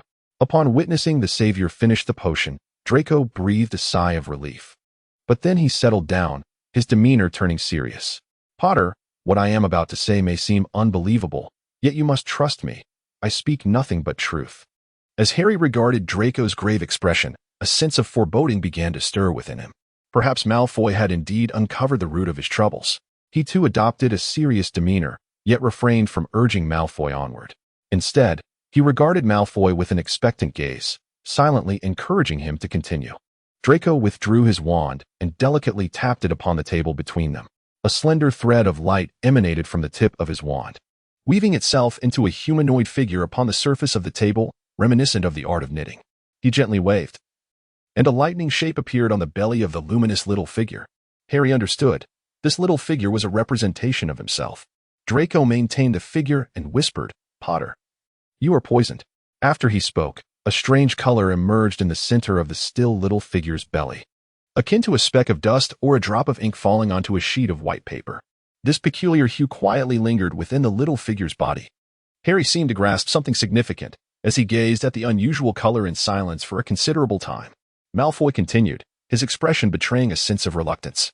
"The headmaster and godfather do not wish for me to reveal this to you, but," he spoke earnestly, "I believe this matter cannot remain concealed from you. You may choose to withhold it from Granger or Weasley, but I cannot keep it from you. Furthermore, with the unbreakable vow, I shall not disclose it to anyone else. Potter, ponder carefully. Who could possibly harbor the intent to poison you?" He let out a soft sigh and spoke.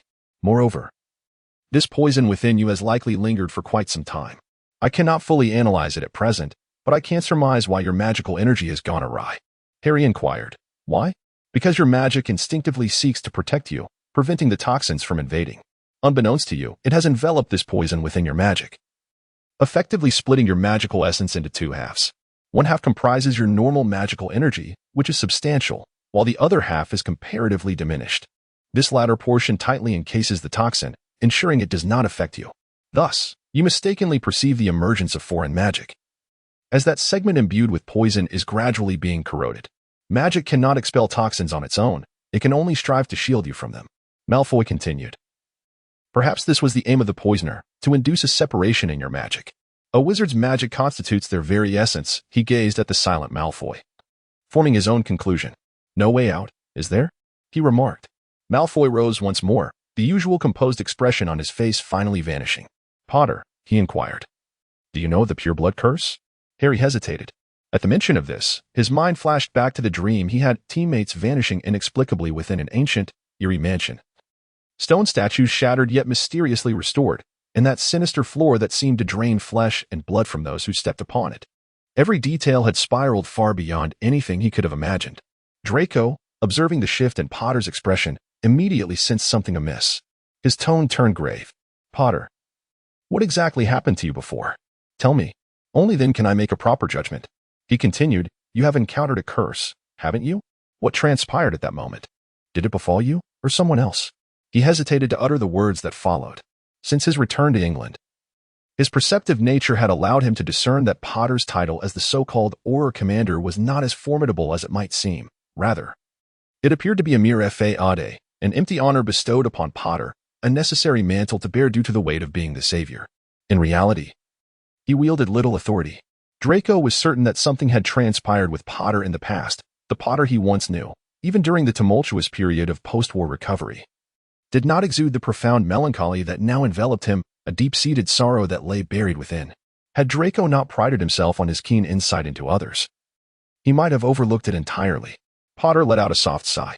Then, in a composed tone, as if discussing a stranger, he remarked, "My partner is deceased."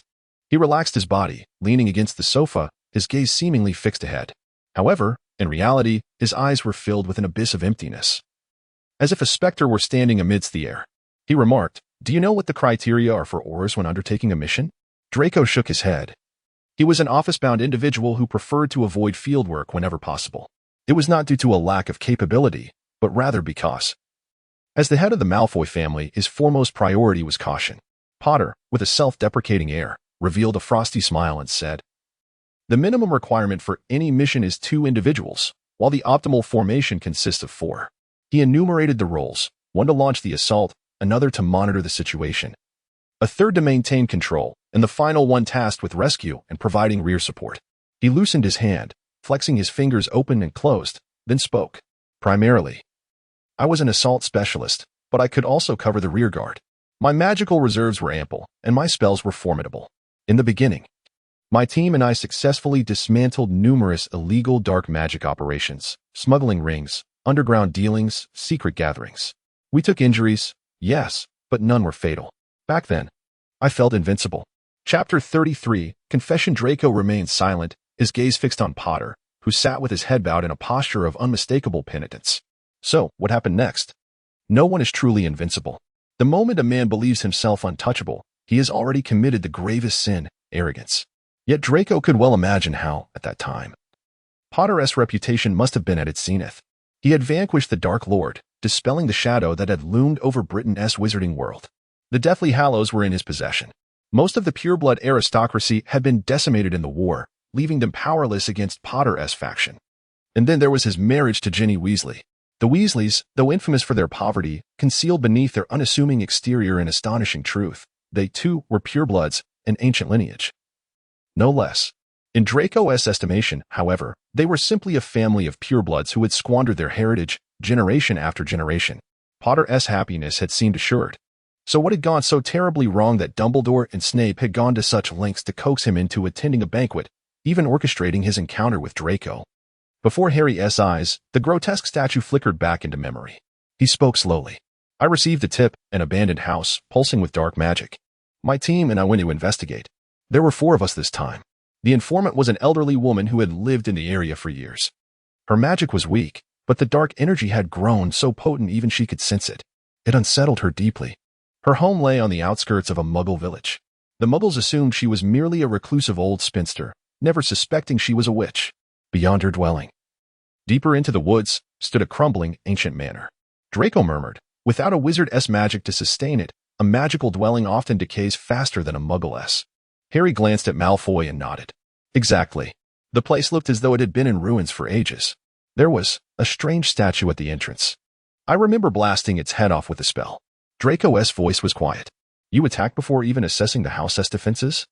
Did your team lack anyone proficient in dark magic?" A bitter taste crept into Harry's mouth. At the time, Hermione had only just ascended to the position of head of the Department of Magical Law Enforcement. Harry, aware of her political ambitions, had staunchly supported her. Ron, disinterested in such struggles, had focused on his family. As Hermione and Harry's influence grew, the pureblood sway in the ministry waned. They had truly believed the wizarding world would progress exactly as they envisioned. But all of that had shattered within the mist-shrouded halls of that accursed manor. Inside, Harry had inexplicably lost 3 of his comrades. Their families, though grief-stricken, had spared him their blame. Consumed by guilt, he had offered what comfort he could before resolving to return alone, only to find the manor had vanished without a trace. He could still perceive the faint tremors of dark magic emanating from that place. Yet, regardless of the methods he employed, whether it was the hasty manifestation spell, the counter-invisibility charm, or the use of a revealing potion, even the Muggle techniques of digging 3 feet into the earth had proven futile. The ancient manor had simply vanished. As if it had dissolved into the very air itself, he could sense its presence, yet could not grasp it. Malfoy made a thoughtful sound, contemplating the situation. It sounded akin to a concealment charm of an ancient family, but that alone was hardly sufficient to thwart Potter. In his understanding, Potter's resilience and tenacity were unparalleled among his peers. Otherwise, how could he have endured within his family's cellar? As Potter aged, these traits would only amplify. Had something even more dire transpired subsequently? Harry continued, "You've likely surmised why I, the head of the Auror Department, have fewer assignments and have been dispatched to monitor you. Draco remained silent for a moment before responding. It's because your movements have been restricted, isn't it? Harry offered a detached smile, tacitly acknowledging Malfoy's words. He proceeded. Subsequently, the department assigned more personnel, and we continued to operate as a quartet. During one such operation, we intercepted an ongoing illegal assembly. I charged in, disrupting the entire gathering. Although some managed to escape, we apprehended the majority on site, which was deemed a considerable success. However, during the final count, I suddenly found my magic spiraling out of control. Upon regaining consciousness, I discovered that half of those captured lay on the ground, their breaths faint and life uncertain, while all my teammates had collapsed.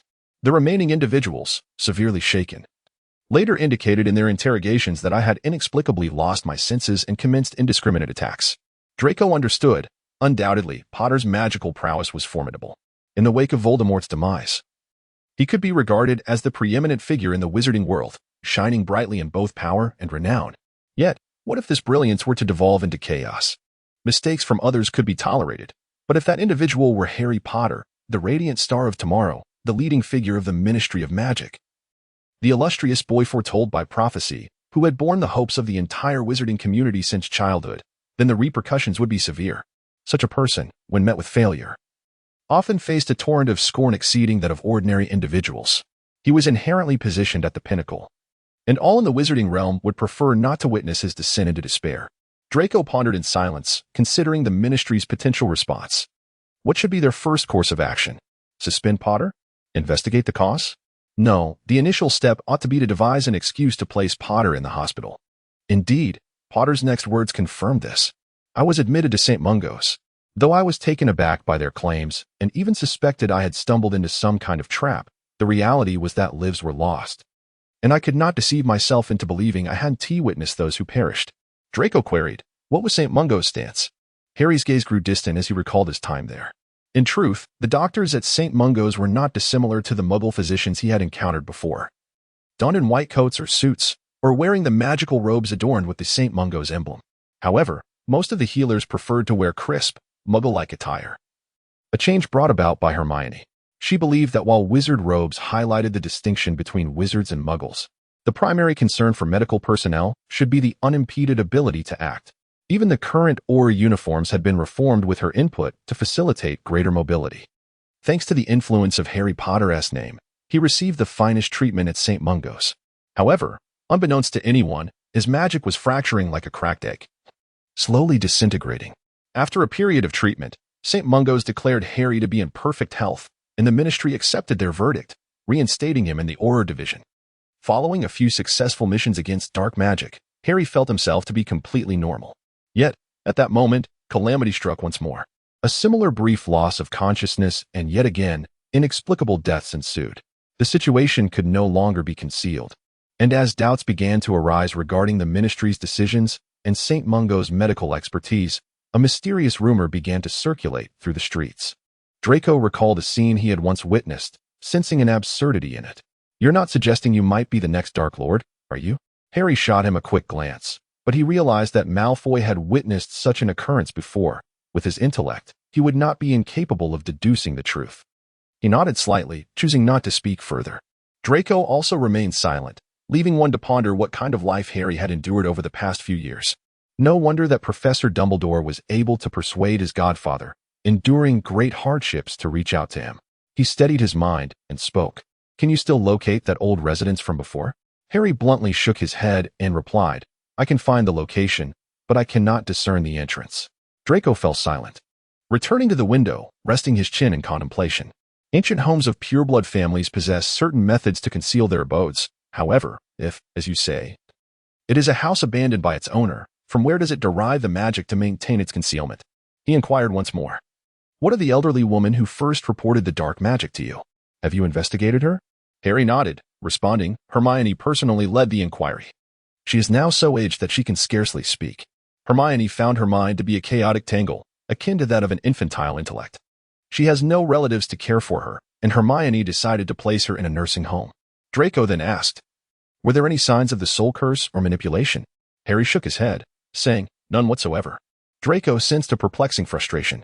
According to Potter's account, it all traced back to that enigmatic old mansion. Procedurally, Their judgments and actions had been sound. They had received a tip and proceeded to the mysterious abode, where the origins of the events should lie. However, the greatest dilemma now was the inability to return. If they could go back, perhaps Draco might have a chance to devise a solution, but without that possibility, it felt akin to searching for a needle in a haystack.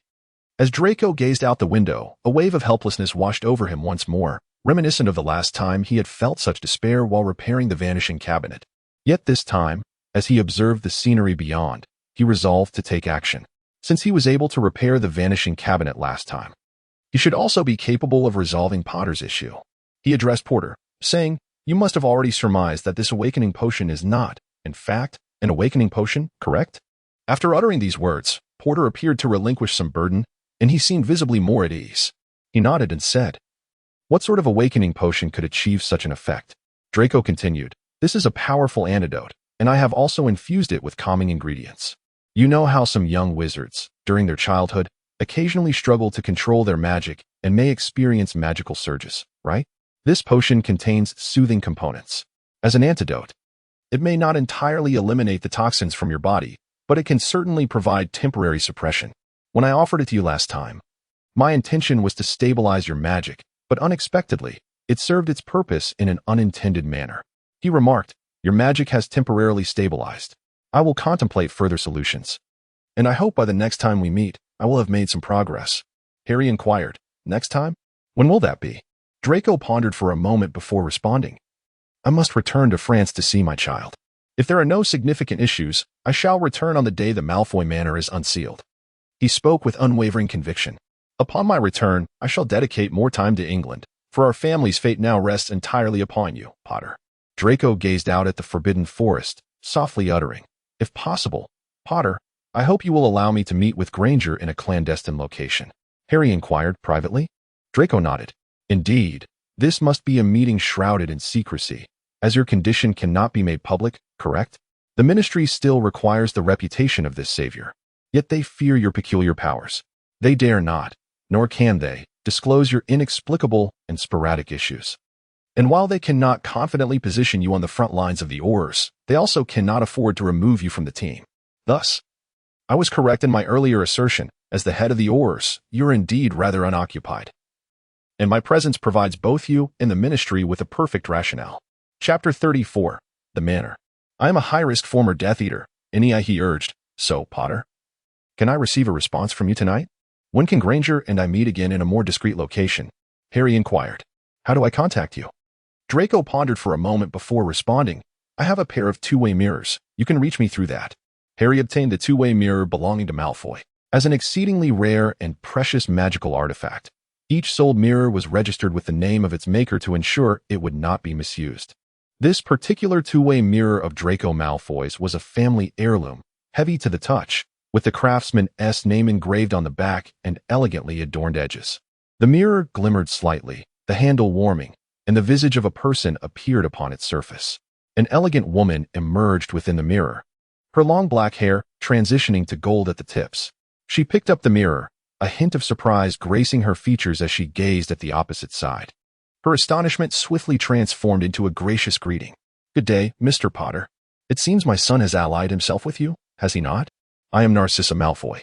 Although Harry felt a twinge of surprise, it was quickly supplanted by a sense of logic. Aside from the Malfoy family, who else would possess this other half of the mirror?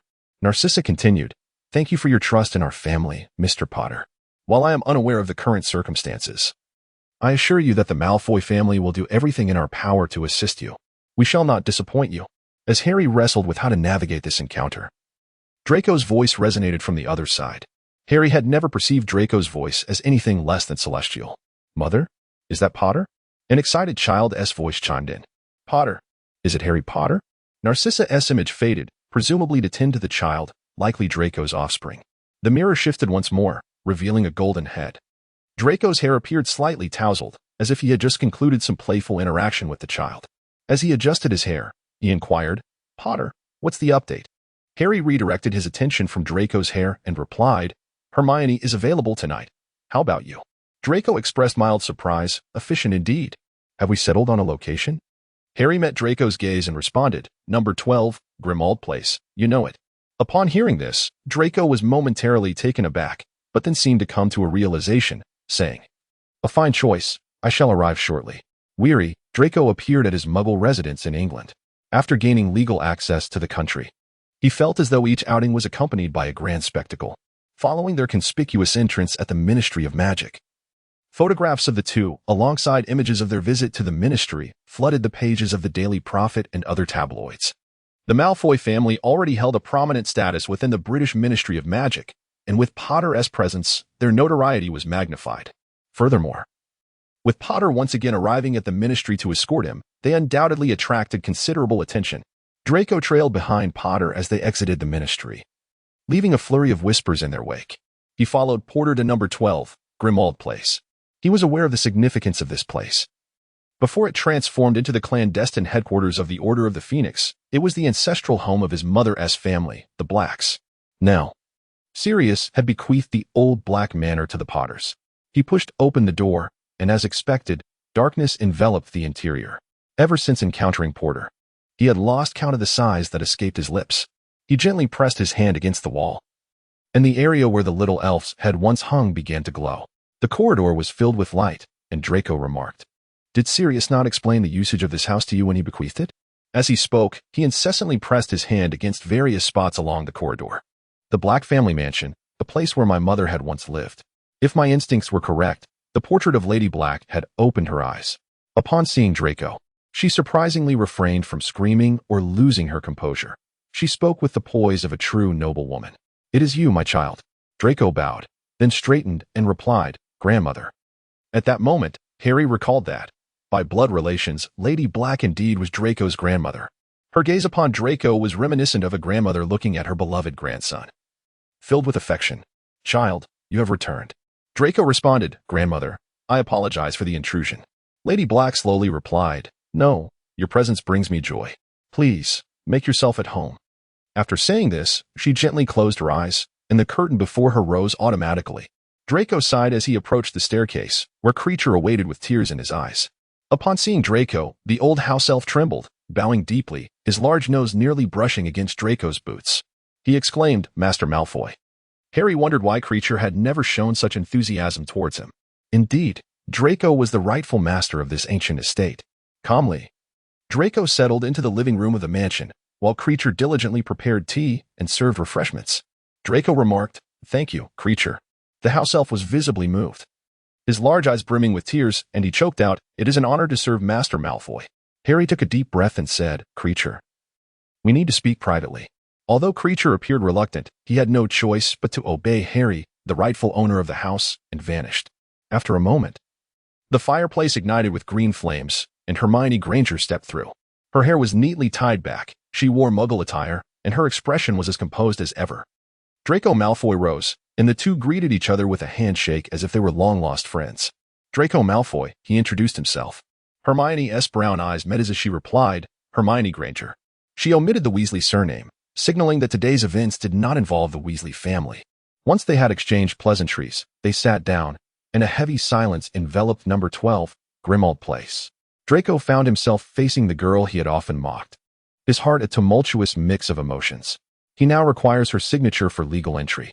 And the Muggle wizard he once ridiculed and attacked during their school days has ascended to the position of the legal enforcement officer. He gently pushed the tea cakes on his side towards Granger's direction and said, "Please." Granger's serene eyes lingered on him for a moment before she reached out and accepted the offering, acknowledging Draco's gesture. "Gentlemen," she began, "update me on your progress." Draco lifted his gaze, meeting Potter's eyes where he stood not far away. Potter had indeed furnished Grimmauld Place with many additions, among them what appeared to be a Muggle refrigerator. From it, he now retrieved 2 chilled, dark bottles of some unknown beverage. The corner of his eye twitched slightly. Wasn't that the beverage known as cola? He had little praise for cola. He watched as Potter handed a bottle to Granger, who signaled them to commence. Draco cleared his throat and spoke. "Potter must be poisoned." Potter remained aloof, seemingly captivated by a tapestry belonging to the Black family that hung on the wall, meticulously studying it as if Draco were discussing a different Potter altogether. Hermione clenched her fists, grasping the bottle of cola. Using its cold surface to steady herself, she inquired, "What poison?" Draco recounted his earlier suspicions about Potter's poisoning in detail to Granger. After listening attentively to Draco's conjectures, surprise finally flickered across Granger's face. She then sank into contemplation. If Malfoy's theory held merit, everything could indeed be elucidated. I had never considered the possibility of poisoning. It seems my prior understanding was rather limited. Malfoy glanced at the pensive Granger and remarked, "It's not that you lack knowledge, Granger. This is a secret passed down through generations of pure-blood wizarding families. The Malfoy lineage too harbors some ancestral secrets that must remain undisclosed. Potter's entry into that old manor likely triggered one of its curses, which then manifested as poisoning upon him. This affliction is not the result of any toxin or potion consumed. It is a curse." Draco's silver-gray eyes shimmered like a tranquil lake as he continued, "Currently, I have yet to discover a remedy for such a curse among pure-blood families." Granger's brown eyes fixed on Draco as she astutely remarked, "Though a solution may elude us, it can be temporarily suppressed, correct?" Draco nodded, inwardly acknowledging that Granger indeed ought to have been placed in Ravenclaw rather than Gryffindor. Granger persisted, "It seems we have miscalculated. Harry's magic is not at fault." Draco countered, "No, one might argue that Potter's magic is indeed compromised, for it instinctively resists the curse's effects, a testament to a wizard's formidable power. Even if a portion of his magic is devoted to counteracting the curse, he remains powerful." Draco inquired, "What medication did St. Mungo's administer to Potter? Is there a record?" Granger quickly replied, "I have the records." With that, she retrieved her wand, scanned the vicinity, and addressed Potter, "Harry, parchment." The chosen one, appearing flustered, rummaged through an unfamiliar drawer and produced a roll of parchment, handing it to Granger. It was evident he was not accustomed to residing there. Granger pressed her wand against the parchment, tapping it lightly, and lines of text began to emerge. After a moment, she passed the paper to Draco, stating, "Harry is the head Auror. By protocol, all his medical records must be documented in the department, but accessing them requires my consent." A faint smile graced Granger's face as she added, "You have come to the right person." Draco took the paper, and as expected, the healers at St. Mungo's had not prescribed any extraordinary or unconventional medications for Potter. The majority consisted of calming agents, tranquilizers, and spells designed to stabilize his magic. He rolled up the parchment and spoke. Although they had not entirely guessed the direction correctly, the potion they used was without fault. The stabilizing magic was indeed appropriate, inadvertently allowing Potter to endure the curse during its most intense initial phase. However, there was no way to resolve the matter entirely, was there? Draco fell silent for a moment before he replied, "I will do my utmost." The remaining words lingered unspoken. According to Potter, with the inexplicable disappearance of their teammates in the pool of blood surrounding them, he was almost certain that this was a curse activated by blood as a medium, with the triggering conditions likely involving unauthorized intrusion into this ancient residence or its desecration. When Potter initially blasted that statue, he had already set off the curse mechanism of the old manor. The fluctuations of dark magic they sensed were likely the disturbances caused by the incantation of the curse. As for Potter's companions, they perished as a consequence of their unwarranted intrusion, their blood serving as a conduit for the magical energy unleashed by the curse.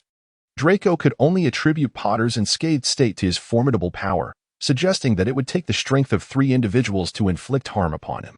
The blood of wizards is an exceptionally potent and direct medium, imbued with immense power. Many formidable curses and dark spells often require blood for their activation. Beyond dark magic, there exists a type of kinship magic that thrives among blood relatives, though this arcane form of magic is shrouded in mystery and is exclusively found in ancient pure blood families. Much like the clock in the Weasley household, it exemplifies a form of kinship magic. Draco caressed his family ring and remarked, "The unsealing of the Malfoy ancestral home occurs tomorrow. Once it is unsealed, I shall return to our family's basement to investigate whether similar phenomena exist and if there are any remedies. Prior to that, I will prepare an antidote for Potter. If my calculations are correct, my antidote should suffice for at least a week." Hermione nodded in agreement, saying, "Prepare yourself. Tomorrow's unsealing is bound to be quite eventful." Chapter 35. Behind the door, just how eventful could it be? Regardless, by early the next morning, Harry had efficiently readied himself, as per Hermione's guidance and Draco's agreement. Waiting promptly at the Malfoy doorstep, Harry was not one to relish standing outside, so he boldly opened the door and stepped inside. After all, Draco's protective enchantments were not particularly formidable against him, and he easily breached them. Upon entering, he faintly discerned voices emanating from upstairs. It seemed to be Draco's voice. Had their family arrived, or were they communicating through some other means? Without further contemplation, Harry set down the bag containing bread and coffee, removed his shoes, and ascended the stairs, following the sound. He is unperturbed by the cold.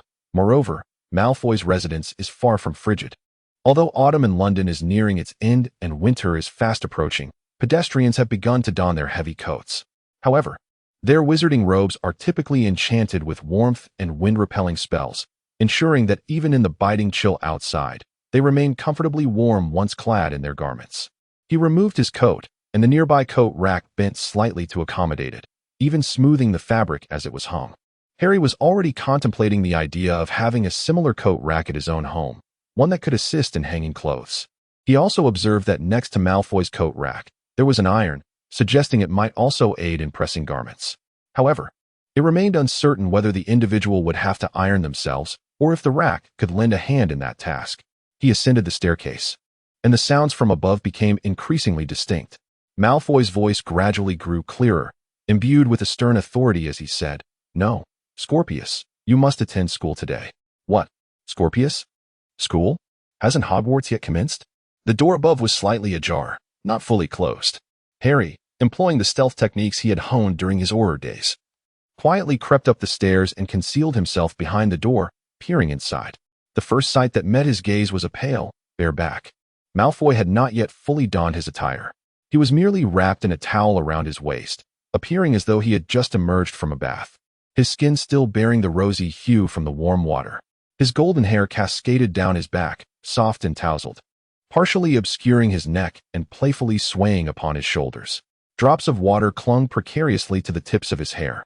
Unlike Harry's well-trained physique, Malfoy's form seemed untouched by prolonged and intense workouts, yet it was not that of a frail body either. A thin layer of muscle covered him, suggesting he had indeed engaged in some exercise, albeit not extensively. His shoulders were held straight, with both hands resting on his waist, and from behind, one could discern the look of helplessness upon his countenance. He was adorned with a white bath towel wrapped around his waist, and there was even a small indentation at the small of his back, subtly revealed in the folds of the towel as he moved. Before him lay a rectangular object, upon which the visage of a small child appeared, seemingly engaged in conversation with Malfoy. Harry felt an inexplicable warmth rising to his cheeks. Malfoy's skin was remarkably pale, even fairer than many girls he had encountered. His body hair was sparse, and on this overcast day, no prying eyes were likely to be lurking outside the window. A faint beam of sunlight filtered through, illuminating him as if he were a delicate, exquisite porcelain figure. Yet, Harry was acutely aware that Malfoy was no fragile ornament. He was a formidable wizard, perhaps unmatched in potion-making within the entirety of the British magical community. Suddenly, Harry felt a twinge of shame for his lurking presence behind the door, akin to that of a voyeur. He was poised to knock gently and alert Malfoy inside when the sound emanating from the rectangular screen abruptly intensified. The child's face magnified on the display, possessing the same golden hair and silvery gray eyes as Malfoy. His eyes widened with excitement as he exclaimed, "Harry Potter!" Harry's hand hovered in midair, just above the door. When Scorpius caught him in the act, Malfoy swiftly turned, presenting a sight that left him utterly exposed, save for the towel draped around him, as he faced Harry directly. Draco's eyes widened in astonishment at the unexpected presence of the Savior standing at his doorstep. The Savior managed a slightly awkward smile, his hands still suspended in the air. Draco, taken aback, felt a rush of emotions, anger, irritation, and perhaps something else, as a faint flush crept across his cheeks. He instinctively lowered his gaze, ensuring that his towel was securely wrapped around him, concealing any unwarranted exposure before he took a deep breath. He shot a fierce glare at Harry, then turned and hastily grabbed a robe from the nearby wardrobe to drape over himself. Only then did he rub his forehead with one hand while supporting his waist with the other, appearing utterly exhausted, and inquired, "Potter, how did you get in here?" The young boy across from him could hardly conceal his excitement as he exclaimed, "Harry Potter? Is it really Harry Potter?" His face was pressed against the rectangular screen. A look of eager anticipation etched upon it as he exclaimed loudly, "Dad, it's Harry Potter." Draco rubbed his forehead, feeling a dull throb intensify for the first time. He contemplated disregarding the norms of politeness and ending his son's call. Harry stood at the doorway, striving to maintain a courteous smile as he addressed the screen. "Hello." The young boy on the other side, his face flushed with excitement, commanded enthusiastically, "Dad, you must get me an autograph. An autograph, and bring it back." Draco's mouth twitched involuntarily, after a lengthy internal struggle, reminding himself that this was his son, the sole heir of the Malfoy lineage. He finally managed to stiffen his lips and utter, "Scorpius Malfoy, my son." He spoke towards that direction. Scorpius, this is Harry Potter. Be polite. Do you understand? Scorpius responded with a no, his youthful face still flushed, yet he took a small step back, standing there with decorum. He performed a bow, which Harry surmised was a gesture befitting nobility. With a childlike voice, he said, Scorpius Malfoy, it is a pleasure to meet you, Mr. Potter. Harry replied warmly, likewise. It is a delight to meet you, young Mr. Malfoy. Just as Scorpius was about to say something further, Draco swiftly interrupted him. He spoke towards that direction. You have already met him, Scorpius. Today, be a good boy and go to school, understood? Perhaps it was due to having seen Harry. Or perhaps it was because Harry was present before him. Scorpius obediently acquiesced, just as he was about to say something further. Draco did not grant him the opportunity and abruptly pressed down on the rectangular screen with a sharp clap, resulting in an immediate disconnection on the other end. Harry barely had time to bid Scorpius farewell. Draco exhaled deeply, turning to glare at Harry with ire. Potter, how did you get in here? A twinge of embarrassment flickered within Harry. Fortunately, Draco was currently clad in a garment, which was a marked improvement from his earlier state of undress. He pointed toward the door downstairs and, feeling somewhat guilty, replied, The door was open, so I just walked in. In truth, it had been closed. But he had simply used magic to force it open. However, he refrained from voicing this and hastily added, I brought breakfast. You didn't make any, did you? Draco inhaled deeply once more, running a hand through his hair, revealing his smooth forehead. With his eyes closed and a countenance that suggested he wished to avoid Harry's presence. He waved his hand dismissively, saying, You go downstairs. I'll tidy up before I join you. Complying without hesitation, Harry exited the room. And as soon as he stepped out, the door was slammed shut with a resounding bang, echoing Draco's fury. With a slight sense of guilt, Harry made his way downstairs. He retrieved the bread and toast from the packaging and cast a warming charm on the coffee cup. After glancing around, he opened a few cabinets, taking out several plates, and arranged the bread and toast as aesthetically as possible. Afterward, he searched for a chair and settled down. Meanwhile, Draco above continued to take deep breaths, striving to calm his tumultuous emotions. After a considerable period, he sensed that his seething anger had finally begun to subside somewhat. Yet, the memory of his earlier attire lingered in his mind. Were it not for the fact that his magical prowess could not rival that of the savior seated downstairs, he would have likely brandished his wand and rendered Harry unconscious. He removed his robe, now feeling a sense of relief that he had at least wrapped a towel around himself. Though they were both men, he instinctively knew that he and Potter were not the kind of acquaintances who could comfortably bear themselves before one another. He sighed once more, letting the towel fall away, leaving him entirely bare. At that moment, Potter's voice resonated perfectly. Malfoy, are you ready yet? Instinctively, Draco wrapped the towel around himself, and upon realizing his actions, he struggled to suppress the peculiar emotion stirring within him, barking fiercely at the door. No. The savior fell silent, perhaps sensing Malfoy's ire. Draco hastily rummaged through the wardrobe, donning a few random garments without a care for his disheveled hair. After casting a drying charm, he flung open the door and descended the stairs. Harry, diligently retrieving toast from the toaster, turned to Draco with a slightly guilty demeanor, attempting to make amends. I bought you some renowned bread today.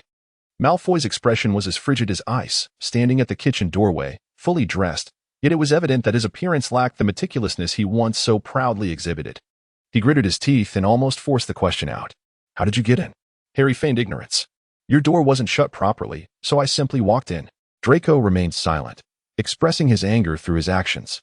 He drew forth his wand and, in silence, cast several protective spells upon his abode. Once he had fortified it once more, he scrutinized the bread that Harry had purchased, reluctantly taking one. He spread butter atop the toast, and Harry handed him a cup of coffee, still warm from the warming charm. The savior spoke in a tone tinged with an uncharacteristic hint of insecurity. I can't brew coffee well. This is a renowned Muggle brand. Give it a try. Draco, maintaining a stoic expression, accepted the cup. He gently inhaled the aroma, which was indeed delightful, then took a modest sip before setting it down, striving to maintain his composure. He inquired, Why did you arrive so early today? Harry bit into his bread, savoring its soft sweetness, and replied, Hermione specifically reminded me last night to come early today. You still need to handle some paperwork at the Ministry before we can head to Malfoy Manor. I will personally lift the seal placed by the Ministry for you. Draco paused momentarily, elegantly slicing his bread, the knife gliding softly against the porcelain plate. He contemplated, what message does she intend to convey to everyone? Harry asked. What do you mean? Draco glanced at him, and Harry perceived an inexplicable glimmer of pity in his gaze, reminiscent of the look Hermione had when she urged him to follow her instructions without hesitation. Draco remarked, Be more perceptive, Potter. Elevate your political awareness. Granger wishes to signal to the outside world that you and I are irrevocably bound together. This also quashes the aspirations of certain pureblood families. Do you have any idea how many pureblood families desire to see Malfoy opposing you upon his return? Harry genuinely did not know. Over the past few months, his work at the Ministry had solely revolved around paperwork and training new Aurors. He had no interest or inclination to delve into anything beyond that. However, he chose not to reveal his ignorance, feigning understanding. I know, he asserted. Draco replied confidently, No, you do not. Enough of this. There is no point in telling you too much you cannot grasp. Have you finished eating? Harry swallowed the last bite of his bread and asked, Can we leave? Draco rose, casting a sardonic glance at Harry, and said, No, today is a significant day. I cannot appear so shabby. Stay here, do not ascend the stairs. I shall go change. Harry dared not venture upstairs uninvited. He acquiesced. Draco whizzed past him like a breeze, ascending the staircase. As he reached the steps, he suddenly remarked, The coffee is quite good. Let us continue this tomorrow. Chapter 36. Dressed to the nines, Harry found himself alone downstairs, languishing in boredom. He wandered about but did not spot the barn owl Draco had brought home. He opened the door from the kitchen to the backyard and, as expected, discovered a nest nestled in a tree. Malfoy had shown considerable care, crafting a splendid abode for it. At that moment, the fluffy barn owl perched at the entrance of the nest, squinting and dozing. Upon noticing Harry's presence, it slightly opened its eyes, let out a soft coo, and sluggishly shifted its feet, retreating further into the nest. This was a clear indication that it preferred not to be disturbed. Harry retreated, pondering what Draco could possibly be doing upstairs as silence enveloped the house. How long could changing clothes take? Harry felt a twinge of dissatisfaction mixed with curiosity and prepared to stealthily ascend the stairs once more. As he had just reached the small hall upstairs, the door to Malfoy's chambers swung open. As he lowered his head to adjust the cuffs of his shirt, his golden hair cascaded smoothly behind him, forming a sleek bundle that hung straight down. It appeared as though his locks were adorned with glimmering fragments of diamonds. Today he donned a crisp white shirt, the cuffs embellished with silver cufflinks resembling serpents, whose eyes were two emerald gems gleaming under the sunlight, radiating a captivating light akin to that of cat's eyes. He lifted his gaze and beheld Harry. His countenance, though seemingly unchanged from the ordinary, appeared in this moment to possess an added sharpness and elegance. Adorning his white shirt was a ruby brooch, attached to a silver chain that gracefully wound around the button of his shirt, culminating in a complex pattern on the opposite side. Upon noticing the button, Harry could not help but resent his keen sight, which allowed him to glimpse, through the gap of the shirt button, skin even fairer than the fabric itself. He gazed at Harry and suddenly scrunched his nose in discontent. He spoke as if laden with reproach. Is this how you intend to dress? Harry, suddenly awakened from his reverie, cast a glance at his attire. Aside from a few minor creases, it was rather clean, and there seemed to be no issue at all. However, it paled in comparison to Malfoy's impeccable appearance. Feeling slightly embarrassed, he tugged at his clothing and, mustering his courage, feigned indifference as he replied, Is this not acceptable? Malfoy, with a tone of disdain, retorted, Of course it is not acceptable. Since Granger desires a grand presentation from both of us, your outfit must not fall short. With that, he firmly grasped Harry's shoulder, leading him into his bedroom without any resistance. Once again, the faint scent of polish would envelop them.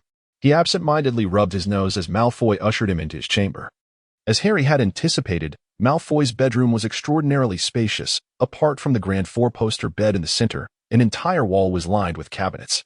What lay within remained a mystery. With a flick of his wand, Malfoy opened one of the cabinet doors, and soon garments began to float out one after another. Malfoy furrowed his brow, inspecting each item in succession. Harry was taken aback by the spectacle and was just about to stammer that it need not be so elaborate when a voice interrupted him from the side.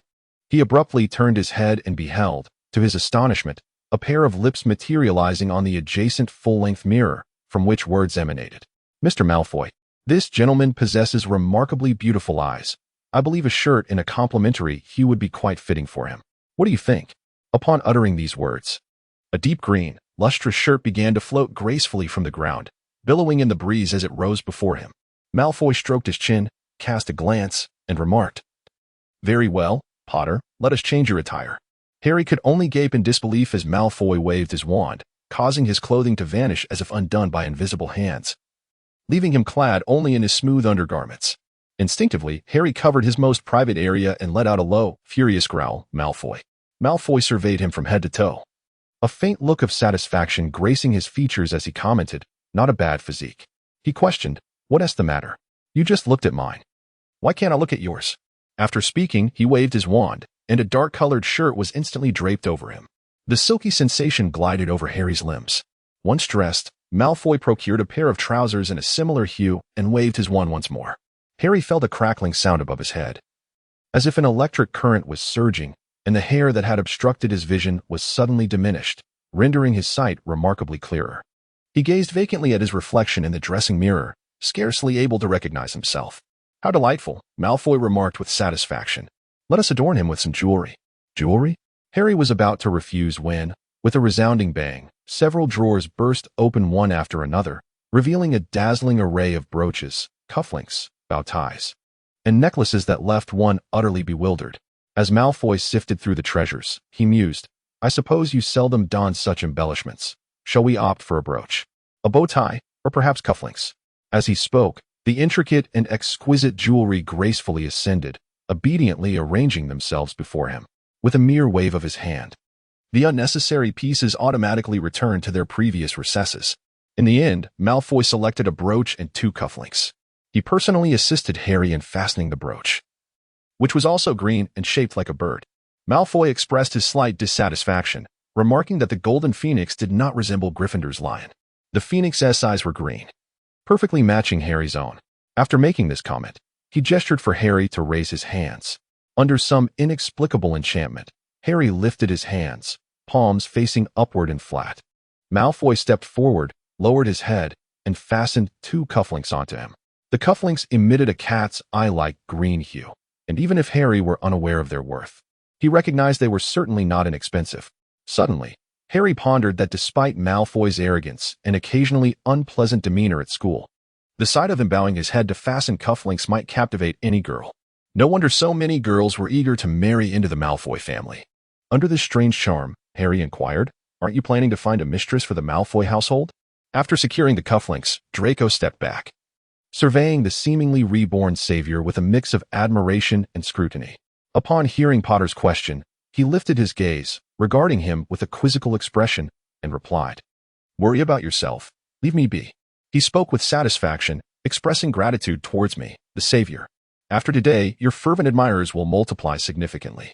Upon finishing his statement, he grasped the long robe hanging nearby, and the full-length mirror chimed in once more.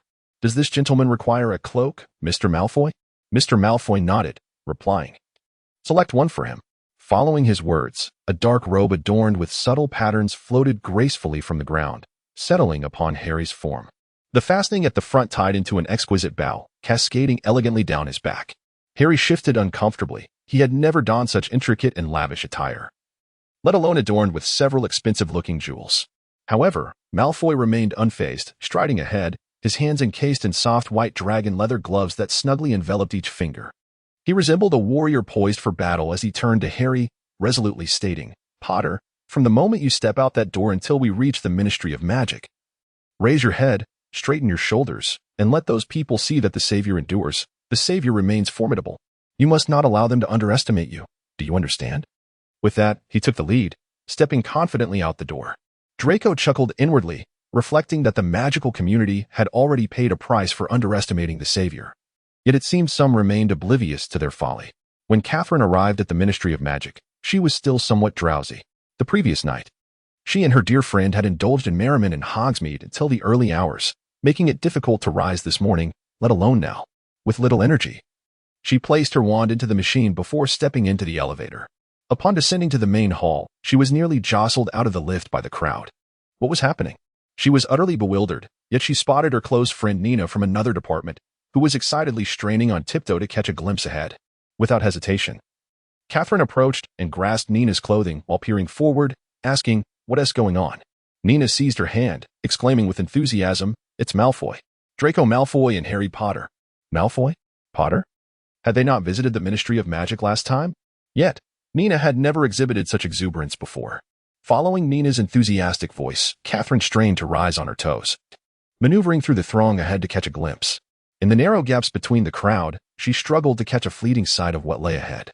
In that moment, it felt as though her breath and heartbeat had synchronized in a shared pause. She instinctively grasped Nina's hand, but Nina was utterly oblivious. Her eyes wide with sheer astonishment and wonder, her voice rendered mute. Was that Harry Potter? Nina, unable to hear Catherine's exclamations, pressed forward with determination. Her excitement coloring her cheeks a vibrant red, yet she found herself halted before reaching the front. An invisible barrier had been erected, separating Harry Potter from Draco Malfoy. Unlike the savior they were accustomed to seeing, the figure before them today seemed a wholly transformed individual. His typically disheveled black hair appeared meticulously arranged, each strand perfectly in place. Without the usual veil of his hair, his captivating, deep green eyes were laid bare for all to see, complemented by matching cufflinks and a brooch. Yet, these adornments paled in comparison to the allure of his own emerald gaze. Moreover, what was the story behind his attire? Had the savior always possessed such a remarkable physique? Previously clad in loose-fitting robes, indifferent to fabric or style, he now donned a suit that elegantly accentuated his form, broad shoulders, defined waist, and long legs. Astonishingly, he stood taller than Draco Malfoy by nearly half a head. Draco, radiant like a celestial body, wore intricate and exquisite embellishments that seemed to lose their brilliance in comparison to his counterpart. From his meticulously styled hair to the tips of his polished shoes, he was perfection personified. However, the transformation of Harry into a strikingly different figure left everyone in awe, eclipsing even the ever-dazzling Draco Malfoy. Together, they stood as a spectacle. Catherine was certain that Witch Weekly would be in a frenzy tonight. Draco, satisfied with the scene, discreetly surveyed the crowd surrounding him. He had intentionally chosen the peak of the morning rush to create this effect. As anticipated, when reporters from the Daily Prophet struggled through the crowd to reach them, Draco seized the moment to display his flawless smile. The journalists promptly raised their camera, capturing several candid shots, while Harry fidgeted uncomfortably, appearing as though he wished to retreat. Draco subtly shifted his position, covering his lips with his hand as he whispered, "Steady now, Potter, let them take the picture." Upon hearing this, Harry hesitated, remaining still as several officials from the Ministry of Magic hurriedly approached. As they wiped the sweat from their brows, they hurriedly approached. Harry discerned that these were the pure-blood aristocrats who frequently found themselves at odds with Hermione. In contrast to Hermione's domain, their primary focus lay in the mundane affairs of the magical world, including the sale and transfer of properties, notably those seized by the Ministry of Magic. Draco maintained a composed smile, extending his hand in a cordial greeting. "Good day, Mr. Farah." The slightly portly leading wizard, still dabbing at his perspiration, reciprocated the handshake. "Good day, Mr. Malfoy. Are you here regarding matters pertaining to the Malfoy ancestral estate?" Draco nodded, subtly prodding Potter behind him, prompting Potter to speak up. "Mr. Farrow, I am accompanying Mr. Malfoy to attend to the relevant matters." With that, he produced a note from his bag, showcasing Hermione Granger's signature, which gleamed brightly. "Our director has granted me full authority to lift the seal. We merely require you to complete the preliminary processes before we proceed to the site to remove the enchantment." At that moment, a nearby journalist seized the opportunity to snap a photograph, his excitement palpable as he exclaimed to a colleague, "This is breaking news. Make a note of it. The lifting of the Malfoy estate seal is imminent." In front of the reporter, Mr. Farrow's expression shifted to one of slight discomfort, his previously warm smile replaced by a cold glint in his eyes. He declared, "This way, Mr. Malfoy." Draco cast a slightly smug glance at Potter, nodding gently as he lifted his foot to follow the esteemed Mr. Farrow. Chapter 37. The past. Under Draco's ostentatious demeanor, their administrative procedures proceeded with remarkable ease. Upon acquiring Mr. Farrow's signature, Draco wasted no time. He swiftly fashioned a paper airplane, destined for Hermione's office, and then, with Potter in tow, they disapparated. If one were to inquire about Harry's recollections of Malfoy's ancestral home, they would be steeped in fear and anguish. At that time, his greatest adversary loomed above him, capable of taking his life at any moment. One by one, his friends endured torment at the hands of Death Eaters, all to protect him, until Malfoy's unexpected intervention. Malfoy had stated that this individual was not Potter and had saved his life. Yet, Harry was certain that Malfoy recognized him, returning to that familiar place. Even in the absence of Voldemort, Harry could not shake the visceral revulsion that arose from his previous experiences. Nonetheless, he concealed his emotions. Upon arriving at Malfoy's estate, He was met with desolation. The dark earth stretched before him, an expanse devoid of any architectural remnants. However, the magical fluctuations emanating from ahead assured him that the structures were merely concealed, not obliterated. Draco struggled to contain his excitement. A gentle breeze tousled his golden locks as he reached out, inevitably encountering a barrier hidden within the air. He murmured softly, "The seal of the Ministry of Magic." He spoke aloud, "Potter." Although Harry harbored a lingering shadow over Malfoy Manor, he could not allow his inner disdain to surface at such a moment. He stepped forward and pressed a note bearing Hermione's signature against the transparent barrier. The shield shimmered briefly, and the note swiftly melded into its depths. Then, he retrieved a second note and placed it atop the first. Following this, he unleashed his magical energy, causing the barrier to dissipate like vanishing mist, gradually peeling away from the uppermost layer. After a decade of confinement, Malfoy Manor finally re-emerged before them. Draco's vision blurred, tears unwittingly welling in his eyes as he took a step forward, the ancient estate standing silently before him. The iron gates at the entrance were in a state of disrepair, covered in rust and entwined with unfamiliar green vines. A delicate white flower trembled atop the vine, while the fountain no longer boasted its former splendor, devoid of the white peacock and roses that once adorned it. The path beneath his feet remained as even as before, yet it was now cloaked in dirt and the remnants of various magical duels.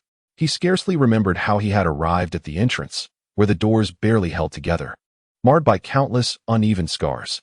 He trembled as he pressed his hand against the door. The doorknob shimmered faintly, and the bloodline of Malfoy swiftly activated the entire manor. Harry felt a slight tingling in his cheeks as a vast yet subtle wave of magical energy emanated from the Malfoy estate. With the surge, the entrance of the manor underwent a transformation. The once dilapidated door gradually restored itself to a complete form, adorned with two intertwining silver serpents that coiled together, forming the shape of a lock. A heavy creaking sound echoed from within as the door slowly swung open before Draco, revealing an interior shrouded in darkness and disorder. Draco stepped inside, his boots producing a crisp sound against the floorboards. He raised his hand as he walked, brushing against the walls one after another. Malfoy's magic activated the entire mansion, illuminating candle after candle. The once disorderly floor and walls began to restore themselves, the stained walls and glass gradually regaining their pristine shine. Harry followed closely behind, entering slowly. Malfoy stood in the center of the grand mansion with his eyes closed. Waves of magic emanated from him. And after a decade of slumber, the mansion finally welcomed the return of its master. Gradually, the interior began to regain its former appearance, the once tainted air dissipating. Yet, despite this revival, the mansion bore scars that could not be mended. Draco slowly lowered his hand. Compared to before, the mansion had regained approximately 20 to 30% of its former glory, but even so, it was still insufficient. He took a slight breath. At present, his solitary magic was insufficient. To recreate the entirety of Malfoy Manor, it would take him quite some time alone. The further he progressed, the greater the magical energy required. Harry approached, yet he merely stood at the threshold, not stepping inside. Malfoy urged, "Come in, Potter." He scrutinized his surroundings before gradually stepping inside. As he walked, he observed the environment around him. The Malfoy estate sprawled expansively, with their foyer rivaling the grandeur of Hogwarts' Great Hall. Truly, it was a testament to the illustrious lineage of a pureblood family. Malfoy settled onto the sofa, appearing rather fatigued. His complexion had paled further under the glow of the crystal chandelier above, rendering him almost porcelain-like. Harry halted in his tracks, reluctant to venture deeper due to the unpleasant memories that lingered. He spoke, "Malfoy, congratulations." Malfoy's eyes fluttered shut momentarily, his long lashes casting dense shadows beneath them. Upon hearing Harry's voice, a genuine smile graced his face, and he replied earnestly, "Thank you, Potter. Oh, and please extend my gratitude to Granger." He spoke softly, "If possible, please stay here tonight. I shall exert every effort to ensure your comfort." Harry replied without hesitation, "I can stay, but might we choose another location?" Malfoy, intrigued, countered, "Why?" "I assure you, I will do everything in my power to make you feel at ease." Harry stepped closer to Malfoy, his voice hesitant, as though the words were difficult to utter. "No, it's my own burden. This manor, it haunts me." A faint sound escaped Malfoy's lips, and silence settled between them. Draco remembered the former savior. Memories surged like an unrelenting tide, enveloping them both in their weight. After a long pause, Draco murmured, "I recall now. You were once imprisoned in our dungeons." Harry took another step forward, closing the distance between them. His voice dropped to a whisper, laden with emotion. That was the first time I truly faced Voldemort, understood the magnitude of the enemy I was up against. For days, I lived in terror. My friends were tortured by Death Eaters, your Aunt Chief among them. We found no hope of escape, only despair festering in our hearts. I thought, I might die there. His gaze remained fixed on Malfoy, who sat motionless on the sofa, his pale gold hair cascading behind him. The air grew heavy with unspoken tension as Harry pressed. When they brought you to identify me, you recognized me, didn't you? Malfoy remained silent for a long moment before finally offering a quiet, barely audible, yes. Harry advanced yet again. His eyes locked onto Malfoy with an intensity that radiated an unspoken pressure, his presence commanding and undeniable. He is indeed a true Gryffindor. At this moment resembling a lion poised to pounce on its prey, ready to strike with lethal precision. However, Malfoy sighed, his hands clasped together, eyes closed. Forehead resting against his palm. A hint of bitterness crept into his voice as he spoke. What is it that you wish me to do? Return to the past. What would you have me change? Instruct the Dark Lord. Yes, this is Harry Potter. You may eliminate him now. Or do you seek the same answer from me as before? What is it? A trial reserved solely for the chosen one? Harry. He fixed his gaze upon the hair at the back of Malfoy's head and lowered his voice to inquire. No. I merely wish to know why you pretended not to recognize me that day. Malfoy reopened his eyes. His silvery gaze momentarily clouded in confusion as memory surged over him like a tidal wave, and he recalled that particular day. He was seldom accompanied by the enigmatic figure, whose bony hands gripped his shoulders like an iron clamp. Overwhelmed by fear, he trembled uncontrollably, yet the mysterious individual seemed to revel in his terror, deriving pleasure from the fright of others. He spoke to him in a chilling tone. Is that person below Harry Potter? Harry Potter? How could he possibly find himself in the cellar of his own home? At this moment, his mind, momentarily paralyzed by fear, was as if suddenly struck by a bolt of lightning, creating a tiny fissure within the icebound confines of his thoughts. He trembled slightly, lifting his head to gaze at Narcissa Malfoy, who stood amidst a throng of Death Eaters. Typically, she exerted great effort to conceal herself, silently lingering in the shadows behind Lucius, much like a specter.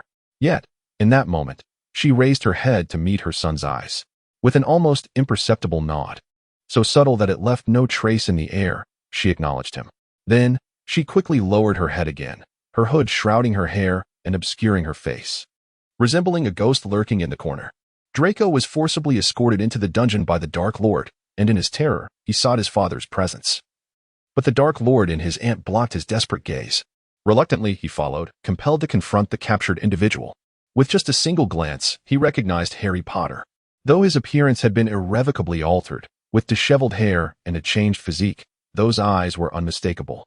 Despite the shift in color, Draco could never forget that gaze, resilient, always brimming with life, whether in anger, indignation, joy, or happiness. Even in the depths of the dungeon, with his life hanging by a thread. That look was filled with unwavering defiance and fury.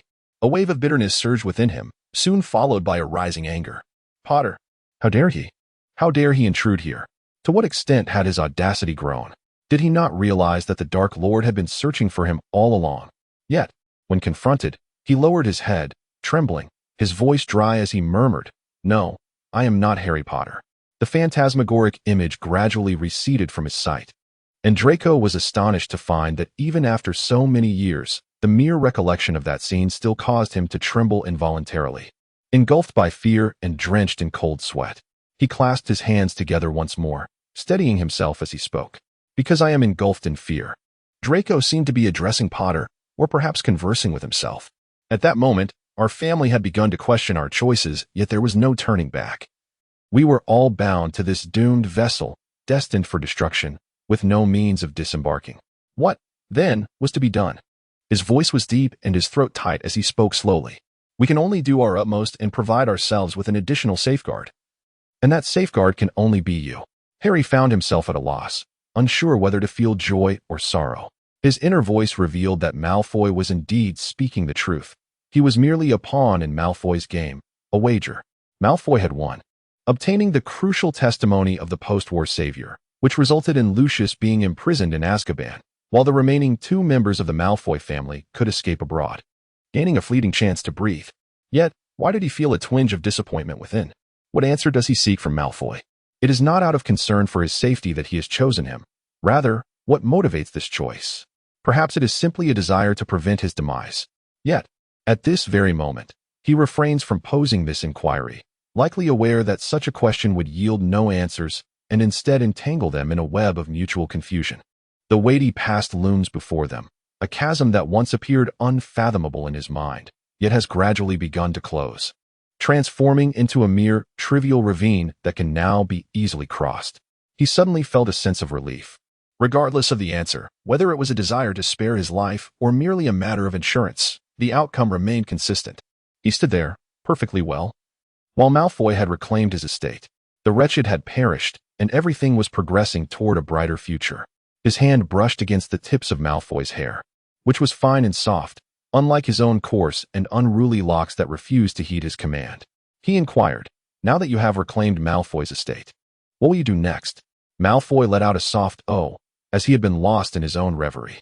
Upon hearing Harry's question, he appeared as if awakening from a dream. After a moment of contemplation, he replied, "I promised Granger that I would heal you, so." He blinked, and his gaze gradually grew resolute. Harry realized that the proud Malfoy who once roamed the halls of Hogwarts had unknowingly returned. Draco smirked and remarked, "I am curious to see just how intricate the curse upon you truly is." Chapter 38. The basement. Harry sat at the steps outside Draco's door, looking utterly bored, resembling a sentinel guarding the house that was slowly regaining its former grandeur. He has now come to comprehend the essence of a wizard's abode. Ever since Draco returned to this mansion, Harry has unilaterally resolved in his mind to address him as Draco, eschewing the surname Malfoy. He graciously mused that should Draco choose to refer to him as Harry, he would be equally amenable. The mansion appeared to be revitalized, as if it were experiencing a rebirth. The once tarnished walls were gradually becoming immaculate, while the damaged statues at the entrance and the ground were returning to their former glory. Within the mansion, a slow restoration was underway, striving to regain its previous splendor. Draco had expelled Harry, sternly instructing him to find some means of amusement. Behind Malfoy Manor lies an expansive lawn and a lake, where one might fish or play Quidditch, provided he did not disturb Draco. Thus, Harry found himself idly seated at Draco's doorstep, idly tugging at the grass and gazing outside in boredom. An invisible barrier had supplanted the Ministry of Magic's original seal, safeguarding the mansion. This was Malfoy's protective enchantment, allowing only guests granted Draco's consent to traverse its threshold. He gazed intently at the delicate, water-like barrier until the dawn's light pierced his eyes, prompting him to rise once more. He brushed off the blades of grass clinging to his trousers and made his way back to Malfoy's residence. Draco had sequestered himself in the basement for quite some time, and Harry felt a twinge of concern. He descended the staircase slowly. Although the area below had been tidied, he still felt a wave of nausea. As he walked, he shouted, "Draco, Draco Malfoy." The basement was shrouded in darkness, damp and cold like the maw of a colossal beast, silently gaping, awaiting its prey. Harry's breath quickened slightly. He even felt a blur before his eyes, perhaps a memory or the instinct of an auror. He drew his wand and cast a Lumos charm. The floating sphere of light illuminated the shadowy staircase below, and with the light, he felt a modicum of relief. Next, he cast protective spells upon himself, fortifying his defenses. Exhaling deeply, he finally moved his feet and continued his descent. The basement seemed interminable, the dark corridors stretching endlessly before him, and in a moment of disorientation, he felt as though he had returned to that fateful day.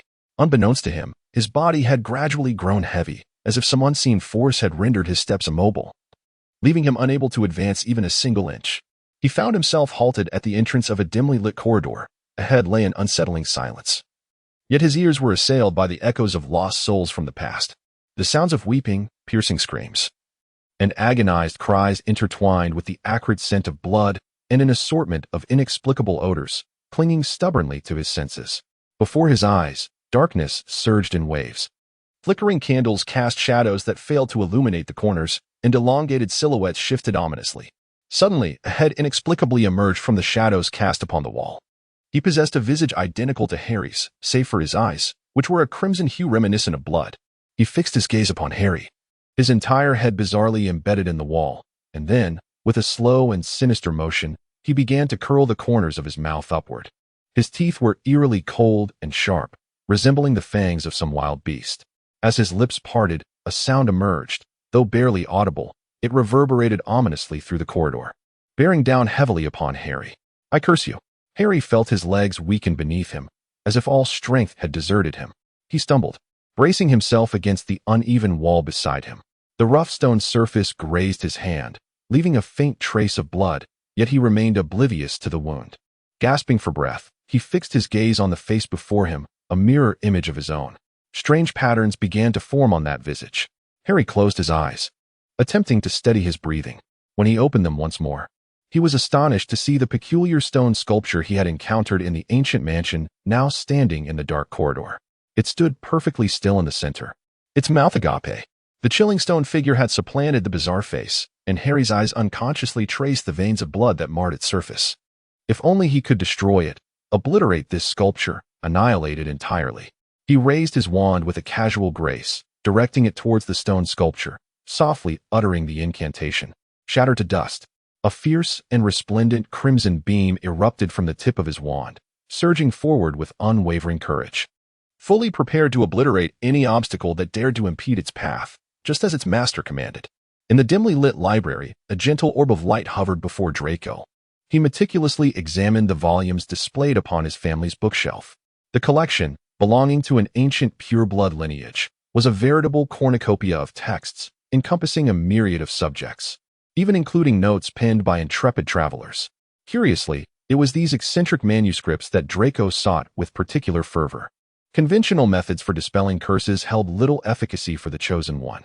Rather, it was the obscure and unconventional records that appeared to offer greater promise. Draco recalled a particular note he had previously encountered, scanning through the pages until he finally unearthed a blue-covered notebook. This artifact had been bequeathed by one of the Malfoy ancestors, a wizard who, despite his magical heritage, had reveled in mingling with muggles, ultimately assuming the role of a bard.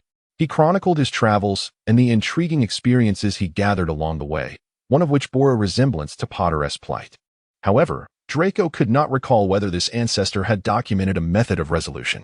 Nevertheless, it presented a potential avenue ascertaining the year in which the curse manifested, identifying the corresponding family, and delving into their history. In any case, he was determined to unearth a solution. The notebook had been fortified with protective and confounding charms. Any touch not belonging to a Malfoy would generate a multitude of bizarre copies, each containing different contents, leaving one unable to discern the authentic from the spurious. Yet, the shared magical lineage within his blood allowed him to effortlessly bypass these obstacles. He retrieved the tome and cradled it in his arms.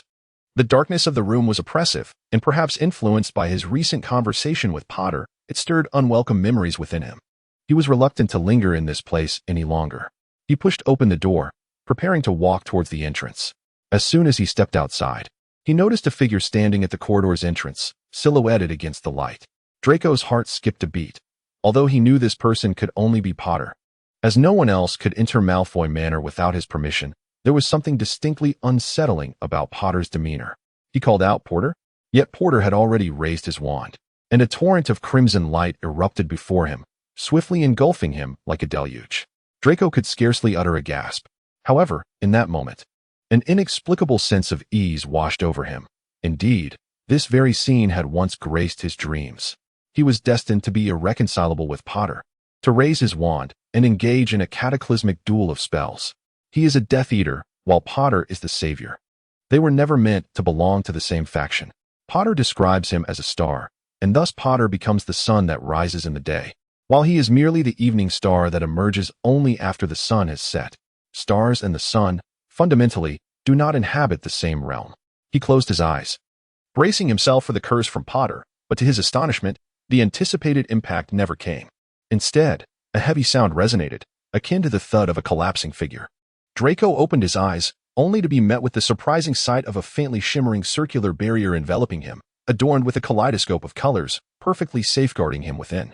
The curse cast by Potter had vanished, leaving only a terrifying crater etched into the stone wall. Draco recalled. This was the protective armor Potter had previously bestowed upon him. He suddenly came to his senses. Had it been this long? Had Potter been sustaining the spell all this while? Maintaining the shield charm for him, without him even realizing it? Ahead, Potter had collapsed, one knee pressed to the ground while the other remained braced beneath him. His labored breaths echoed through the corridor, yet his grip on his wand remained unyielding. His magic swirled chaotically around him, like a tangled skein of yarn with no end in sight. Draco's heart lurched in his chest. With cautious steps, he began inching toward Potter. who kept his eyes shut, but his ears twitched faintly at the sound of Draco's approach. He spoke softly, "Draco, don't come over." Draco was taken aback, doubting his own ears. After questioning his hearing, a tempest surged within him. What? Surely he had not misheard? Why had Potter suddenly uttered his name? What on earth was happening? He wore an expression of utter astonishment, akin to that of someone who had encountered a ghost. It seemed the Savior had completely lost his sanity. Did this render any further attempts at salvation unnecessary?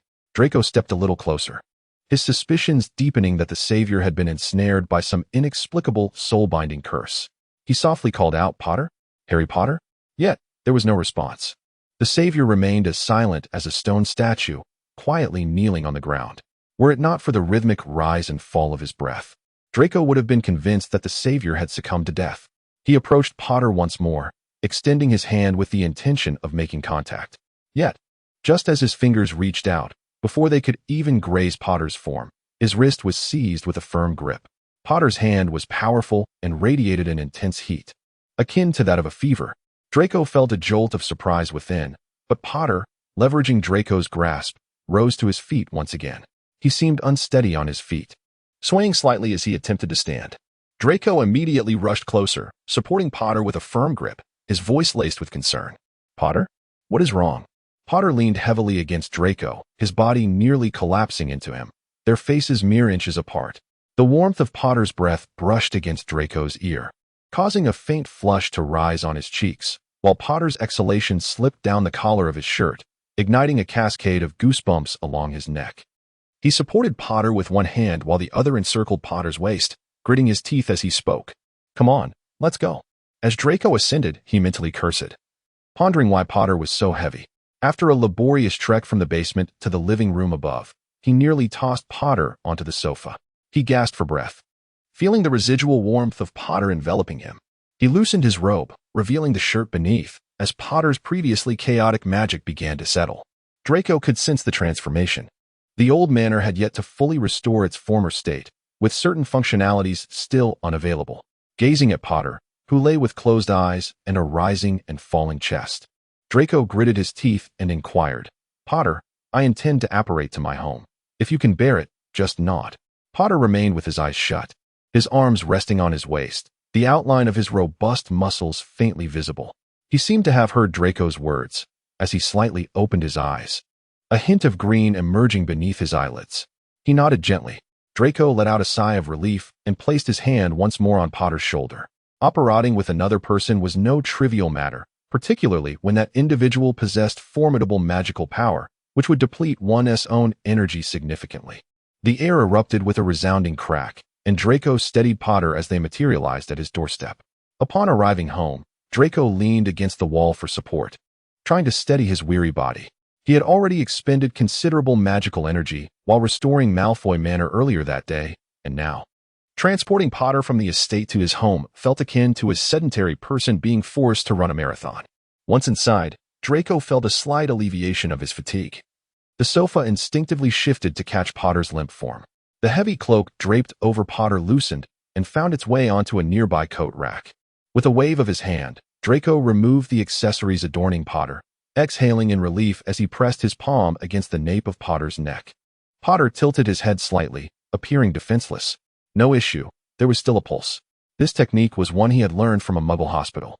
Watching Potter, Draco couldn't help but reach out and pat the Savior's face. The skin was somewhat rougher than his own, yet the sensation was still pleasant. He spoke coldly, "Potter, wake up." Chapter 39, Struggle. Harry could hear Draco's voice, yet at that moment, he felt akin to a drowning man, with Draco's voice floating above the water. Muffled as the liquid filled his ears, distant yet near. Was it due to the curse? But why had it suddenly recurred? Hadn't Draco previously mentioned that his potion could suppress it for at least a week? Draco observed the Chosen One as he opened his eyes. Yet there was a vacant look within them, and his expression grew serious. He carefully unfastened the two cufflinks at Potter's collar to facilitate easier breathing. Then, he lowered himself, pressing his ear against the Savior's warm chest. The heartbeat and breath were both steady. He does not believe that the potion he administered has lost its efficacy, much like the potions used by Muggles, which also possess a temporal limitation. The elixir he provided to Potter is similarly bound by time constraints. 1 vial per week represents the utmost he has estimated for Potter. However, the expression on Potter's face suggests that it is not merely the curse that has suddenly manifested. Rather, it resembles something else altogether. Draco bit his lip. The external toxins produced by the curse would naturally destabilize Potter's magical essence. While the potion aids in stabilizing his magical structure, any abrupt and intense emotional upheaval, whether from external stimuli or the tumult of joy and sorrow, could trigger a cascade of emotional instability. Once his emotions waver, his magic would inevitably follow suit into a state of disarray. Furthermore, burdened as he is by the curse, Potter harbors unsettling memories from the dungeon, a place he had specifically warned Potter to avoid. Reckless Gryffindor. Such were the circumstances a decade ago and a decade later. Nothing has changed. He irritably ran his fingers through his hair. Ever since encountering Potter, his hair had often fallen victim to Draco's own destructive hands. Ultimately, Draco let out a sigh, resigning himself to his fate as he took a seat beside Potter. He cautiously took hold of one of Potter's hands, enveloping it with both of his own. Golden threads, reminiscent of the veins of blood, emerged upon Draco's hand, these delicate strands slowly detaching from the back of his hand, entwining themselves around Harry's. Draco remained silent, his eyes closed, pressing Harry's hand against his forehead, his golden hair cascading down to obscure their clasped hands. The golden threads finally enveloped Harry's hand, gradually fading from view on the back of his palm. After a considerable pause, Potter suddenly drew a deep breath, his chest heaving violently. Only then did Draco release Potter's hand, his complexion as pale as parchment, as he inhaled deeply once more and reached out to gently pat Potter's cheek. His voice sounded profoundly weary as he inquired, "Porter, awaken." Much like a drowning individual often remains oblivious to their peril, Harry merely perceived that he had experienced a dream. He could only recall Draco's insistence on returning to his residence, after which the details became a blur. He gazed at the weary face of Draco, blinking his eyes in mild confusion as he inquired, "Draco, are you all right?" Draco, he found himself devoid of strength to correct Potter's address, yearning instead to retreat to the kitchen and prepare a cup of hot chocolate to replenish his sugar levels. Yet, as he rose, darkness enveloped his vision, and he felt his body succumb to weakness, losing consciousness. To his astonishment, Harry sprang to his feet with remarkable swiftness, deftly catching Draco's collapsing form with a speed he had not anticipated. Unpleasant memories surged through Harry's mind as he cradled Draco in his arms, grasping his elegantly shaped chin with urgency. "Draco? Draco?" Harry's initial sensation was one of lightness, a stark contrast to his own weight. Was this person utterly unaccustomed to physical exertion? Yet, his physique suggested he was not so frail. He cautiously cradled Draco in his arms. Despite his light weight, the stature of an adult male was still a considerable presence. He glanced around before gently laying Draco flat on the sofa, concerned for his comfort. He placed a soft feather pillow beneath his head. As an Auror, he possessed some knowledge of first aid, yet faced with Draco's sudden collapse, he felt utterly at a loss. "Draco, wake up." Fortunately, Draco's breathing remained steady for the moment, though his brow furrowed slightly, as if he were experiencing some discomfort. His fingers trembled subtly, almost involuntarily. Draco felt as though his body was weightless, akin to a leaf floating in the air. He slowly opened his eyes once more and beheld Harry Potter. He stood atop the astronomical tower of Hogwarts, devoid of his wand, peering down from the edge of the rooftop, nearly leaning over entirely. His feet were elevated high, rendering his head almost invisible. Draco's heart raced to his throat. Without a moment's hesitation, he lunged forward, fiercely grasping the collar of Potter's robes, yanking him back. The two tumbled together onto the tower's platform, breathless and gritting his teeth. Draco exclaimed, "Potter, have you lost your mind?" After uttering these words, he instinctively raised his hand to rub his forehead, only to be taken aback by the sight before him. What had happened to his hands, and what was this peculiar robe he was wearing? He abruptly lifted his gaze, only to discover a fact he had previously overlooked. Harry Potter, unmistakably a teenager, sat before him clad in the attire of Gryffindor. At that moment, he wore an expression of sheer astonishment as he regarded Draco Malfoy across from him. He lowered his head once more to gaze at his attire, and indeed, as anticipated, he was donned in the robes of Slytherin. He turned his stiff neck to gaze outside the astronomical tower. Beneath the deep blue canopy of the sky, studded with twinkling stars, one star was gracefully trailing its beautiful tail as it slowly descended into the distance. He could scarcely believe his eyes. What on earth had transpired? Across from him, Potter wore an expression of incredulity, mirroring his own astonishment. After a considerable pause, he managed to extract a single phrase from the depths of his throat. "Malfoy?" Draco resolved to disregard the bizarre circumstances surrounding him. His mind was a cacophony of confusion, yet in moments like these, it was imperative to maintain composure. He was no longer the impetuous youth of his teenage years. He possessed the capacity to navigate through this turmoil. He took a deep breath, glanced outside the astronomy tower, and then looked at Potter, whose expression was utterly disheveled. Uncertain of Potter's age, he resolved not to dwell on it further and inquired, "What brings you to the astronomy tower?" "Nighttime excursions are strictly prohibited." Potter, appearing as though he had seen a ghost, retorted, "Aren't you also in the astronomy tower?" Draco puffed out his chest and asserted, "But I am a prefect, patrolling." As he spoke, a gleaming prefect badge materialized on his chest, shining prominently. An illusion? Draco mused silently. Yet from whence did this illusion originate, and what gave rise to it? Upon hearing Malfoy's response, Potter wore a distinctly choked expression. After a considerable pause, he venomously remarked, "You could report me to Filch and have me confined again." Filch, the stern enforcer of rules. So what year was he dreaming of? And why the astronomy tower? As Draco pondered the connections, he brushed off non-existent dust from his robes and rose once more. Raising his chin, he looked down at Potter with an air of superiority, stating haughtily, "I would never stoop to such despicable behavior. Now tell me, what are you doing in the astronomy tower?" Potter stood up defiantly, mirroring Draco's indignation as he snapped back, "What right do you have to control me?" Draco nearly succumbed to the urge to curse, but reason prevailed, forcing him to suppress his ire. He inhaled deeply, calming his frayed nerves, and endeavored to soften his tone as he asked, "You were nearly about to fall from the astronomy tower. As a prefect, I cannot disregard that." He added, "Even though we are not from the same school, I am not one to turn a blind eye to suffering." After uttering these words, he noticed the figure of Potter, from their student days, sway slightly. The night breeze suddenly intensified, sweeping in from all directions of the astronomical tower, causing their robes to flutter ominously. Draco felt a chill creeping up from his feet, enveloping him. Opposite him, Potter remained motionless, his head bowed. An instinctive sense of unease gripped Draco, prompting him to speak again. However, the raging wind filled his mouth and nostrils, the frigid air invading his lungs, making him feel as though he were standing upon a frozen wasteland. Slowly, Potter lifted his head. Draco gasped in shock. Potter's eyes were blood red. Although it was still Potter's face, the expression and malice within were entirely different from the Potter he remembered.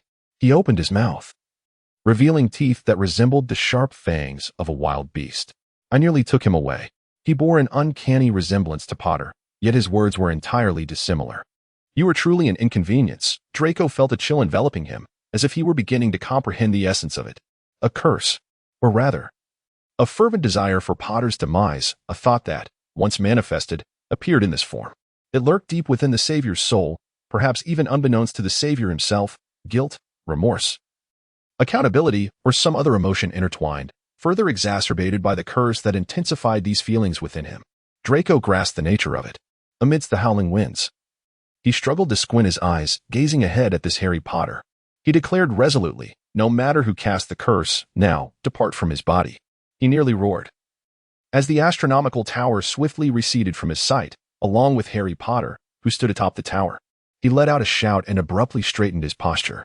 He blinked in confusion, his eyes darting as the face of the Savior loomed large, and then diminished, a visage etched with concern as he addressed Draco. "Are you all right, Draco? I was just contemplating whether to escort you to St. Mungo's," he inquired. "So what transpired?" Draco felt as though his head were splitting, a groan escaping his lips as he raised a hand to cradle his aching skull. Indeed, life magic ought not to be wielded recklessly, especially not upon the Savior himself. He scorned his own actions, feeling utterly fatigued, his magical energy completely depleted. In a hoarse voice, he inquired, "What time is it?" Harry gazed at the pallid face of Draco, concern etching his features as he replied, "It's nearly evening, Draco. Are you all right, Draco?" He made every effort to disregard the name uttered by the Savior. Shifting his position slightly, he prepared to rise from the sofa. But just as he was about to stand, a wave of dizziness enveloped him. He was enveloped in a warm embrace. Harry swiftly caught Draco's limp form, expressing his concern. "Draco, perhaps you should not push yourself. Allow me to assist you upstairs. Whatever you wish to accomplish, I shall take care of it for you." Draco, he once again chose to selectively disregard Potter's words. However, his physical condition now precluded him from engaging in any other activities. After weighing the pros and cons, He decisively seized the opportunity to effectively harness the Savior's potential. "First, place me on the bed," he commanded. Harry acquiesced with a hum, effortlessly lifting Draco into his arms. Draco felt a peculiar sensation. He, Draco Malfoy, was actually being cradled by Harry Potter? Had this occurred a decade ago, he would have promptly cast a curse upon himself. Yet, at this moment, he could only submit to Potter's actions, allowing him to gently lower him onto the bed. Once back on the bed, Draco regained a modicum of strength, while Potter hurriedly descended the stairs. After a short while, he returned, balancing a tray that held a cup of steaming hot chocolate. He placed the cup of hot chocolate on the cabinet beside Draco and took a seat himself. Potter reached out, gently probing his forehead, and then, appearing relieved, remarked, "No fever." Draco widened his eyes, gazing at Potter in disbelief. He swallowed hard, his voice trembling as he inquired, "Potter, what is the matter with you?" Harry glanced at Draco, who appeared profoundly startled, and found a hint of amusement in the situation as he retorted, "I am concerned for you. Is that not evident enough?" Draco's voice quivered as he gazed at Harry, his eyes filled with palpable doubt. "Potter, are you?" Harry chuckled softly. "Did I just have another episode?" Upon hearing this, Draco quickly regained his composure, now certain that this was indeed Potter, not the cursed shadow he had seemingly witnessed in a dreamlike state. Draco lowered his voice, expressing his frustration. "I underestimated the impact of the dungeon on you. Your previous confinement there has left you with too many scars, and you should not have ventured in uninvited. The intense emotional turmoil has triggered your curse once more, and the Malfoy Manor's wards have not yet fully recovered. I had no choice but to bring you back here." Draco's silver eyes were filled with gravity as he probed, "Potter, do you wish to die?" The moment those words escaped his lips, the air around them seemed to freeze. Draco's gaze bore into the Savior seated on his bed. Since their reconnection, or perhaps even before that, when Severus and Headmaster Dumbledore had come to seek him, this question had lingered in his mind. "Potter, do you have suicidal tendencies?" Moreover, judging by Potter's recent demeanor, although his outward actions appeared normal, his inner thoughts suggested otherwise. If he still harbored such notions, even if Draco painstakingly lifted the curse, he would inevitably spiral toward destruction. Observing Draco's serious expression, Harry suddenly smiled with a sense of relief. He did not glance at Draco again, fearing that his legitimacy might inexplicably resurface. Instead, he turned his gaze toward the window, where the sun had slowly begun its descent, casting a tapestry of crimson clouds upon the horizon. He felt akin to that setting sun. He spoke, "They are all gone. The headmaster, Sirius, Severus, Fred, and many others whom I do not know, whose names escape me, as well as those I do recognize and can name. Alongside those who believed in me and were willing to follow me, they are all deceased." He spoke as calmly as if discussing the affairs of others. "Why should I, or on what grounds, continue to exist?" Draco. He yearned to vigorously rouse the Savior, yet in this very moment, he understood deep within that Porter might indeed harbor such thoughts. He has always been the sainted Potter. After Harry vanquished Voldemort, his comrades placed immense trust in him. Following the Savior as they endeavored to apprehend the remaining Death Eaters and eradicate the scourge of dark magic, he emerged as a hero of the war, naturally marrying the one who had steadfastly stood by his side and had longed to share a life with him, thus forming a family. Everything seemed to be progressing in a favorable direction. Yet, only he knew that after the so-called marriage and the establishment of the family he had yearned for, there were countless nights when he would awaken alone. He would drape himself in his garments and stroll to the bench nestled within the garden, where he would sit in contemplative silence, allowing his thoughts to drift away until the horizon began to blush with the first light of dawn. Subsequently, he would return to his bed, feigning tranquility, as if to embrace the notion that a new day had dawned once more. He believed that having a child would bring him some solace, but he was mistaken. He bestowed names upon his 3 children, yet each time he uttered those names, he was reminded of individuals from his past. These individuals had paved a path for him with their very lives. Yet this path was one that Harry Potter traversed in profound solitude and with immense anguish. Harry continued in a subdued tone. "Hermione was the first to notice my disquiet. However, she could not take me to St. Mungo's. The wizarding world is a realm devoid of secrets. The chosen one with a grave inclination towards self-destruction? I shudder to contemplate the frenzy that the Daily Prophet would unleash upon discovering such news." Draco's throat felt parched. What about the Muggles? He was aware that Muggles had specialized doctors for treating psychological issues, and in this regard, they often excelled even beyond the capabilities of wizards. A faint twitch appeared at the corner of Harry's mouth. He seemed on the verge of laughter, yet his face bore no smile. "The moment I laid eyes on them, I discerned their intentions, their queries, and their forthcoming actions. Draco, possessing the unsettling ability to penetrate the minds of others, found it disconcerting, especially since this talent was beyond my control. Draco remained silent. The spell's legilimency and occlumency, twin incantations, suggested that Potter had likely been studying occlumency while simultaneously learning legilimency. Yet he had never anticipated ending up in such a predicament. His strength had regained a semblance, prompting him to undertake an action he had never envisioned. He opened his arms and embraced Potter, or rather, it felt as though he leaned against Potter's back. At that moment, Draco's warmth was the most comforting solace. With his head resting against Potter's back, allowing him to feel Draco's soft strands of hair cascade down, brushing against the nape of his neck, Draco spoke slowly. "But you saved me. If it weren't for your testimony on my behalf at Wisingamot, my entire family would have been imprisoned in Azkaban. Potter, you rescued me." Potter remained motionless, his head bowed as he gazed at the arm that encircled him. The streetlights outside had already illuminated, and the autumn sky darkened swiftly. The warm glow of the lights cast a soft, golden hue upon his arm, radiating a sense of warmth. He murmured, "St. Potter." He sighed and said, "Your protective enchantment still holds. Potter, you have always been safeguarding others. Is it not possible for you to live solely for yourself? If you cannot exist for your own sake, can you not do so for me? I need you to survive, Potter. Our family has staked everything on you. Cannot you live for me, for your children? How peculiar." Harry gazed at Draco's arm, a sense of absurdity welling up within him. To live for Draco Malfoy? How could such a vow escape his lips? He stands as a tragic emblem, with death overshadowing him. His friends, comrades, mentors, and family have either perished or been grievously wounded. Even those who survived the aftermath of war bear the scars of their harrowing experiences. Has he not harmed numerous individuals? Why does Draco Malfoy remain so fervently devoted to saving him? This should not be the case. Even without him, Draco would undoubtedly discover a way to return to England, albeit with greater time and effort involved. Yet, he has become this way, cursed as he is, with death looming over him like the sword of Damocles, uncertain of when it shall descend, ready to shatter him into oblivion. He has borne an excessive burden of names and titles: the Savior, the Vanquisher of Dark Magic, the Nightmare of Death Eaters, the Heir of Dumbledore. These monikers weigh heavily upon him, nearly suffocating him. The deaths of those individuals are entwined with his fate. Why do the masses continue to place their unwavering trust in him, believing he can safeguard them when he cannot even protect himself? Yet, he must not reveal this vulnerability to others. However, this evening, perhaps due to the effects of the unbreakable vow or the encroaching twilight alongside the company present, Harry's once desolate heart unexpectedly felt a flicker of tenderness. Yet, he is not permitted to display weakness. Everyone is reliant on him.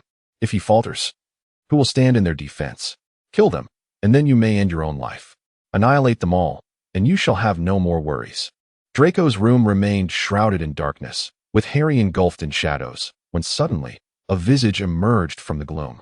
With a mouth full of sharp teeth, it whispered seductively, "Eliminate them all, and no one shall depend on you." Potter. Draco seemed to sense something amiss. The figure opened its crimson eyes, glaring menacingly in Draco's direction, its tone soft yet laced with venomous intent. "You again." Draco gazed at the face, identical to Harry's yet exuding an entirely different demeanor, and clenched his arms tightly. He raised his wand, channeling the last remnants of his magic to cast a silent spell. The visage before him dissipated into a wisp of smoke without uttering a sound. Draco exhaled momentarily in relief, for the fleeting success of the life spell had forged a transient bond between him and Potter. This connection allowed the curses to intertwine, and upon witnessing the dissolution of the curse, he finally felt at ease. Yet, this time he had truly surpassed his limits. Darkness enveloped him, and he collapsed onto the bed. A gathering of figures clad in black robes and adorned with an array of peculiar masks convened within a stone chamber.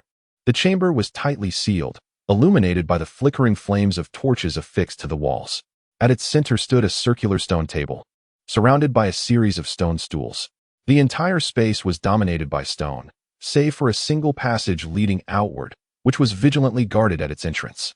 Several individuals had already assembled within, engaging in hushed conversations that reverberated throughout the chamber, creating a low hum. After a moment, the sound of booted footsteps echoed against the floor. The masked figures exchanged knowing glances, instinctively parting to make way for a figure of indeterminate gender who emerged from the passage. He wore a mask of peculiar hues, adorned with a myriad of colors, resembling an eye. He surveyed the individuals within the stone chamber and then spoke. "Good evening, Everyone. It was a male voice. His words were spoken softly. I trust everyone is aware of the current situation. Silence enveloped the crowd, yet their outward demeanor betrayed a palpable restlessness. The speaker continued, the Savior still lives. And now he has the Malfoy family as his formidable ally. And let us not forget, ladies and gentlemen, the maiden name of the late Mrs. Malfoy. He inquired, which family can rival the lineage of the Malfoys and the Blacks? A faint rustle of fabric echoed as the assembly exchanged glances, remaining mute. The man circled the stone chamber, his gaze meticulously resting upon each individual. He slowly articulated, what suggestions do you have moving forward?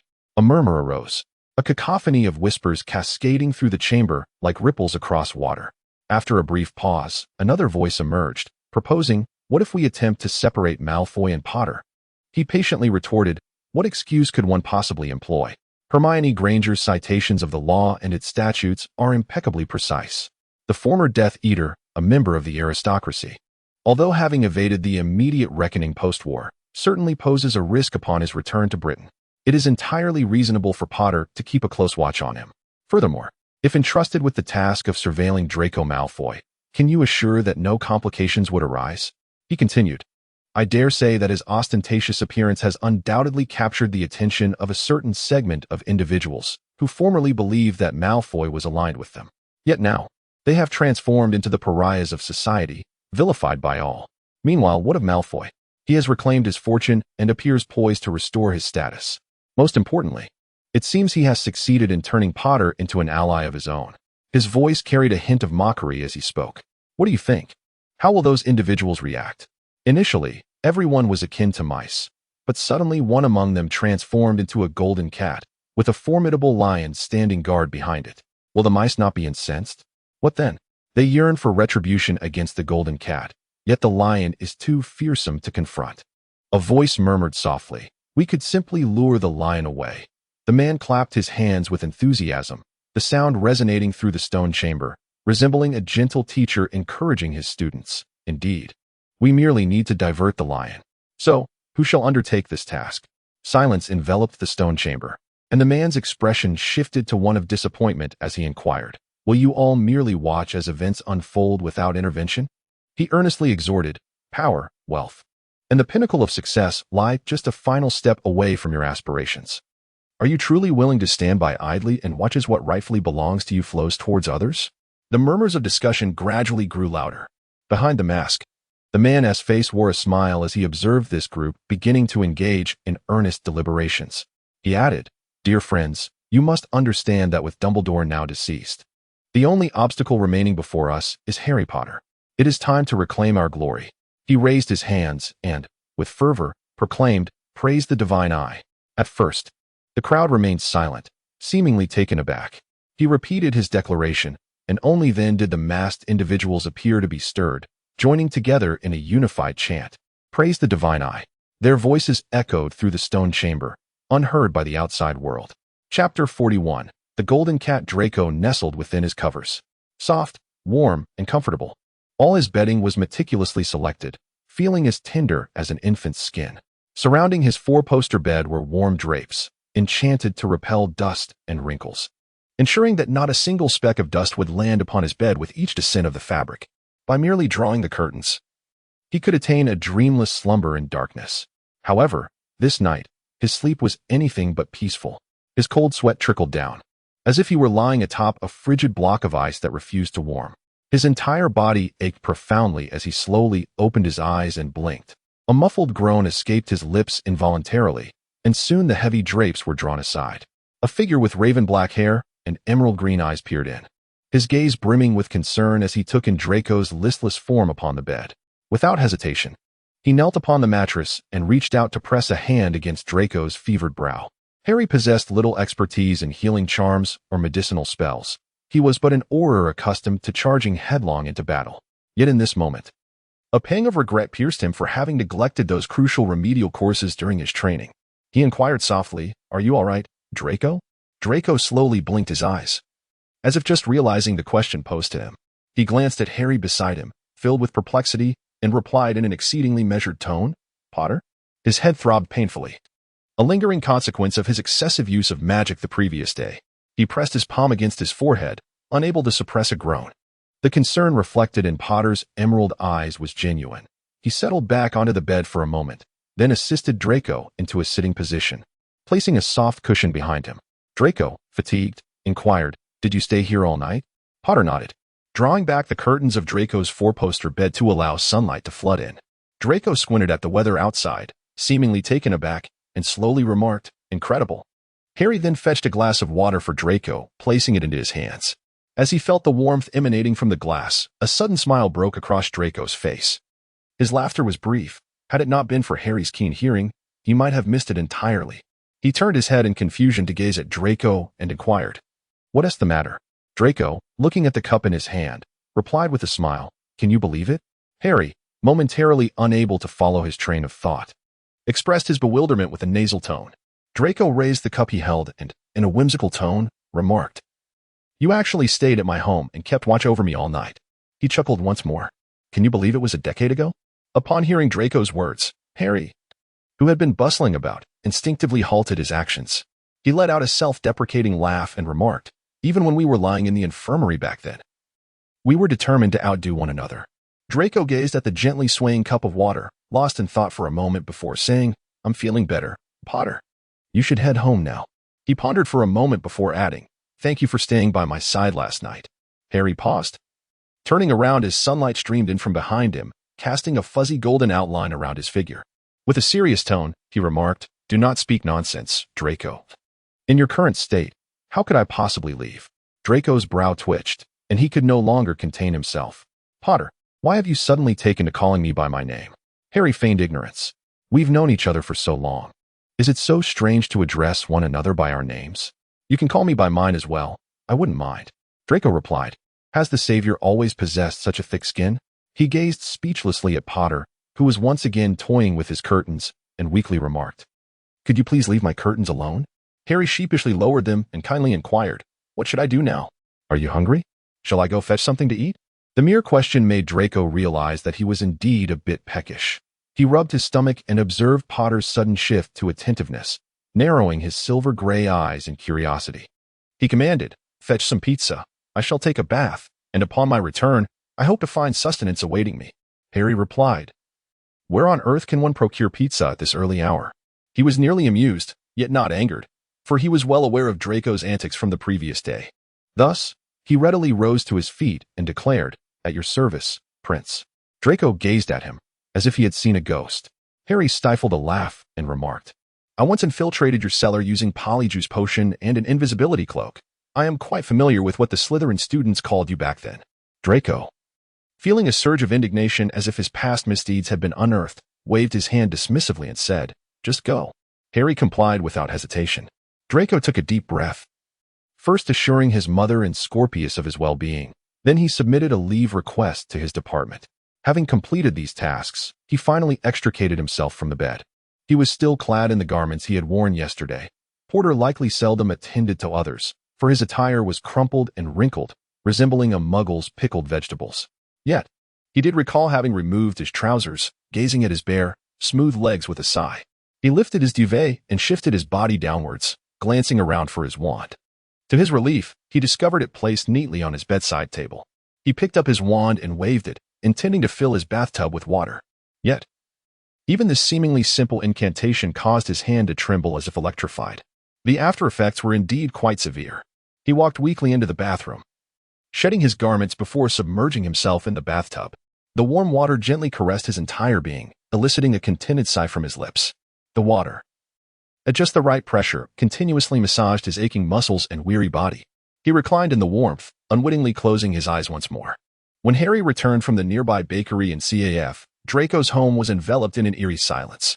He placed the items on the table downstairs, casually cast a warming charm, and then ascended the stairs. Draco's bedroom was unoccupied, the bed covers tossed aside. He glanced back, noticing the bathroom door was firmly locked, yet no sounds emerged from within. He furrowed his brows and called out softly, "Draco?"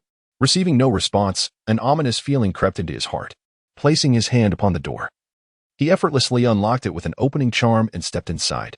The bathroom was veiled in mist, where a golden head rested limply against the edge of the bathtub, motionless. Harry's chest tightened, and without another thought, he rushed forward, pressing his fingers against Draco's neck to feel for a pulse. In his dazed state, Draco faintly registered someone touching him. Blinking groggily, his unfocused gaze settled upon the Savior's anxious face. His sluggish mind struggled to comprehend, and he mumbled, "Potter?" In my bath, mid-sentence, awareness gradually returned. Rubbing his eyes, he stared in disbelief. "Potter?" Only then did Harry withdraw his hand, exhaling in relief. "I thought you thought I was dead?" Draco finished dryly. Potter pressed his lips tightly together, turning his face away. "Breakfast is here. Get up." Draco merely uttered a vague acknowledgement before rising from the tub, water cascading down his bare skin. His mind, still dulled, failed to register that Potter remained standing in the bathroom, while he himself stood there, utterly exposed. He stepped out of the bathtub, and Harry was taken aback by the sight of Draco's naked form. He awkwardly turned his head aside, hand resting on his forehead, and muttered, "What are you doing?" Draco, with an innocent and bewildered expression, extended his arm, and a silk nightgown that hung nearby drifted over him, enveloping his body. As he donned the garment, steam still rose from his hair and face. Observing Potter, he inquired, "What's wrong?" Once Draco was dressed, Harry struggled to suppress thoughts of the absence of any clothing beneath. He said, "After you're dressed, let us have breakfast." Draco, almost regressing to a much younger version of himself, obediently complied with Harry's suggestion, replying, "All right." Upon reaching the downstairs, Draco remained disoriented as Potter guided him to a chair, then proceeded to unveil various items from a brown paper bag: steaming cream rolls, croissants, toast, coffee, and even 2 cartons of milk. Potter shook the milk and advised, "You shouldn't drink milk on an empty stomach. First, have something to eat." With his head still spinning, Draco found it difficult to focus, gazing at Potter, who appeared to fluctuate in and out of focus like a scene from a television show. Suddenly, he chuckled and remarked, "This is nice. I haven't had the chance to make you do anything for me yet." With that, he propped his chin on one hand, smiling playfully at Potter, and commanded, "First, cut the bread for me. An ID like orange juice. No coffee, no milk." Potter, observing Draco's childlike demeanor, felt no anger, only a blend of amusement and exasperation. He playfully responded, "At your service, Prince." After placing the bread on a plate, he effortlessly sliced it in half with a flick of his hand and patiently asked, "Shall I feed you, Your Highness?" Draco wrinkled his nose and replied, "Don't call me that. It sounds strange." He rubbed his arms as if trying to smooth away the goosebumps, then picked up the bread that had been perfectly sliced in 2. "Not bad for a perfect cutting charm," he muttered. The two of them fumbled their way through breakfast, and throughout the meal, Harry summoned a patience he had never known before to deal with this increasingly petulant and spoiled Malfoy. At one moment, he criticized the flavor of the coffee, claiming it was not as delightful as before. At another, he lamented that the milk was excessively cold. Soon after, he began to express his discontent with the toast, asserting that it was inadequately toasted and burnt beyond palatability. Yet throughout this entire ordeal, Harry remained remarkably patient, repeatedly reassuring Malfoy that the temperature was indeed optimal and that the toast had emerged from his own toaster, thus eliminating any concerns of it being overly charred. After finishing the breakfast, Harry felt a sense of exhaustion beginning to envelop him. After tidying up the remaining items, he discarded them into the trash bin. Observing Draco, who had once again fallen into a daze, he inquired gently, "Do you feel any better now?" Draco extended his arm, resting it upon the table, tilting his head to gaze at the standing Harry, emitting a sound from his nose. He seemed to have returned to the moment he had just awakened that morning. "What are you doing in my house, Potter?" he inquired. Harry admonished himself not to harbor anger towards his savior, yet he could not suppress the burgeoning doubts within him. Given Draco's current state, would he ever fully awaken? Nevertheless, he felt a twinge of relief that it was he who was present. Had it been anyone else to witness Draco's disoriented demeanor, who knows what calamities might have ensued. The mere thought of those self-righteous individuals within the Ministry of Magic stirred a wave of revulsion within him. Draco appeared to be somewhat fatigued.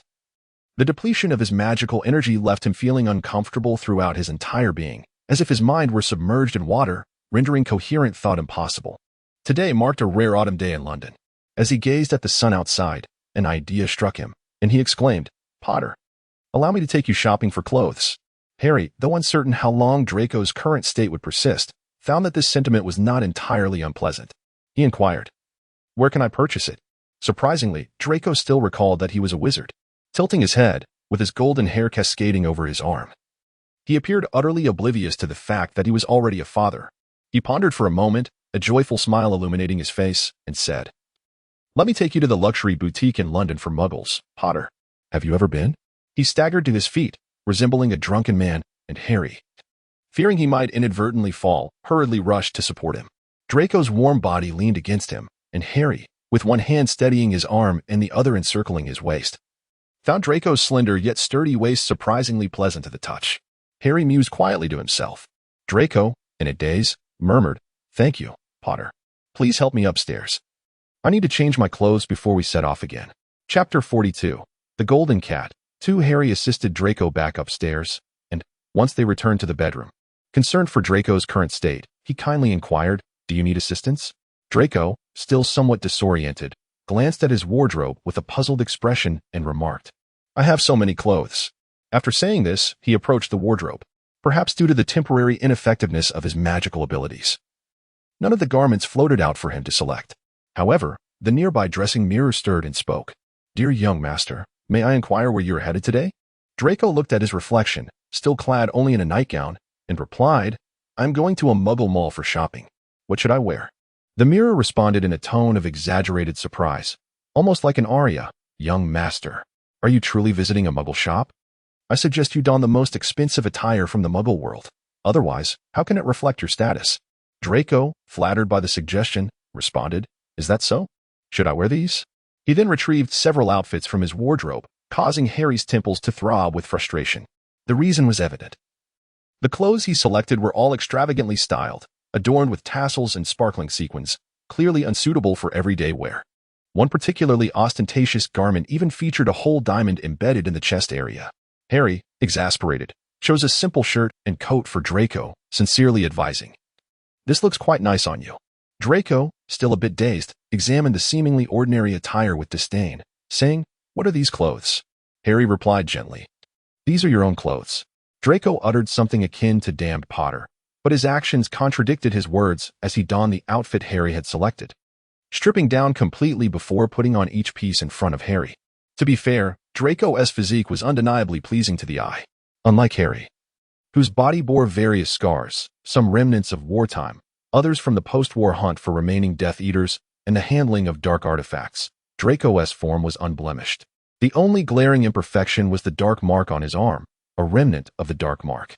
After Voldemort's demise, the mark transformed, a testament to the Dark Wizard's ultimate defeat at Harry's wand. Draco had likely attempted numerous methods to conceal the mark, yet it was a unique magic of Voldemort's creation, with no counter curse left behind. Concealing potions or beauty elixirs could only temporarily mask the mark, failing to heal it completely. Harry found the charred mark on Draco's arm somewhat glaring, but it was soon obscured by his shirt sleeve. As Draco fastened the buttons of his shirt, he began to hum a tune, seemingly finding amusement in the task. Harry patiently awaited the completion of his dressing, even offering an appreciative whistle, asking, "Are you finished?" After Draco slowly finished dressing, he glanced at the mirror once more. The mirror erupted in another fit of astonishment, exclaiming, "Master Malfoy, how can you be dressed so ordinarily?" Draco tugged at his shirt's hem, expressing his own disappointment. "I find it quite ordinary as well."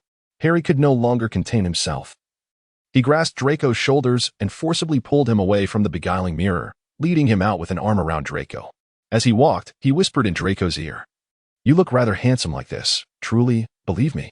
Draco's mind momentarily faltered, and he responded with a soft, "Oh?" and inquired, "Is that so?"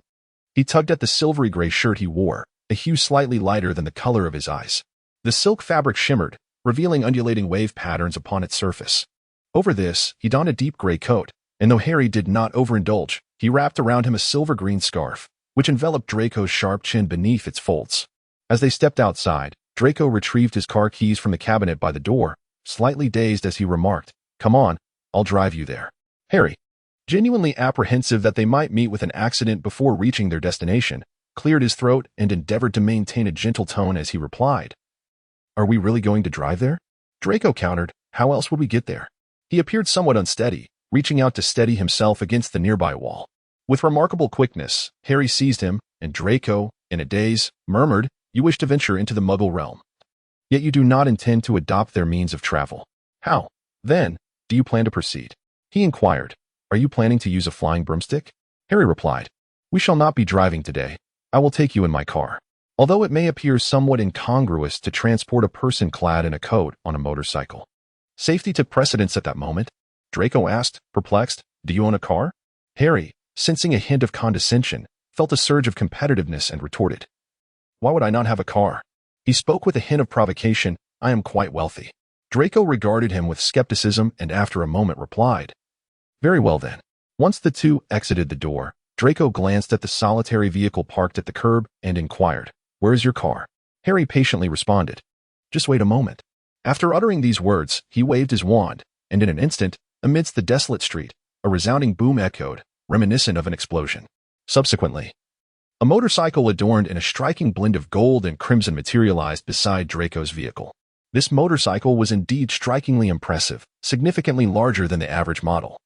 Its flamboyant gold and red paintwork lent it the appearance of a mechanical behemoth, bold, fervent, and utterly captivating. Draco observed it, clapped his hands in admiration, and exclaimed, "It's quite beautiful, Potter. Your taste is commendable."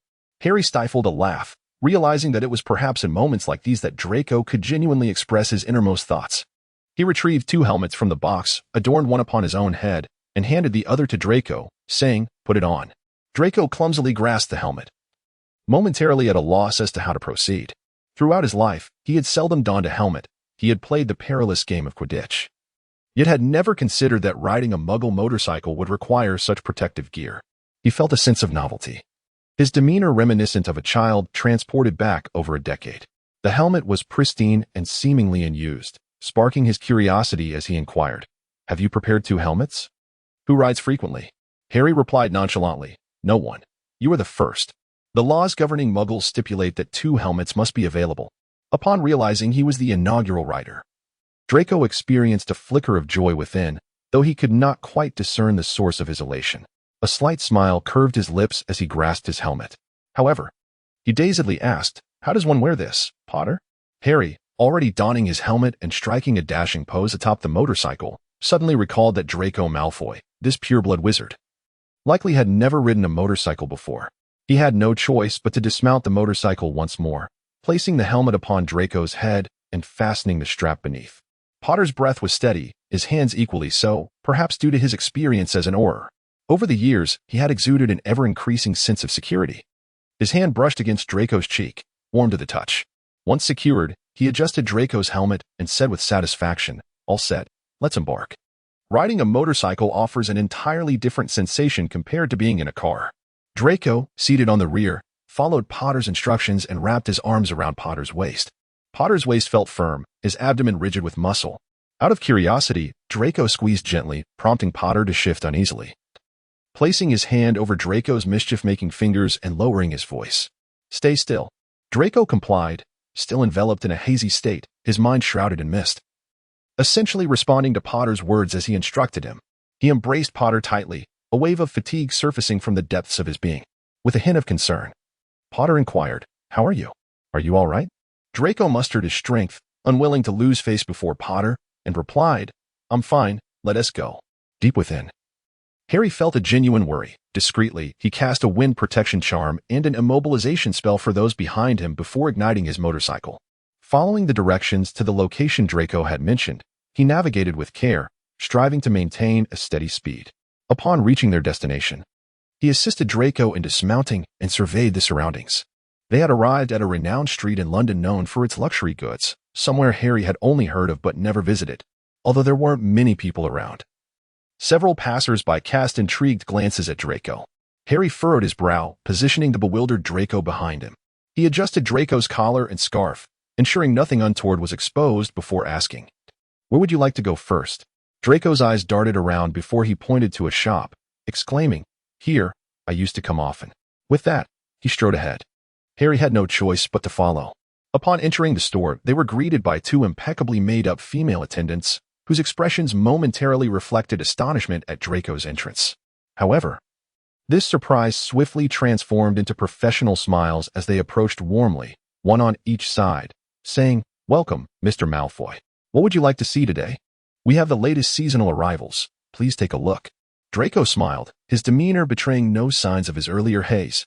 He gestured toward Potter and instructed, "Outfit this gentleman with several seasonal ensembles, irrespective of the cost, and add some accessories, preferably multiple outfits for the current season as winter approaches." "Do you understand?" Harry was taken aback. Though he seldom purchased clothing, he was acutely aware that the garments and accessories in this establishment were anything but inexpensive, verging on exorbitant. He spoke directly, no need. Draco was already seated on the sofa in the shop, his mind still in a haze. Upon hearing Potter's refusal, he wrinkled his nose and made an irked expression. However, this expression on his face did not evoke disgust. Rather, it appeared somewhat endearing. He retorted, "What? Is it so wrong for me to want to buy you some clothes?" After saying this, he addressed the two female shop assistants, who had clearly paused in their movements. "Ignore him. Just let him try on whatever he likes, and put it under my name. Understood?" The two shop assistants exchanged glances, realizing that a significant opportunity had arisen. One of them grasped Potter's arm and smiled brightly. "Sir, may I ask what colors you typically prefer to wear?" Harry was about to resist, but Draco, still on the sofa, frowned and fixed his silver-gray eyes upon him, causing Harry to suddenly lose the urge to struggle. He sighed in resignation and allowed the two shop assistants to treat him as a living mannequin. Fortunately, he was quite diligent in his physical fitness, and the muggle clothing did not look out of place on him. Gazing at his reflection in the mirror, he found himself pondering, "Is this really me?" Meanwhile, the two shop assistants were becoming increasingly excited. They selected around a dozen outfits for Harry to try on, and with each ensemble he donned, Draco remained seated on the sofa.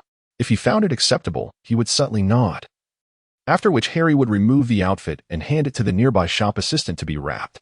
If he disapproved, he would slightly furrow his brow, prompting the assistant to swiftly replace the outfit with another. After this flurry of activity, Draco had chosen about 10 outfits for Harry. He stood up, still somewhat dazed, and looked at Harry. Suddenly, he reached out and tousled his hair. Harry sensed impending trouble. Just as he was about to speak, Draco remarked, "Do you never get your hair cut?" Harry sighed in defeat. "Well then, what do we do next?" Draco chuckled, saying, "I'm taking you to get a haircut." The shop assistants, observing the closeness of the two, felt an inexplicable sense of being out of place. However, one cautiously inquired, "Mr. Malfoy, shall we send these clothes to your usual address?" Draco nodded, waving his hand grandly. "Yes, the old address will suffice. Just bill it as before." The two shop assistants beamed with delight, eagerly escorting Draco and Harry to the door, their reluctance to part evident. "Do come again, Mr. Malfoy, and you as well, sir." One of the shop assistants leaned in closer to Harry, whispering with envy, "Mr. Malfoy never brings anyone to our shop. You are truly fortunate. So many people on this street have their eyes on him. You must be happy together." Chapter 43, The Golden Cat. Harry could only smile in response, gently thanking the shop assistant. "Thank you." After they departed, the two shop assistants began to chat excitedly. One, with a hint of excitement, said, "Look, I took a picture of the two of them together. Isn't it lovely?" The other replied quietly, "Mr. Malfoy is truly handsome. But why do all the handsome men prefer to be with other handsome men? Can't they give us a chance?" The first assistant responded, "Don't overthink it. That gentleman is quite handsome as well. I think he looks good." The two giggled and playfully teased each other, satisfied with the day's earnings as they returned to the shop. Meanwhile, Draco led Potter onto the street, speaking as they walked. "I used to frequent this place for shopping. There are similar streets in France, but I always brought Scorpius along to shop. I kept thinking that one day he would return to England, so I wanted him to acclimate to life here." After this, he guided Harry into his small shop that appeared rather unremarkable amidst the luxury stores lining the street. Upon entering, they found a young woman seated behind the front desk. Her eyes lit up upon seeing Draco, and she stood up to greet him warmly, "Mr. Malfoy." "Good day." Harry, a peculiar mix of emotions stirred within him, an inexplicable blend of sourness and bitterness. It appeared that Draco had adapted to the Muggle world far better than he had anticipated. Draco entered, deftly flipping through the notebook positioned at the entrance, inquiring, "Is Ben here today?" The young lady responded with enthusiasm, "He is here today. At the moment, he is attending to a guest. I shall inform him of your arrival shortly." Draco nodded appreciatively and led Harry inside. Upon catching sight of Harry, a flicker of hesitation crossed the young woman's gaze, and she asked, "Mr. Malfoy, may I inquire if you are here for yourself or—" Draco naturally gestured towards Harry, stating, "To tend to his unruly hair." The young lady, though taken aback by the response, maintained her professionalism and replied, "Understood. Please hold on for a moment." After speaking softly into the telephone on the desk, presumably an internal line, she stood and courteously addressed Draco, "Gentlemen, please follow me." She guided Draco and Harry upstairs, where a series of small, elegantly decorated rooms awaited. She led them into one such room, saying, "Please wait here." Draco nodded in acknowledgement as the young lady quietly exited, thoughtfully closing the door behind her. At that moment, The instinct of an horror kicked in. The other side of this small room featured expansive floor-to-ceiling windows, offering an unobstructed view of the outside world. Harry instinctively approached the window, gazing down below. He noticed that there appeared to be a thin layer of film affixed to the window. He extended his hand to touch, while Draco had already settled into the plush sofa, pouring himself a glass of water. This window is invisible from the outside. It only allows a view to the exterior from within, he remarked. Harry nodded slightly, whispering, Muggle technology. Just as Draco was about to continue his thought, a polite knock sounded at the door, and in walked a flamboyantly dressed man. Harry gazed at this individual, whose ears were adorned with no less than 7 or 8 piercings, and whose exposed arm bore an array of vibrant tattoos, the specifics of which were indiscernible. His hands jingled with an assortment of trinkets, and 8 of his 10 fingers sported rings, while he wore a makeup style that Harry considered rather ostentatious and heavy. Was it truly necessary for a man to present himself in such a manner? A fleeting moment of confusion crossed Harry's mind, but in the next instant, this metallic-like figure swept towards Draco, embracing him with exuberance before planting a loud, resounding kiss upon his cheek. He need not even wield a wand. With but a mere incantation, he could easily cast aside this disheveled individual. Yet, he restrained himself with great effort. The metallic figure remained blissfully unaware that he had narrowly escaped a fate worse than mere embarrassment. Meanwhile, Draco, visibly uncomfortable, nudged him. Incredulity etched across his face. Is this truly the Ben you spoke of downstairs? In due course, this Ben rose once more, adopting an exaggeratedly reproachful tone, almost theatrical in its delivery. Darling, why have you taken so long to seek me out? At that moment, Harry found himself at a loss, torn between the desire to unleash a curse upon this Mr. Ben or to invoke a charm of forgetfulness. The latter seemed more prudent. After all, he was an Auror and could not indiscriminately target civilians. Draco cleared his throat, interjecting. Enough, Ben. Ben leaned closer to Draco, playfully tugging at a lock of his hair and bringing it to his nose for a sniff before exclaiming, Darling, have you been neglecting your hair care lately? Perhaps you might indulge in a little relaxation massage today? Harry endeavored to keep his thoughts from wandering astray regarding the nature of this so-called relaxation massage, but Draco, his expression rife with disdain, swiftly retorted, No. I'm here for other matters. He gestured towards Harry, who stood to the side, and said, Ben, I want you to give him a stylish haircut. Only then did Ben divert his gaze from Draco, seemingly just noticing the presence of another person in the room. Harry felt an inexplicable sense of scrutiny. His hands clenched tightly in his pockets. Ben approached, casting a thorough glance over Harry, then let out a playful whistle before turning to Draco and remarking, Not bad, darling. Where did you find him? At that moment, Draco's mind had yet to regain its previous clarity. He failed to grasp the underlying meaning and simply replied, His hair is too messy. Please give him a trim. Ben smiled and addressed Harry. Hello, dear guest. My name is Ben, and I am the stylist here. May I ask for your name? Harry replied softly, Potter. Just call me Potter.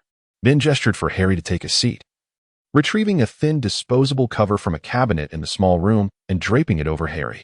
What kind of hairstyle would you like, sir? He inquired. After speaking, he reached to remove Harry's glasses, but Harry instinctively blocked his hand and took them off himself. Ben raised an eyebrow, but said nothing further, locking eyes with Harry through the mirror.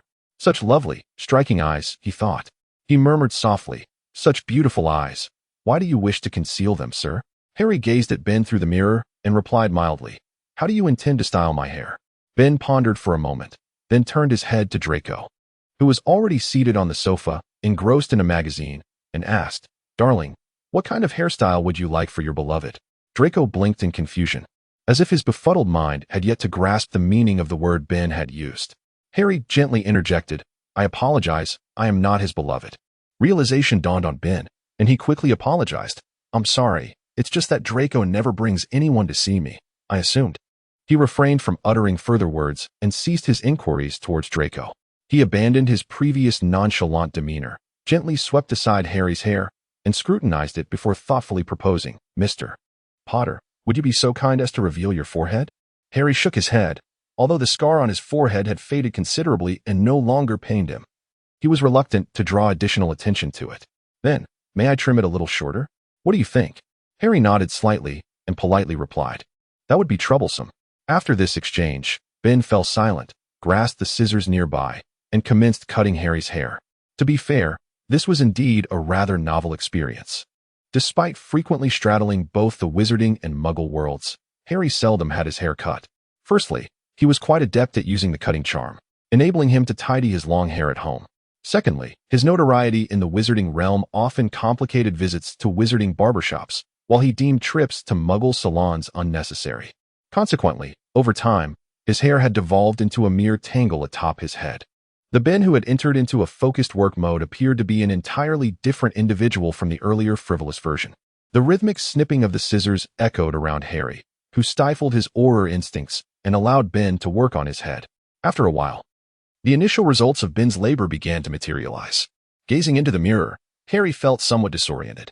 In truth, his hairstyle had not undergone a dramatic transformation, yet, upon closer inspection, one could discern that his previously chaotic locks, once merely unkempt, now possessed a semblance of order.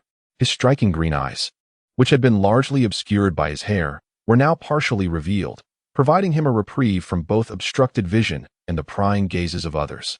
The hair at the back of his head had been neatly trimmed, no longer cascading down his neck, sparing him the incessant itch that had plagued him. Satisfied, he glanced at his reflection in the mirror before resuming the meticulous trimming of the tips of his hair. Harry had never perceived the act of getting a haircut as such a protracted affair. He had likely been seated here for approximately 2 hours, and by the time the final cut was completed, he felt even more fatigued than during Oro's stakeout mission. Draco set aside the magazine he had been holding and gazed at Harry, a flicker of astonishment glimmering in his eyes. He nodded slightly, expressing his satisfaction. "I knew coming to you was the right choice, Ben." Ben gazed at Harry in the mirror, pleased as he remarked, "The task is accomplished, Mr. Potter. Are you satisfied?" Harry stared at his reflection, which seemed to transform him into another person, though he realized there was hardly any significant change. It must be said that Draco's aesthetic sense surpassed his own considerably. Ben unfastened the hair-covered cloak from Harry, allowing him to rise once more, and brushed away the stray hairs from his shoulders. Glancing outside, he noted, "It's getting late. Do you two have any plans for the evening?" Draco replied, "Oh, let me think." With a mischievous smile, Ben suggested, "Darling, if you have no plans, would you like to join me for dinner?" Draco nearly acquiesced. His cognitive faculties nearly null at that moment, but Harry timely interjected, "I'm heading to the restaurant with him as previously arranged. I'm afraid I cannot accompany you." "Mr. Ben." He approached, draping an arm around Draco's shoulder, turning him in a gentle circle as he guided him outside, courteously stating, "Please present the bill. I shall take care of it." "Thank you, Mr. Benz." Upon finishing his words, he offered no opportunity for further conversation, leading Draco down the stairs. After Harry settled the bill in a Muggle manner on the ground floor, Draco stood waiting at the door for him. The sun had already dipped below the horizon, painting the sky in hues of orange-red mingled with deep blue.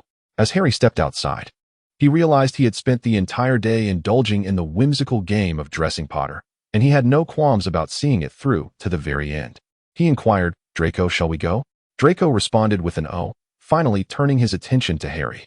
At that moment, Harry appeared markedly different from the boy he once was, though the specific changes were not overtly apparent. Nevertheless, he certainly looked more appealing than before. Draco scrutinized Harry and, with a sense of satisfaction, remarked, "I must say, I chose quite well for you." Harry, noticing the softer demeanor of Draco compared to earlier, couldn't help but smile. Like a true British gentleman, Harry undertook an unexpected action. He extended his hand, palm facing upwards, reminiscent of an invitation to the Triwizard Tournament's ball. Gazing at Draco, he almost formally issued his invitation. "You have already assisted me immensely today. Now it is my turn, Prince. Would you care to join me for dinner?" Draco regarded Harry's outstretched palm, his muddled mind still echoing with the muscular memories of nobility. He reached out, placing his hand upon Potter's, and replied, "Very well, where shall we go now?" Chapter 44. The Golden Cat. For counting this occasion, it marked Harry's second dinner invitation to Draco. Unlike the previous outing, which had been marked by a deliberate display, this dinner stemmed from Harry's own desire and was intended to be a private affair. Consequently, he opted not to return to the wizarding world with Draco. Having spent some time in the Muggle realm, Harry knew that although London was often deemed a culinary desert, there were a few commendable Italian and French restaurants. Considering Draco as prior residence in France, Harry presumed he had savored French cuisine on numerous occasions. He promptly apparat with Draco to a secluded alley adjacent to a favored Italian restaurant, where they adjusted their attire before stepping out to enter. However, to their astonishment, the restaurant was bustling with patrons that evening. Standing at the front desk, Harry and Draco were met with the hostess's apologetic expression. "Sir, I regret to inform you that we are fully booked at the moment, and I cannot estimate the wait time. If you are unable to wait, perhaps you might consider another restaurant?" Draco glanced around at the restaurant's decor, which was quite pleasant, and noted the lively atmosphere both inside and out. After a moment's contemplation, he leaned closer to Harry and whispered, "Let us stay here. It seems quite nice." Initially contemplating a change of venue due to the queue, Harry acquiesced to Draco's suggestion. "Very well. Would you like something to drink? I can fetch it for you." Draco nodded and surveyed the surroundings. The restaurant's location was splendid, with the shimmering Thames River directly across the street. A few patrons appeared to be waiting as well, including several couples who huddled closely together, engaged in quiet conversation or sharing glimpses of their phones with one another. Finding a spot, Draco settled down. He once had a phone for the sake of facilitating matters concerning Astoria, but today he had not brought it along. Harry took a seat beside him, the warmth radiating from Harry enveloping Draco, prompting him to exclaim, "You are quite warm." Following Draco's gaze, Harry observed the encroaching night. The streetlights flickered to life one by one, and boats began to glide along the Thames, revealing the enchanting nighttime scenery on both banks. Harry, captivated by the view, murmured, "Peace, isn't it?" Draco nodded in a daze, responding, "Indeed, peace." Harry continued, "Can you imagine what the world would be like had Voldemort emerged victorious?" He lifted his chin slightly, gesturing for Draco to observe the intimately entwined couples around them. "Voldemort despises Muggles," he said, "loathes them, despite the tainted blood that flows through his own veins. He regards such lineage as filth. Were there a spell capable of discerning and measuring the Muggle blood within a person, I have no doubt it would be of Voldemort's own invention." Draco remained silent. After a full day of recovery, his mind had gradually cleared, though not entirely. Still, it was a marked improvement from the utter incapacity for thought he had suffered earlier. Potter, it seemed, had noticed his returning lucidity, hence the willingness to speak of such matters now. He understood that Harry's words were indeed accurate. Wizards could not embody the entirety of this world, nor could the will of a single wizard dictate the course of its evolution. Muggles, too, possess their own merits. He sighed and said, "Indeed, it is quite possible that he could invent this spell and madly apply it to every wizard within his sight." Harry inquired, "Do you like this world, Draco?" Draco found it impossible to claim he disliked it. He was gradually learning to disguise himself as a harmless Muggle and navigate life within the Muggle realm, enjoying certain conveniences.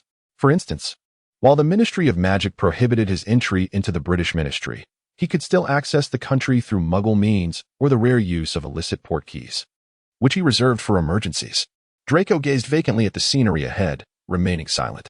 Observing his distinguished profile, Harry asked, "Draco, would you be willing to safeguard this piece?" Draco murmured a few words, so faint they seemed to dissolve in the air. Strangely, he felt his words were beyond his control. Once Potter posed the question, he could respond. "I would." Harry inhaled deeply, discreetly casting a silencing charm around them before continuing, "Are you truly on my side?" Draco felt a wave of dizziness wash over him, as if he were submerged in a pool of cotton candy, his recently regained clarity teetering on the brink of collapse. He replied, "Yes, I am wholeheartedly on your side." Harry released a breath of relief and lifted the silencing spell. Just then, a table became available in a cozy booth by the window. The waitress welcomed them in, hung their coats, and left them with the menus to choose from. As Harry perused the menu, he asked, "Shall we have a drink?"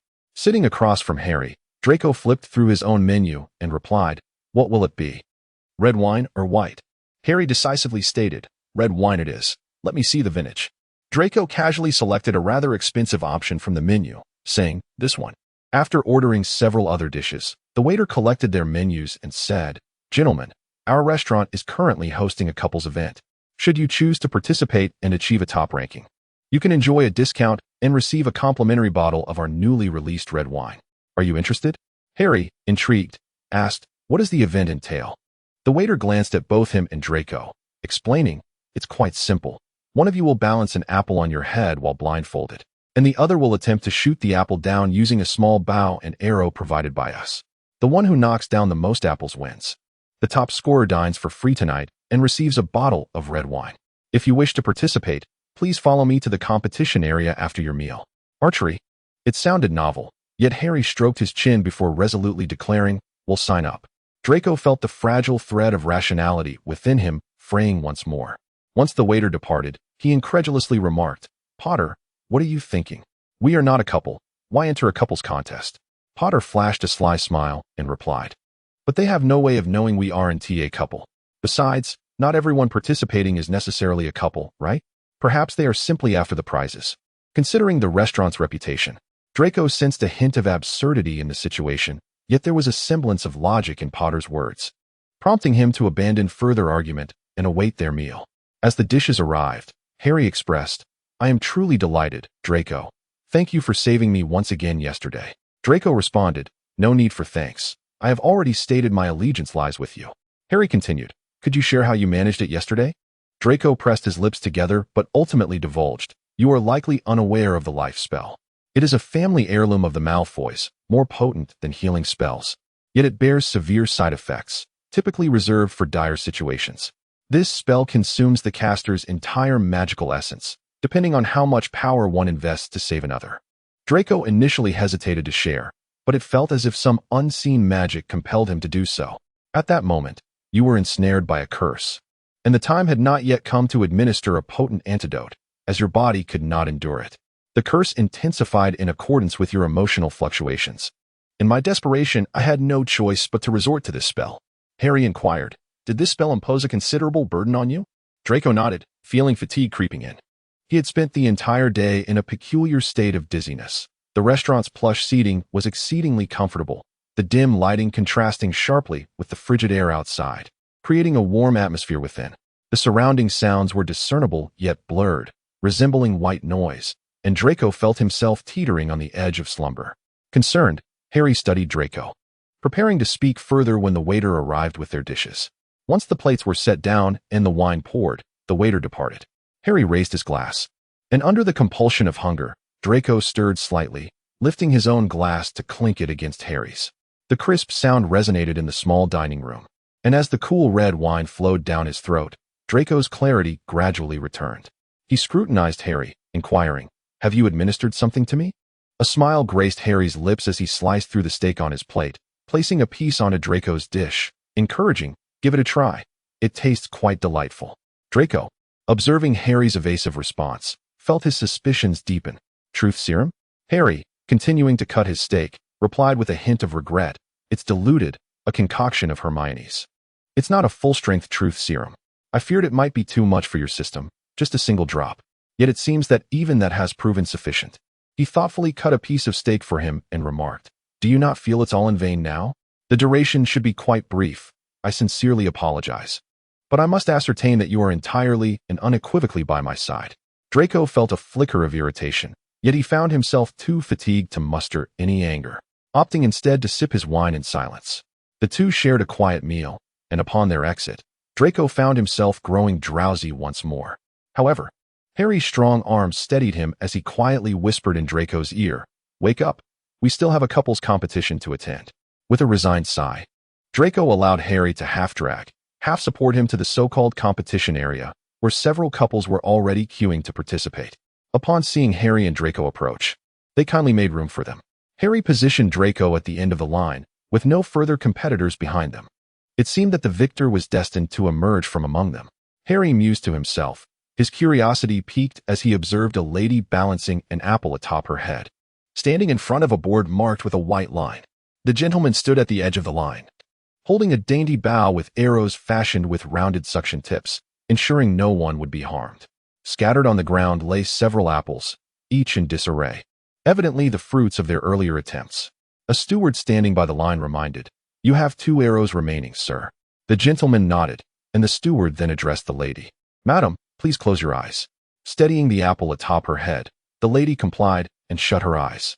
He drew the delicate bowl, awkwardly aiming at the apple perched atop the lady's head. With a swift release, the arrow flew forth, yet, to no one's surprise, it merely grazed past the apple without even brushing its edge. The attendant announced, "The last one." The man nodded, readied the arrow once more, and let loose his final shot.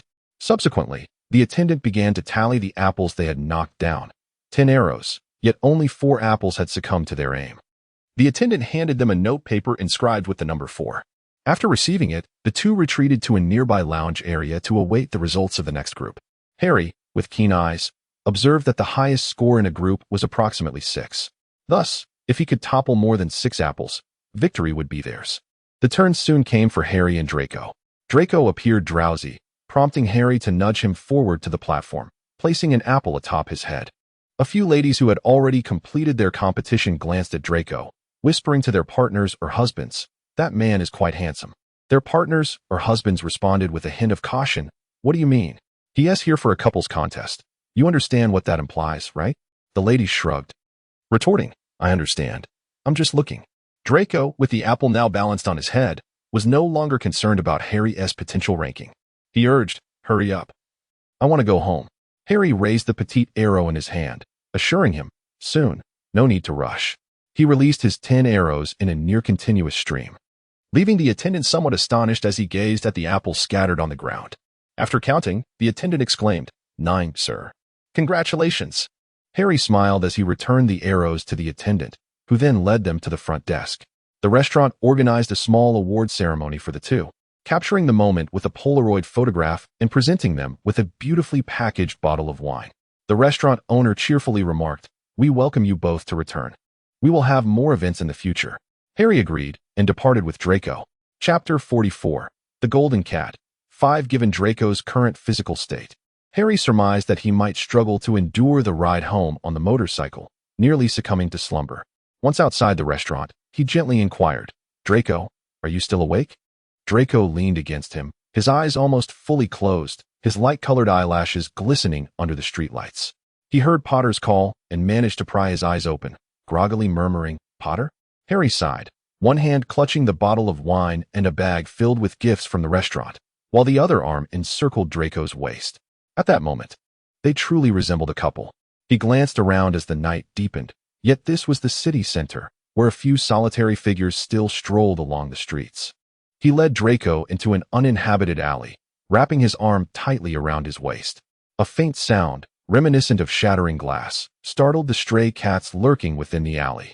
Cautiously, they emerged to investigate the intruder in their territory, only to find the vicinity deserted, save for a piece of sandwich containing bacon left on the ground. The wary cats approached, sniffed the offering, and seized the morsel as their toll for passage. Harry then transported himself and Draco to his home.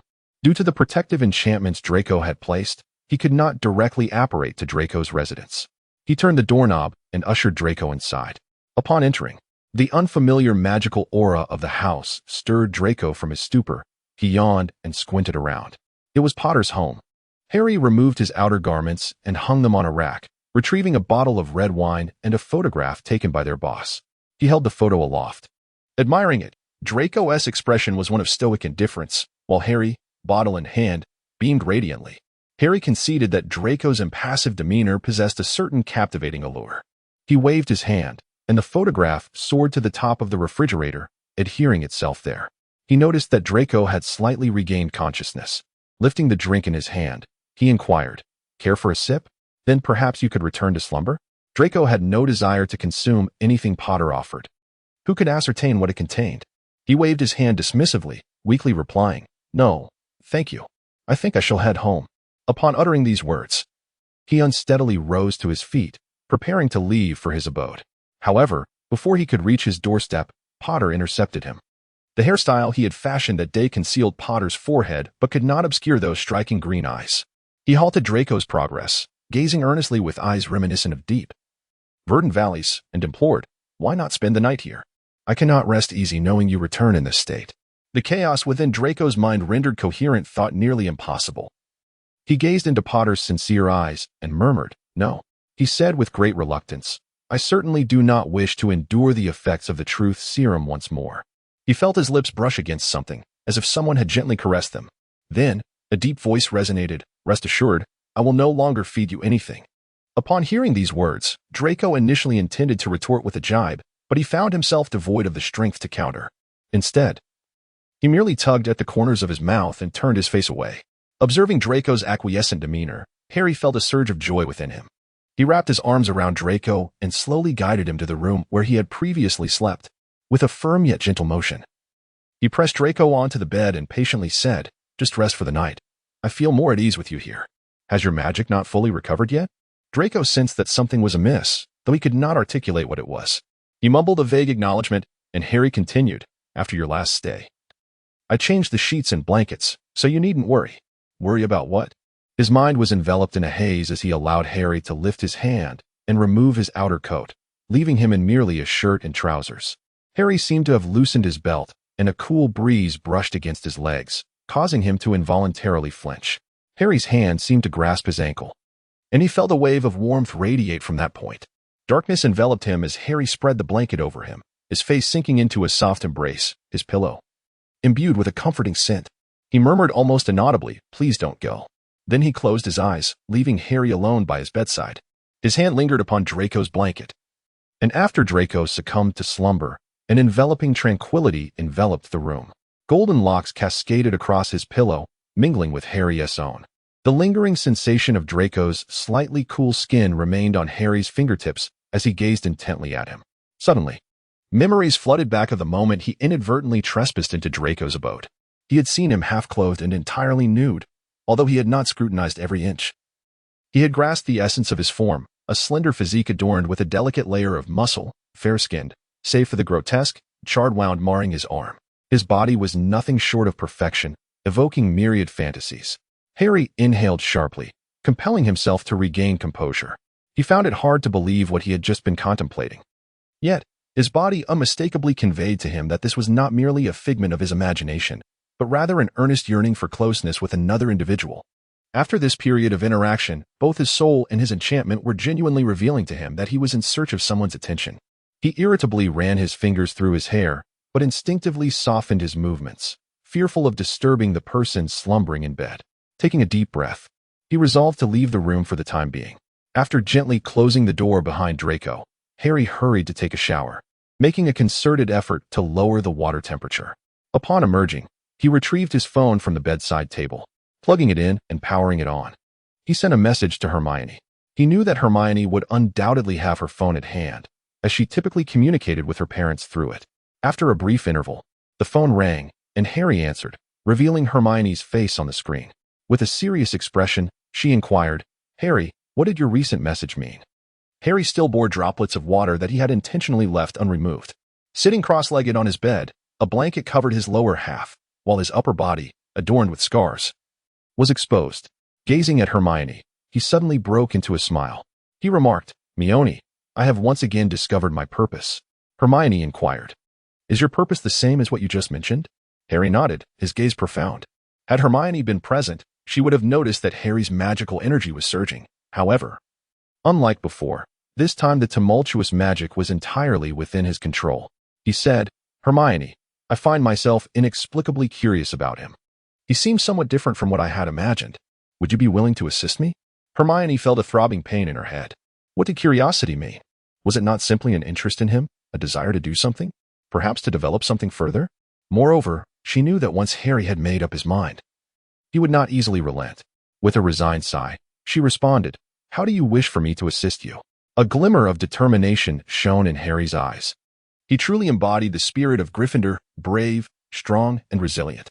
Once he recognized his goal, he would pursue it unwaveringly. Harry replied, "I do not wish to upset Ron. Could you perhaps speak to him on my behalf? And as for the subsequent matters, I will manage them myself and strive not to cause you any trouble." Hermione, exasperated, remarked, "You have already caused me trouble." However, upon seeing Harry's earnest expression, she realized that further protestation would be futile.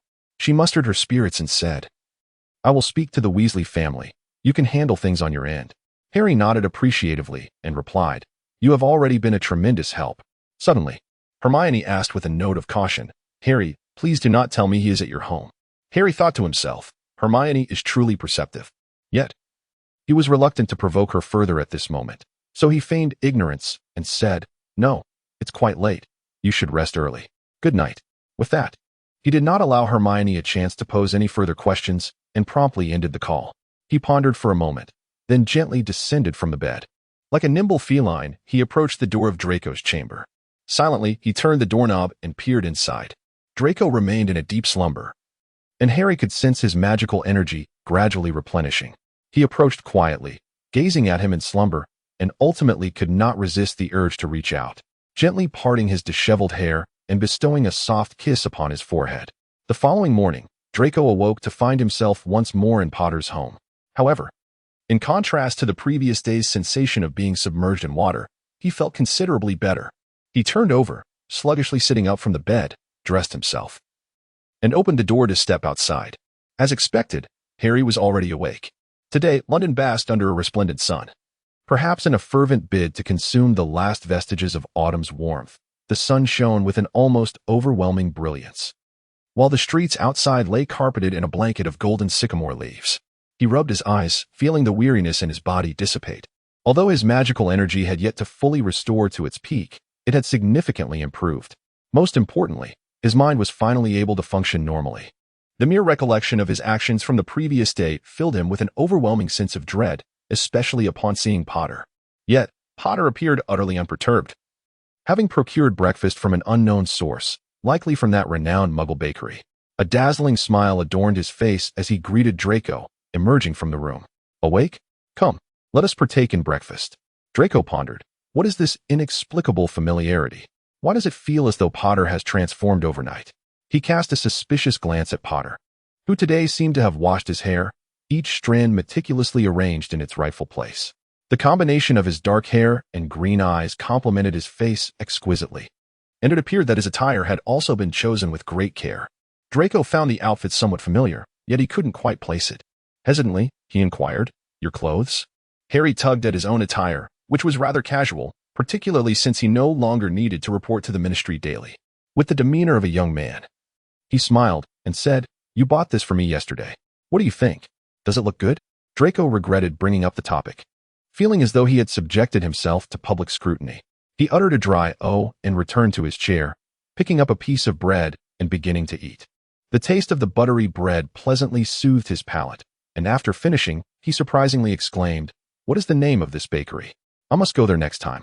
Harry beamed at him and replied, "It's right downstairs. It's run by an elderly woman. She makes only a limited quantity each day, and I have to place an order a day in advance. I'm quite familiar with her, so I always manage to get the freshest bread." Draco nodded in acknowledgement. After he finished his bread, Harry aptly handed him a cup of hot milk, saying, "After drinking alcohol yesterday, a bit of hot milk today is better than coffee. It's easier on the stomach." Draco. He accepted the cup of milk with a hint of astonishment, uncertainly uttering, "Thank you." He sipped the warm milk slowly, and indeed, as Harry had remarked, his stomach felt considerably better. Harry inquired, "What are the plans for today?" After finishing the milk, Draco pondered for a moment and replied, "How do you feel today? How is your magical energy?" With an air of ease, Harry responded, "I've never felt better, Draco. Your life-enhancing spell is truly remarkable." He gazed earnestly at Draco, his green eyes resembling two serene pools of emerald water. Caught off guard, Draco found himself locked in a gaze with him. Harry's eyes were fixed intently upon him as he spoke. Once again, "Thank you, Draco." Draco, feeling somewhat flustered, averted his gaze. Unbeknownst to him, a subtle smile tugged at the corners of Harry's lips as he settled into his seat and continued, "How shall I express my gratitude? You risked your own magic to rescue me from that curse, took me shopping, and even arranged for a hairstylist to cut my hair." Draco covered his face with his hand, attempting to halt him, feeling the heat rising in his cheeks. Weakly, he replied, "Stop it. Surely." His mind must have been muddled yesterday to have taken Potter on such escapades. Chapter 45. The Wandy steadied his mind and inquired, "Do you not have to work at the Ministry of Magic today?" Harry pointed to himself and then to Draco, saying, "Have you forgotten? Constant surveillance?" Draco had nearly forgotten indeed. He cleared his throat and replied, "Well, your duties can be momentarily suspended. You may take a break for the next few days." Harry, bewildered, asked, "What is the matter?" Draco rose to his feet, preparing to return home for a shower and a change of clothes before heading back to France. He patiently explained, "Do not forget, I still hold a position at the French Ministry of Magic. There are matters that I must attend to in France." He strode towards the door, saying, "Farewell, Potter. I shall visit you again over the weekend and bring along some invigorating elixir." Potter rose to his feet, blocking his path. His height surpassed Draco's, and as he stood, he exuded a more imposing presence. Draco could not fathom why he felt a persistent heat radiating from his cheeks while remaining in this spot. So he inquired, "What is it now?" Potter glanced at him and replied, "I have something for you." Please wait a moment.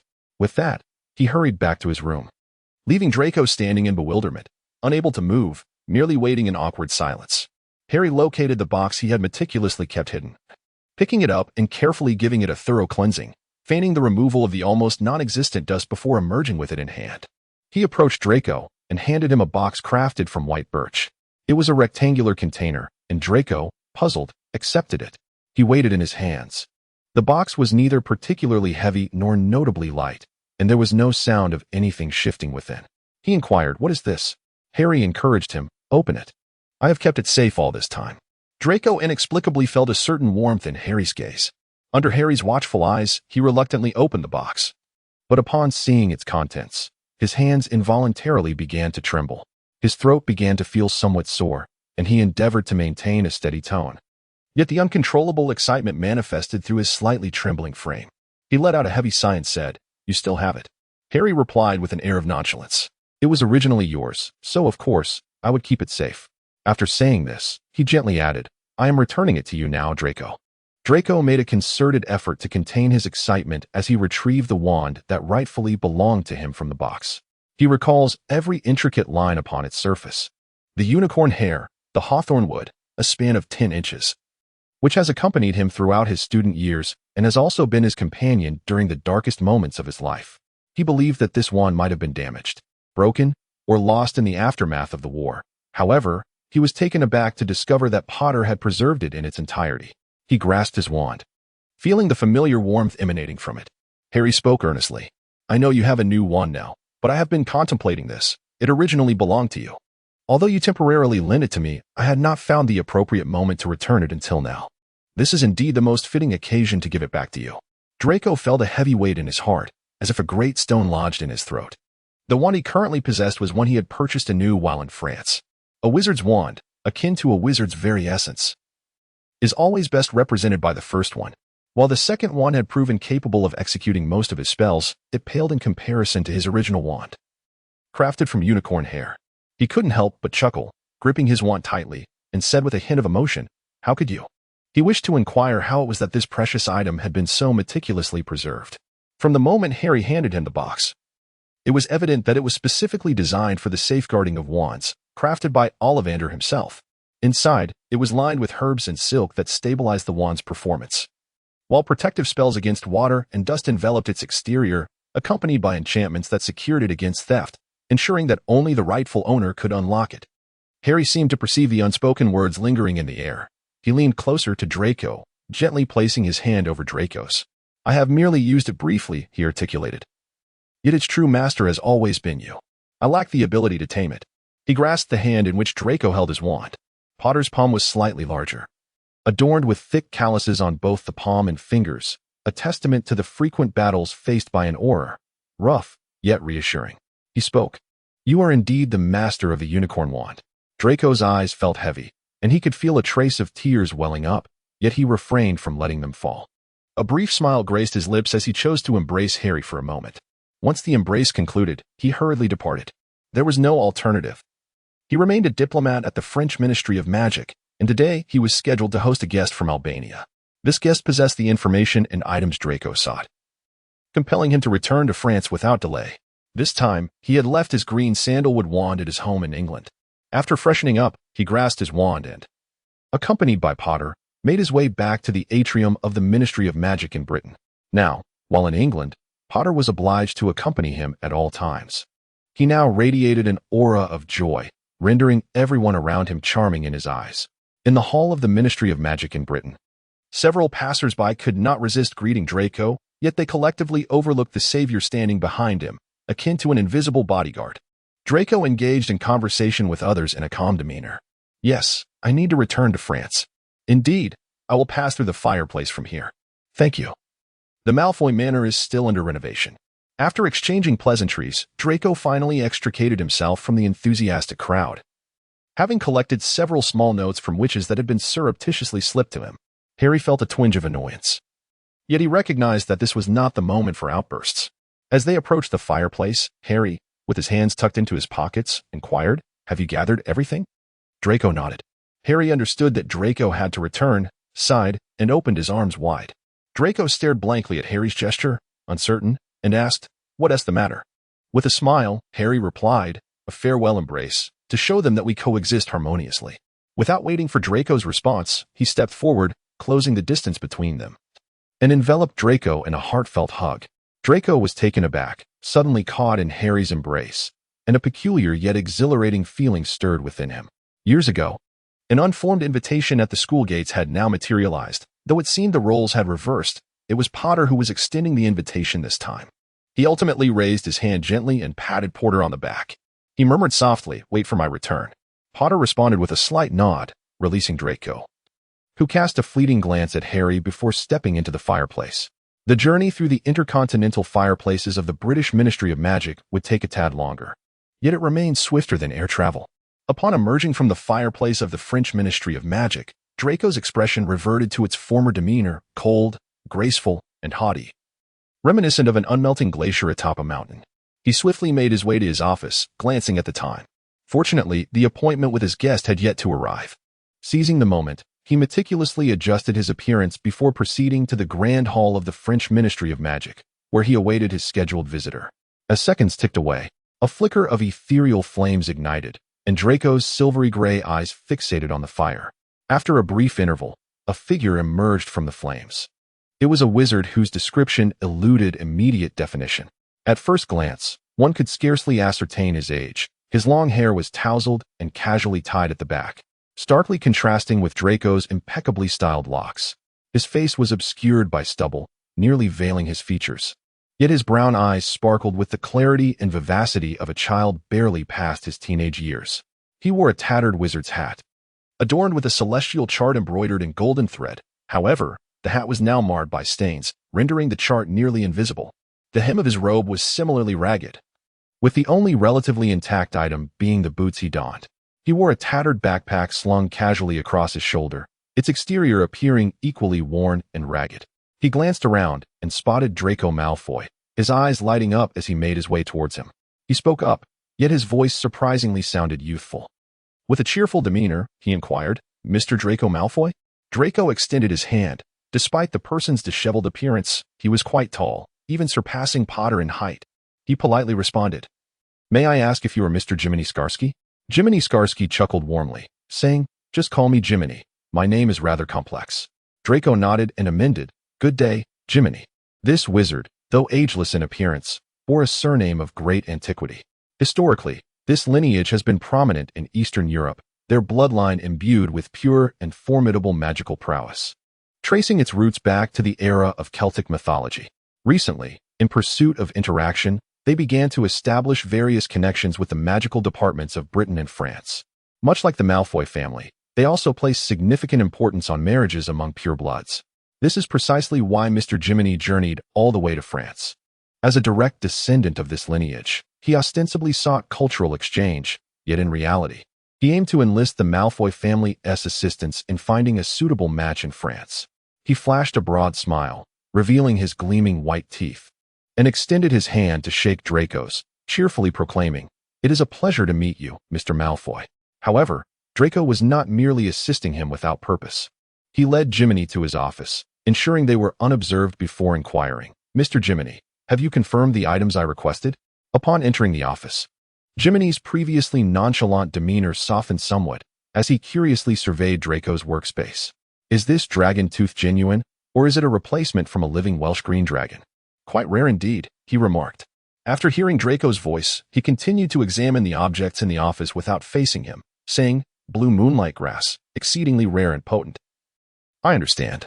However, Mr. Malfoy, the blue moonlight grass you seek is located deep within the desert, and it is surrounded by formidable magical beasts. Are you certain you can manage?" "As long as it exists," Malfoy sighed lightly, a smile finally gracing his face. With utmost courtesy, he replied, "As per our agreement, Mr. Jiminy, you need only guide me to the destination. The rest shall be of no concern to you." Jiminy murmured in acknowledgement and rummaged through his tattered bag, ultimately producing a scroll of papyrus. Papyrus, originating from Egypt, is the optimal choice for formalizing serious magical contracts. He shook it lightly and handed it to Draco, stating, "As per our agreement, you are permitted to collect a maximum of 5 blue moonlight herbs, and you must select only those growing at the edges. The core area must remain untouched." In exchange, I require you to find a suitable partner endowed with ample magical potential for me. Our family has already drafted the contract, and if there are no objections, it shall take effect immediately." Draco accepted the document, scrutinizing each line.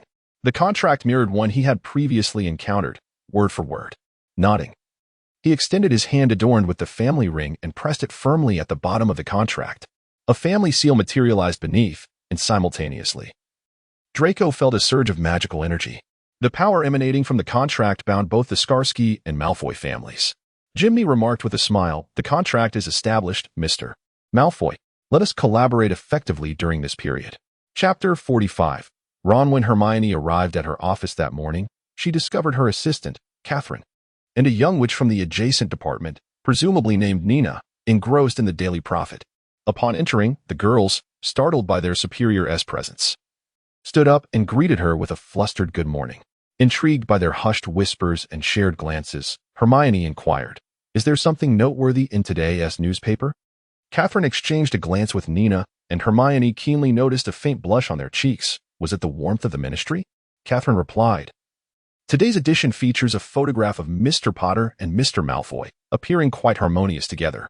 Wasn't he had previously said that they were arch rivals at school? Yet, they seem to be getting along splendidly now." Hermione responded, "Did it just come out today?"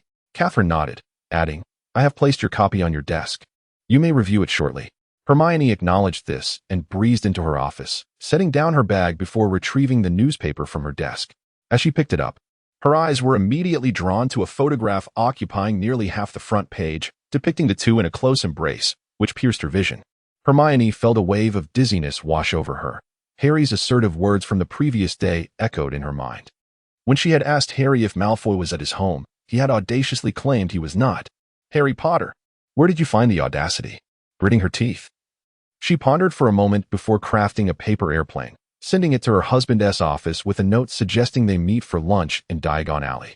After bidding farewell to Draco, Harry contemplated and decided to detour to his Auror office. Indeed, upon entering the ministry, he keenly sensed numerous probing gazes directed at him. Calmly, he met these very looks as he made his way into the Auror office. Inside, only a few Aurors remained, engrossed in discussions over newspapers, oblivious to Harry's arrival. Clearing his throat softly at the doorway, the group scattered back to their respective positions, startled like a flock of frightened birds. Harry regarded them with a slight smile and remarked, "Magic detection was inadequate. Return for further training." He returned to his office, attended to the documents requiring his signature, and then picked up the Prophet Daily that lay on his desk.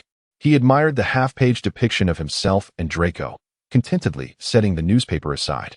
Given the circumstances, some individuals must be feeling quite restless. He set down the newspaper and stepped out of the office. The few remaining Aurors appeared to be quite busy. Harry kindly addressed them, "Come on, let us head to the training ground. It's time for some extra practice today." The Auror training ground was bustling with unprecedented activity.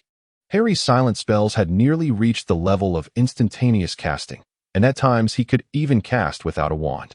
A group of Aurors was sent into disarray, scurrying around the training area, their minds consumed by a singular thought. Whoever it may be, Malfoy or the former Death Eaters, please come to their rescue. During the lunch break, Hermione emerged from her office and spotted Catherine huddled with Nina next door. "What news do you have now?" she casually inquired while adjusting her attire. "Where are you two planning to have lunch?" Catherine, taken by surprise, stood up and replied, "Director, Nina and I are heading to Diagon Alley for lunch. By the way, your husband is waiting for you outside. I've informed him that you will be out shortly." Hermione nodded and said, "Thank you. Is there any other news?" After a moment of hesitation, Catherine uncertainly remarked, "Mr. Potter has caused quite a commotion at the Auror training ground. The caretaker is extremely upset and intends to write you a complaint, claiming that Mr. Potter did not inform them in advance about today's training, resulting in an unnecessary increase in their workload." Hermione responded, "I understand. If there is indeed a complaint letter, please place it on my desk. I must take my leave now." The two young women politely bid farewell to Hermione. Once she departed, Nina expressed her admiration to Catherine. "Director Granger is truly formidable. My superior pales in comparison." Catherine nodded, a hint of pride in her voice as she replied, "Our director was the top of her class. She belongs to the most exceptional cohort of her time." Hermione first met with Ron, who was, unsurprisingly, still in shock. She took him along, intending to bring Harry out of the training ground. As they walked, she said to Ron, "Calm your expression. It was merely an embrace." "Is it truly necessary to be so astonished?" Ron gulped, his face contorted in distress as he replied, "But it's Malfoy. You know how Harry interacted with him at school. How can I not be surprised?" As he kept pace with his wife, he remarked, "Do you think he feels lonely after his divorce from Ginny? Perhaps I should organize a ball for him." Hermione, at times grateful for Ron's obliviousness, occasionally began to question her initial choice. Stealing her resolve, she replied, "Let us first find Harry." The two hurriedly made their way to the Auror training grounds, a dedicated level due to the complexity of the Auror training. Following the war, the Ministry of Magic allocated a substantial amount of funding to completely renovate the original Auror training facility. At that moment, an elderly man with a white beard stood at the entrance, wielding a quill and sketching on parchment. As he wrote, he muttered to himself incessantly.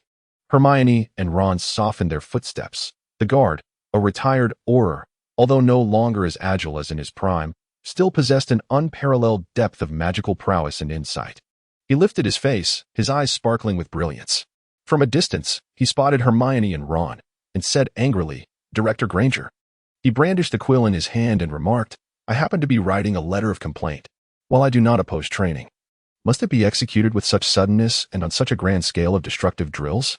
Hermione, feeling somewhat guilty, approached.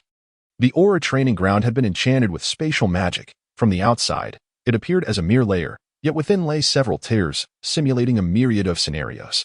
At that moment, the interior was in disarray, with collapsed structures, swirling boggots, Cornish pixies flitting about, and impish creatures cackling mischievously. Were it not for the protective enchantments at the entrance, these malevolent magical beings would have surely escaped. In the center stood Potter, exuding an air of nonchalance, while around him, several Aurors lay sprawled on the ground, rolling in disarray. Upon noticing Hermione and Ron, he lifted his gaze to glance at them. Hermione keenly observed a change in Harry, though the specifics eluded her from such a distance. She signaled him to pause, and Harry nodded in acknowledgement. With a wave of his hand, the chaos within the training ground began to restore itself to order. The flitting boggots, Cornish pixies, and the imp wielding a pitchfork were swiftly ensnared by a shimmering rope, struggling but ultimately unable to free themselves. They fell helplessly to the ground before Harry relocated them to their designated spots. Harry stepped forward, addressing the Guardian with a hint of apology. "I sincerely apologize. The restoration charm will require some time, during which I shall refrain from bringing them for training." Hermione's expression twitched slightly as she hurriedly approached, taking Harry by the arm to prevent him from further inciting the Guardian's ire. Once the Golden Trio exited the Ministry of Magic's hall, they directly disapparated to Diagon Alley. Hermione donned her hat, scanning the surroundings before suggesting, "Let us dine there." Harry followed her gaze to the very Chinese restaurant he had previously visited with Draco. He nodded slightly and stepped in that direction. The trio of golden figures, regardless of their location, possessed an undeniable magnetism that drew attention. They had managed to maintain a degree of discretion, yet in Diagon Alley they still attracted considerable notice. The restaurant at midday was not overly crowded, and the three of them found a private room. After the proprietor left the menu with them, he exited. As Hermione perused the menu, she inquired, "What would you like to eat?" Harry removed his training gloves, snapping his fingers, causing them to vanish into thin air. He browsed the menu and proposed, "Shall we have hot pot?" "It's on me." Ron responded, "Why do you always have to treat us?" Hermione shot a glance at her husband, prompting Ron to fall silent. Hermione continued to flip through the menu until she reached a decision. "Let us go with hot pot. And by the way, Harry." She closed the menu, and the names of the dishes they desired materialized from the menu, transforming into lines of text that drifted to the entrance of their private room. With a curious expression, she asked, "What prompted you to suddenly think about training your subordinates today?" Harry blew gently on the steam rising from his teacup, replying calmly, "I had already reached the doorway, and they hadn't noticed my arrival yet. Do you think this group of Aurors can pass?" Ron, puzzled, remarked, "But you were the one who personally conducted their entrance assessments, right? They should have qualified." Harry did not respond to Ron's question. Hermione then asked, "Did you read today's newspaper?" Harry nodded, and Ron, with a pained expression, remarked, "So you really embraced Malfoy?" Harry's hand paused slightly at this moment when a knock echoed from outside. Hermione called out, "Come in." The owner himself entered, carrying a large pot, a sheen of sweat glistening on his forehead. He carefully levitated the pot onto their table, which automatically adjusted to reveal a bed of fire crystal beneath. The proprietor tapped his wand gently against it, and Harry felt warmth emanating from the center. After placing the pot atop the stove, He wiped the sweat from his brow and spoke. "Gentlemen, once the water reaches a boil, we shall be ready to dine." After expressing their gratitude to the proprietor, he retreated, closing the door behind him. Ron retrieved a long cylindrical object from the side, grinning as he inquired, "What do we need for hot pot?" Hermione glanced at her husband, chuckling, "Chopsticks." Ron laughed heartily, extracting 3 pairs of chopsticks from the cylinder and distributing one to each person. Harry couldn't help but join in the laughter as he accepted his pair from Ron. Though the trio had dined on Chinese cuisine before, this marked their inaugural experience with hot pot. They had become utterly enchanted with this culinary delight, leading them to practice their chopstick skills at gatherings, even hosting a playful chopstick competition. Now, they wielded chopsticks with remarkable proficiency. While enjoying their meal, Ron first ladled soup into each bowl and then asked, "By the way, Harry, are you coming to my place this weekend? You could bring the kids along. We plan to take Rose to her grandparents' place. She's recently taken a liking to the children's playground in that department store. Why not bring James and the others for some fun?" Harry responded with a thoughtful hum, however. "I might have commitments this weekend." Ron inquired, "This weekend? What could be so pressing?" "It isn't about your aura duties, is it? Trust me, your team is already exceptional. You needn't take the lead in every situation. It's rather perilous." Harry sensed that Ron believed his separation from Ginny was solely due to work. Yet only Harry knew the truth was far more complex. He cleared his throat and subtly exchanged a glance with Hermione. Hermione placed a piece of meat onto Ron's plate and stated, "Harry's weekend plans are my arrangement. There's no need for further inquiry. It's confidential." Ron nodded, lowering his gaze. Over the years, Ron had learned not to question Hermione's decisions further. "Understood. May I take Rose and the kids out to play this weekend?" Hermione encouraged, "It's all right. Uncle Ron, I trust you to look after the children. You are the finest father and the best uncle." Ron laughed heartily, but then turned to Harry, asking, "So, Harry, did you truly embrace Malfoy?" Harry still can't evade that. He raised his hand in acknowledgement. "I admit it, I embraced him. Ron, you must believe me. He is no longer the Draco Malfoy he once was." Chapter 46, The New House. Ron expressed his skepticism, but he used to call Hermione. Hermione calmly interjected, "Ron, please don't be angry when I tell you this, but I have met him once before, and he did not use that derogatory term again." Ron replied emphatically, "Yet that does not change the fact that he once referred to you in that manner, Hermione." Harry remained silent. He had to concede that Ron's words held truth. Even though he appeared markedly different now, the wounds he had inflicted in the past lingered, and regardless of Harry's thoughts, the damage remained. Similarly, the harm they had caused him was still very much present. Merely articulating his feelings would not alter Ron's entrenched perception of him, Hermione remarked. "However, Ronald, you must understand that people are capable of change," she stated calmly. "I am not without my defenses. Perhaps you are unaware, but I too caused him considerable trouble back then, and now I am counting on him to heal Harry." Ron uttered a sound of acknowledgement, and then, as if a realization had struck him, his eyes widened in astonishment. He placed the cup down heavily, exclaiming in astonishment, "Are you saying?" Hermione nodded and replied, "You must be aware of Harry's condition. Do you not think he has improved significantly of late? I struck a deal with Malfoy regarding his ancestral home. As long as Harry recovers, he shall be able to reclaim it." A satisfied smile graced her face as she continued, "Ronald, now that he is in need of our assistance, we must seize this rare opportunity." Ron appeared to waver. Ultimately, their gathering concluded with Ron's satisfaction. Harry mused that Hermione truly had a knack for finding solutions. After lunch, Harry did not return to the Ministry of Magic. Instead, he headed straight home. He suddenly perceived that his abode appeared somewhat untidy and resolved to renovate it. A quaint little villa, much like Draco's, would be quite delightful, complete with a small garden where he could invite the children to play in the future. After contemplating for a moment, he donned his coat, wrapped a scarf around his neck, and stepped out of his home. He meandered through the streets for a while, unwittingly arriving at the neighborhood where Draco's residence was situated. Unlike his own neighborhood, this area was decidedly more pleasant, adorned with towering sycamore trees lining the streets. At the heart of the neighborhood lay a park, complete with a small lake. As he wandered through the park, he observed individuals fishing and others jogging along the paths. His exploration revealed a charming little playground for children. It appeared to be a rather delightful place. He emerged from the park, finding at the end of the street corner a quaint little department store. Although its offerings were modest, it provided a selection of daily necessities, all of commendable quality. Along this street, there were several coffee shops, each with a delightful aroma wafting through the air. albeit with few patrons. A few bakeries dotted the area, along with an inviting pasta restaurant. Indeed, this street appeared to be remarkably superior to his own. He continued to stroll for a while before halting in front of a shop. After a moment of contemplation, he stepped inside. Lin was slumped in front of the cabinet, drowsy and half asleep.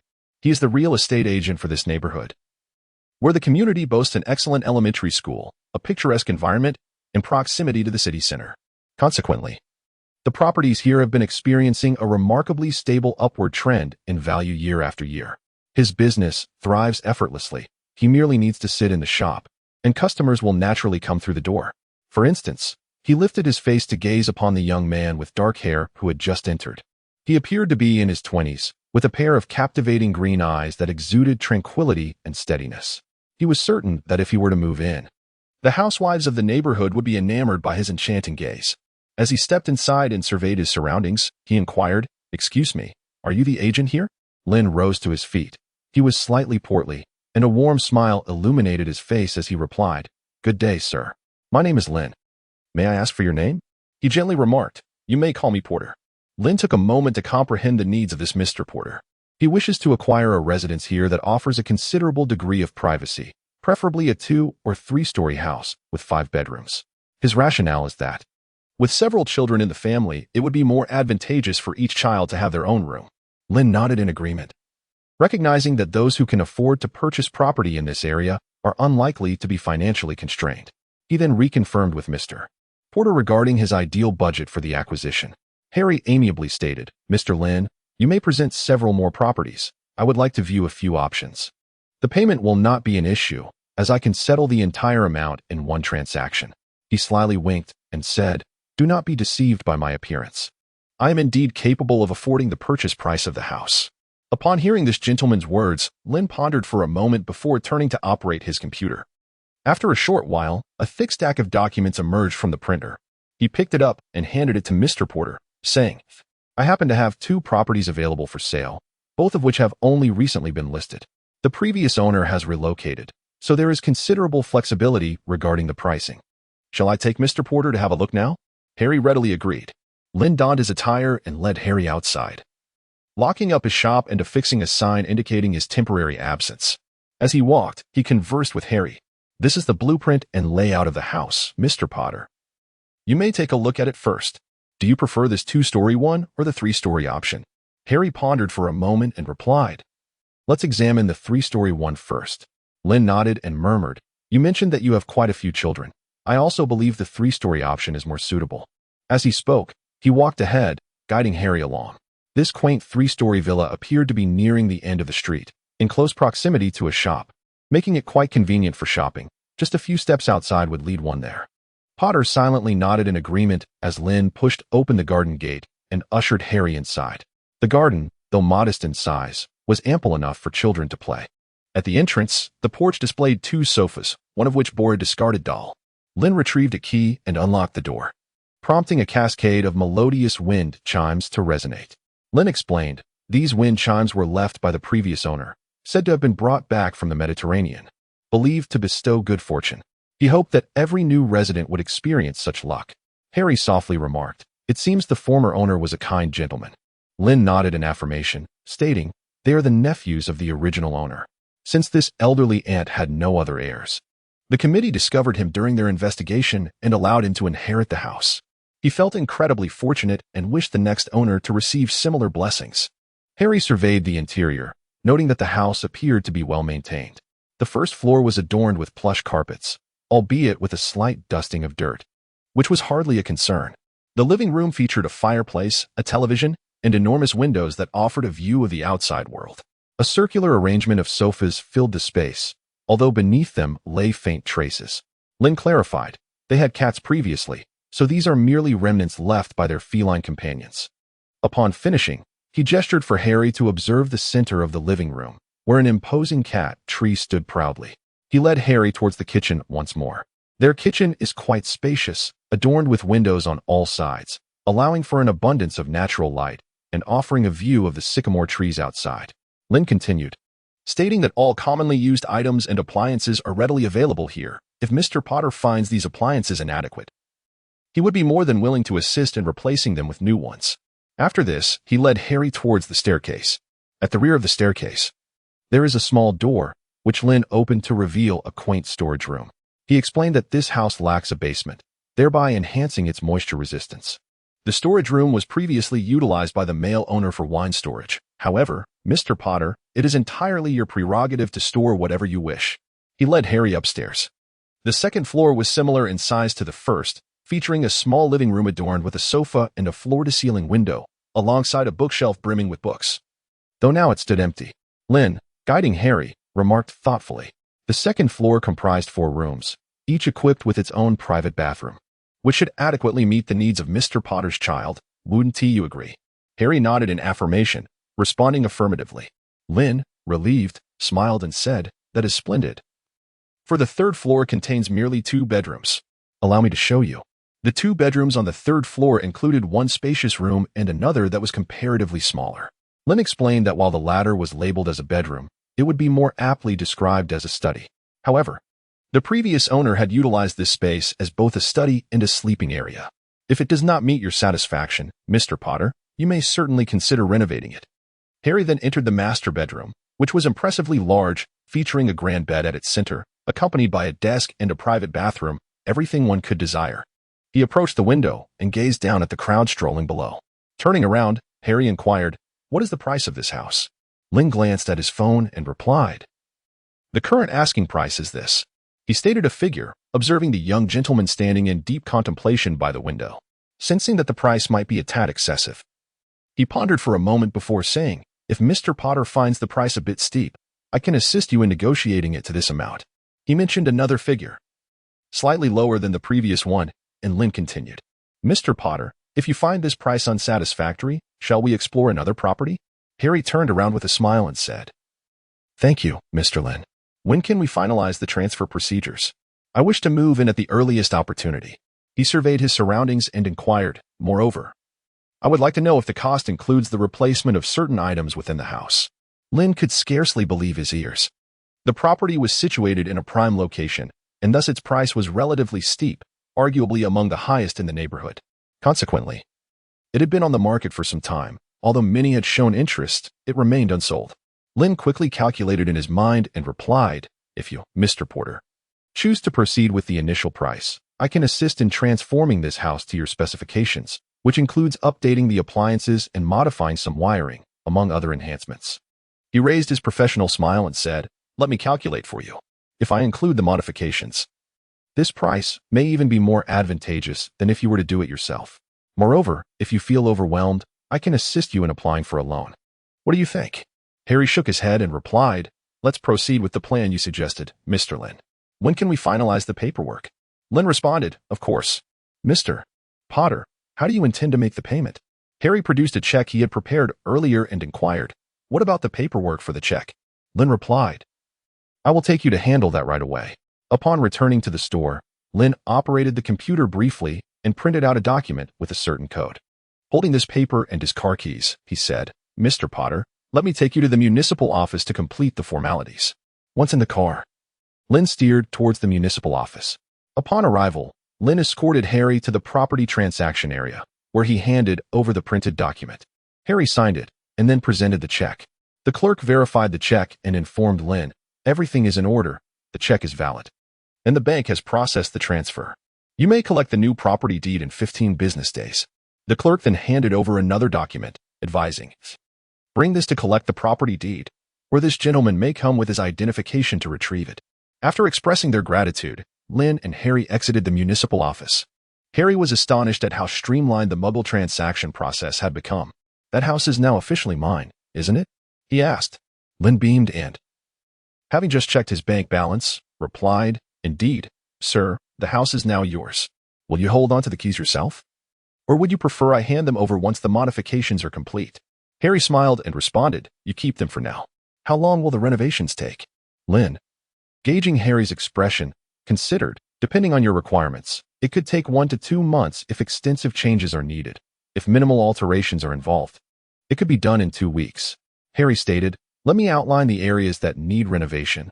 Money is not an issue, but can we expedite the timeline?" Chapter 47. Preparations after addressing the immediate matters, Harry returned home and quietly began to pack his belongings. He recalled the theory regarding house elves that Draco had previously mentioned. Stroking his chin, he resolved to inquire at Grimmauld Place whether Creature would be willing to accompany him to his new abode. He could reside in that storeroom, and Harry could make some modifications for him. That evening, Harry experienced a rare and delightful dream. His newly acquired residence has been entirely completed, with the kitchen appliances replaced by the latest models in accordance with his vision. In truth, a wizard's abode does not require such an abundance of appliances.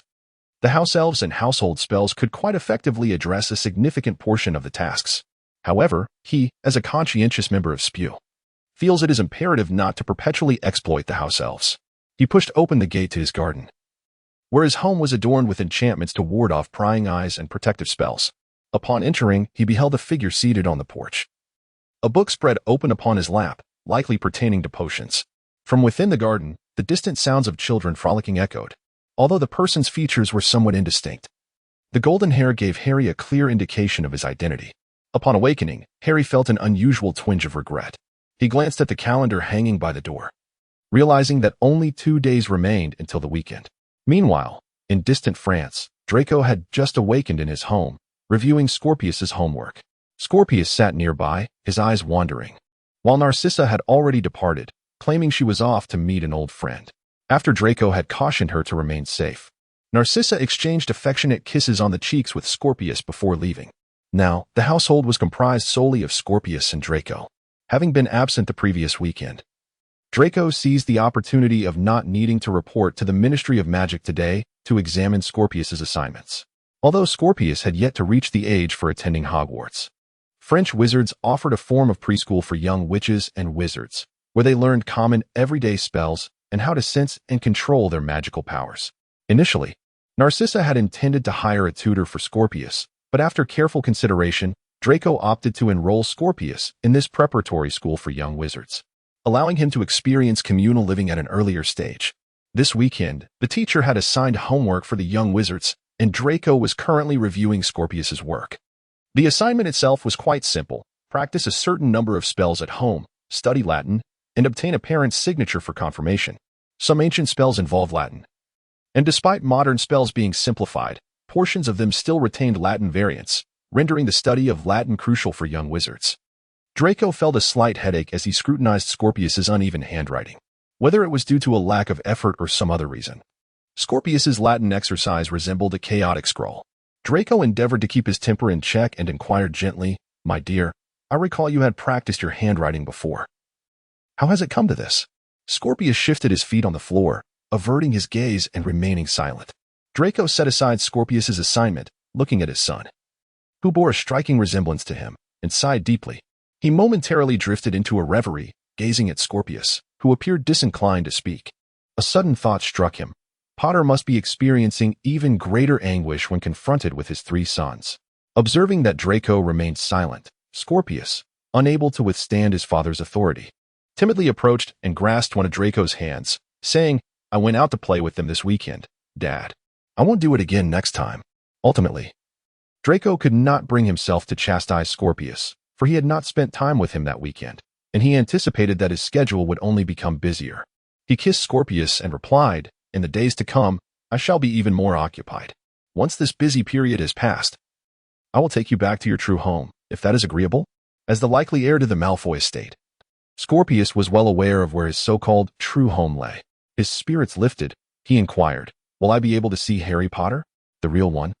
Draco was taken aback to discover that his son was still an ardent admirer of Potter, intensifying his headache. He replied with a forced smile, "Yes, indeed." "Oh, by the way, I brought you an autograph."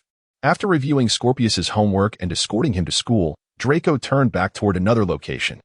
This place also belonged to one of the affluent neighborhoods in France, where Jiminy Starsky resided. He had just arrived at the entrance of an opulent villa when the doors swung open. Upon his entrance, he found Jiminy waiting for him at the threshold. Draco nearly failed to recognize him. He washed his hair, neatly braiding it and letting it cascade down the back of his head. The strands a rich shade of dark brown. His beard had been entirely shaved off, and he donned an intricately designed shirt. His brown eyes sparkled with confidence, and upon seeing Draco, he cheerfully greeted him. "Mr. Malfoy, good morning." To Draco's surprise, Mr. Jiminy appeared remarkably youthful. He approached, and Jiminy welcomed him into his home, where they settled in the sitting room. Upon sitting down, steaming coffee, milk, perfectly crispy bacon, and bread alongside sweet donuts materialized on the table. Jiminy, sitting casually across from him, smiled and addressed Draco. "Mr. Malfoy, I presume you haven't had breakfast yet? Let us dine before discussing the upcoming arrangements." Out of politeness, Draco lifted a cup of coffee, savoring a sip before responding with a smile quite delightful. Jiminy's expression brightened, his speech slightly peculiar yet comprehensible to Draco.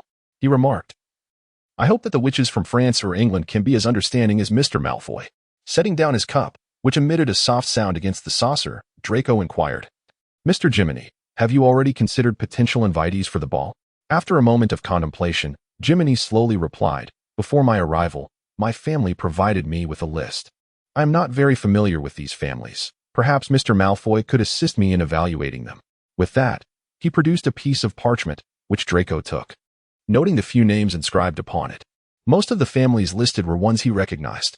It appeared this ball would have a rather extensive guest list, Draco pondered, especially since some were from England, given that the event was to be held there. He set down the parchment and smiled as he spoke. "Mr. Jiminy, would you prefer to hold this ball in England or in France?" After pondering for a moment, Jiminy replied, "Let it be in France. What do you think of my house?" He waved his hand and spoke, "Before coming here, my family specifically purchased this with the hope of finding me a perfect companion." Draco smiled and replied, "I understand. It shall be at your residence then." The following day, Harry returned to his new home for another inspection. The surroundings had already been enclosed, and Mr. Lynn stood at the entrance, donning a helmet. Upon seeing Harry, he approached warmly, saying, "Mr. Potter, please take a look.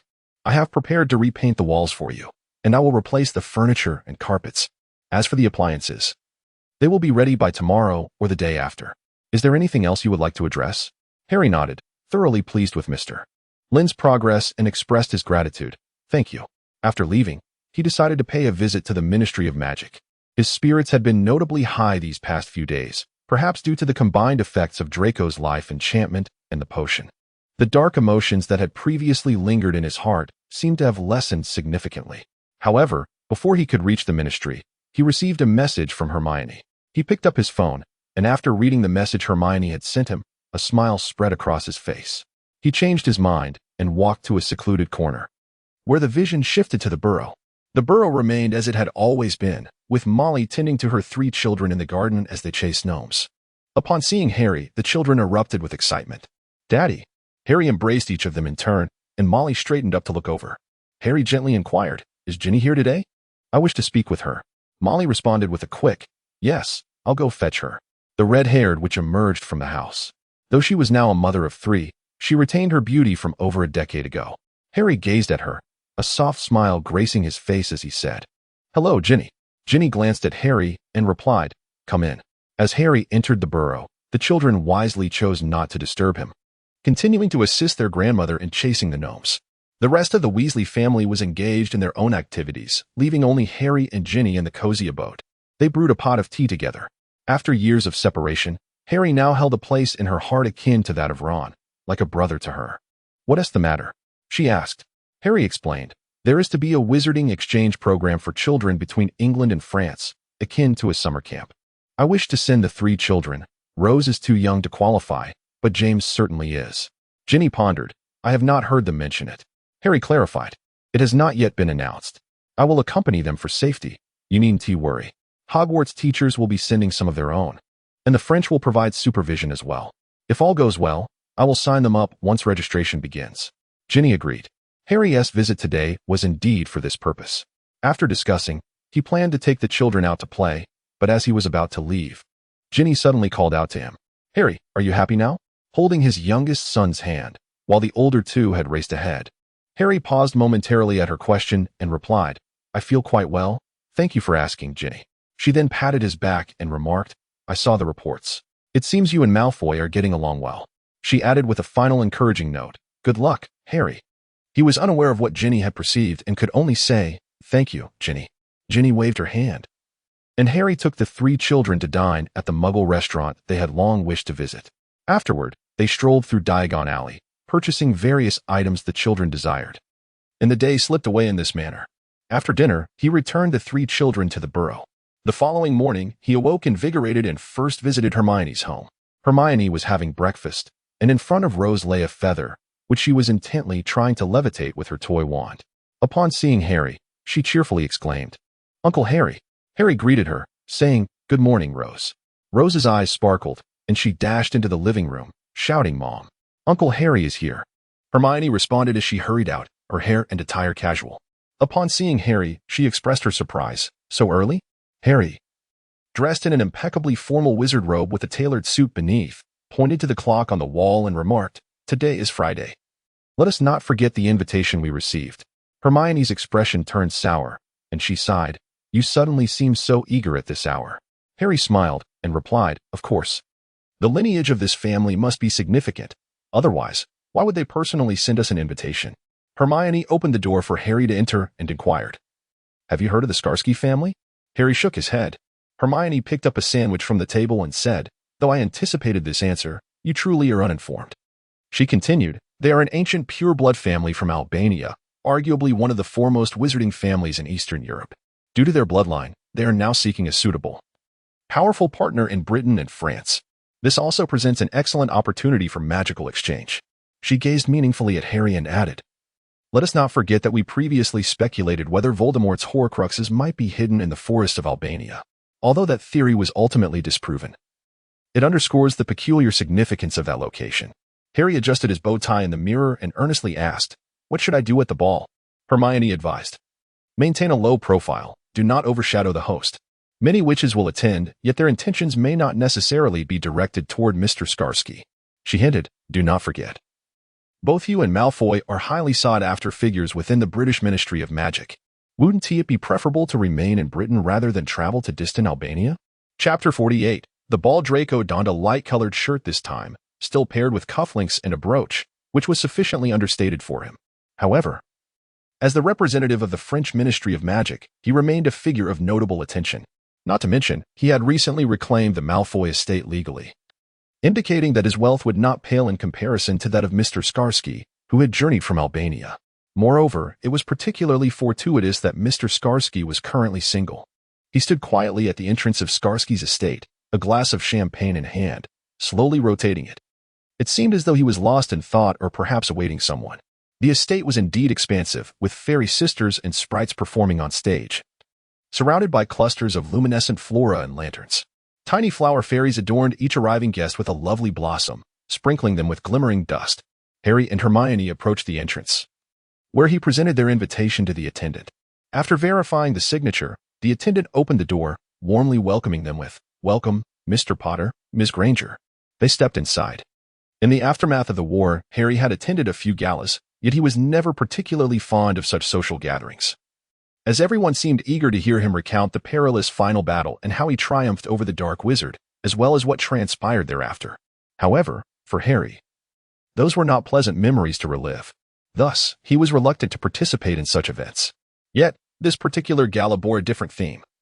He was not the center of attention, and, most importantly, the invitation had been personally signed by Draco.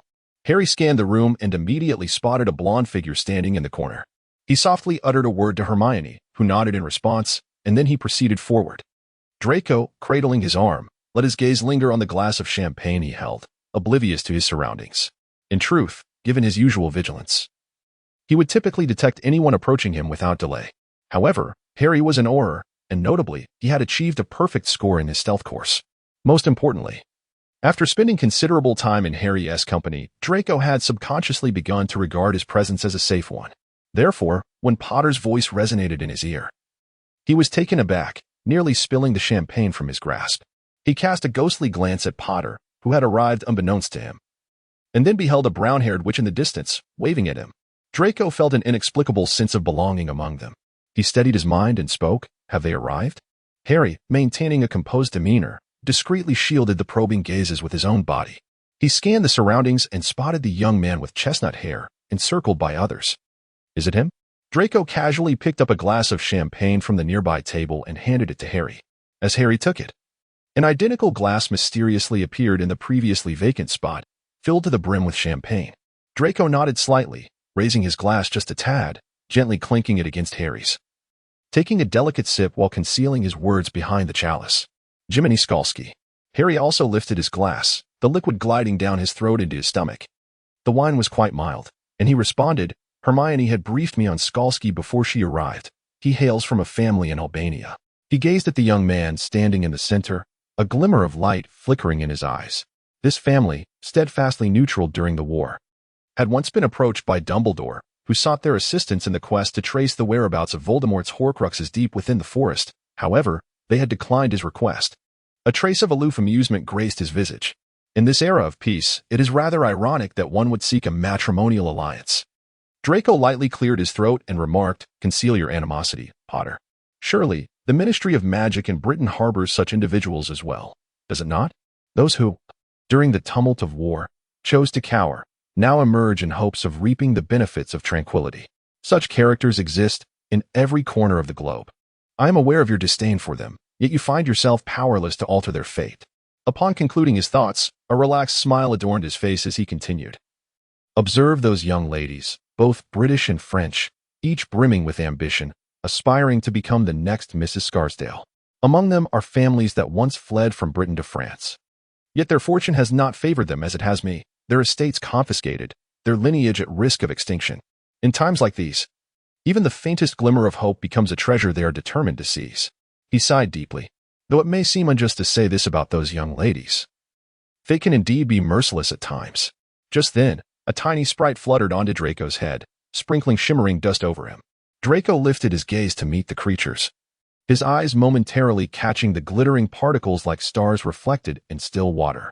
Yet soon he lowered his head once more, murmuring, rather than lingering hopelessly in France. Perhaps Albania would be worth attempting. Some witches, clinging to their magical heritage, refuse to marry muggles, whether constrained by familial pressures or by their own prejudices. Harry studied him intently before inquiring, And what of you? Aren't you equally unwilling to wed a muggle? What was the name of that lady I encountered recently? She rather artfully attempted to glean information about you through me. Draco cast him a weary glance. My reasons for avoiding marriage with muggles differ. I still possess the privilege of choice. He remarked, Don't you think that contemporary muggles and wizards are quite impressive as well? He gestured for Harry to look in Hermione's direction, where she was currently surrounded by several officials from the French Ministry of Magic, seemingly engaged in a discussion.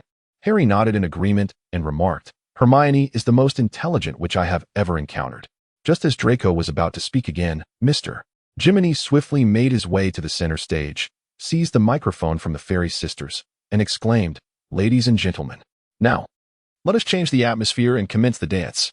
With that, he joyfully leaped off the stage, while the fairy sisters exchanged glances with the nearby band, halting their performance.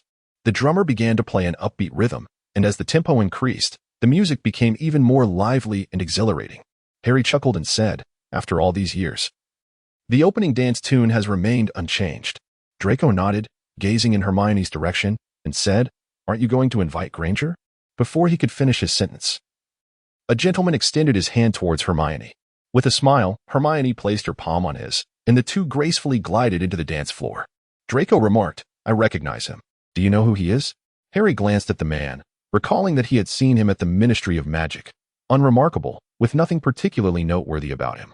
He was a Ravenclaw whom they often encountered during their library visits, often engaging Hermione in discussions about assignments. To Harry's surprise, he discovered that the man was actually French. Draco nodded, realizing that he was indeed a classmate from Hogwarts. Although he frequented the library, his visits paled in comparison to the Golden Trio, which explained his lack of recognition.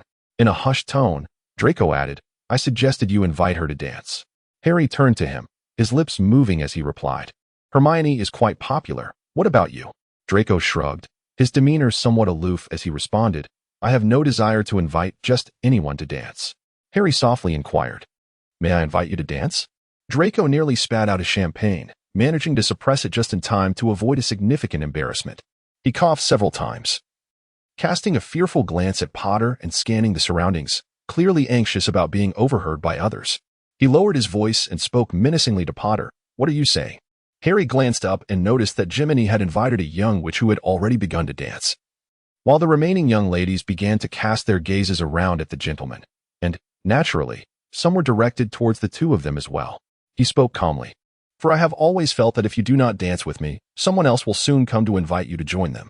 He added, If you were to decline the invitations of those ladies, I believe it would be rather impolite. Instead, why not join me for a dance? That way, no one will come seeking us." He gestured for Draco to glance towards the dance floor, where groups of gentlemen were gathered, dancing in pairs. He remarked, "And let us not forget that we may also become the targets of those ladies standing here. Did you not say so? They will seize any glimmer of hope." Draco retorted, "Damn it, when did Potter become so articulate?"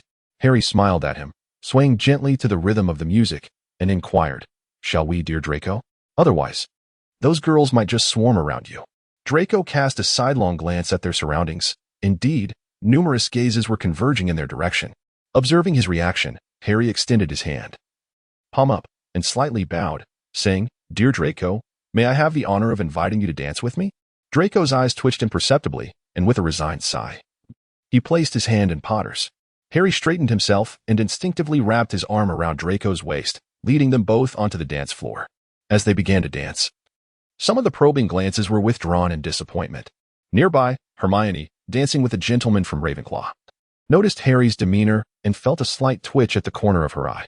The Ravenclaw gentleman, noticing Hermione's reaction, followed her gaze. He caught sight of Draco and Potter dancing together, which took him by surprise. Weren't they like fire and water during their school days? When did their relationship become so amicable? Hermione had to explain on Harry's behalf. Since they were no longer at school, their relationship had naturally improved, deftly steering the conversation away. As Draco followed Harry onto the dance floor, he realized that Harry must have taken professional lessons somewhere. Contrary to his expectations, Harry moved with nimble steps and a graceful lightness in his movements. He was slightly taken aback. After a brief spin, Harry grasped one of his hands while resting the other on his lower back. Draco inquired, "Potter, when did you learn to dance?" Harry guided him to pivot in another direction, responding effortlessly, "After the war, I attended numerous banquets to prevent those individuals from discovering that the Savior could not even dance. They assigned me a protocol expert to refine my skills, how to invite, how to initiate conversation, and how to politely decline others." Upon finishing his words, he adeptly maneuvered Draco through the throng, bringing them to the periphery. The dance floor was circular, and they found themselves nestled in a corner, with Harry's back strategically positioned to shield them from the myriad of prying eyes. He lowered his gaze towards Draco and continued, "I must relearn everything. It was at that moment that I discovered my affinity for dance, yet I find myself ill-suited for social interaction and utterly despise such occasions. Fortunately, the reputation of the Savior still holds some weight. Whenever I wish to depart, no one can impede my exit." Draco muttered, "They cannot truly stop you, can they?" The music gradually faded, signaling the conclusion of the opening piece. Harry kept Draco at the edge of the dance floor, where Draco took a moment to observe Mr. Jiminy, who, after dancing, was engaged in cheerful conversation with a young lady clad in a pink dress, appearing quite content. A part of his heart was set at ease, for he too had been involved in this matter. He merely hoped that there would be no unforeseen complications along the way. Potter followed his gaze and remarked, "He is indeed quite youthful." Draco nodded in agreement and replied, "Young, yet his abilities are commendable. Do you know what he was engaged in prior?" Harry, intrigued, asked, "Engaged in what?" Draco responded, "He successfully nurtured a vast array of magical plants, particularly the blue moonflower. Have you ever heard of it?" Harry honestly shook his head, and Draco, without surprise, proceeded to enlighten him. "It is an exceedingly rare and precious magical plant. Do you recall the great effort we expended to locate the unicorn tail hare in the Forbidden Forest last time?" Upon this recollection, Harry thought of the centaurs and exclaimed, "Is it similar to that?" Draco shook his head, gazing in the direction of Mr. Jiminy, and stated, "No magical plant possesses identical properties. Yet the blue moonflower is an almost universal antidote." He spoke softly, expressing that with it, he could almost concoct his ideal potion. This time, he was willing to allow me to pick a portion of the blue moonflower in exchange for my invitation to host a ball in France. Harry glanced over and noticed that Mr. Jiminy appeared to have a new lady by his side. The attendees were all acutely aware of the ball's true purpose. Individuals like Harry were merely brought in by Draco to bolster the numbers. Moreover, it seemed Mr. Jiminy was quite pleased that the Savior of England graced his event, perhaps envisioning a moment post-ball where he would seek Potter's autograph alongside a photograph. Chapter 49, The Ball, Part 1. As time flowed gently onward, several more dance pieces were performed, yet Draco and Harry shared a tacit understanding, choosing not to enter the dance floor. They remained ensconced in their corner, undisturbed by others. After dancing twice, Hermione descended, wine glass in hand, scanning for her friends. Spotting Harry and Malfoy nestled in their corner, she noticed Harry seemingly whisper something to Malfoy, who unexpectedly lowered his head and chuckled. The two exchanged cordial clinks of their glasses, sipping the champagne together. Harry gazed at him with a tender smile, eliciting an inexplicable shiver down Hermione's spine. Contemplating the scene, she ultimately decided against intruding upon their moment. However, the subject of their conversation was far from romantic. They were reminiscing about Harry's first mission. He recounted that at the time of his initial assignment, he had just been accepted into the Auror department. Although he had participated in numerous battles prior, this was the first occasion he truly felt the weight of being an Auror. On that inaugural mission, he had assumed the role of the vanguard. He spoke to Draco, recounting, at that time, during my inaugural mission as an official Auror, I was enveloped more by exhilaration than anxiety. I yearned to demonstrate my capabilities, especially since the remnants of Voldemort's forces had not yet been entirely eradicated. I aspired to achieve more, to showcase my true strength to everyone. Upon hearing Harry's words, Draco shook his glass and remarked, "Does that imply something went amiss?" Harry, taken aback, inquired, "How do you know?" Concealing a hint of amusement, Draco replied, "If everything had proceeded smoothly, your tone would not reflect such uncertainty." Harry conceded, "Indeed. I was ambushed on the first floor of a construction site belonging to Muggles, which was still partially unfinished and rather dilapidated. As I hid there, wand in hand, I resolved that if anyone showed themselves, I would incapacitate them with either a stunning spell or disarmament. However, to my surprise, someone did indeed peek from above. I sprang to my feet, poised to rush upstairs, but the darkness was overwhelming, devoid of light, and I could not cast the Lumos spell without revealing my position. In my haste, I misstepped." Draco erupted in laughter, raising his glass to mask his lips, and chuckled. "Did you really fall flat on your face during your very first mission?" Harry joined in the mirth, replying, as fate would have it, "I tumbled down just in time to evade a malevolent curse. Seizing the opportunity, I concealed myself beneath the staircase and engaged in a magical duel with those above." Draco nodded, envisioning Potter at that moment, full of vigor and ambition, eager to make his mark. Yet, he could not have anticipated such an embarrassing incident on his initial endeavor. Fortunately, it seemed Harry managed to cover up the mishap promptly. Otherwise, it could have become a source of amusement for their Auror team, frequently revisited as a comical anecdote. What was he doing at that time?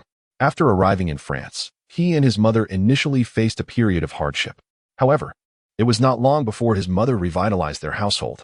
She took Draco to visit many of her old friends, rekindling the connections between the Malfoy and Black families, and positioning Draco as the next head of the family. During this time, Draco was compelled to mature at an astonishing pace. Though their lives diverged in the post-war era, their experiences resonated with a shared urgency, both being thrust into roles of responsibility. Harry was imbued with high expectations from the Auror department, while Draco found himself obligated to embody the legacy of the Malfoy name. Yet, Harry's ascent was abruptly interrupted. This thought lingered in Draco's mind, unbidden. Was his initial task truly untouched by any interference? The conditions for invoking the curse are not particularly stringent, yet the demands on the initiator are immense. Such formidable curses can only be unleashed at the cost of a life. If someone harbors such deep-seated hatred towards Harry, why was there no indication of this in the preliminary investigations? He swayed his glass, the wine within gently oscillating in rhythm with his movements, reflecting the overhead lights and casting a spectrum of colors that danced across his face, creating flickering shadows. Pondering, he spoke, "Your words leave me somewhat perplexed." Harry inquired, "What troubles you?" Draco replied slowly, "What about your original mission? Did you truly uncover no issues?" Harry shifted his gaze toward the dance floor and calmly remarked, "There must be a problem, we simply have yet to discern it. However, since it has been undertaken, traces must exist. We have merely not yet identified the thread." Draco nodded in agreement. "If we cannot find any traces for the time being, perhaps we should pause our efforts." After their conversation, the music transitioned to a soothing melody. Draco glanced at the time and remarked, "It seems the hour is upon us." As the music played, the crowd in the dance hall gradually dispersed, each individual seemingly having found their chosen partner, leaning in to share whispers. Meanwhile, the evening's host, Mr. Jiminy, was joyfully engaged in conversation with several young ladies. "It seems they have exchanged something," Harry inquired. "What are they exchanging? Do you not care?" Draco replied lazily, "What do I care? It is most favorable if they have mutual feelings. If not, I would be burdened with the task of organizing yet another ball for him." I am eager to embark on my journey to gather my blue moon flowers. He stifled a yawn. For this grand ball, he had been tirelessly occupied for several days, overseeing the decorations, coordinating the band, and procuring the necessary materials for the event, much of which he had undertaken himself. He remarked that it would be best to find a suitable lady today, so he could proceed with subsequent matters. After his words, the enchanting fairy band at the ball gradually ceased their performance, and the guests applauded. Following their bow, the musicians descended from the stage in succession. One of the seemingly older fairies approached him, possessing large ears and a prominent nose, adorned with a pair of small mustaches. Addressing Draco, the fairy stated, "Sir, we have fulfilled your request." Draco nodded in acknowledgement, replying, "The payment will be deposited into your Gringotts vault tonight." Upon hearing this, the fairies excitedly twitched their noses, bowed once more, and departed. The crowd slowly began to make their way towards the exit, with the attending wizards dispersing in various directions. Some used fla powder while others politely bid farewell before vanishing with apparition. Harry sought out Hermione once more, who had also gained much from the evening. Her conversation with a gentleman from Ravenclaw had resolved a long-standing dilemma regarding animagi, and she was eager to return to England to test the verification method. With the spell, the issue of illegal animagi could be addressed. As a result, her feelings towards Malfoy, who had invited her, had softened considerably. Draco escorted them to the entrance, where night had fallen. Harry glanced at Draco and whispered, "Then we shall take our leave." Draco turned his head away, concealing a yawn with his hand, and said, "Farewell, Granger. Oh, by the way, Potter, if you are free tomorrow, you might need to stay here to assist me." Hermione inquired, "What is it? Will it take long?" "I can grant him leave," Draco responded. He remarked, "It's not a significant matter. I may need him to accompany me on a trip to Albania." Hermione, ever astute, inquired, "Is it because of Skarsky? What arrangement have you made with him?" Draco was on the verge of capitulation. Granger was indeed quite clever, he acknowledged. Indeed, for Harry's ailment, there is something he possesses that I require. Therefore, once I conclude my business here, I shall journey to Albania to retrieve my deal. Hermione nodded decisively, stating, "Very well. I shall grant him leave. After all, you haven't utilized your vacation days in recent years, have you? I will arrange for the Auror department to process your leave." A faint smile graced her face as she patted Harry's shoulder. "Make the most of this time. Enjoy yourself." Draco and Harry exhibited contrasting reactions at that moment. Draco's expression was notably complex, revealing a reluctance to articulate his feelings, while Harry appeared elated, exclaiming, "Am I finally able to take a vacation, Director Granger?" Hermione laughed at Harry's jest. "Accompanying our esteemed guests from the British Ministry of Magic can also be considered work." Harry then turned to Draco, saying, "It seems I shall be staying at your place for the night?" Draco, he inexplicably felt as though he had fallen into a trap, yet at that moment, he found himself utterly unable to escape. "Is there truly no hotel in France?" he asked, somewhat irked. Harry shrugged and replied, "I do not possess property in France. Unlike you. Moreover, we are to meet Mr. Skarsky together. Staying at your home would facilitate our movements." Draco sighed, standing at the doorway like a statue, ensuring the guests had departed while simultaneously debating with Harry the reasons he could not lodge at a hotel in France. Yet, the argument yielded no resolution. After escorting the guests out, he reluctantly led Harry back. Jiminy sat in a chair, but upon Draco's entrance, he looked up, his face alight with excitement. Rising to his feet and incredulously exclaiming, "Harry Potter, is it truly you?" Draco nodded and said, "Allow me the honor of introducing Mr. Harry Potter." Jiminy's expression mirrored that of a starstruck fan, eager yet hesitant to approach. He cautiously stepped forward, his eyes sparkling, and asked, "Greetings." Harry extended his hand, replying, "Hello, Harry Potter." Jiminy grasped Harry's outstretched hand, taking several deep breaths before stating, "Jiminy Skarsky." As Harry withdrew his hand, he responded, "Pleasure to meet you." What followed was a series of customary exchanges. Jiminy requested Harry's autograph, and then timidly inquired if he could invite the illustrious Harry Potter to attend his wedding in Albania. Suddenly struck with inspiration, Harry asked, "I've heard from Draco that you have cultivated a vast array of blue moonflowers. Is that correct?" Jiminy nodded, his face aglow with surprise at the fact that his idol was aware of his endeavors. He exclaimed, "Mr. Potter, you know about blue moonflowers?" "Actually, I do not."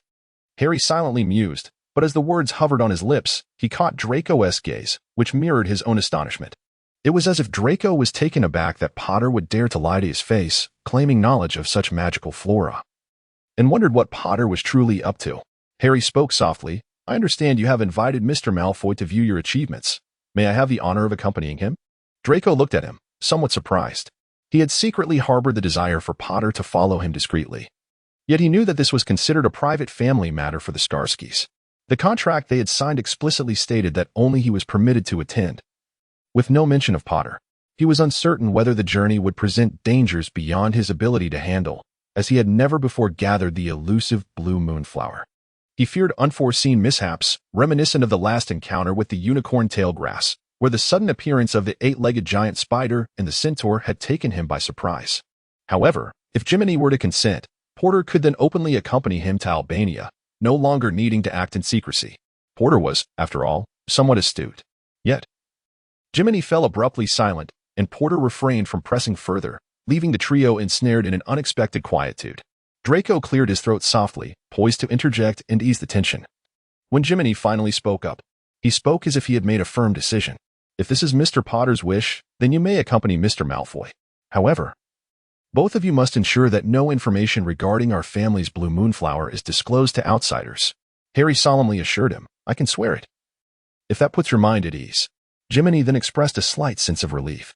Very well, once my matters are concluded, the two of you may join me in Albania. Harry exhaled softly in his mind and smiled. Thank you very much, Mr. Skalski. Chapter 50. The meeting gift. As the two emerged from the estate, night had already deepened. The moon hung high, and the stars shone brightly. They did not part ways immediately, but rather walked together under the moonlight along the streets of Paris. The nights of Paris and London bore little distinction. If one were to insist on a difference, it would be that Paris had more sycamore trees, their fallen leaves crunching crisply underfoot. As they strolled in silence, the moonlight cast their shadows on the ground, one longer, one shorter. Draco pondered when they had last walked together peacefully at night. The answer was never. The only memory of a nighttime outing was during their first year when they were punished by being sent to the Forbidden Forest. At that time, they regarded each other with disdain, yet it was that very venture into the forest that allowed Draco to first encounter Voldemort. Perhaps the haunting image of Voldemort compelling their professor to drink blood was so profound that it instilled a lasting fear within him for the resurrected Voldemort later on. When had he become capable of strolling calmly with Potter? Even now, under the moonlight in what Muggles referred to as the City of Romance, it felt surreal. Potter softly inquired, "Where is your home?" Draco pulled himself from his thoughts, steadied his mind, and replied, "In the suburbs." Harry expressed surprise. "I thought you would have acquired a property in the city center. I did not expect it to be in the suburbs." Draco elaborated. "It is a house bequeathed by a distant relative of the Black family. Since that relative left no descendants, the estate has now come under my mother's ownership. It once belonged to the Black family, but now my mother is the sole remaining heir." He remarked, "This is precisely why my mother brought me to France. Our family possesses both heritage and enterprises here. In France, the Malfoys can still thrive, but had we remained in England, we would undoubtedly have faced severe repercussions and retaliation. My mother could not afford to take that risk." Harry, intrigued, glanced around. They were nearing the edge of the Wizarding Street in France, just a step away from returning to the Muggle world. He inquired, "So how do we proceed?" Draco responded. He inquired with skepticism, "Do you genuinely wish to come to my home?" Harry replied with a smile, "Of course. I have even prepared gifts for your son and your mother. Thanks to Hermione for reminding me." Draco. His lips twitched slightly, and to his surprise, Porter had prepared gifts for both his son and mother. Should he commend his thoughtfulness? Realizing he could not prevent Porter any longer, he reluctantly spoke. Linking arms, they vanished in a flash. As he finished speaking, he extended his arm, and Porter readily grasped it.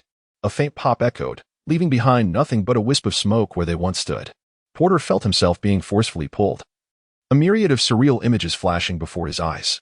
Paris appeared to be compressed into a mosaic of tiny fragments. In an instant, he traversed these pieces and arrived at the other side. Draco guided him steadily to a tranquil neighborhood, where a rustic manor stood proudly before them. Surrounded by expansive meadows and a small lake in the distance, with a village visible yet a bit removed from their estate, Draco led him to the door, which he pushed open. As Harry entered, he sensed a wave of magical energy sweep over him, likely due to Draco's preemptive adjustment of the magical barrier. Otherwise, he would not have been able to enter. Upon stepping inside, he encountered a fountain at the entrance, featuring a small angel, with a cleverly designed stream flowing around the garden's perimeter. A swing, presumably for Scorpius, was positioned at the edge, while a nearby Ollery housed several small brooms, likely intended for children. The grand entrance was black, perfectly embodying the style of the Black family. Draco approached, and the door opened with a soft creak. Once inside, Harry was astonished to find a woman seated in the center. Upon hearing their entrance, she turned her head. It was Narcissa Malfoy. Upon seeing Harry, a blend of surprise and delight illuminated her face. She rose, seemingly unchanged from a decade ago. Time had left few marks on her visage. Yet her eyes held a depth of pain and resilience. She stepped forward, extending her hand, and spoke gently. "Narcissa Malfoy, welcome to our home, Mr. Potter." Harry offered a slight handshake, feeling the softness of her hand, though he could discern the wrinkles. "Harry Potter, ma'am, it is a pleasure." Narcissa then turned her gaze to Draco, her tone slightly reproachful as she said, "Little dragon, why didn't you inform me about our guest's arrival?"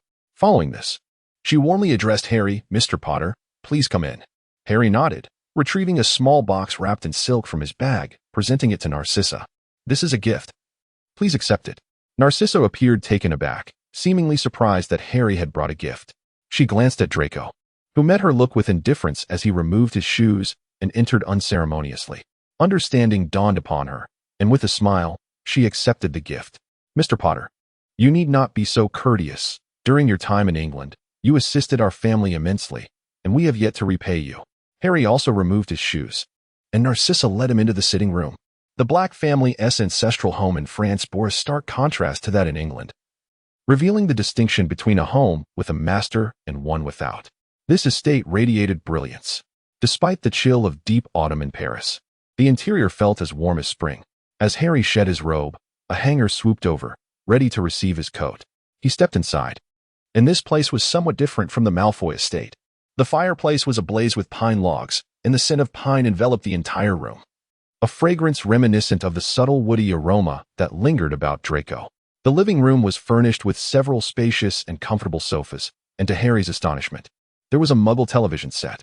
At that moment, a little boy with golden hair was seated on the sofa, engrossed in a program that seemed to be educational in nature. Upon hearing the commotion, the boy turned his head, initially spotting Draco's silhouette, which immediately brightened his demeanor. He sprang up from the sofa with exuberance and dashed towards Draco. However, as he approached, he caught sight of Harry's shadow, obscured by a corner. The little boy gasped and abruptly halted his steps, regarding Harry with a cautious yet polite gaze. Then, he leapt into Draco's embrace, and they shared a brief hug. In a distinctly excited and hushed tone, he addressed Draco. "Daddy, did you really invite Harry Potter to our home?" Harry couldn't help but chuckle as he observed Draco's awkward posture ahead. Draco rubbed his forehead, ultimately conceding in a tone that conveyed defeat to his own son. "This is Mr. Harry Potter. You should speak with a bit more respect." Scorpius's cheeks flushed with excitement, and he swiftly extricated himself from Draco's embrace. Like a whirlwind, he dashed into another room, the sounds of rustling and clattering emanating from within. Shortly thereafter, he emerged, clutching a stack of books.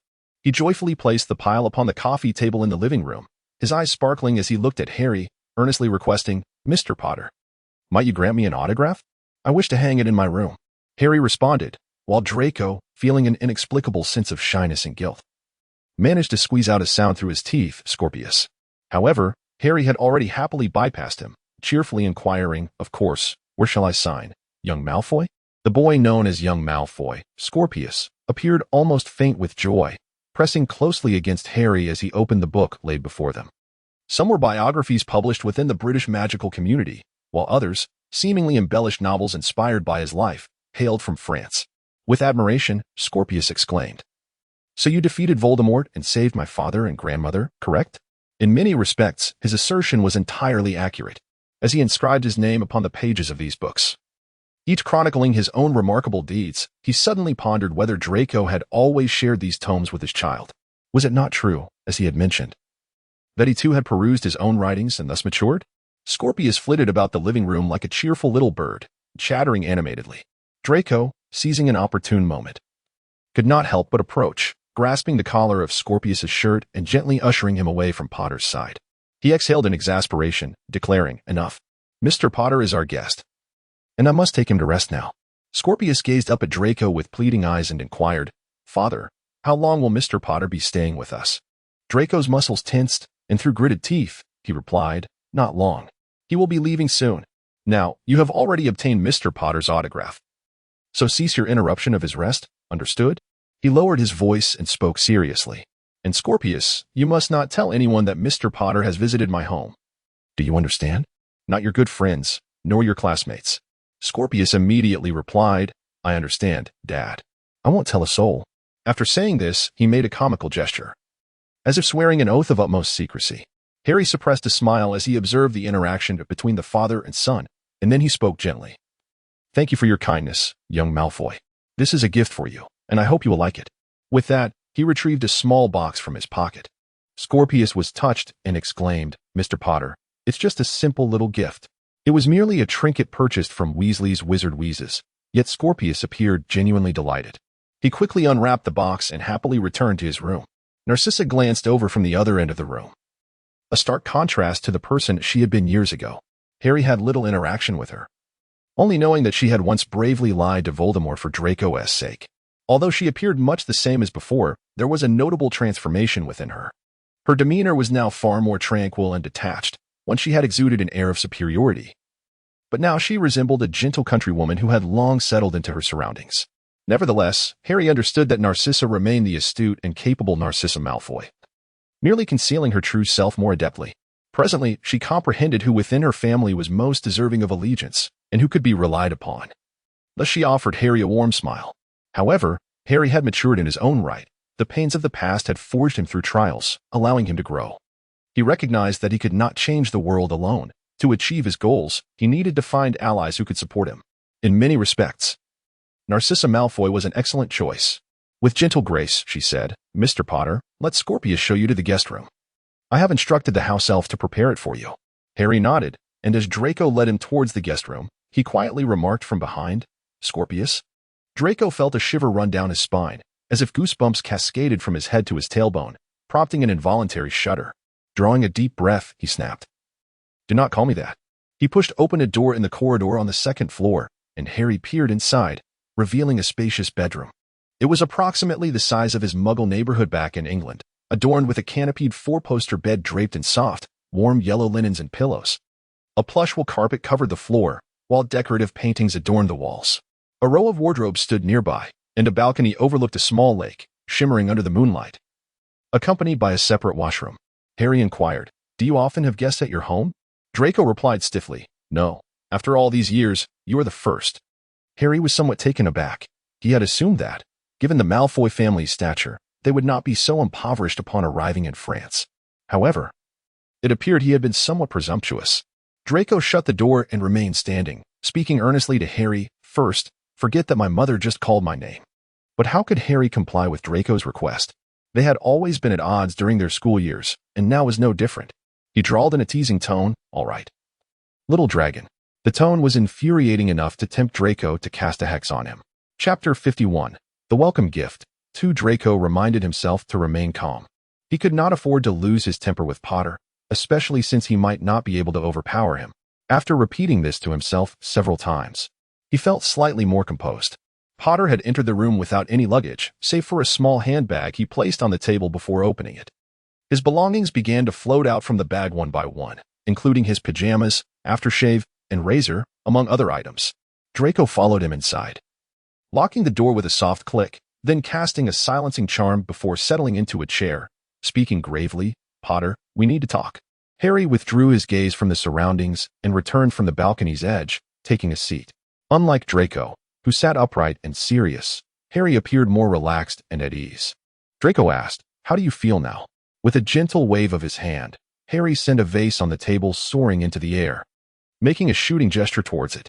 Draco felt no hint of Harry's spellcasting, and with a sudden explosion, the vase shattered, sending shards and water spilling everywhere, the yellow flowers within disintegrating into fragments. Harry clenched his fist, summoning the scattered pieces and water back together. In no time, they restored themselves to their original state. Though the flowers could not be revived, he managed to return the intact ones to the vase, while the broken ones, feeling a twinge of guilt, he sent to the trash. Then he smiled and said, Not bad, I feel quite well. Draco inquired, What about the uncontrollable magic you mentioned? Harry stroked his chin, realizing that the errant magic, which had felt poised to erupt at any moment, had recently quieted as if subdued by some force. Observing Harry's reaction, Draco concluded, It appears the potion I prepared for you is effective. I'll provide you with another dose tomorrow morning, with a slight adjustment to the formula, as the results seem promising. Harry asked, somewhat incredulously, if I continue taking the potion, will the curse remain dormant? Draco shook his head, replying, this is only a temporary measure. As long as the curse exists within you, it will eventually manifest. The potion can only suppress it momentarily and cannot eradicate it entirely. Furthermore, the duration of the potion's efficacy will diminish over time, necessitating increased frequency of use. However, the potion cannot be taken indefinitely. Remember, it is not merely water. While it can enhance your vitality and focus, it can also lead you to a state worse than death, gradually ushering you toward demise. Given your current magical capacity and physical condition, the potion should be administered once a week, with a maximum of twice. I can shorten the interval to 3 or 4 days, but inevitably, the curse will breach the potion's suppression. What then? With only one dose lasting a day. You may feel relief, but for the remaining 3 days, you would revert to your previous state. Should you succumb to the temptation to disregard the time limitation and take another dose, you would truly fall into the curse's trap. One day, you will find existence unbearable. Draco's expression was as frigid as ice as he stated. Thus, it is imperative to locate the source of your curse and eradicate it. Otherwise, he articulated each word with precision. What I can do at present is to suppress this curse to the best of my ability. This is precisely why I require the blue moonflower from the Skalski family. It serves as the most exquisite antidote and the most potent enhancer. However, Potter, I sincerely hope we do not reach the point of utilizing it.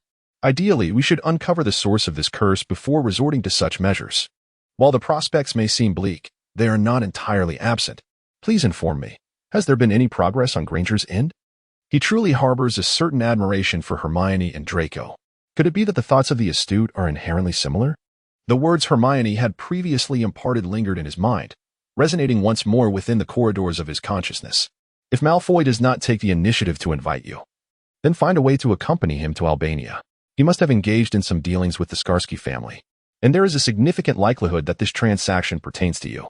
At that juncture, I will willingly allow you to depart. I trust he has grasped my intent.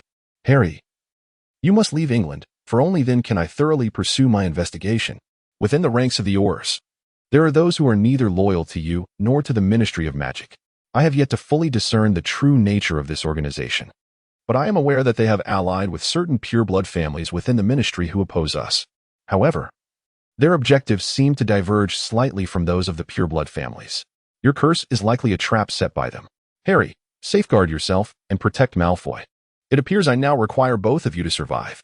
Harry stroked his chin and remarked, perhaps, but she didn't disclose too much information to me. Draco rose, pacing the room as he spoke. What did she say? Harry replied candidly, she merely insisted that I must accompany you to Albania, urging me to temporarily leave England. Draco pondered, why would she want you to leave England?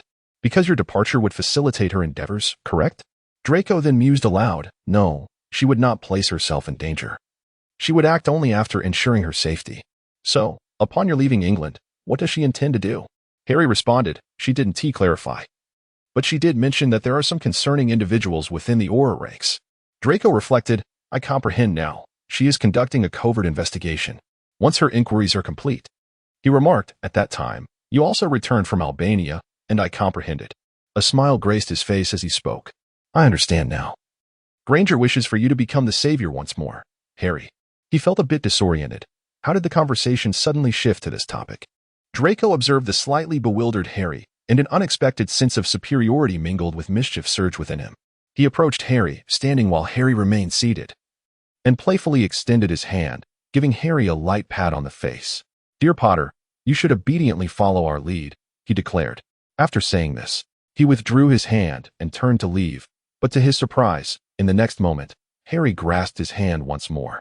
Harry stood up, towering half a head taller than Draco. With a swift motion, he pulled Draco toward him. Draco found himself bewildered, his back unexpectedly colliding with Harry's chest. Draco? This position instilled a slight sense of unease within him. He attempted to withdraw his hand, but Harry's grip was firm and warm, causing a rush of blood from his wrist to surge towards his brain. He yearned to reclaim his hand, now ensnared in Potter's grasp, suspended in the air and alarmingly close, allowing him to feel the warmth radiating from Potter's body. Potter's voice resonated in his ear, warm breath brushing against his hair and earlobe as he spoke. Manipulation? Who was manipulating whom now? The atmosphere in the room shifted, becoming fraught with danger and ambiguity. Draco, seething with indignation, retorted, "Release my hand at once." Unmoved, Potter's voice retained a playful tone as he inquired, "Do you wish to control me?" Draco conceded. He had always been adept at gauging circumstances, a skill that had enabled him to audaciously betray Voldemort at the last moment, thereby transforming his reputation and emerging unscathed in the aftermath of the war. He remarked, all right, you have me under your control. Is that sufficient?" Within his voice lay a compromise unknown even to himself. Upon hearing this, Potter finally released his grip, rubbing his own wrist as he muttered, "Damn Potter." Yet, Potter promptly inquired with concern, "Does it hurt?" "I wasn't applying much pressure." Following this, he seized Draco's hand, compelling him to splay his fingers, and began to massage his wrist. A peculiar, tingling warmth emanated from Potter's touch. Could it be that he was, in fact, a hidden master of massage? For the moment, Draco refrained from withdrawing his hand, choosing instead to indulge in the rare service of the savior. He languidly spoke, "It hurts, a little to the left. Yes." Just like that. Harry patiently massaged his hand and inquired, "When shall we depart for Albania?" Draco pondered for a moment before replying, "We must act in conjunction with Mr. Jiminy. Otherwise, we will be unable to locate the blue moonflower on our own. Moreover, Potter, it is likely to be perilous there, so prepare yourself. In the coming days, you need to calibrate your magical powers. Our hopes rest upon your shoulders. Do you understand?" Harry nodded and asked, "Am I still meeting your satisfaction, Mr. Malfoy?" Mr. Malfoy responded with an air of superiority, "Quite satisfactory. Continue your efforts, Mr. Potter." After this, Harry slowly released his hand. Draco moved his own hand, seemingly satisfied, then withdrew it, saying, "Make sure to rest well. See you tomorrow morning." Harry resumed his seat, watching Draco's retreating figure as he closed the door, softly murmuring, "Good night. See you in the morning." Once Draco departed, he took a moment to steady his racing heart. He had experienced a fleeting, peculiar sensation, one he was reluctant to acknowledge, and he feared misinterpreting it even more. He rubbed his face and departed swiftly. The two individuals lay down, each consumed by their own thoughts, and both experienced a chaotic and bizarre dream.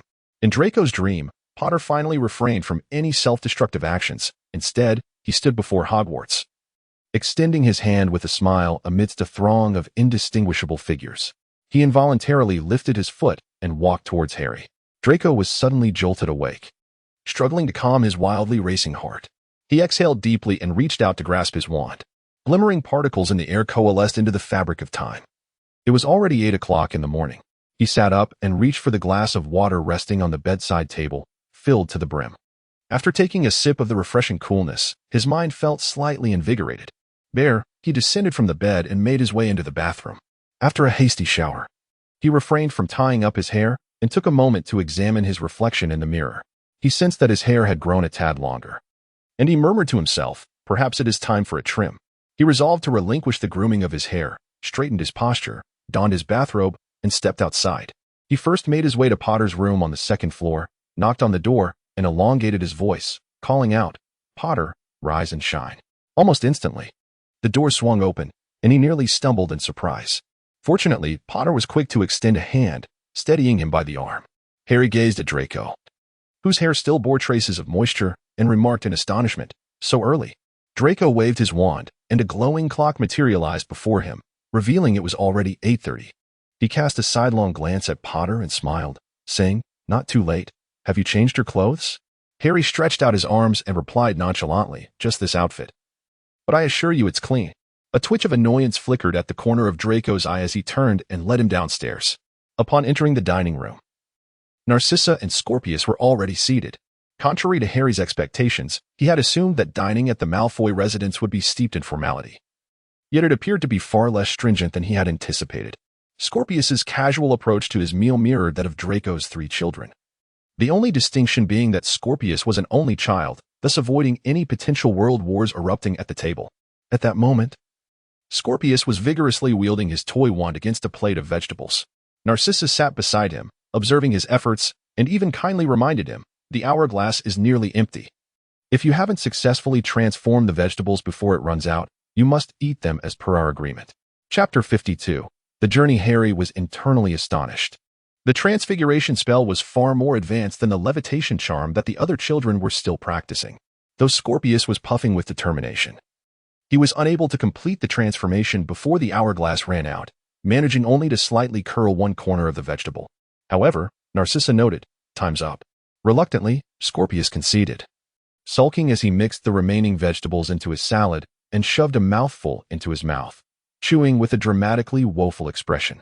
Draco pulled out a chair for him and said, "Eat as you please." Harry's gaze fell upon a basket brimming with steaming soft bread, croissants, sizzling bacon, and the quintessentially French, crusty baguette, alongside an array of salads and jams. At that moment, after finishing his vegetable salad, Scorpius reached for a sandwich. He greeted enthusiastically, "Mr. Potter, did you sleep well?" Harry took a seat, helping himself to a sandwich, and replied, "Thank you for your hospitality. I slept quite well."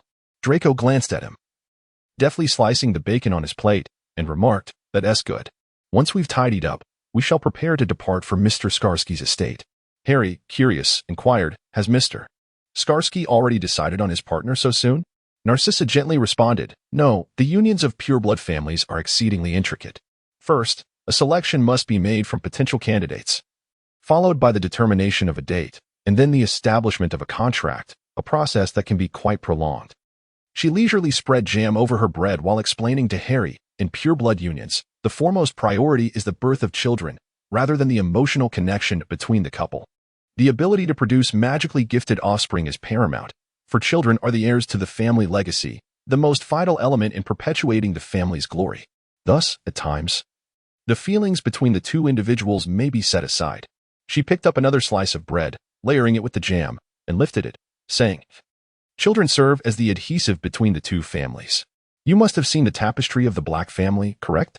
Harry nodded, recalling the tapestry still hanging in the old Black residence, the one with Sirius's name burned away, forever frozen in that moment. Narcissa's tone turned slightly melancholic as she continued. If Mr. Potter were to revisit, he would find Draco's name now woven into the tapestry, for the Blacks have ceased to exist. She affectionately ruffled Scorpius's hair, adding, "Scorpius's name will also appear on that tapestry, yet he cannot inherit the Black name, thus in a strict sense. The Black family has vanished from the wizarding world of Britain." Setting down her bread, she began to slice it elegantly. "Therefore, Mr. Skarsky is not in a rush to choose his partner, as he is still contemplating which young lady would accept their family as contract. Some family union contracts are exceedingly detailed, encompassing inheritance rights, property distribution, and, most crucially, the family's ancestral magic," she said mysteriously. "Allow me to share a secret, Mr. Potter. The reason pureblood families have endured and maintained their influence within the Ministry of Magic is not solely due to their wealth or assets, but rather because they possess family magic that cannot be shared with outsiders.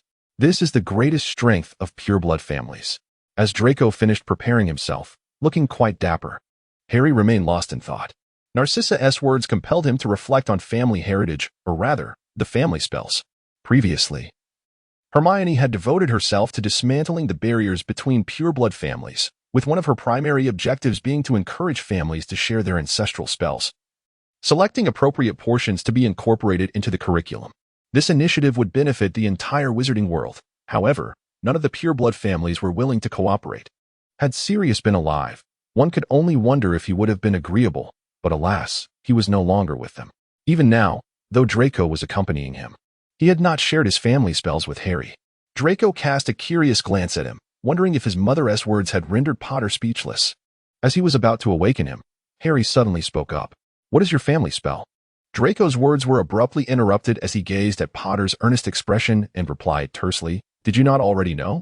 After a moment of contemplation, Harry tentatively inquired, "Is it the one you used on me before?" Draco snorted derisively, saying, "When I first employed the family spell, I thought it would fail, yet to my surprise, it succeeded." Harry fell into deep thought again, seemingly talking to himself. "According to Mrs. Malfoy, should I not also possess a family heritage spell?" Draco nodded and responded, "The Potter family should have one. Although your mother was a muggle-born witch, your father was a pure-blood wizard." He left the rest unsaid, but Harry understood that due to Voldemort, he never had the chance to inherit his family's legacy. His parents had perished before he could. Draco continued, "However, my mother did not mention that not every pure-blood family has its own heritage spell, and what is termed a heritage spell is essentially a self-created incantation. Do you remember Sectum Sempra?" Harry nodded, recalling it as the spell Severus had noted down, which he had learned. Draco spoke softly, This spell was originally a gift my godfather intended for your mother.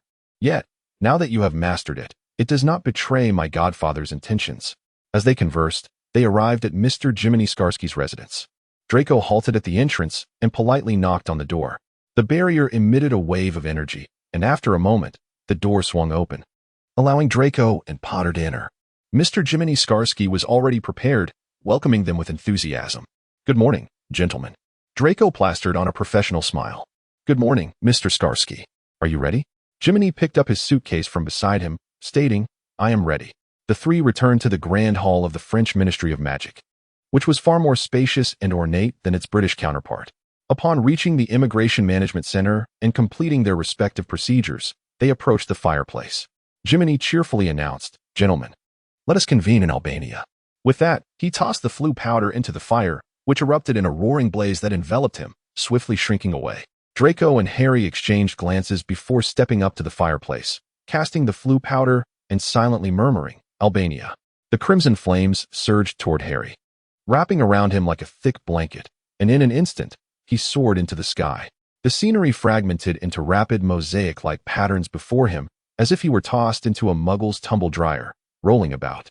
After what felt like an eternity, he finally sensed his feet touching solid ground. He adjusted his center of gravity to avoid appearing too disheveled, opened his eyes, and stepped forth from the flames. Draco's complexion had turned even more pallid, his attire slightly disordered, and his tie askew. They found themselves in the Ministry of Magic in Albania. Unlike the elegant grandeur of the ministries in England and France, Albania's ministry boasted bold, vivid hues, adorned with a dome of stained glass, through which radiant sunlight poured, casting a spectrum of shadows upon the ground.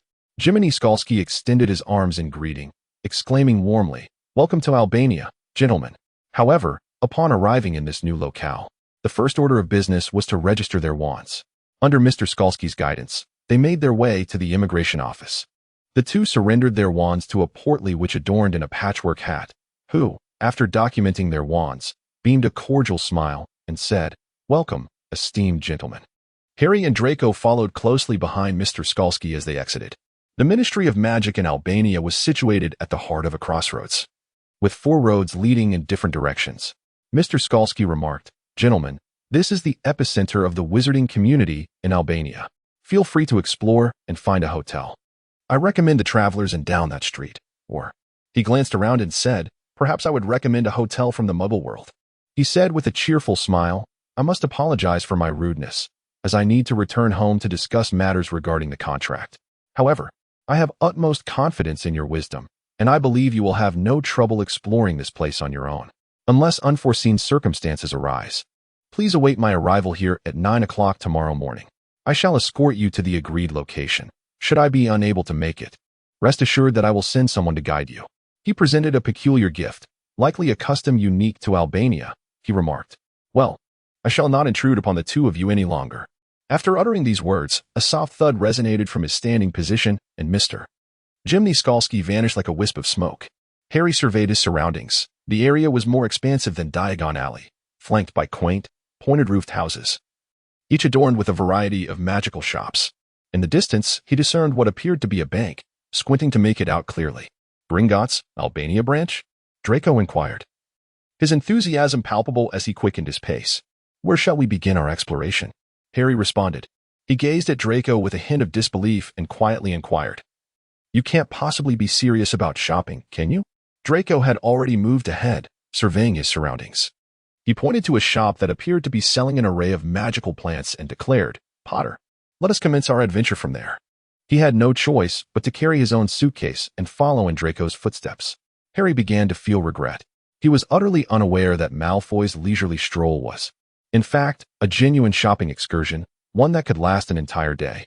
He procured countless magical plants, unknown to Harry and beyond his ability to name. He carefully packaged these items and placed them into his suitcase. Subsequently, he took Harry to what resembled their own magical robe shop. The robes here differed significantly from those of Madame Malkin S. or the French establishments. They were shorter and adorned with a variety of intricate patterns. The shopkeeper explained, "Our climate is warmer than yours, hence our garments tend to be shorter for greater ease of movement." He passionately introduced, for instance, "This one is adorned with a cooling charm and crafted from the skin of a unique sand lizard. ensuring that one remains impervious to the sweltering heat even while traversing the desert. This piece, on the other hand, is fashioned entirely from the hide of a fire dragon, rendering it equally suitable for expeditions to snow-capped mountains. He gazed at Draco's countenance, lowering his voice and feigning an air of mystery as he continued. This gentleman is adept in potion-making, is he not? I happen to possess an exceptionally precious garment that can enhance the success rate of advanced potion concoctions. Might I inquire if you're interested? Just as Harry contemplated questioning the existence of such a garment, he observed Draco straightening up, his silver-gray eyes shimmering with a glimmer of curiosity as he inquired, "What is it?" "Show me." Harry despaired inwardly, reflecting on how easily Draco had fallen for such an obviously deceitful narrative. However, Draco had already followed the shopkeeper deeper into the store, and Harry could only sigh internally and follow suit. The shopkeeper led them to a secluded chamber at the back of the establishment, where a garment adorned with flowing golden patterns hung gracefully. The attire appeared to be crafted from silk. Draco gently touched it, finding it smooth and remarkably soft, embellished with exquisite designs. He scrutinized the patterns closely and softly remarked, "Orchid." The shopkeeper exclaimed in delight, his face beaming with joy. "Sir, you have an eye for quality. May I ask if you are familiar with Harry Potter?" Upon hearing this, both individuals fell into a profound silence. Then, the shopkeeper noticed that the blonde, handsome gentleman was inquiring with a peculiar, slightly trembling tone, "What does this have to do with Harry Potter?" The shopkeeper cheerfully responded, "You know Harry Potter, do you not? The hero who vanquished the Dark Lord in Britain, the prophesied savior." He glanced around, leaned in closer to the blonde guest, and spoke in a hushed tone. "Shrouded in mystery, it is said that this garment is the beloved attire of the savior, imbued with enigmatic spells and the protector's blessings. Furthermore, it is rumored that this savior is a master of potion making, donning this very outfit while crafting elixirs, which significantly enhances his chances of success." Just as he was about to make another recommendation, the blonde patron resolutely declared, "I shall purchase it. How much does it cost?" Harry, feeling exasperated, followed closely behind Draco, muttering with irritation, "I can hardly believe you actually fell for that person's nonsense. What does it mean to enhance the success rate of potion making? Such an obvious fabrication." Meanwhile, Draco, in high spirits, strolled ahead, glancing around with delight. He had not anticipated any additional gains and cheerfully remarked, "This is the attire you donned. I simply must add it to my collection." Harry, somewhat resigned, replied, "You know this must be a scam. How could you possibly have bought it?" He hastened to keep pace with Draco, walking alongside him on the path. Lowering his voice, he remarked, "And to think he dares to claim it is worth 300 galleons. How audacious of him." Observing Harry's indignant demeanor, Draco felt a flicker of amusement.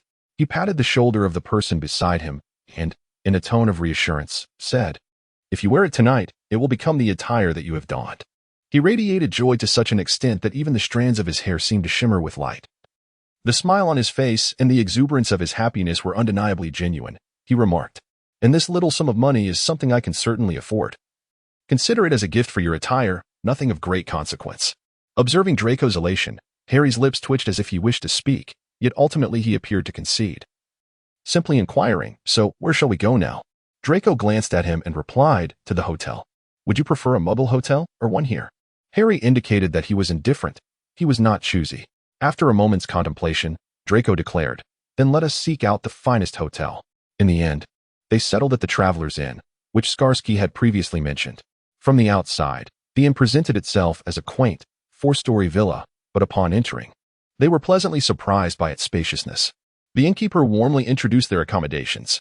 "We offer several types of rooms. There are standard single and double rooms with views of the bustling street. And we also have rooms with courtyards. These are suites featuring a living room and a sofa, complete with the luxury of a hot spring. Our restaurant is quite renowned. In the evenings, you can dine in the courtyard beneath the stars, though the prices are somewhat elevated." Intrigued, Draco inquired, "May I have a look at it first?" The innkeeper, stepping out from behind the counter, replied, "Allow me to show you both." She guided Draco and Harry towards the garden, two cats trailing closely at her heels, while several owls perched high on their perches, watching them with wide eyes. She elaborated, "Many travelers choose to stay in these suites, while they may be a bit pricier. The comfort and privacy they offer are worth it, and you can indulge in your own hot spring." After leading them to the garden, she encouraged, "Take a look." Esteemed guests. She opened a door leading into the garden, and Draco followed closely, peering inside. It was a modest yet charming garden. adorned with several cacti that harmonized beautifully with the local climate. At the rear of the garden stood a small, single-story house, and beyond it was a quaint square pool, currently empty, with a pipe suspended above it, equipped with a faucet. Romantic sheer curtains draped around the pool, and an ornate lattice roof hovered above. The innkeeper explained. In the evenings, this faucet automatically dispenses hot spring water, allowing you to soak right after dinner. We have all the necessary amenities for your enjoyment. Would you care to consider? As anticipated by Harry, Draco was indeed captivated, stating, "Then I shall reserve this room." The innkeeper beamed with delight, saying, "Let us proceed to register at the front desk." Harry silently trailed behind Draco, and after their registration was complete, the hour had grown late. Draco returned to their room. Stretching leisurely as he said, "Tonight, we shall stay here, and we can enjoy the hot spring later. Quite splendid." Harry nodded in agreement, pleased to find 2 rooms available, thus allowing them each their own space. Upon entering, he quietly placed his suitcase down, and as some of his personal items tumbled out, a knock echoed from outside shortly thereafter. He opened the door and beheld Draco standing outside, a mischievous grin adorning his face as he held aloft the garment he had acquired earlier that afternoon. "Here, your attire," he declared. He received it in silence and remarked, "I shall consider this a gift from you." Draco shrugged and, with a smile, replied, "Indeed, this is your present.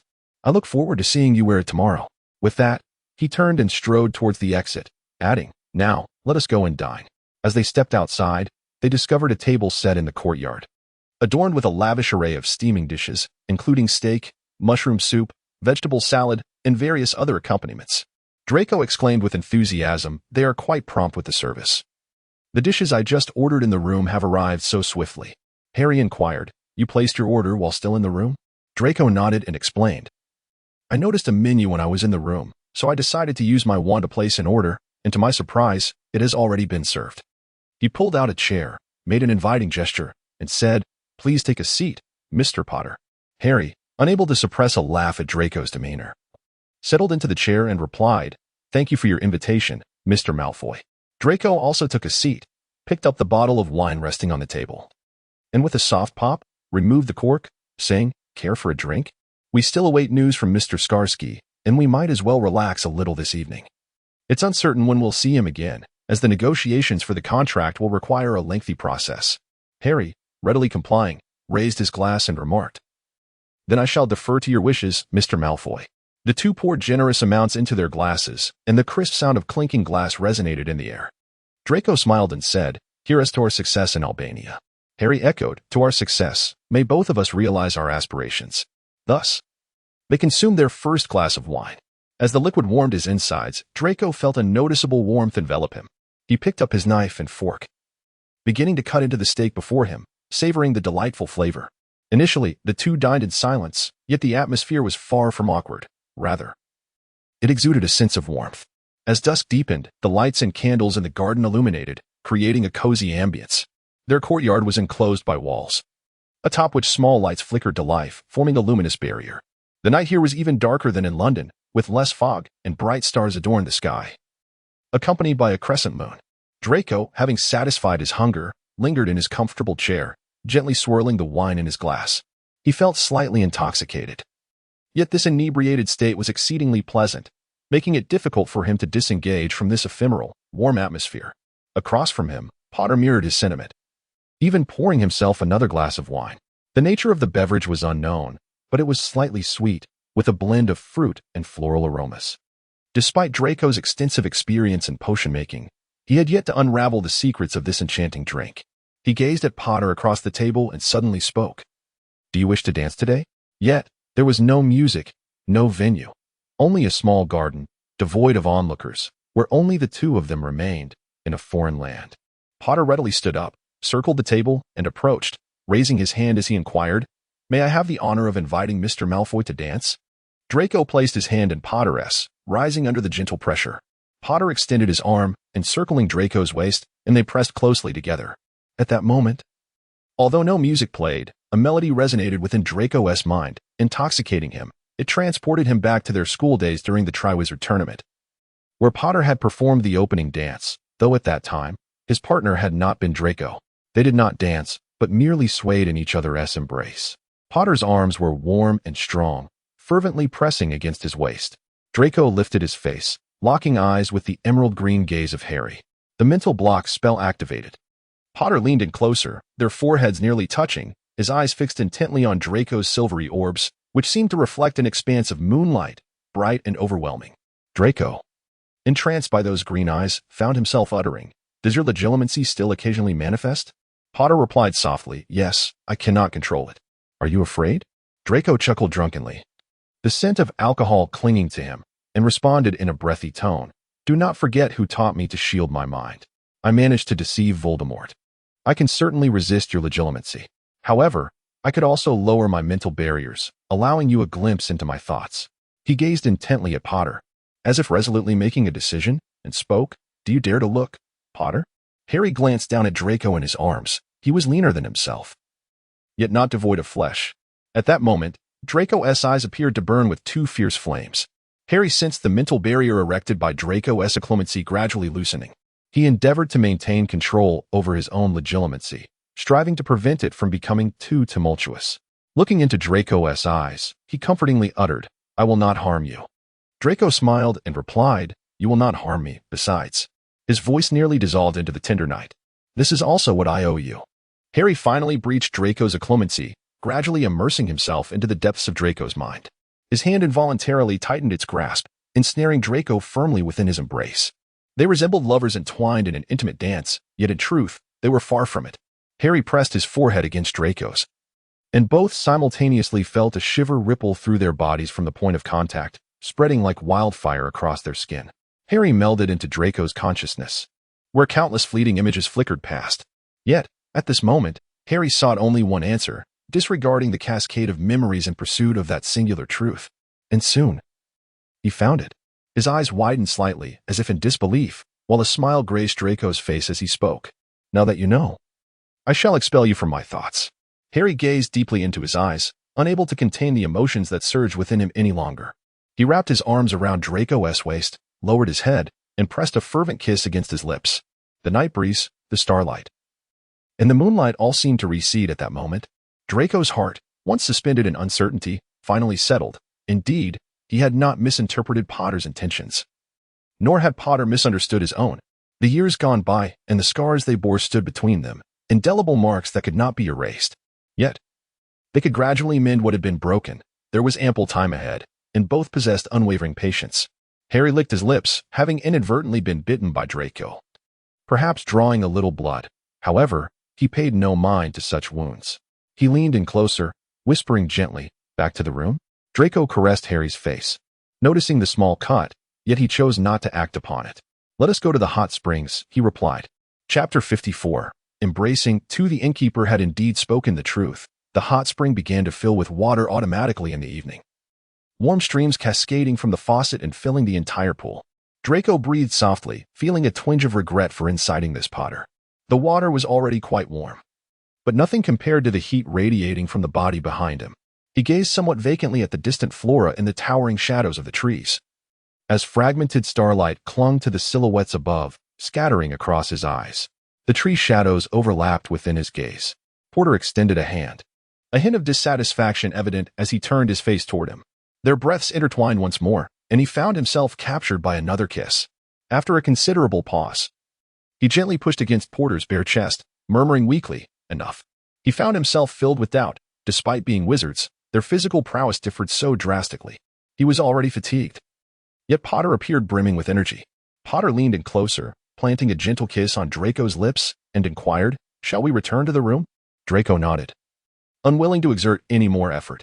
Potter lifted him from the hot spring, and a towel sword from the side, enveloping their bare bodies. As they exited the hot spring, the moisture on their skin was instantly evaporated by a drying charm. Draco leaned against Potter's embrace, feeling utterly reluctant to walk on his own. With languid command, he murmured, "Bring that bottle of wine as well. It's rather exquisite." Having just emerged from the hot springs, a faint thirst lingered. At that moment, Harry yearned to envelop him in an embrace, one from which he might never emerge. Hearing those words, Harry flicked his wrist, and the half-finished bottle outside soared through the window into his grasp.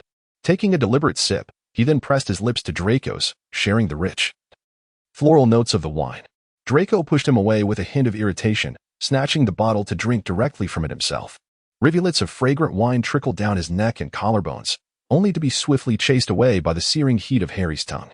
Amused, Draco chuckled softly before deliberately spilling more wine onto his own skin, murmuring to himself, "Just tonight, just this one night, far from England and France, let me indulge." The bottle was soon emptied between them, consumed in playful, intoxicating ways. Draco found himself pressed back onto the bed, arms winding around Harry's neck as their bodies melded together. Beads of sweat dripped from Harry onto Draco's skin, their closeness leaving no space untouched. Tracing the taut muscles of Harry's back, Draco winced slightly, his brow furrowing, prompting Harry's immediate attention. Breathless, Draco smirked up at him. "Quite skilled. Done this often before?" Harry brushed aside his disheveled hair, lips grazing Draco's as he replied, his words a whisper against his mouth. "First time. But I studied beforehand." He pressed his lips against his neck once more, gliding gently, and remarked, "My academic achievements are quite commendable, are they not?"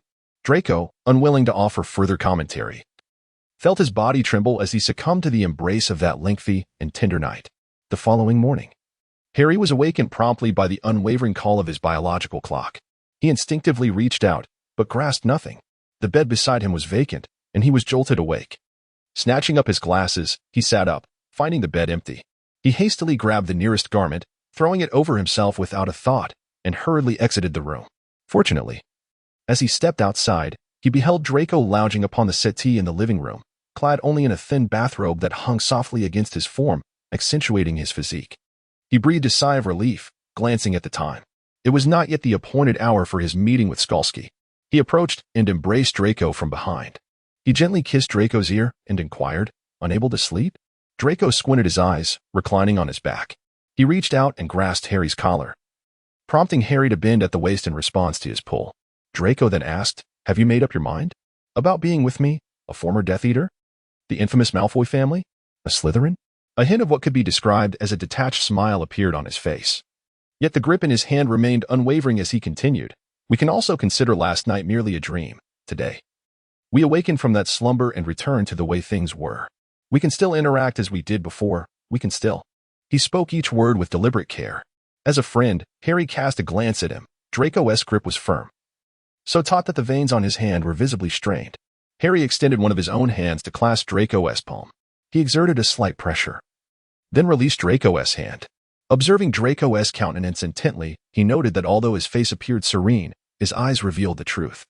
He gradually slipped his hand into Draco's palm, their fingers intertwining, and he spoke, "No, this is not a dream." He leaned down, sharing a prolonged and tender kiss with Draco, whispering, "I truly wish to be with you. I shall not regret it." The corners of Draco's eyes tinged with bitterness as the years spent at Hogwarts rushed through his mind like a fleeting dream. The initial animosity between them, the subsequent provocations, and eventually the mere indifference of their encounters lingered in the air. Yet, deep within his heart, he knew that Potter's shadow had always occupied a special place. Otherwise, why would he repeatedly provoke him, deliberately seek him out? Was it simply due to his own ennui? However, the ignorance of youth and his emotional insensitivity prevented him from discerning his true feelings. The outbreak of war and their differing allegiances compelled him to stand in opposition to Potter. He had fought against it, struggled. Yet the relentless tide of fate showed no mercy, crushing his personal emotions underfoot, forcing him to live as a Malfoy. Fortunately, there remained a sliver of space between them. Harry gazed at his face, took Draco's hand, and boldly crossed from the opposite end of the couch, which could barely accommodate one person. Yet, he squeezed in, compelling Draco to sit upon him. He wrapped his arms around his waist, allowing Draco to lean into his embrace, and whispered softly, "When I first laid eyes upon you, I was not only astonished but also pleasantly surprised. I never imagined I would have the chance to see you again. After you and your mother departed for France, I believed I would never encounter you again. Thus, when Hermione initially invited me to accompany her to France, I pondered whether it was possible to see you once more. After all, I am nearing the end of my days. Perhaps, before I depart, I might catch a glimpse of you again." He gently brushed aside Draco's hair. "However, I never anticipated that after encountering you, my originally tragic fate would present me with a new opportunity. I carry the hopes of many upon my shoulders, as well as the weight of numerous lives. I am utterly fatigued. During my time at school, I found it impossible to draw near to you. I am the savior, and you are Malfoy. Though you rescued me, I am unable to extricate you from that quagmire. In the aftermath of the war, I testified on behalf of you and your mother. Although you cannot remain in England, at the very least, you have preserved your life. He continued. I thought I would never encounter you again in my life. According to their wishes, I married, yet the reality of married life did not align with my expectations. Jenny was a savior, yet he proved neither a competent father nor a suitable husband. I found it impossible to cultivate any other feelings for her. The love I sensed from her was merely a projection of her idealized vision of Harry Potter, and I could not reciprocate her affections. We reached an understanding, reverting to the status of friends and family. I divorced, which was ultimately for her benefit. I was free of any burdens. England is far from tranquil, Draco. Even with Voldemort's demise, the remnants of his influence and other shadowy organizations remain restless. I am weary, yet I cannot afford to pause my journey. Harry has never been so candid about his inner thoughts. He recognizes that Draco can comprehend and support him, for at their core, Draco is akin to him. Slytherin and Gryffindor, though outwardly distinct, harbor a shared trait. Both are driven by unyielding ambition. He had previously felt an overwhelming fatigue within, burdened by words he could not share with anyone. The savior must not falter. He had transformed into a symbol, an emblem, a representative, a mythic figure. Yet, his heart was riddled with wounds. Everyone placed their hopes upon Harry Potter, but whom could Harry Potter himself rely on? He will bear the halo of his status for a lifetime, a position that none can usurp, nor can anyone share the burden of such a luminous distinction. Yet, having worn this halo for so long, he risks losing himself within its confines. However, the circumstances have shifted. The subtle yet fervent emotions of his youth have now, at long last, found an outlet for expression. This sentiment evokes within Harry a sense of nostalgia, reminiscent of days gone by. Yet his matured spirit will not repeat past mistakes. At this moment, two souls, both marked by their scars, find solace in each other's presence once more. Now, Harry is resolute in his determination not to let go. He embraced Draco in his arms, the warmth of his body pressed against him, and for the first time, he felt an unprecedented sense of fulfillment within his heart. The void that once resided there now filled. However, Draco quickly regained his composure, patting Harry's arm in mild protest. Let go. I need to take a shower. I'm all sticky, and don't forget, we have to be at that agreed place by 9 o'clock. Harry remarked. What an unromantic fellow. Reluctantly, he released Draco, who then rose to his feet, momentarily stumbling. Harry swiftly extended his hand to steady him, feeling a twinge of guilt within. Draco shot him a glare before stepping into the bathroom. After they both finished their respective ablutions, Harry sighed deeply while contemplating the counterfeit garment Draco had purchased. Draco emerged, steam enveloping him, and remarked, Try it on. I believe it should suit you quite well, Potter. Harry removed his own attire, revealing his well-built torso, and took the garment with a hint of disdain, questioning, Are you certain? He spoke to Draco with a hint of dissatisfaction. And what do you call me? Why do you still refer to me as Potter? Draco shot him a glance, elongating his words as he replied, Then what else should I call you? Scrawny? He refrained from voicing his next words, for Harry had not afforded him the opportunity to speak, swiftly silencing him instead. After exploring Draco's mouth with a fervent sweep, he withdrew with satisfaction and provocatively remarked, Dare to call me again? Draco remained silent. He finds it somewhat difficult to articulate, and he is a touch shy. Throughout all these years, he has never once uttered Porter's name. His face gradually flushed, and he spoke with a breathy voice, Harry. Harry approached him, inquiring, Could you speak a bit louder? Draco, unable to contain himself any longer, slapped Harry's face and, in a fit of embarrassment and anger, exclaimed, Hurry up and get dressed. There is no time to waste. Harry grasped his hand, pressed a kiss upon it, and after releasing it, remarked, I'm only dressing because you bought it. In response, Draco rolled his eyes at Harry, neither overly exaggerated nor subtle. Once both were ready, they each picked up their suitcases and exited the room. Upon reaching the doorway, the innkeeper warmly beckoned them to breakfast. Draco settled down with a plate of fried eggs, bacon, and a sandwich, his brow slightly furrowing. He grasped the fork and, with a fierce intensity, pierced the fried egg, causing Harry to feel a chill in a certain part of his being. His expression mirrored a sense of trepidation as he coaxed, Dear, do eat quickly. Draco replied coldly, I don't know why, but this irritates me. After enduring what Harry deemed a perilous breakfast, they exited the inn, where the proprietress inquired, Dear, will you be staying with us tonight? Draco responded politely, Please reserve a room for us for the week. Thank you. Upon finishing, he produced a pouch filled with heavy gold galleons. The proprietress, somewhat taken aback, graciously accepted and added with warmth, Thank you. I shall tidy up shortly and look forward to your return this evening. Draco nodded and led Harry outside. As they returned to the street, Harry's gaze fell upon Draco's hand hanging loosely by his side, stirring a desire within him to clasp it. For reasons unknown, he felt like a lovesick youth, a sweetness intertwining within his heart that he had never experienced before. He quickened his pace to match Draco's. Attempting to brush against his hand, Draco shot him a bemused glance and murmured, "Be discreet. Are you afraid they won't notice?" However, he nevertheless reassuringly squeezed Harry's hand. They arrived at the designated spot where they had agreed to meet Skarsky, and as they awaited the appointed time, Draco glanced at his pocket watch and remarked, "Guess who is coming today?" Harry, distracted by the golden strands of Draco's hair, felt an urge to touch it and casually replied, "I suppose it's not him. Probably just someone inconsequential." Draco responded with an adding, "And I wager this person will be exceedingly polite, covering our lodging expenses while completely avoiding any mention of their young master's blue moonflower." Harry chuckled at this, saying, "Isn't that splendid? We get complimentary accommodation." Draco shot him a glare, silencing him as the watch struck 9, and the clock within the Ministry of Magic began to toll. At that moment, a middle-aged man in a suit appeared before them with a pop. Chapter 55, The Desert. Harry swiftly cast a protective charm around himself and Draco, and before the man could approach, he discreetly employed a silencing spell. Drawing on his considerable magical prowess, he said, "Guess who it is?" Draco yawned, feeling somewhat fatigued, and leaned slightly against Harry, who subtly wrapped an arm around his waist. He remarked, expressing surprise at the grandeur of Skarsky's reception, "I wonder, who might this be from their family?" Harry speculated, "Is it his father?" Draco replied languidly, "I doubt it is his father, but I cannot ascertain who it is." As the newcomer approached, Harry lifted the silencing charm. The visitor politely inquired, "May I ask if this is Mr. Harry Potter and Mr. Draco Malfoy?" Draco nodded. The middle-aged man, possessing brown hair and eyes akin to Jimny's, beamed with a relieved smile and introduced himself. "Jim has informed us about you. I am his uncle, Ronnie Skarsky."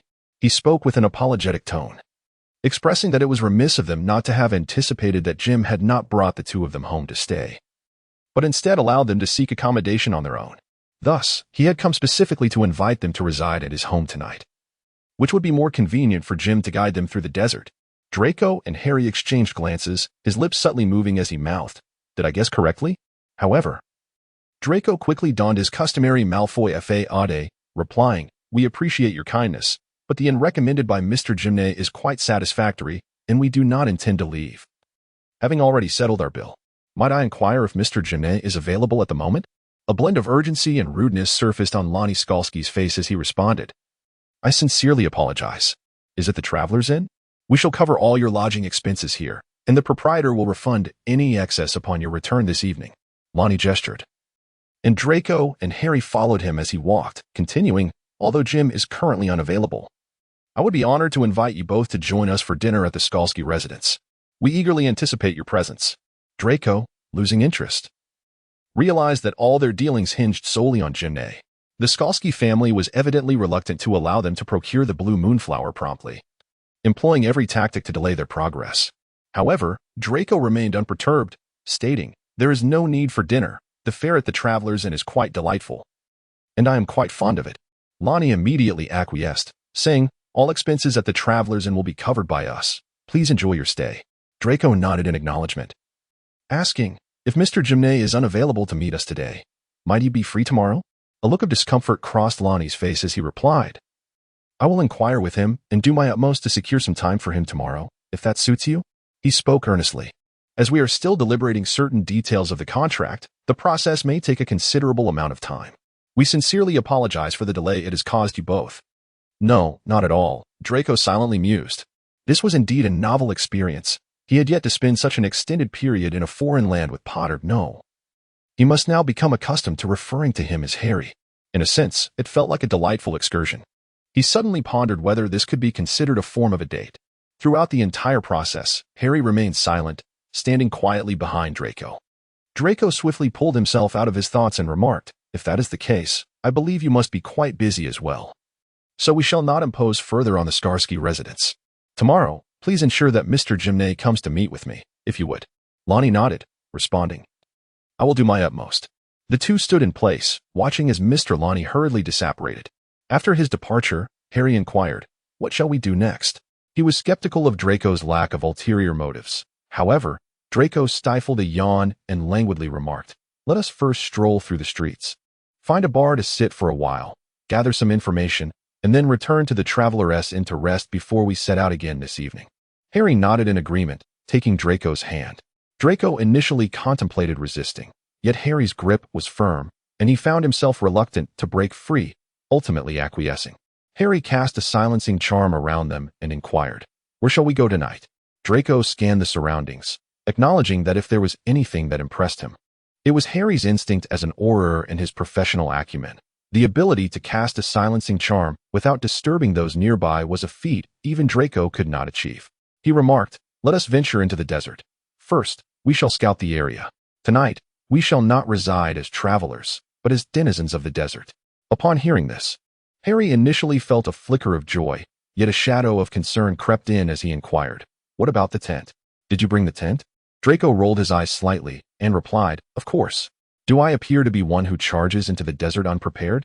Harry chuckled, recalling the time when the Weasley family had taken him to the Quidditch World Cup, where the Malfoy family's tent had been the most opulent in the entire encampment. Without exception. Now, he was set to indulge in the luxury of the Malfoy tent once more. The two sought out a tavern bustling with patrons, and Draco, holding the menu, asked the server, "Do you have a particular wine here, one infused with floral and fruity notes?" "I had it at the Traveler's place." The server, who was polishing a glass, pondered for a moment before retrieving a bottle from the shelf behind him. He poured a modest amount for both Draco and Harry, stating, "This is our local specialty, crafted from a unique plant indigenous to this region. As fortune would have it, this plant has recently reached maturity, allowing us to sell last year's vintage." He explained, "Are you two here for a visit? Your timing is impeccable. Recently, this wine has just become available for sale. We only bring out last year's vintage once we are assured of this year's harvest, as these wines require a full year to develop their exquisite flavors. By the way, there is a festive event today at the Central Square that you might enjoy.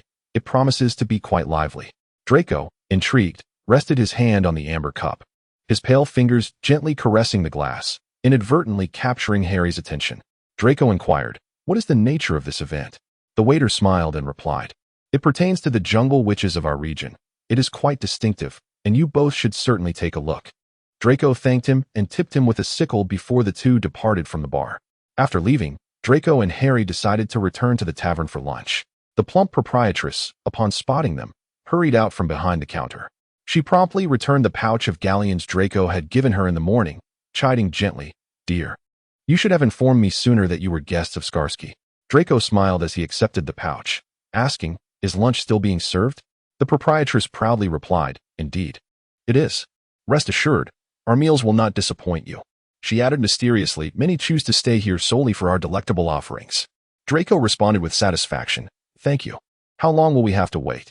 The proprietress answered, "Not long. You perused our menu yesterday, did you not? Simply return to your room and try again. It will be ready shortly."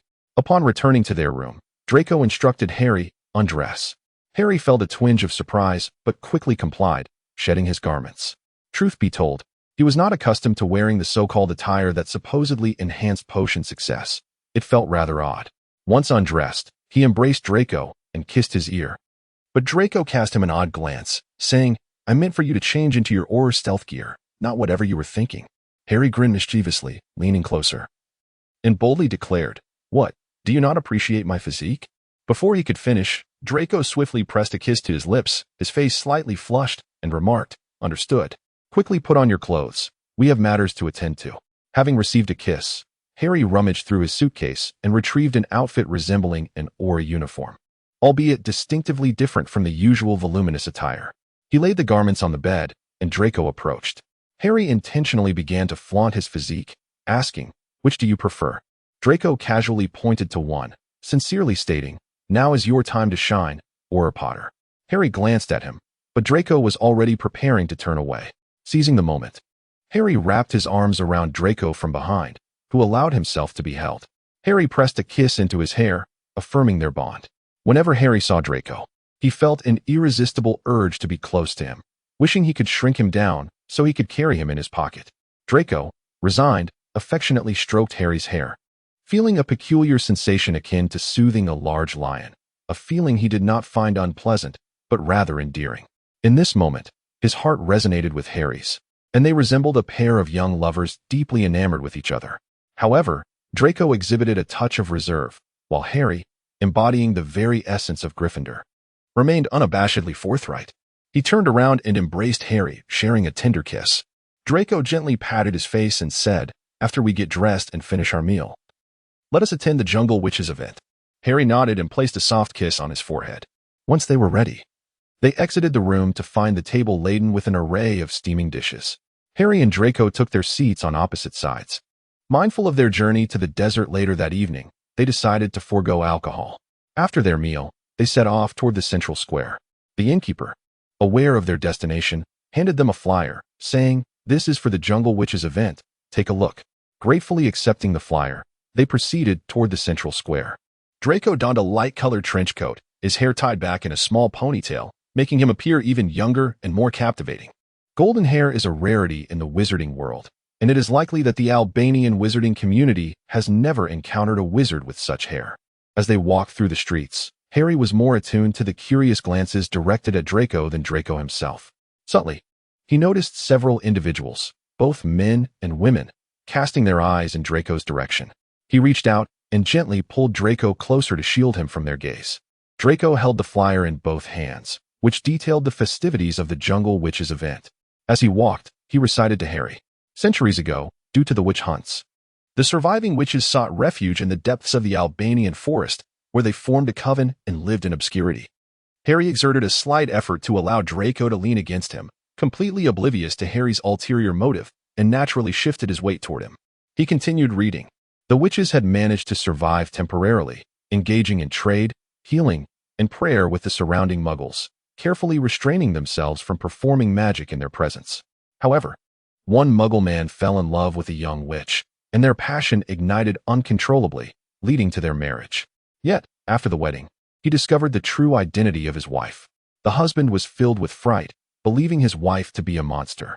Despite her desperate pleas and assurances that she was merely an ordinary human, he remained unconvinced and fled in terror that very night. He went to the Inquisition, reporting his wife, and the following day, a large contingent of religious officials arrived at their home, prepared to apprehend her.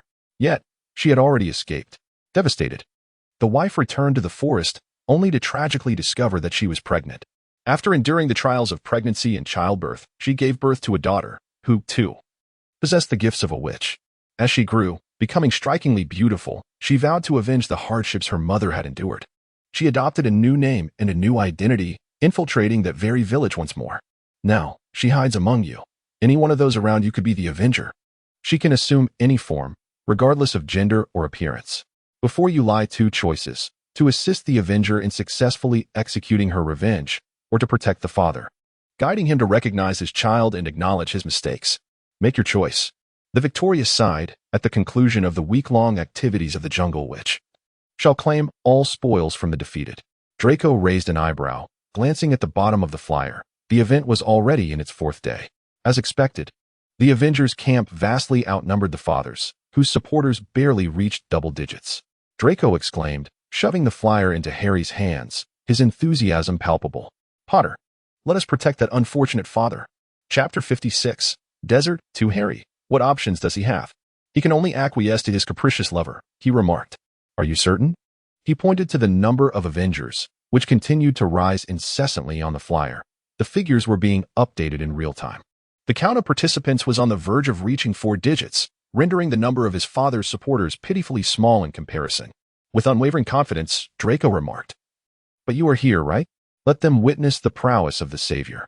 Harry cast a deep glance at him and inquired once more, "Are you certain?" Draco surveyed the surroundings and noticed a circular plaza ahead, adorned with a banner that read Jungle Witch Registration Area. He affectionately patted Harry's cheek and whispered, "I wish to see you unleash your might." He reminisced, saying, "During the war, as I headed home, I would hear those Death Eaters boast about how many of their own they had captured and how many had been lost. Harry, do you know how desperately I wish to burst forth from my house and return to Hogwarts? Yet, I remained seated, seemingly well protected, but in truth, I was held as a hostage, heavily monitored." Draco gazed at Harry, his silver-gray eyes sparkling with excitement.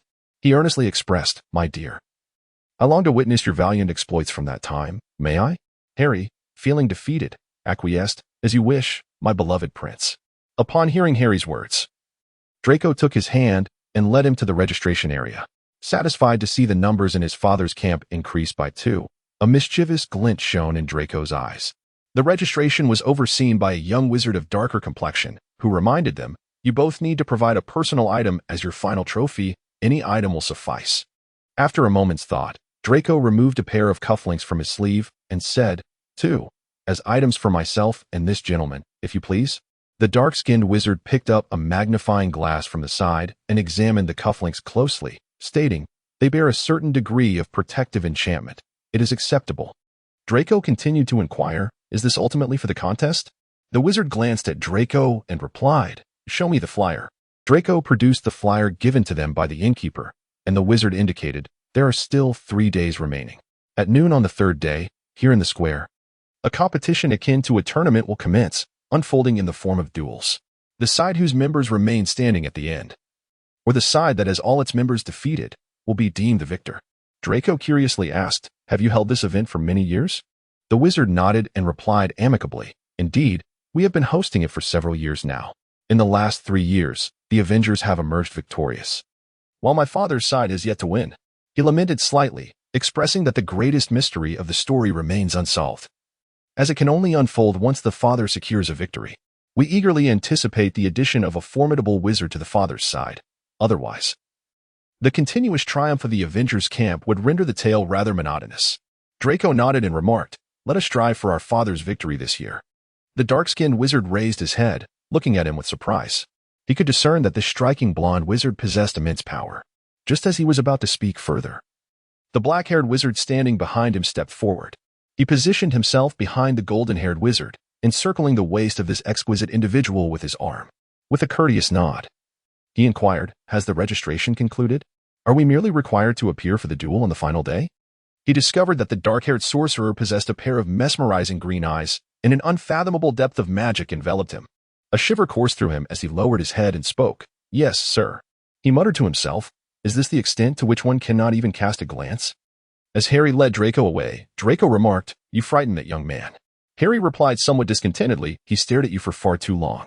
"Draco," he remarked with a hint of surprise, "is that so?" "It's merely a casual conversation."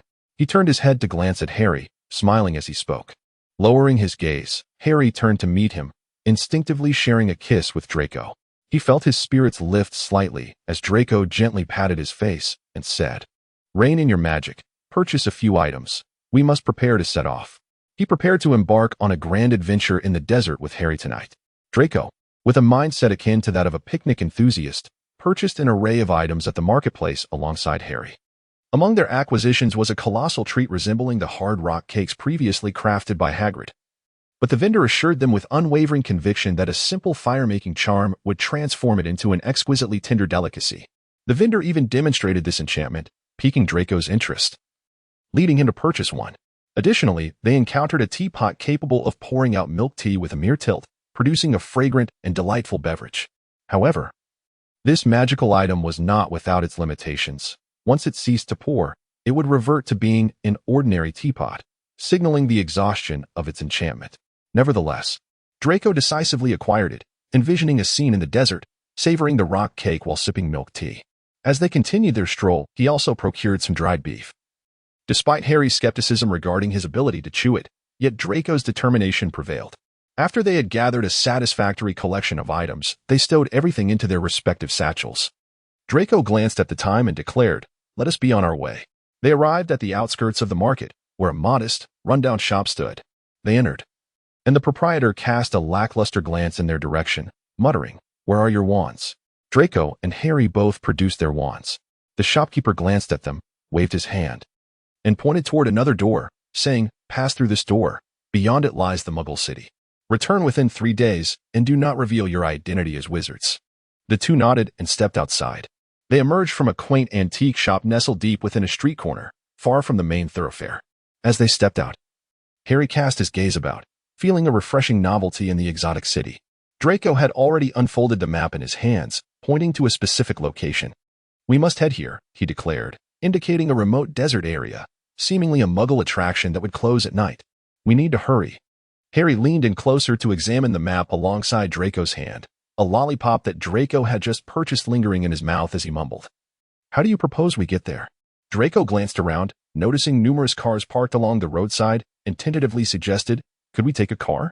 Harry shot him an exasperated look, then took hold of Draco's arm and guided him forward.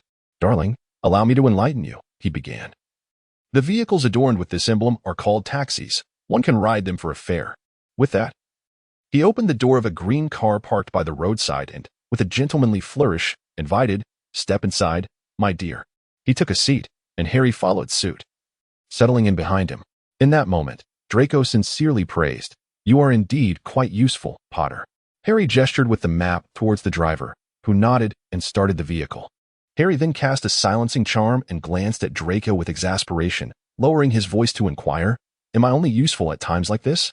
I assure you, I'm quite capable on other occasions as well." Draco, intrigued by the architectural scenery outside, responded with enthusiasm, "Doesn't our journey resemble something?" Harry promptly replied, "A honeymoon." Draco turned to him in astonishment, completely unprepared to hear such a weighty statement. He had merely intended to convey that this was a rare experience for the two of them. However, Harry took hold of his hand gently, saying, "Doesn't it feel like a honeymoon?" Draco turned away, refraining from responding to Harry's remark. Yet Harry remained undeterred. He interlaced his fingers with Draco's, gently separating each digit until his hand fit snugly between them. Raising Draco's hand, he placed a tender kiss upon its back. Draco gazed at him with resignation but ultimately succumbed to a smile, conceding, "Indeed, it does feel like a honeymoon." After a considerable duration of travel, Draco grew weary and rested his head on Harry's shoulder, drifting off to sleep. He was unaware of how much time had passed before Harry roused him with a gentle shake. His face was filled with confusion as he asked, "Have we arrived?" Harry handed over the money and took his hand, guiding him down. Draco nestled against him, gazing at the scenery ahead. Before their eyes stretched a vast, seemingly endless expanse of golden desert, where a row of small houses stood at the entrance. Harry led him to these quaint structures, purchasing what were termed entrance and camping tickets. For their safety, he procured a device resembling a Muggle walkie-talkie, instructing them to remain within the vicinity of the campsite. Before allowing them entry, Draco was assisted onto a camel. He had seen camels before but had never imagined he would ride one. Each mounted their own, embarking on a delightful, swaying journey into the desert. He donned his clothing and adorned himself with a mask. Before long, the camel transported them to the campsite referred to by the Muggles. It was a modest oasis within the desert, beside which stood a quaint house bearing the inscription restroom. Surrounding it were several flat wooden platforms erected upon the sand, upon which a few tents had been sparsely assembled. The individual leading the camel assisted them in dismounting and remarked, "The campsite is right here. Please refrain from wandering about. The desert's temperature plummets dramatically at night. Have you brought sufficient supplies?" Harry nodded and replied, "I have brought enough." They gazed at the individuals who possessed nothing but 2 suitcases, perplexed by the confidence that radiated from them. After a moment of hesitation, one of them spoke up.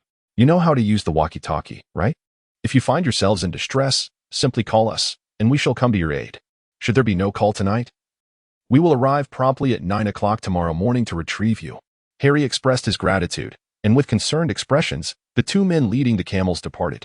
Draco chose a wooden platform situated at a distance, concealed behind a stone in the desert, somewhat isolated from the other platforms. He cast an illusion and then retrieved a tent from his bag, one that was no larger than the palm of his hand. He cast the tent onto the ground, and it sprang to life, rapidly expanding to fill the entire platform. Draco lifted the entrance flap and stepped inside. Upon entering, he discovered a spacious room complete with a living area and a washroom, the floor adorned with a plush carpet. In the living room sat a low table. Draco retrieved a teapot, some hard biscuits, jerky, and various other items. The tent was remarkably warm, and Harry followed him inside. Draco drew his wand and waved it, transforming the tent's ceiling into a transparent canopy. The gentle moonlight cascaded down like liquid silver, illuminating the night sky, where stars twinkled above.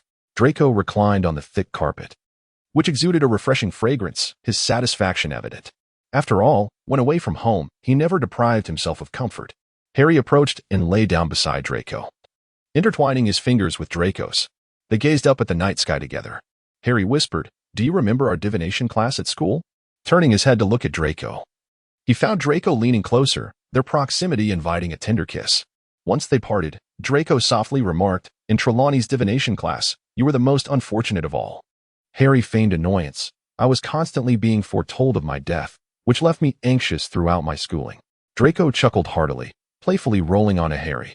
Harry extended his hands to steady Draco's waist, while Draco lowered his head, his golden hair cascading like a waterfall beside their cheeks. Their foreheads touched, and Harry felt a slight movement in his throat. However, Draco mischievously kept his distance, merely resting their foreheads together, their noses brushing. In a hushed voice, he said, "Most prophecies are fabrications. True prophecy does not rely on errant tea leaves or shattered mirrors. It emerges in dreams or through sudden inspiration in daily life." Harry felt an irresistible urge to press his lips against Draco's, but Draco deliberately evaded him. Unable to resist, Harry exerted force and pinned Draco beneath him once more. Draco's golden hair spread out, soft against the carpet, while the starlight and moonlight danced in his silver-gray eyes.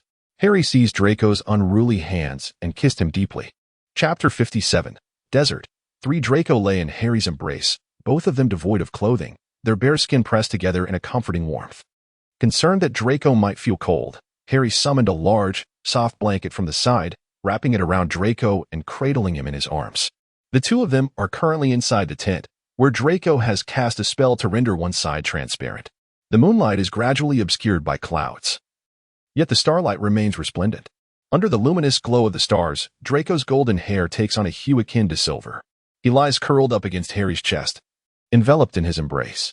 He felt a touch of fatigue, yet sleep eluded him. Harry's arms were draped across his chest, enveloping him in warmth. Draco gazed absently at the desert beyond, where the moonlight and starlight painted the sands in a delicate golden hue. The only sound was the occasional whisper of the wind, carrying a biting chill that could not penetrate the warmth of their cozy tent.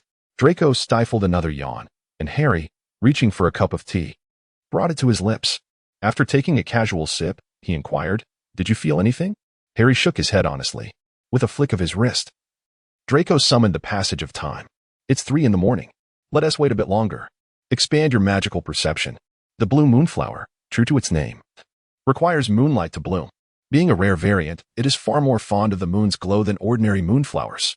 The moonlight tonight is splendid. They are certain to emerge." Harry pressed a gentle kiss to Draco's hair and reassured him, "Leave it to me." He nestled closely beside Draco, closing his eyes. Magic surged and rolled around him. It was as if magic itself were his eyes. In the stillness of the desert, the fluctuations of magic were more pronounced, more easily discerned than in the wizarding world.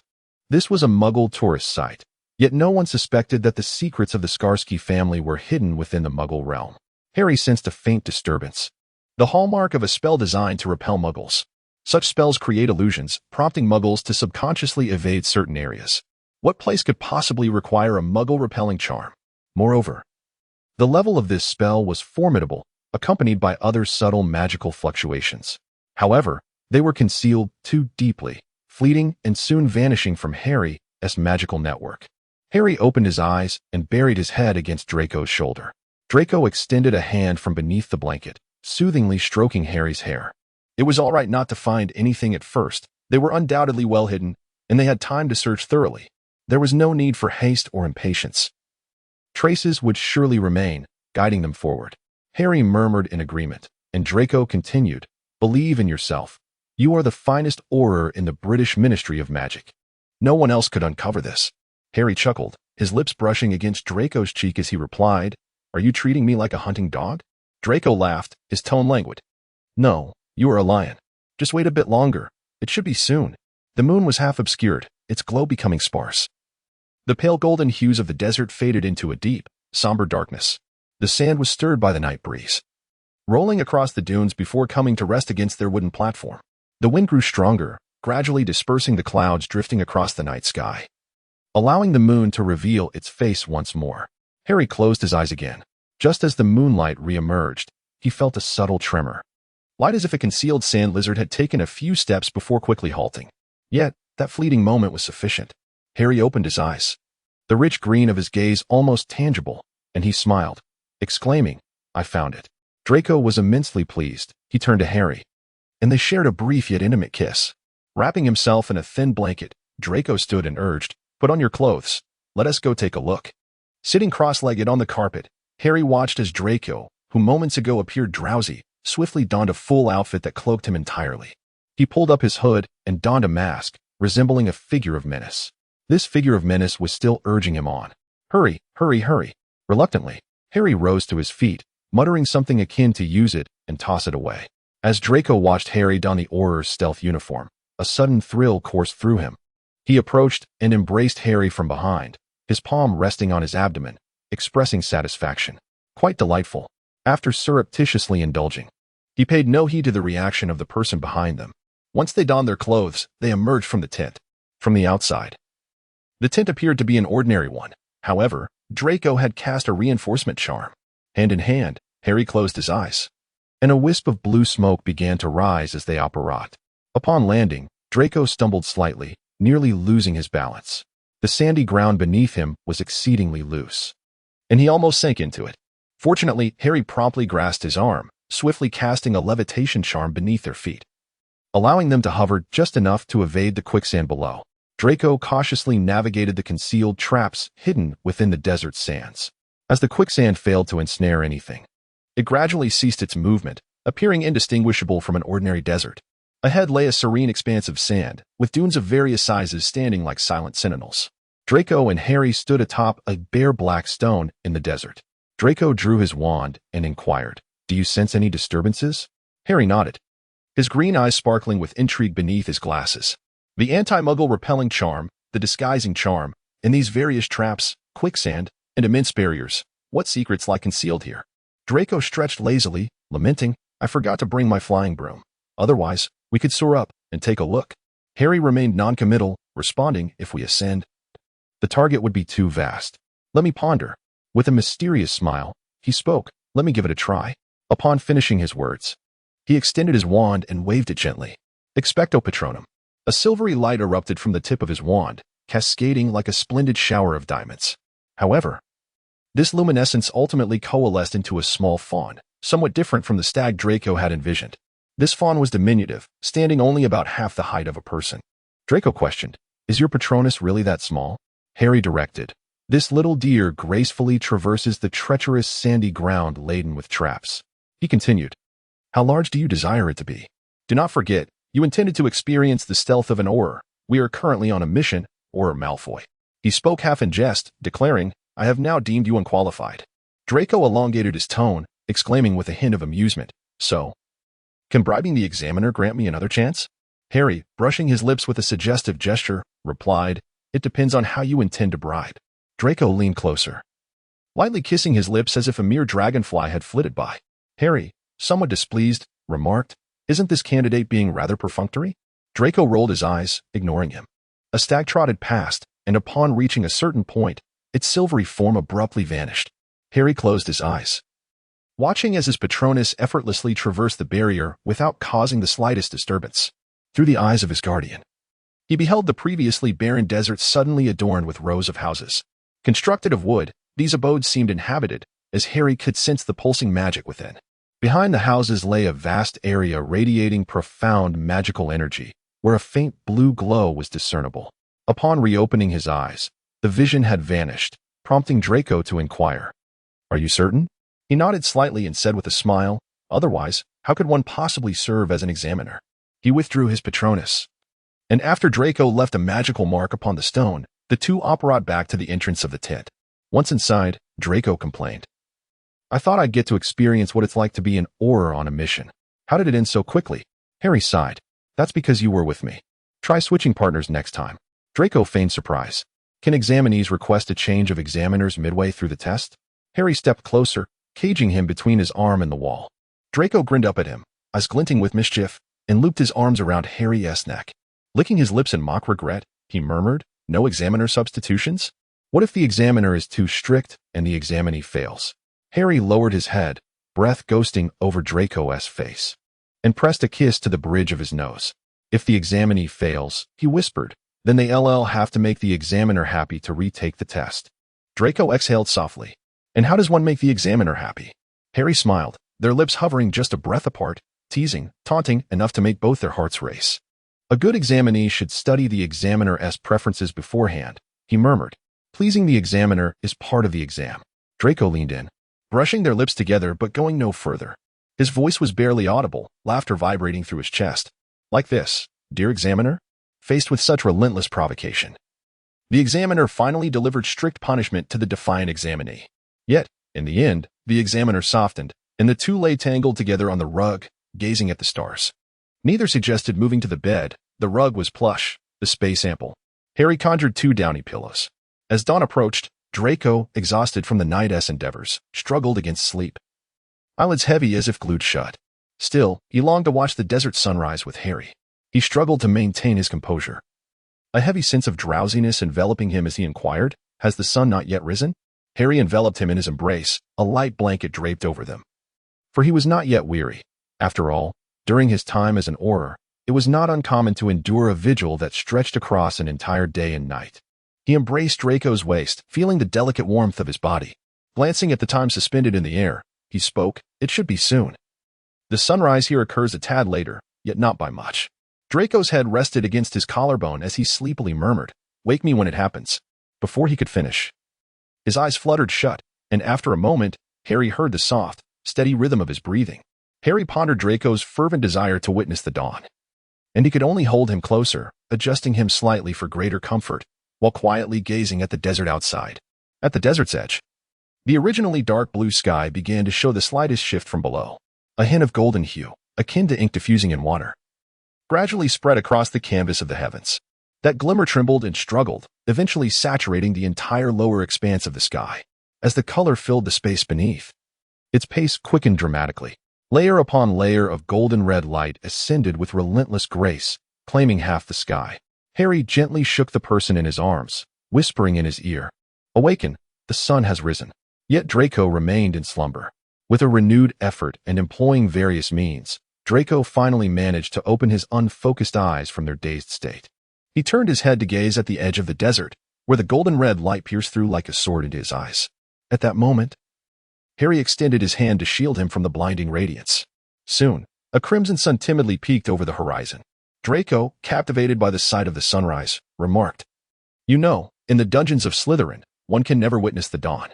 His voice gradually diminished, and once the fleeting excitement had subsided, a wave of drowsiness returned once more. His words faded into the indistinct murmur of his voice. "I had long desired to witness a sunrise with you, yet circumstances never permitted it."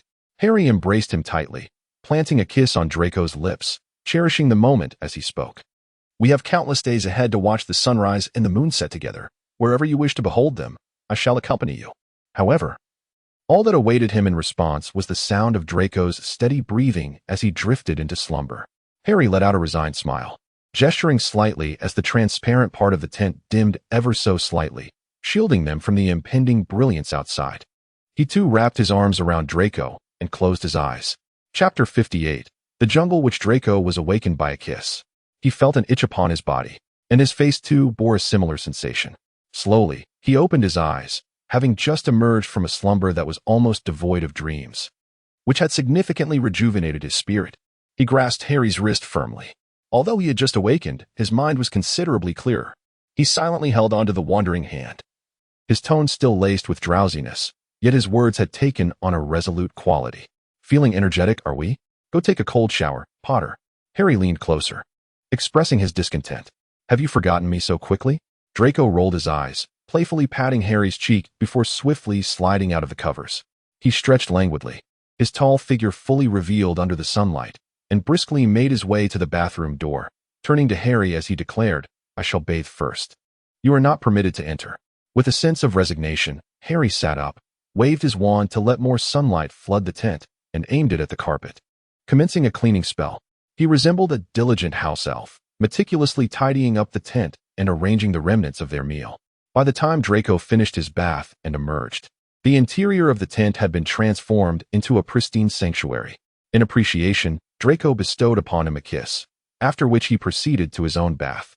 Draco retrieved a clean outfit from his suitcase and donned it. After a brief interval, Harry emerged, having completed his ablutions, a towel wrapped around his waist. He gazed at Draco, clad in the short-sleeved shirt purchased from the Muggle world. Approaching him, he inquired, "Are you not considering wearing an additional layer outside?" He gestured towards the outside of the tent, where the sunlight blazed like flowing fire, illuminating the vast expanse of the desert. "You will get sunburned," Draco declared confidently. "I want tea," Harry replied, I have protective spells. When Draco remained unyielding, Harry had no choice but to change his clothes himself. He donned a long-sleeved shirt, layered with a cloak-like garment, and the two ventured outside. Draco packed away his tent and made his way toward the gathering spot from the previous day. The caravan awaited them there, and the campers from last night emerged in small clusters, burdened with their heavy bags. In stark contrast to the relaxed demeanor of Draco and Harry, Draco suddenly inquired, "Do we appear too carefree?" Harry shot him a bemused glance and murmured, "Is that why they worried we might freeze to death in the desert last night?" After speaking, he approached the camels. The leader, witnessing their unscathed return, nearly dropped his cigarette in astonishment. Yet, being seasoned, he suppressed his doubts and called out, "Let us go." The two mounted their camels once more. But after only a few paces, Draco noticed Harry pulling up his mask. He was about to tease Harry, but felt the scorching sunlight painfully biting at his skin, compelling him to endure in silence. Upon reaching the entrance, Draco dismounted and waited for Harry. He intended to return the so-called Muggle walkie-talkies and reclaim their deposit. He was absent-mindedly grinding the fine sand beneath his toes when a voice emerged from the side. He lifted his head, and beside him stood two Muggles, their curious gazes scrutinizing him. As Draco raised his head, a flicker of astonishment sparkled in one of their eyes, and he inquired, "Are you alone? Would you care to join us for a ride back to the city?"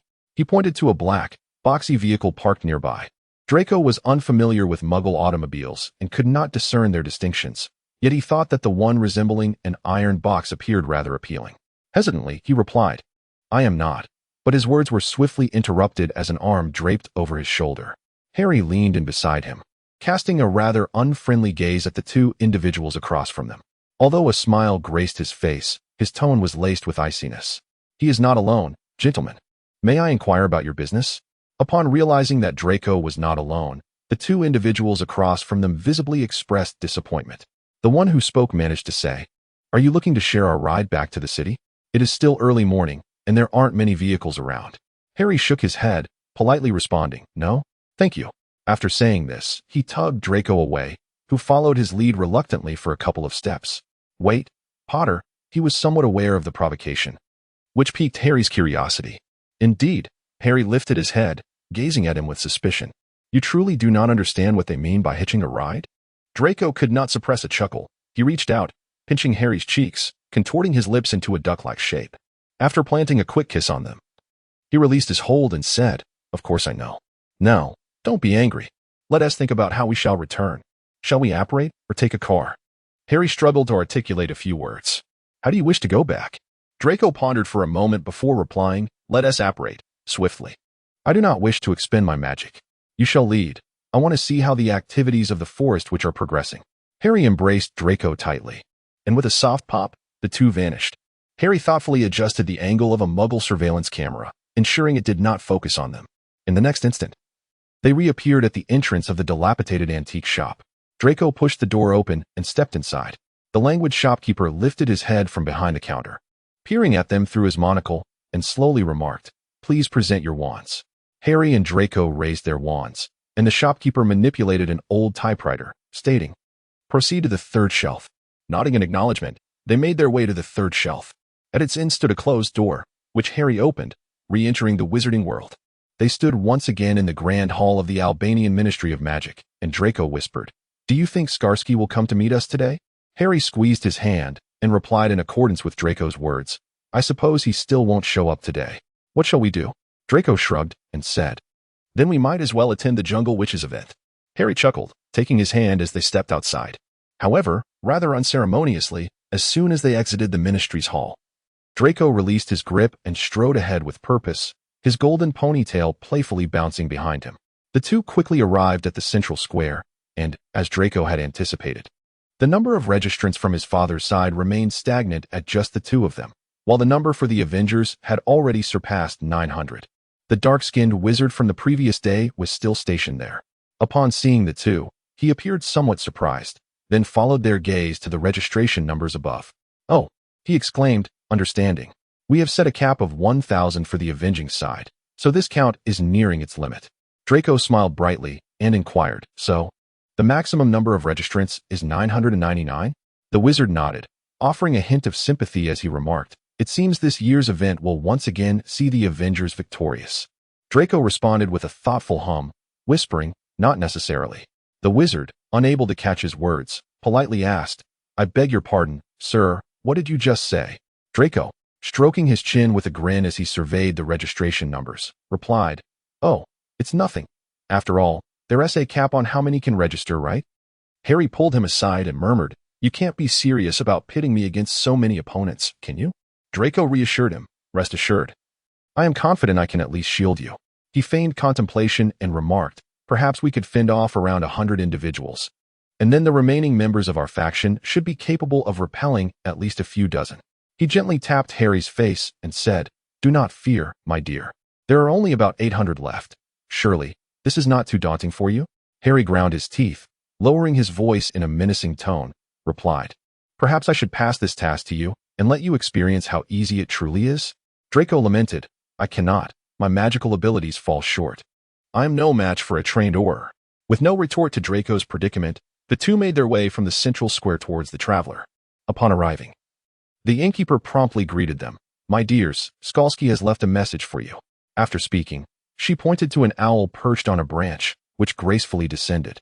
Extending one leg towards them, Draco retrieved the letter from the owl, thanked the innkeeper, and the two returned to their room. Draco settled onto the sunlit sofa, unfolding the letter in his hands. Clearing his throat, he read aloud, "Dear Mr. Malfoy and Mr. Potter, I sincerely apologize for my inability to greet you in person. My family is currently engaged in discussions and revisions concerning my marriage contract. Until these revisions are complete, I cannot step outside. To express my regrets, I have enclosed a pouch of precious plant powder for Mr. Malfoy's study. Yours faithfully, Jiminy Skalski." Draco casually set the letter aside, and a small glass vial fell from the envelope containing blue powder. He scoffed, lifting the vial to scrutinize it with narrowed eyes. Harry leaned closer, speculating, "Could this possibly be the moonlight flower we seek?" Draco tossed the small vial in his hand and replied, "You are correct. This is indeed the powder of the moonlight flower. I thank Skalski for sparing me the grinding process." He remarked, "It appears that the contract has indeed played its role." Harry, filled with curiosity, inquired, "Contract? Wasn't it merely a marriage arrangement?" Draco cast a glance at him, one that inexplicably reminded him of the way Hermione had once looked at him. He humbly asked, "What contract?" Draco replied, "Did I forget to mention it to you? I also entered into a family contract with him." Harry felt a flicker of familiarity, as if Draco had alluded to this before, yet he was uncertain. Tentatively, he responded, "I don't recall you mentioning it." Draco continued, "In truth, I too have forgotten whether I shared this with you. However, judging by your reaction, it seems I must have. Allow me to clarify. I entered into a family contract with him, where I assist him with the marriage alliance, and in return, I receive the blue moonflower. This contract is not excessively stringent. While it specifies the reward, it does not impose a deadline. Thus, although this contract holds some binding power, it is not overly restrictive. Nevertheless, the fact that they are willing to provide me with a dose of powder indicates that Mr. Jiminy has made progress on his end. Hence the necessity to offer me this powder. Nonetheless, this aligns perfectly with my intentions." He tossed the bottle in his hand, its shimmering blue contents radiating a kaleidoscope of colors under the sunlight. With a smile, he remarked that although the Skalski family possessed a remarkable talent for cultivating magical plants, they were somewhat lacking in the art of potion making. He blinked and spoke to Harry. "The essence of a single moonflower's powder pales in comparison to that of a freshly plucked moonflower, yet, with merely a slight catalyst, its potency can surpass that of the fresh bloom while exhibiting fewer side effects. However, the nature of this catalyst remains a mystery to all." Harry was utterly enamored by Draco's air of confidence, and his curiosity compelled him to draw nearer. Draco raised his hand to shield his face from Harry's approach, seizing the opportunity to grasp his hand and inquire, "What, then, is this catalyst?" With an enigmatic smile, Draco replied, "The blue moonflower serves as a potent neutralizer and enhancer. Yet, you might be surprised to learn that when combined with belladonna, it undergoes some remarkable transformations. One is for soothing, the other for inducing hallucinations. Few are aware that belladonna is, in fact, also a catalyst for the moonflower." He withdrew his hand and spoke. "Furthermore, the belladonna serves merely as a catalyst for the blue variant of the moonflower. At other times, it is simply a component of a common hallucinogen. Coincidentally, we possess a specimen of belladonna gifted by a centaur. Skalski assumed my objective was the fresh moonflower. They might seek to extract further benefits from me through it. Thus, They have presented me with a vial of powder to placate me before discussing subsequent matters. Draco tightened his grip on the small glass vial and remarked, "In the coming days, we shall await the conclusion of the jungle witches' gathering before venturing into the desert to seize some moonflowers, after which we can embark on our return to England." Draco's spirits lifted once more as he added, "In 2 days, Savior, do not let me down. I yearn to witness the conclusion of another tale of the Jungle Witch." Chapter 59. The Jungle Witch, 2 after dinner. Harry and Draco moved the 2 beds from their room into the spacious living area, combining them into one. The living room afforded a view of the garden, and Draco preferred its ample space over the confines of the narrow bedroom. He spoke with conviction, asserting that leaving the door ajar while engaging in their activities provided a unique thrill. As a devoted lover, Harry was naturally inclined to fulfill Draco's modest desire. However, that evening, Draco found himself compelled to halt their endeavors, feeling a wave of dizziness wash over him, prompting a renewed doubt about his own stamina. With a firm grip, he seized Harry's hair, fixing his gaze upon him with a fierce intensity as he demanded, "What on earth do you consume on a daily basis? Why does it seem that your vitality surpasses my own?" Harry, his lips almost brushing against Draco's, responded with a voice laced with mirth. The warmth of their chests pressed together, sending tremors that resonated through Draco as well. He remarked, "My dear, what physical prowess are you comparing with the chief Auror of Britain? Would you care to attempt my previous devilish training? Upon completion, your stamina could indeed improve." However, Harry ultimately moderated his strength, fully aware that Draco could not match his own resilience. In the event that Draco were to sustain an injury, it would be Harry who would feel the pang of concern. He cupped Draco's face and planted a gentle kiss upon it, exclaiming, "How is it that you have suddenly become so beloved by all? Back in school, I could hardly tolerate the way you always looked down at others with that pointed chin of yours." Draco rolled his eyes in response, murmuring, "I, too, found your demeanor intolerable, always acting as if you understood everything, eager to show off and meddling in affairs that were none of your business." Harry kissed him once more, decisively stating, "It seems we are indeed meant to be together." Draco wished to dismiss his absurdity and push him away, yet ultimately found himself trembling, powerless to resist Harry's embrace, holding onto his strong, broad back. In retaliation, Draco bit down hard on Harry's shoulder. The following morning, Harry looked at the unbroken skin of the bite on his shoulder, half sweet and half complaining, saying, "My dear, does this wound require some ointment?" Draco, engrossed in a potions book, responded with an exaggerated roll of his eyes. Today marked the final day for registration, and the 2 of them planned to remain indoors, passing the day at the Traveler's Inn, taking the time to rest well, for Harry bore significant responsibilities come tomorrow. He sought to reclaim the spoils of victory for his prince. As night fell, Harry once again immersed himself in the depths of his own magic. An unprecedented sense of abundance and fulfillment allowed his powers to flow with remarkable ease, rendering him oblivious to the presence of the curse. He opened his eyes, a hint of curiosity in his tone. "I can no longer sense that particular magic. Is it due to your potion?" Draco, barefoot and clad in a robe, his hair tousled, sat on the sofa engrossed in a book. As he swayed his feet, admiring a newly purchased ankle charm reputed to bring good fortune, he replied, "Indeed. The effects of the potion are still in play. You may confidently unleash all your abilities and strength in tomorrow's duel. The potion can temporarily sever the connection between that specific magic and your innate power. Although this is but a fleeting solution, as long as it remains effective, you can wield your magic without fear of experiencing another episode like the last." He turned a page, adjusted the position of the light hanging before him, and continued, "So tomorrow, let me witness the prowess of the chief Auror." Harry leaned in, forcing himself beside Draco, and picked up the ornament made of white feathers dangling from Draco's ankle. Draco shot him a silent glance, his lips forming reprimands, yet his tone betrayed none.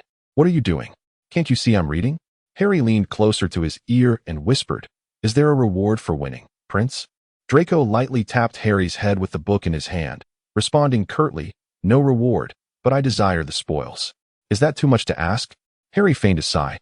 "Since it's what the prince desires, I shall certainly deliver, but I am rather greedy. I wish for a kiss from the prince, along with his reward. Is that permissible?" Draco relented and hastily planted a quick kiss on him, so swift that he barely had time to react before raising his book again, casually remarking, "We'll discuss it after you win tomorrow." Harry detected a hint of softness in his words and kissed Draco deeply once more, declaring with satisfaction, "Isn't it merely a duel? I was the champion of dueling before, Let them see how formidable the dueling master from Britain truly is. Draco cast him a bemused glance and resumed his reading. The following morning, the two awoke on time, had breakfast, and after a stroll through the market, midday arrived swiftly.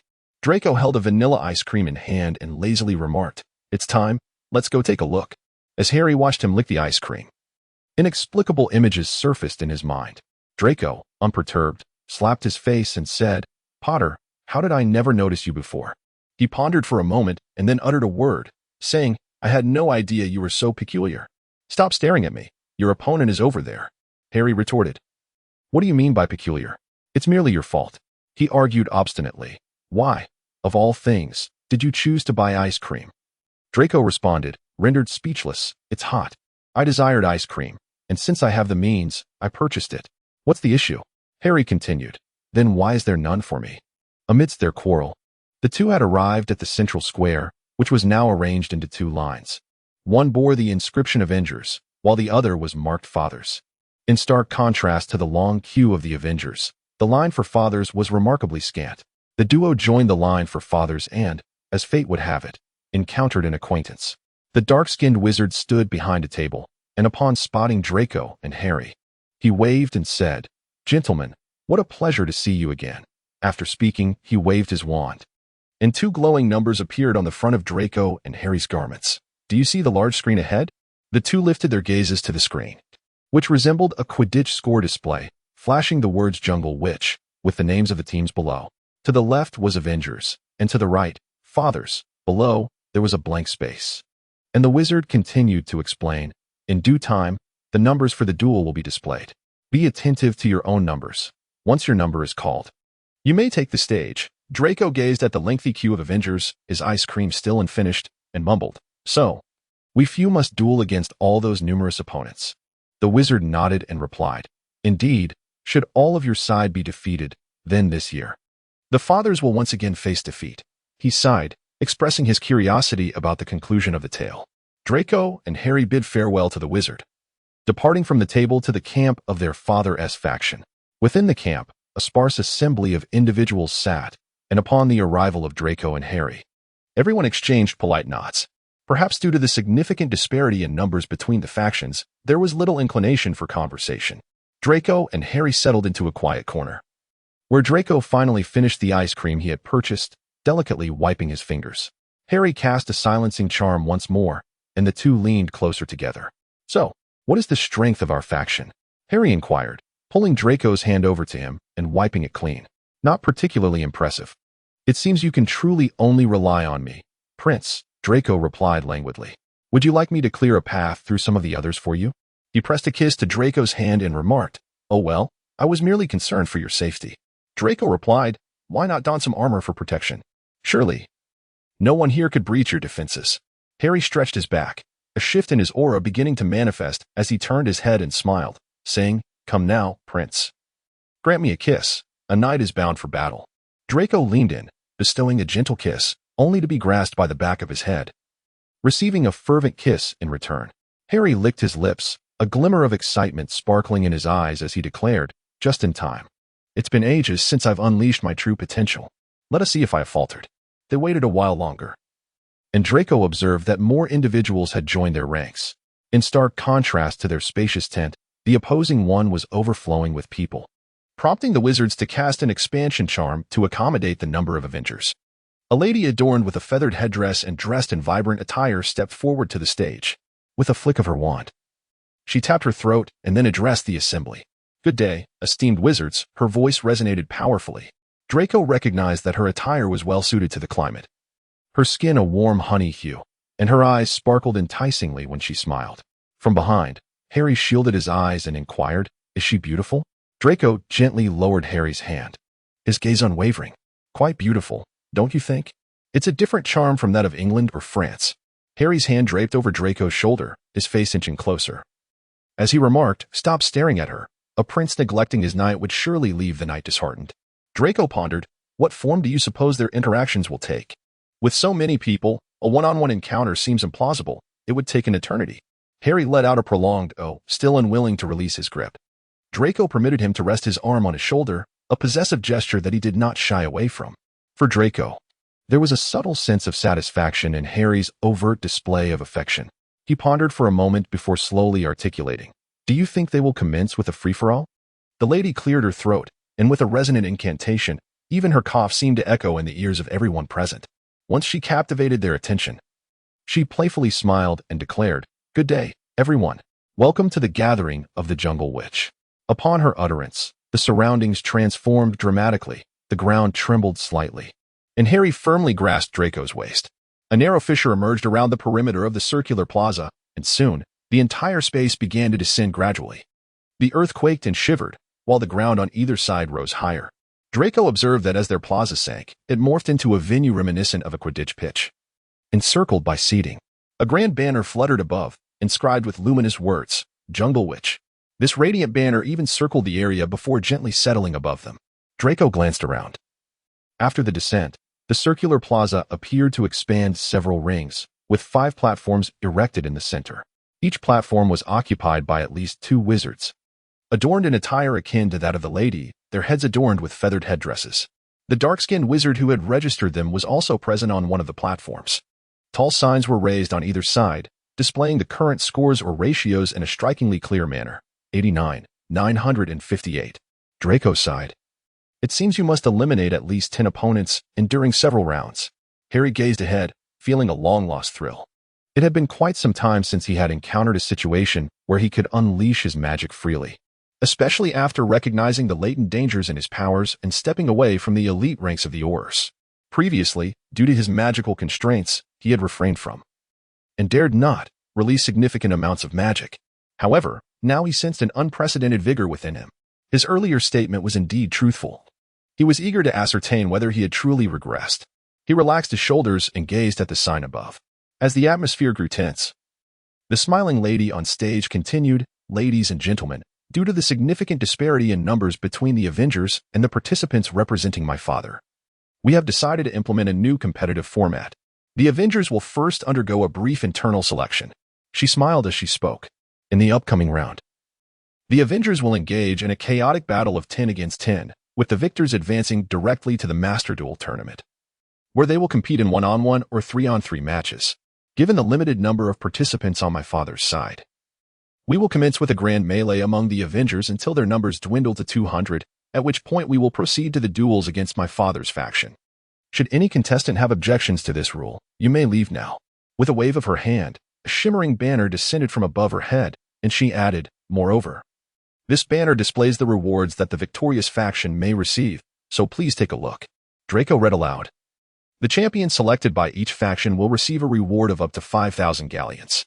The second and third places will receive progressively lesser amounts, down to 500 galleons for the 5th place. The remaining participants will receive varying degrees of consolation prizes, determined by a draw upon departure. The grand prize is a dragon egg?" Draco's eyes suddenly glimmered with excitement as he slapped Harry's shoulder emphatically, exclaiming, "Potter, I want that dragon egg." Chapter 60, Jungle Witch 3. Harry replied with a hint of exasperation, "Prince, that is the final draw. There's no guarantee you will win it." Draco asserted firmly, "No, I want that. Knight, retrieve that dragon egg for me." His eyes sparkled with a resolute gleam, a light Harry had never witnessed before. He declared firmly, "I've had enough of galleons. I've never seen a living dragon egg. Potter, win that for me." Harry muttered, "What's so fascinating about a living dragon?" Yet, as he beheld Draco's expression and recalled Hagrid's little creature he had seen previously, coupled with the meaning of Draco's name, all he could utter was, "As you wish, Prince." Draco nodded. Though his countenance remained as cold and haughty as before, his eyes had begun to gleam with fervor. Harry realized that Draco's competitive spirit had been reignited. All for the sake of that dragon egg. After the lady's words concluded, a subtle commotion arose from the Avengers' tent, which was separated from them by the expanse of the field. One by one, people began to exit, causing the number of spectators to dwindle, ultimately settling at 680. Draco softly remarked, "There are still 680 remaining." He slowly broke into a smile and said to Harry beside him, "Dear knight, your prince has decided to change his mind." He drew forth his hawthorn wand and proclaimed, "I shall fight alongside you." Upon witnessing the steady increase in the number of Avengers, the lady chuckled softly, a hint of a smile gracing her exquisitely made-up face. "It appears everyone has decided their course. Thus, let the duels commence within the ranks of the Avengers." Harry settled beside Draco, clasping his hand. Unlike Draco's meticulously maintained visage, Harry's fingers, though soft, bore the roughness of calluses from frequent potion-making. He enveloped Draco's somewhat cool hand within his own and remarked, "Let us observe the force of the Avengers. Who knows if an Auror might join this event?" Draco smirked with an air of arrogance, his hand stirring to grasp Harry's. Which Auror could possibly rival the strength of one who has vanquished the Dark Lord? Harry raised their joined hands to his lips, bestowing a gentle kiss, and said, "I am grateful for your trust, Prince." The pair fell silent, their attention drawn to the arena's center, where a scoreboard had appeared beside each platform, displaying 2 columns marked with various numbers. The individuals corresponding to these numbers ascended the platforms. The lady continued, "Ladies and gentlemen, please note that this is merely an event. Our judges are Aurors. We shall adhere to a limit. No spells that pose a threat to life. Should any participant feel unable to continue, they may step down." She raised her wand, and a brilliant firework erupted from its tip, exploding in the sky. With a radiant smile and a resonant voice, she announced, "The Jungle Witches event now begins." Having yawned, Harry, after several rounds, began to ascertain the capabilities of the Avengers. One robust gentleman, bald and adorned with tattoos, exhibited remarkable speed and precision in his spellcasting, suggesting an Auror background. He moved with an agility that spoke of rigorous training. Another contender was an elegant lady clad in a light yellow dress, her petite hat perched atop her head and her high heels clicking gracefully. She wielded her wand with finesse, casting spells with a fierce and precise intensity, often lurking in corners to disrupt the battlefield, yet consistently emerging victorious. Additionally, there was a youthful participant, perhaps freshly graduated or genuinely gifted. He unleashed his magic with abandon, bombarding the arena with spells yet maintaining his vigor after 3 rounds of competition, his magical prowess undiminished. Harry continued to hold Draco's hand, and upon noticing the Avengers' ranks dwindling to 200, he remarked, "It seems our turn to compete is imminent." Draco cast a lazy glance at the numbers emblazoned on their chests and replied, "I wonder if we shall be placed on the same platform." Harry responded, "If we are assigned to the same platform, you may." Before she could finish her words, the enchanting lady gracefully returned to the stage, her smile radiant as she addressed the audience. "Ladies and gentlemen, we have finally arrived at the grand spectacle of our jungle, the pivotal confrontation between the Avengers and the faction of the Father. Now, let us present the contestants for the first round." The Aurors, who had been maintaining order on the platform, stepped aside. As they departed, the 5 individual arenas transformed, drawing together like the petals of a flower. A singular blossom with 5 petals, and at its center, the scoreboard displayed 0, 0. The lady enthusiastically continued, "Next, let us summon the contestants by their assigned numbers to ascend to our stage." Just as her words echoed through the air, Draco felt a sudden warmth radiating from his chest. He lowered his head and noticed that the number tag on his chest was gleaming, its edges seemingly ablaze with a flickering fire that scorched his front. Draco raised an eyebrow and turned to Harry. This time, he was alone, with no sign of Harry beside him. He then glanced towards his father's camp, where others bore the same fiery glow upon their chests. Harry squeezed his hand, bowed his head, and spoke softly, urging him to withdraw if necessary, emphasizing the importance of self-preservation. Draco drew his wand and cast a fleeting glance at Harry, his silver-gray eyes sparkling with determination.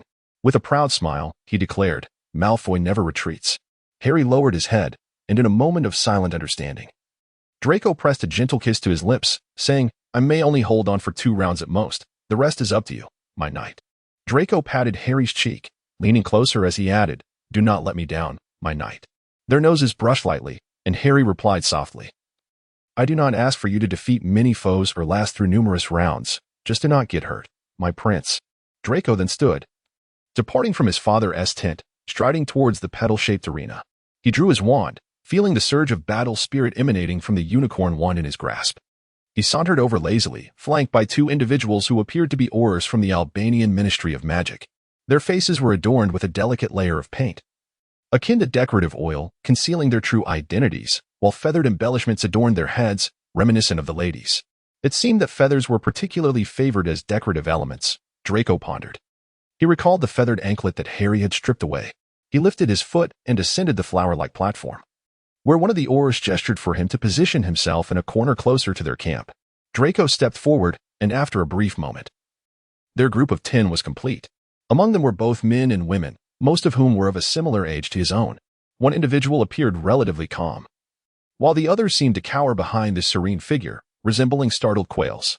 He possessed shoulder-length hair, neatly tied behind his back, and his tranquil, convincing blue eyes held a depth that drew attention. Casting a glance at Draco, who was nearly leaning against the edge, he smiled and introduced himself. "I am Sam. Pleased to meet you." Draco lifted his gaze to regard the self-proclaimed Sam, casually fabricating a name in response. "Hello, I am Jerry. A rather common name." Sam replied with a gentle smile. "If you prefer not to confront them, you may stand behind me. I shall do my utmost to protect you." Intrigued, Draco contemplated Sam's demeanor. Although calm, Sam did not strike him as someone likely to survive a confrontation. However, the prospect of having someone to shield him in the fray was appealing, offering him a chance to conserve his energy. He joined the group, positioning himself behind Sam, and said, "Very well, thank you." After settling in, a plump young witch grimaced and spoke to him. "I thought registering would yield rewards. Had I known, I would have joined the Avengers faction instead. They even offered participation prizes for those who left early." Draco observed the young girl, who appeared to have recently come of age. Her magical aura felt quite juvenile, suggesting she might still be a student. Clutching her wand, she whispered to Draco, "I've never taken a dueling class at school. What should we do now?" With kindness, Draco advised her, "First, cast a protective charm upon yourself." The girl, on the verge of tears, trembled as she shakily conjured a protective armor. At that moment, an aura stepped into the center. He cast a glance at the individuals from both factions and spoke with clarity. "Let us refrain from causing harm. Aggressive spells are strictly prohibited, and the use of dark magic is utterly forbidden. Should anyone dare to employ the aforementioned incantations, we shall have no choice but to apprehend you." With that, he took a step back and raised his wand, at which point Draco noticed a thin barrier stretching between the two factions. As this aura waved his wand, the barrier dissipated into the air like mist. Remarkable. Truly the work of an aura, Draco thought, as he too raised his wand in a show of bravado. The two sides found themselves in a stalemate, neither willing to make the first move. A throng of people crowded behind Mr. Sam, who indeed possessed a certain degree of prowess. He first cast a silent spell toward the Avengers faction, and a robust beam of magical light erupted from the tip of his wand, striking the ground at the feet of the opposing group.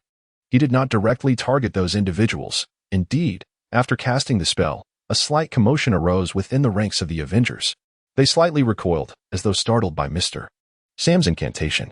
Draco gripped his wand and lazily lifted it in that direction, contemplating how easily frightened his opponents appeared. Just then, an unknown spell hurtled towards him. But Harry's protective armor flared to life, deflecting the curse in a flash. The plump-faced girl beside him gazed at Draco with surprise, evidently pondering how this seemingly charming young man could possess such depth.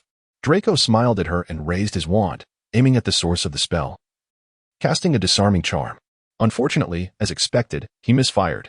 His disarming spell lacked the finesse Harry had mastered. He clicked his tongue in frustration and adjusted his aim.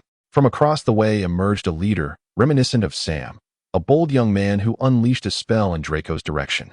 Judging by the motion of his lips, it appeared to be a levitation charm. However, Draco effortlessly countered the airy incantation with a flick of his wand, unwilling to engage further with this group. He focused on the young man, casting a suspension charm that ensnared him upside down. The young man's scream echoed as he dangled, his trinkets and coins clattering to the ground. Draco thoughtfully maintained the young man's position and maneuvered him outside the arena, effectively reducing their numbers. Mr. Sam regarded him with astonishment, but Draco paid no heed to his gaze. Following Draco's elimination of one opponent, the opposing team seemed ignited by competitive spirit. Launching a flurry of spells in his direction, Draco nonchalantly twirled his wand. Perhaps due to their inexperience in battle, the spells cast by this group were rather benign, consisting of harmless little charms. Draco narrowed his eyes, pondering the prospect of employing a large-scale spell. Yet, he quickly quelled that thought. This was merely a contest. And even if the prize were a dragon's egg, it hardly warranted the use of destructive spells.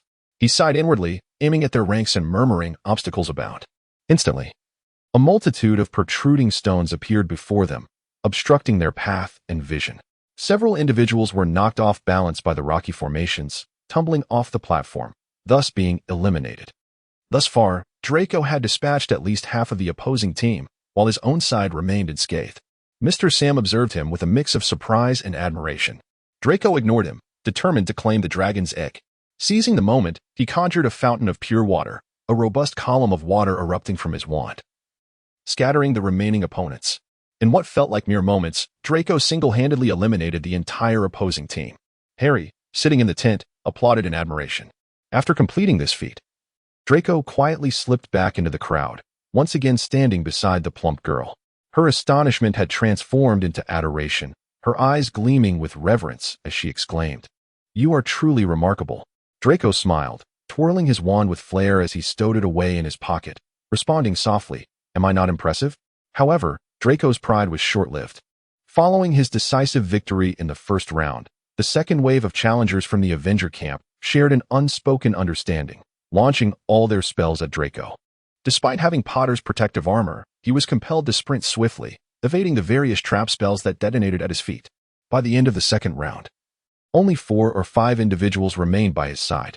He wiped the sweat from his brow and glanced at Sam, who stood beside him. The plump young woman had already been taken down by a rolling stone curse, and with sorrow in her eyes, she spoke to Draco. "I can no longer protect you. You must take care of yourself."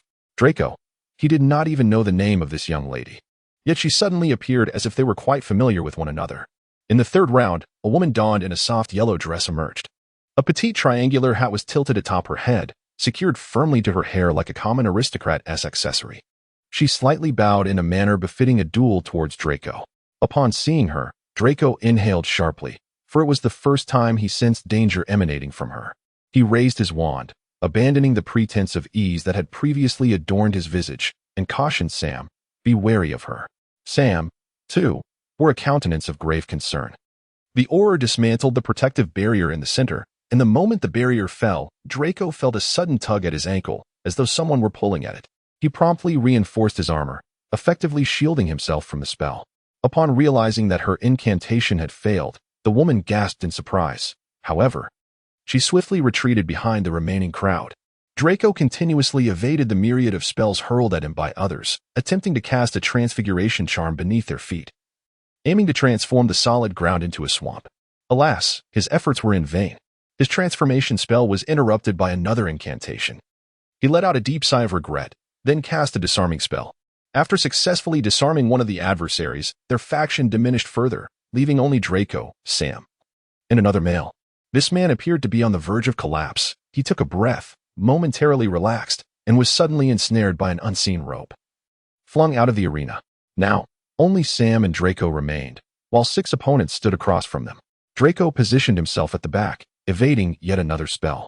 Employing a familiar tactic, he unleashed a binding charm, ensnaring 3 of the opponents in one swift motion. They screamed as they were bound together. And with a flick of his wand, Draco sent them tumbling off the stage. The odds now stood at 3 against 2.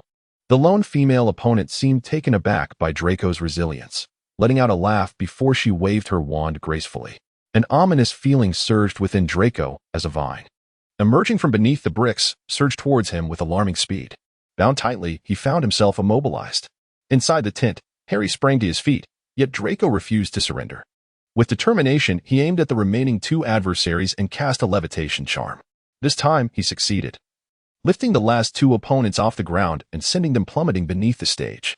He was gently placed upon the ground, and the vine, as if imbued with consciousness, playfully glided across his face before retracting. Draco sighed. It appears to indeed be 2 rounds. He returned to his tent, where Harry pulled him over, anxiously surveying him from head to toe. "You're not injured, are you?" Draco settled onto a seat, lifting a bottle of water to his lips, taking a few sips as his Adam's apple bobbed up and down.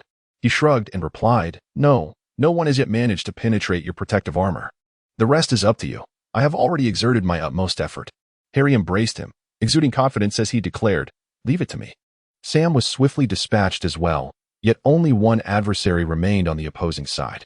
The scoreboard displayed an additional line of numbers, prompting Harry to glance at it before taking a seat again. "It's not my turn yet."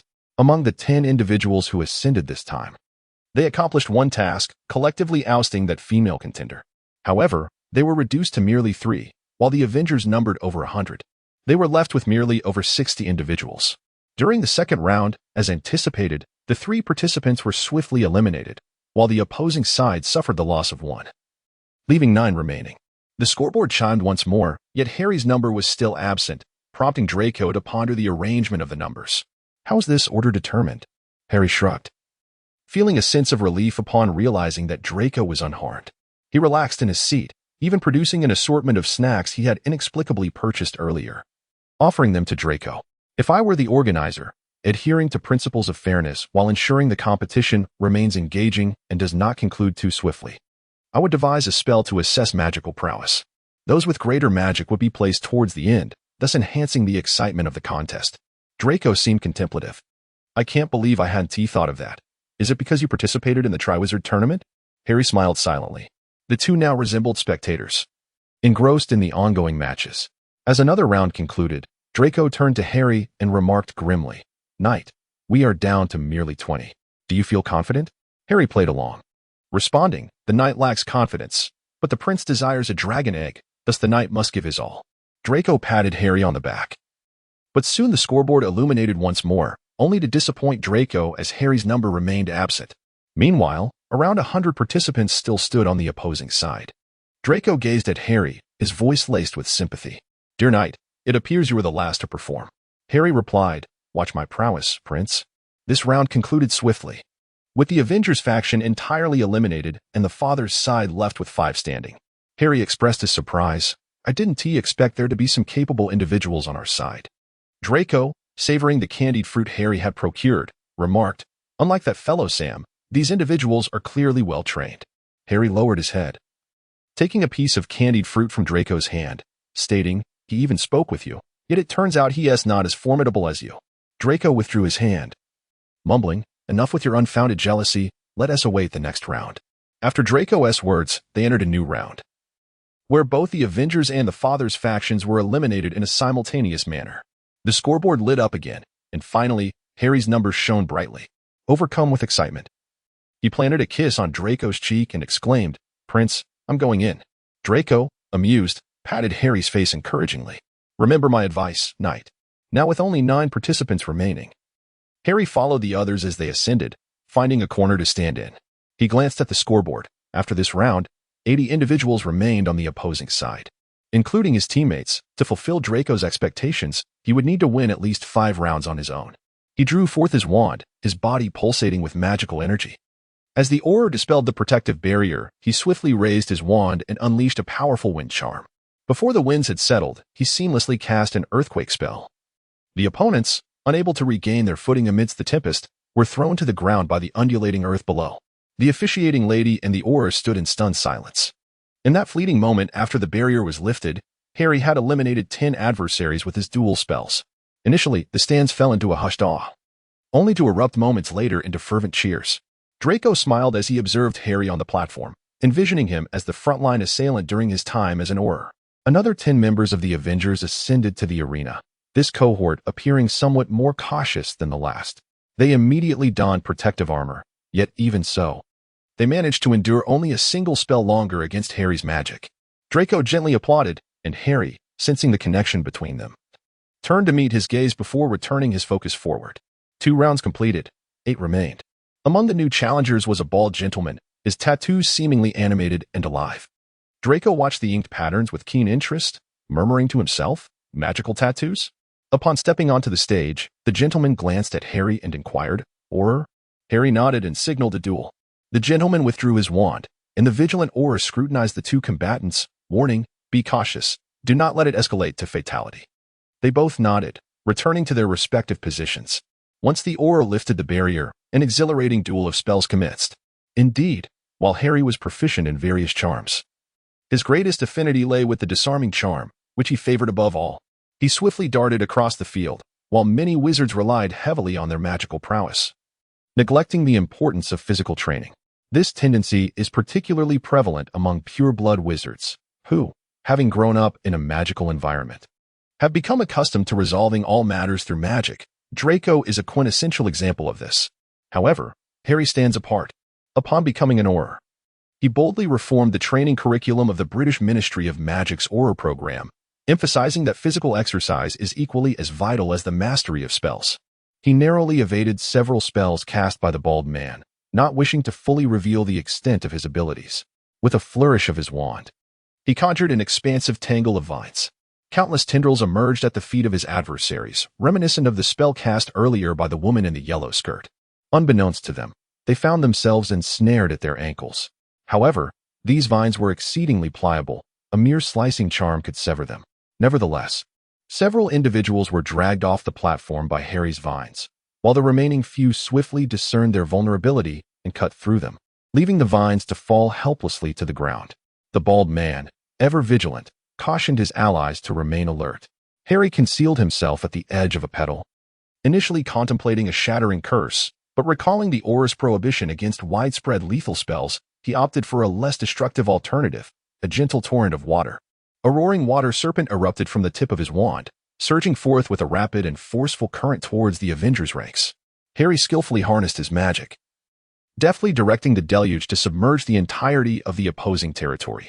Draco, seated among his father's faction, observed as Harry's water serpent instantly inundated their side of the battlefield, inadvertently sweeping the bald man away in its wake. The tattoos on his body pulsated with life. Draco cast the eagle eye spell upon himself, observing the tattoos as they seemed to glide across his skin like living entities, before ultimately settling into stillness. At that moment, the lady approached. She raised her wand and proclaimed loudly, "Now, we shall enter the intermission phase. I ask both factions to return to their respective tents for a brief respite, after which we shall resume the next round of our duel." Harry sheathed his wand. Under his protection, only 5 remained on his father's side, in stark contrast to the 65 on the Avengers' side.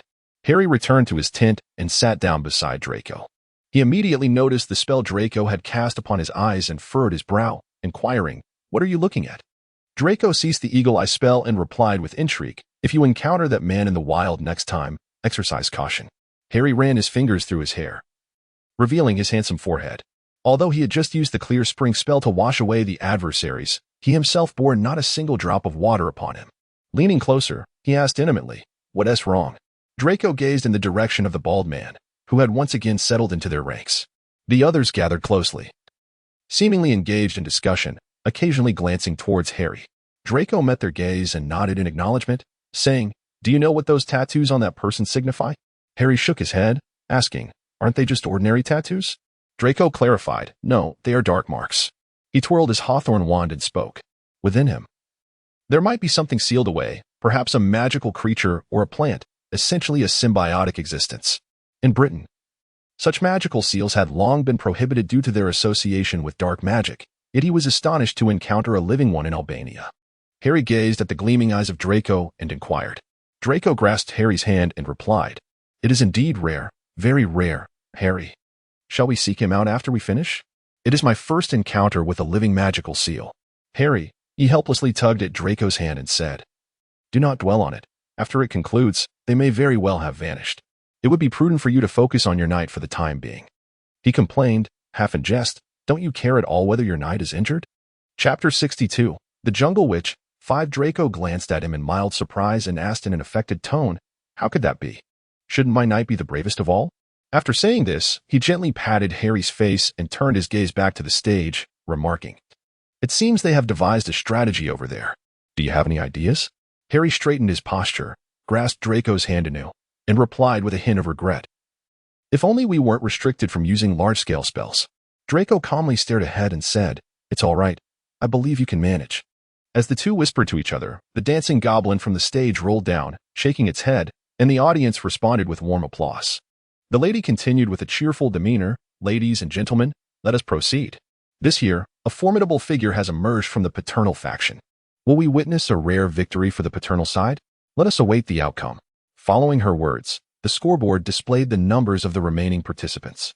At that moment, a woman in a pale yellow dress stepped forward from the Avengers faction.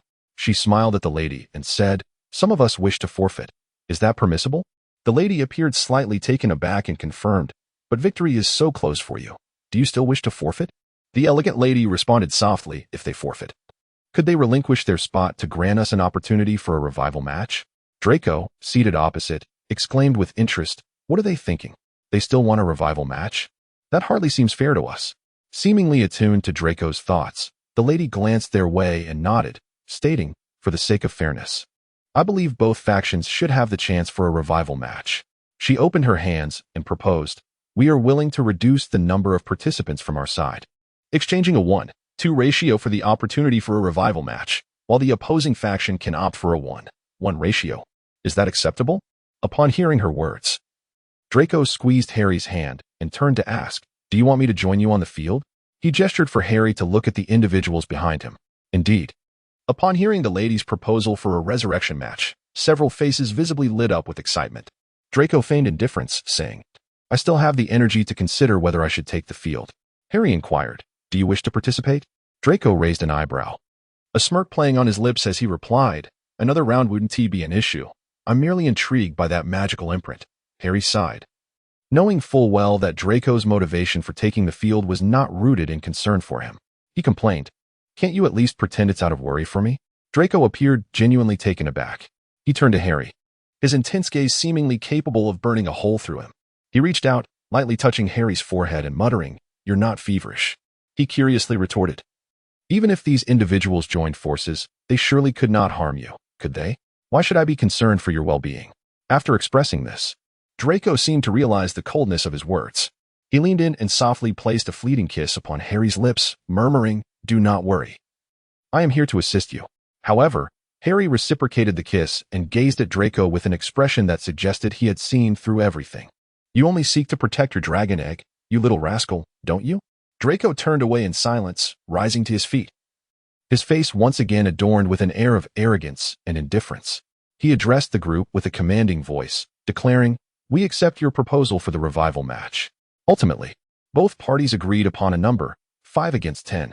The Avengers side, through some unknown negotiations, ended up with a team of 10, which included the previously eliminated tattooed gentleman, a lady in a yellow dress, and a young man who had yet to take the stage. In contrast, Harry's team was considerably simpler. Harry, Draco, Sam, and 2 siblings who referred to themselves as bounty wizards, their skills deemed trustworthy. The sister boldly proclaimed, "If we win, we could earn several thousand galleons, enough to purchase a new home." Their skin was dark, unmistakably hailing from another continent. Draco felt a flicker of interest and inquired with his sister, only to learn that their original homeland was intertwined with that of Muggles. Sitting on the ground, his sister fiddled with her dagger, saying, "In our land, the distinction between Muggles and wizards is not so pronounced, and there are no secrecy laws. We practiced medicine for others. But little did we anticipate that the flames of war would soon engulf our village." She shrugged, her tone calm, yet Draco could discern the pain woven into her words. "In the end, it was just my brother and me.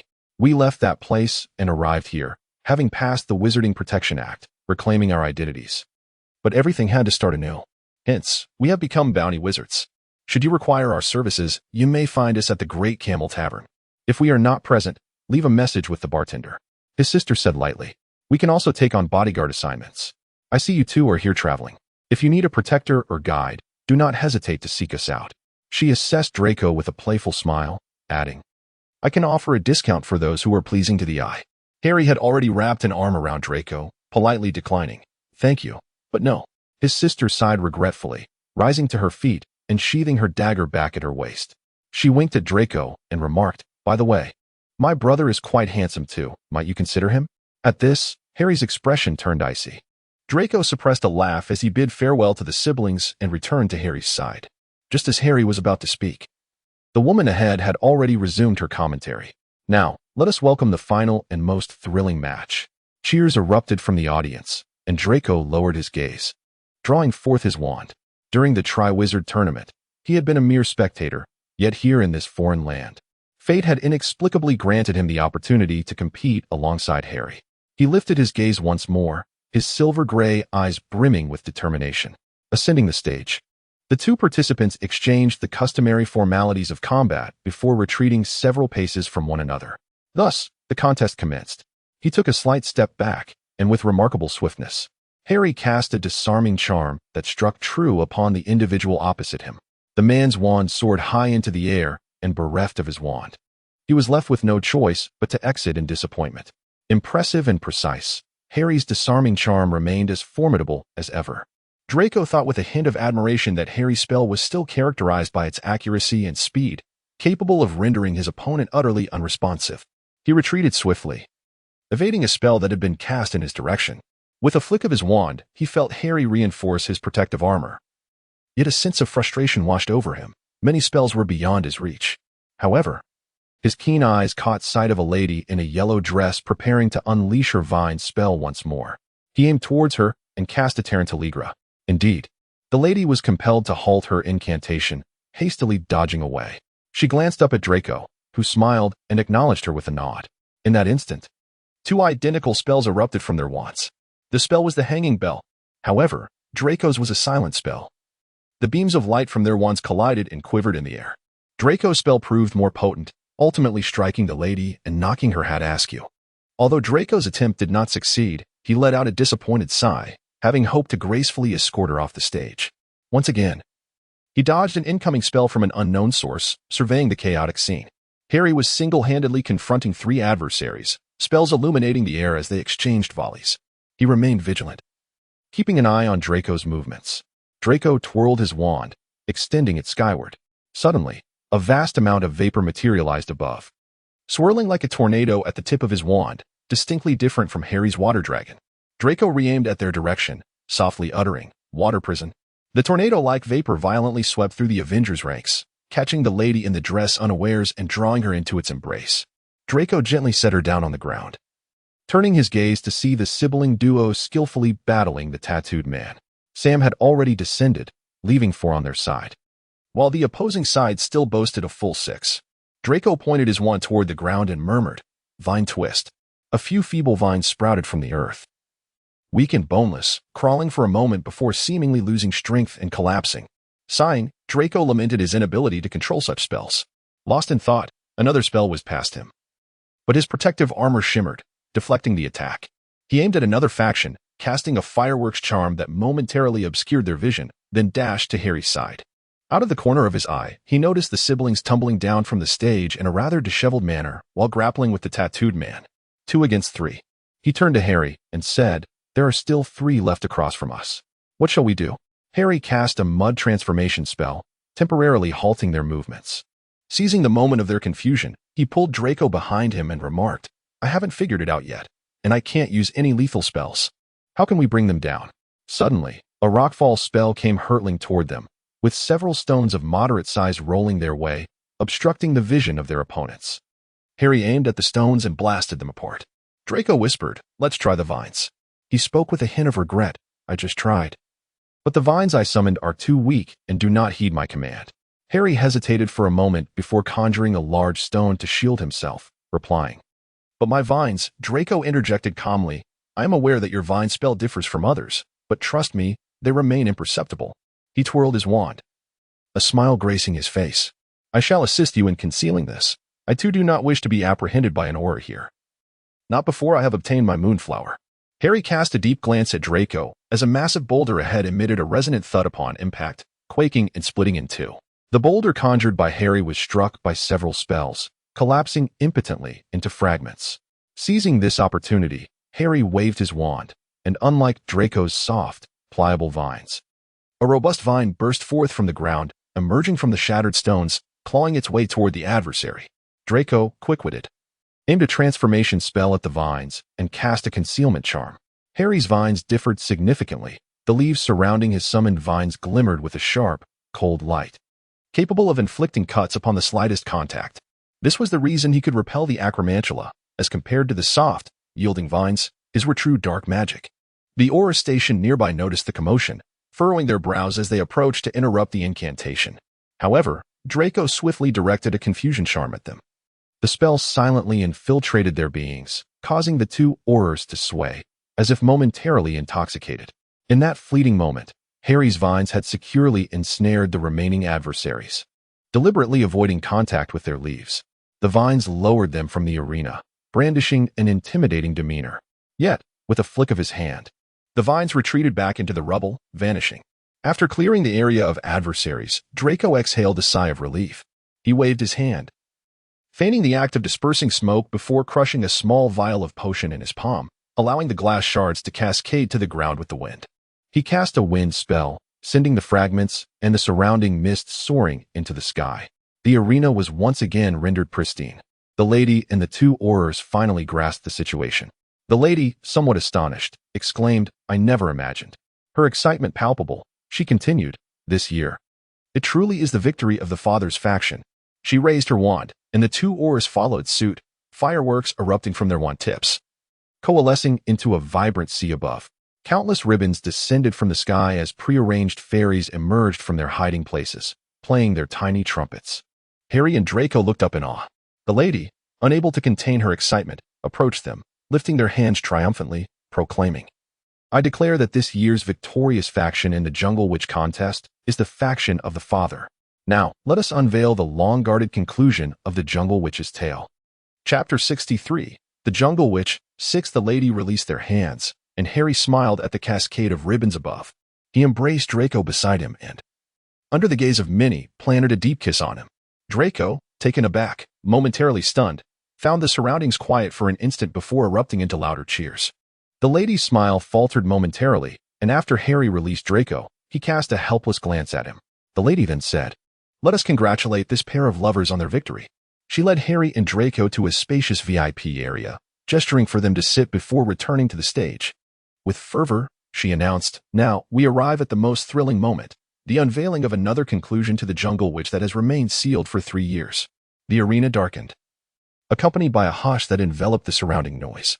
A vast white curtain appeared overhead, and shadowy figures began to manifest upon it. Positioned perfectly for viewing, Harry eagerly remarked, "Doesn't it resemble television? Or perhaps a movie?" Draco, having encountered television in the Muggle world, nodded, his gaze fixed on the curtain. Moments later, several puppets emerged. One puppet resembled a young girl, wielding a dagger, her hair cropped short, appearing at the forefront of the jungle. Opposite her stood another puppet, aged, with white hair, a bent posture, and a face adorned with wrinkles, unmistakably depicting an elderly figure. A voice emanated from the male puppet, inquiring, "Is it you? Have you come to take my life at last, Angel of Death?" The girl remained silent, stepping before the figure that was presumably her father, and with a swift motion, a crimson mark appeared on his neck as she struck. The puppet representing the father collapsed, blood seeping into the earth beneath. The ensuing narrative took Draco and Harry by surprise. The girl carried the deceased male back to a wooden cottage in the jungle, where another witch, resembling the girl, rose upon seeing the body. "Is it your father?" she exclaimed. The girl gently placed her father on the ground, declaring, "Mother, I have brought father back to you." The mother embraced the lifeless form, cherishing it, as the next scene unfolded. The father rose anew, his visage painted a ghastly white, his limbs entwined with fine threads, manipulated by the mother, who held the other end of the threads. Draco watched in intrigue, commenting, "What kind of conclusion is this? Does the mother love the father so dearly that she would rather die than not have him by her side in this manner?" Harry frowned, questioning, "What kind of magic is this? Can the deceased truly be controlled?" Draco replied with deliberation, "Indeed, ancient magic exists that can manipulate corpses. Yet such spells are horrifying and wielded only by those harboring extreme hatred or love. Few can invoke them, and over time, such magic has faded from practice. You must understand the severity of the persecution faced by witches. Thus, even those capable of such spells would not dare to use them, knowing that exposure could lead to denunciation by their closest kin, culminating in unimaginable torture and a tragic demise. Let us continue watching. I suspect the conclusion will not be straightforward," Draco urged. At this moment, the scene on the curtain shifted once more. After the girl had brought back her father's lifeless body, she stealthily re-entered the village, yet she refrained from revealing her true visage. Instead, she consumed a vial of inky black potion, transforming entirely into her father's likeness. Disguised as her father, she returned to the village, and no one harbored any suspicions. "Polyjuice potion?" Draco remarked. "Indeed, the polyjuice potion or transfiguration elixir. Many names, yet the effect remains consistent. It allows one to assume another's appearance. This must be an ancient version of the polyjuice potion." The daughter, now embodying her father, managed to integrate into village life. However, after some time, she observed that her father was not well regarded in the community. When she attempted to purchase bread, she was unceremoniously expelled. Her efforts to cultivate some plants were thwarted by the malicious destruction of her fledgling crops. She could not fathom why her father was subjected to such disdain. He had denounced her mother as a witch, and at that time, those who reported witches were often rewarded handsomely, sometimes even with an entire village's bounty. Yet, why had her father become a figure of contempt? She continued to live in the village, beset by doubts. On one occasion, after her father, now her, participated in the village's routine religious prayer, he was summoned to a private chamber. A stern cleric led her to the back penal room and addressed her father with grave authority. Do you now recognize your transgressions? Surrender your wife at once. The girl was taken aback. What did it mean to surrender one's wife? Had not her father already denounced her mother? What did it entail to now demand the surrender of his wife? Yet, she remained silent, gritting her teeth and refusing to respond. Observing her father's silence, the cleric informed him that he must repent in that place, and only when clarity was achieved could he depart. He left his father in a dark chamber, with only a small window allowing a glimpse of the moonlight and sunlight outside, along with provisions of food and water. The girl harbored no fear of the shadowy place. She extracted her spirit from her body and wandered alongside the clergyman within the church. Here, she was invisible to all, and her trepidation was non-existent. The clergyman returned to the church, where an elderly cardinal, his hair as white as snow, reprimanded him sharply. Has he yet divulged the whereabouts of his wife? The clergyman bowed his head in fear and replied, No, I have confined him to the dark chamber. The cardinal retorted that he had been imprisoned countless times. This was of no consequence to him. He warned that failure to reveal his wife's location would lead only to death. The girl's heart swelled with astonishment. After all, it was her father who had initially denounced her mother. Why then was he subjected to such torment by the church? And what could it mean that he had already been imprisoned numerous times? Had her father endured prolonged suffering at the hands of the Inquisition? Stealthily, she returned to her body, feigning unconsciousness. Before long, the clergyman indeed arrived, presenting her with a hard, unpalatable piece of bread, threatening her with words of intimidation. The cardinal had lost his patience. He had visited this village many times solely for his wife. If he surrendered her, the clergyman promised that he would never again need to worry about survival. He would become the head of the Inquisition, or the village chief, or the town mayor. Whatever he desired, the cardinal could grant him. Why, having made the initial accusation against his wife, had he halted at this juncture? A tempest of emotion surged within the girl. What? Had the neighbor denounced the wife before him? What could that possibly mean? Yet, she gritted her teeth and remained silent. Witnessing her father's obstinacy, the clergyman lashed out with his whip, striking him fiercely, while the girl endured in silence. She began to grasp the reason behind her father's multitude of scars. In frustration at her father's stubbornness, the clergyman unleashed a torrent of blows. The girl, employing her will, entered a state of apparent death, letting out a mournful sound before falling silent. The clergyman, panting heavily, ceased his assault and took a seat beside her father, urging him to speak quickly so that they might both find release. When he received no response, he inquired once more, yet still met with silence, and a sense of unease began to unfurl within him. He tentatively pushed his father, whose limp body swayed under the force, toppling to the other side. At that moment, the priest was utterly alarmed. Trembling, he extended his hand beneath his father's nostrils. Upon discovering that his father had ceased to breathe, he let out a chilling scream and collapsed onto the ground. The girl observed coldly, eager to witness his reaction. Draco gently tapped his palm and remarked, Look, the tables have turned. Can you guess the outcome? Harry speculated. It must be that the husband is trying to protect his wife, right? The so-called denunciation was merely a ruse to buy time for her escape. After all, didn't that man just say that the neighbors had discovered his wife was a witch? Draco glanced at Harry, impressed. You've grown wiser, but there remains one question. He spoke slowly, pondering how the neighbor discovered that his wife was a witch. Harry contemplated and asked whether it was possible that the neighbor had inadvertently witnessed his wife casting spells. Draco remained noncommittal and suggested they continue observing. Upon discovering his father's demise, the clergyman sat motionless on the ground for a while, and after a significant pause, he seemed to regain his composure. Hastily rushing out the door, the girl's spirit followed closely behind him as he arrived at his father's residence. However, he did not enter. Instead, he anxiously knocked on the door of the neighboring house, which was answered by a jovial gentleman with a perpetual smile. The girl instinctively clenched her fists. This man was arguably the only individual in the village who had shown kindness to her father. His wife was a pleasantly plump woman, and together they had a son and a daughter, often bringing food to her father and inviting him to celebrate holidays with them. Yet, at that moment, upon recognizing the visitor as the clergyman, the man's smile vanished, replaced by an ominous expression. He glanced around to ensure no one was in sight before swiftly pulling the clergyman inside. However, how could an ordinary door hinder a wandering spirit? The girl followed, silently drifting in the air as she observed the two men whispering to one another. Well, did he say anything? Upon hearing the man declare that her father had accidentally passed away, the clergyman fell into a profound silence. He declared resolutely, Surely, There must be remnants of correspondence between him and his wife within his abode. We shall seek her out ourselves.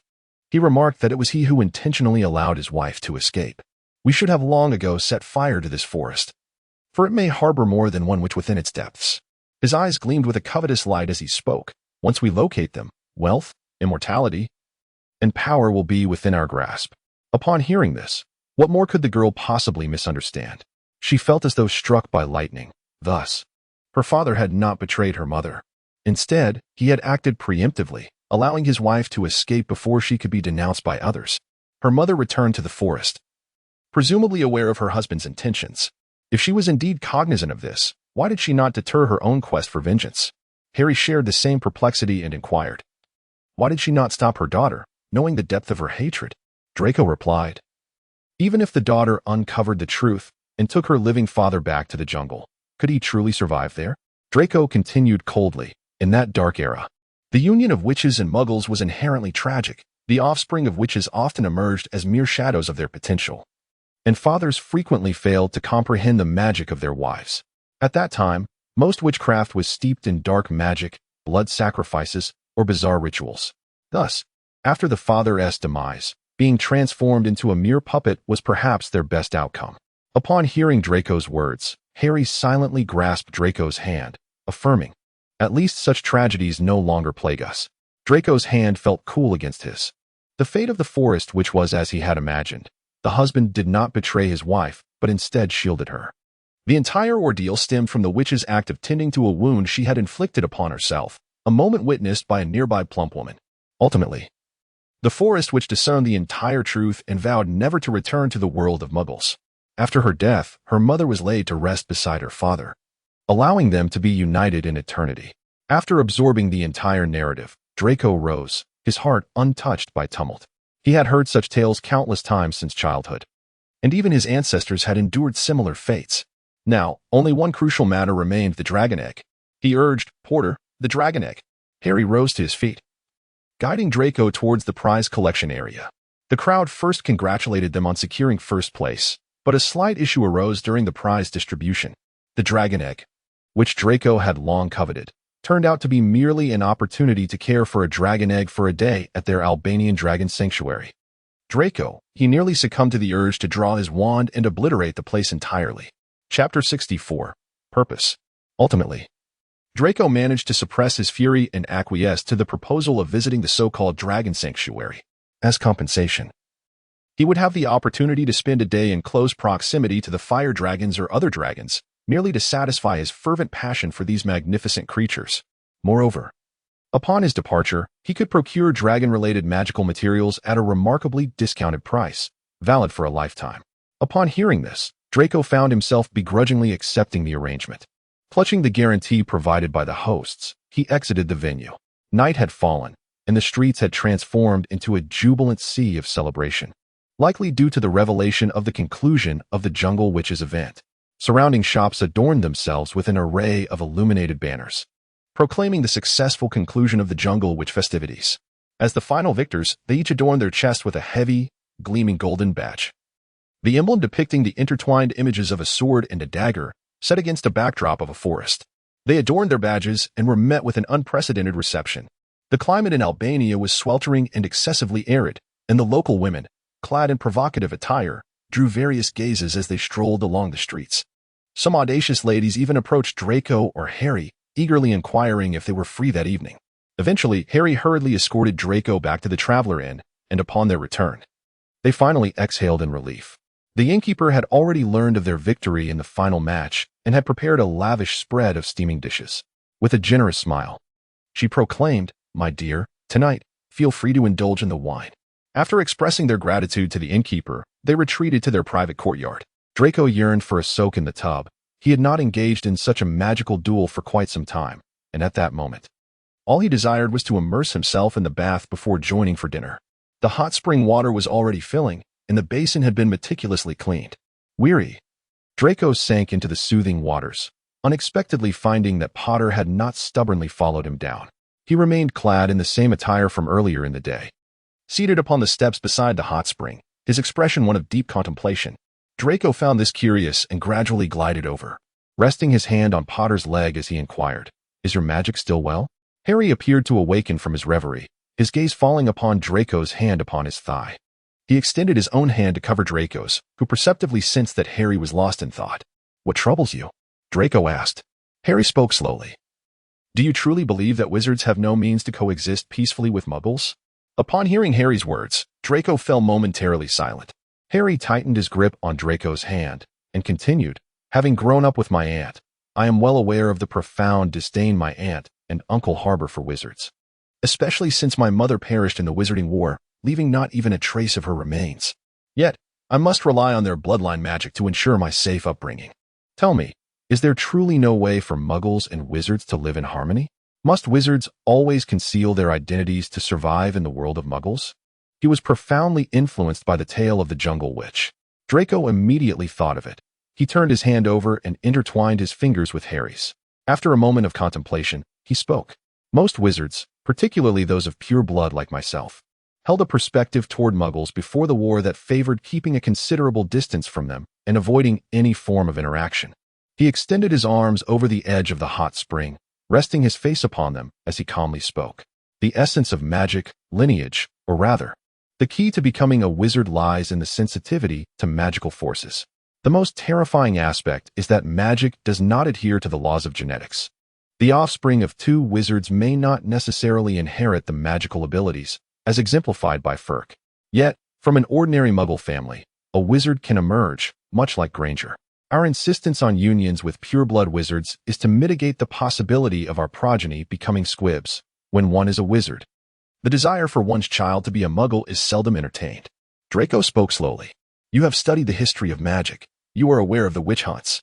Even in this day and age, if one carelessly reveals their identity as a wizard, the consequences are uncertain. Who can truly predict what follows? When you were in school, could you have imagined that we would find ourselves together after the war?" Harry sighed. He did not remove his clothing, but instead slid directly into the hot spring. Embracing Draco tightly. "Draco," he spoke with a hint of disbelief, "shouldn't you at least take off your clothes?" Harry, disregarding Draco's words, firmly trapped him at the edge of the small pool, wedging his legs in. He brushed aside Draco's hair, scrutinizing his face intently. Draco shifted slightly. The contrast between Harry, clothed, and himself, unclothed, evoked an unexpected sensation. Clearing his throat, he asked in a husky voice, "So, have you figured it out?" Harry chuckled, burying his head in Draco's neck. With one hand cradling Harry's head, Draco tilted his own upward, illuminated by the starlight, exuding both fragility and resilience. Harry kissed his neck, mumbling, "Let Hermione deal with this headache. Her initial idea was to introduce office computers to the Ministry of Magic. Who knows how long that endeavor will take?" Draco, rarely in agreement, replied, "I concur with Granger. The efficiency of the British Ministry of Magic is abysmally low." Gradually relaxing his body, Draco savored Harry's ministrations. Enveloped in the warmth of the hot spring, he released his limbs, accepting Harry's presence. Time seemed to slow, after an indeterminate period. Draco's slightly hoarse voice emerged from the pool. "That's enough." Harry responded with a soft lifting his hand to cradle Draco's face, yearning to kiss him, while the other arm encircled his waist, providing support for Draco to stand in the hot spring. Draco languidly leaned back, momentarily distracted from the moment.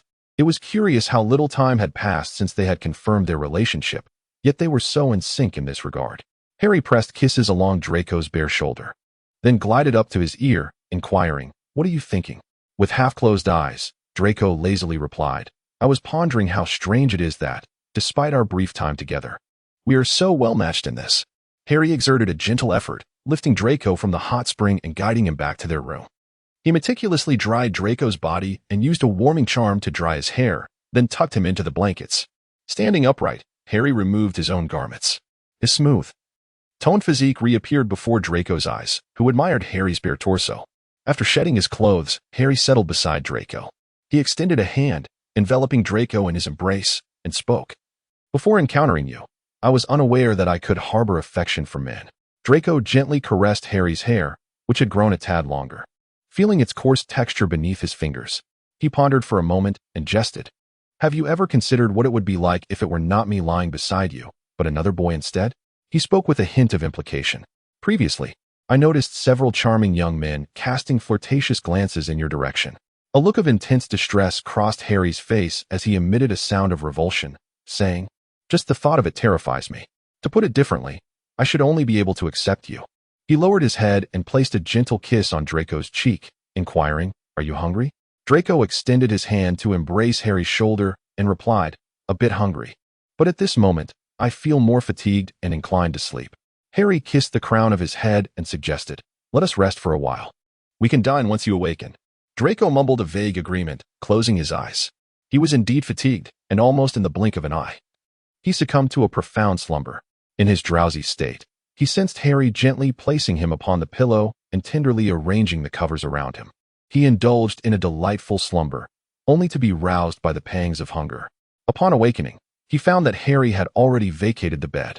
He arose from his bed, donned his attire, slipped into his slippers, and stepped outside. The moon hung high in the sky as Draco waved his wand. It was already past midnight. A silencing charm enveloped the area where the travelers resided, allowing them to witness the streets outside still alive with revelry. Occasionally, fireworks soared into the air, bursting into magnificent blooms of light. Their courtyard resembled a tranquil cloud floating amidst the bustling city, while Harry sat on the sofa, savoring the spectacle of the fireworks above. He noticed Draco awakening and approached him, wrapping an arm around his waist and guiding him to sit upon the sofa. Draco gazed at the fireworks above. Having just roused from slumber, his hair fell loosely around him, presenting a striking contrast of sharpness and softness, two seemingly contradictory traits that harmoniously coexisted within him. Harry inquired, "Would you like something to eat? Have you thought about what our next step should be?" Draco's eyes had grown alert, and as the fireworks outside began to dwindle, the festivities that had lasted throughout the afternoon and evening quieted, he replied, "Let us not forget our ultimate purpose this time." He curled the corners of his mouth and spoke with an air of indifference. "For us, the most significant matter remains the blue moonflower of the Skarsky family." Ronnie took a couple of steps into the old residence of the Skarskys, pondered for a moment, and then paused. At that moment, he was on the ground floor. Having engaged in a prolonged debate regarding the next generation of their family and Jimny's engagement, yet no definitive conclusion had been reached. This was largely due to Jimny's ideas, which were somewhat beyond their expectations.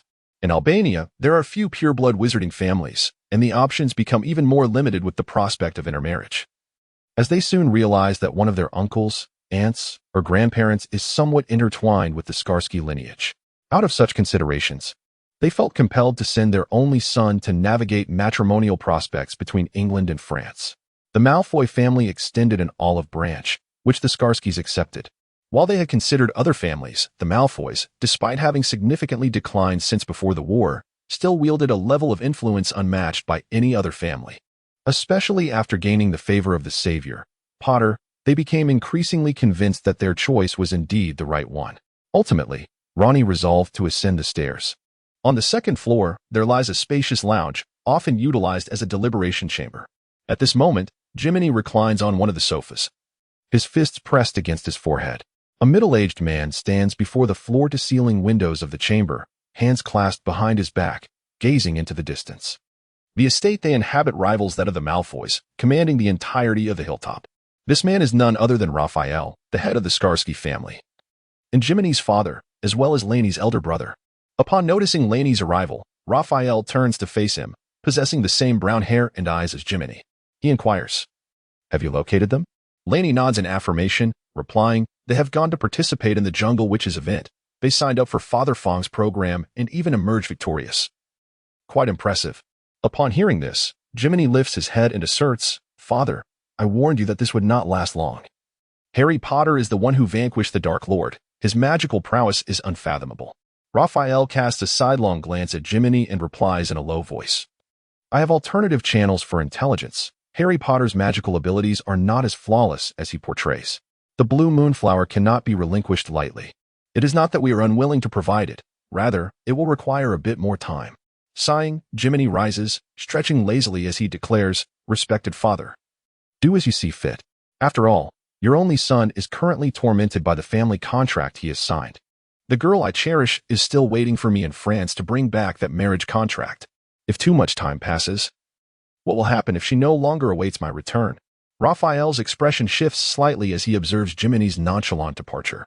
Ultimately, he reassures his son, "Rest assured, I will ensure you achieve your desires." Lainey accompanies Jiminy up the stairs, offering comfort. I will intervene. Do not fret. As for the girl you admire. With a wink, Lainey adds, I support you. Despite your father's objections, I endorse your aspirations. As long as she is a witch. What does it matter if she hails from a Muggle lineage?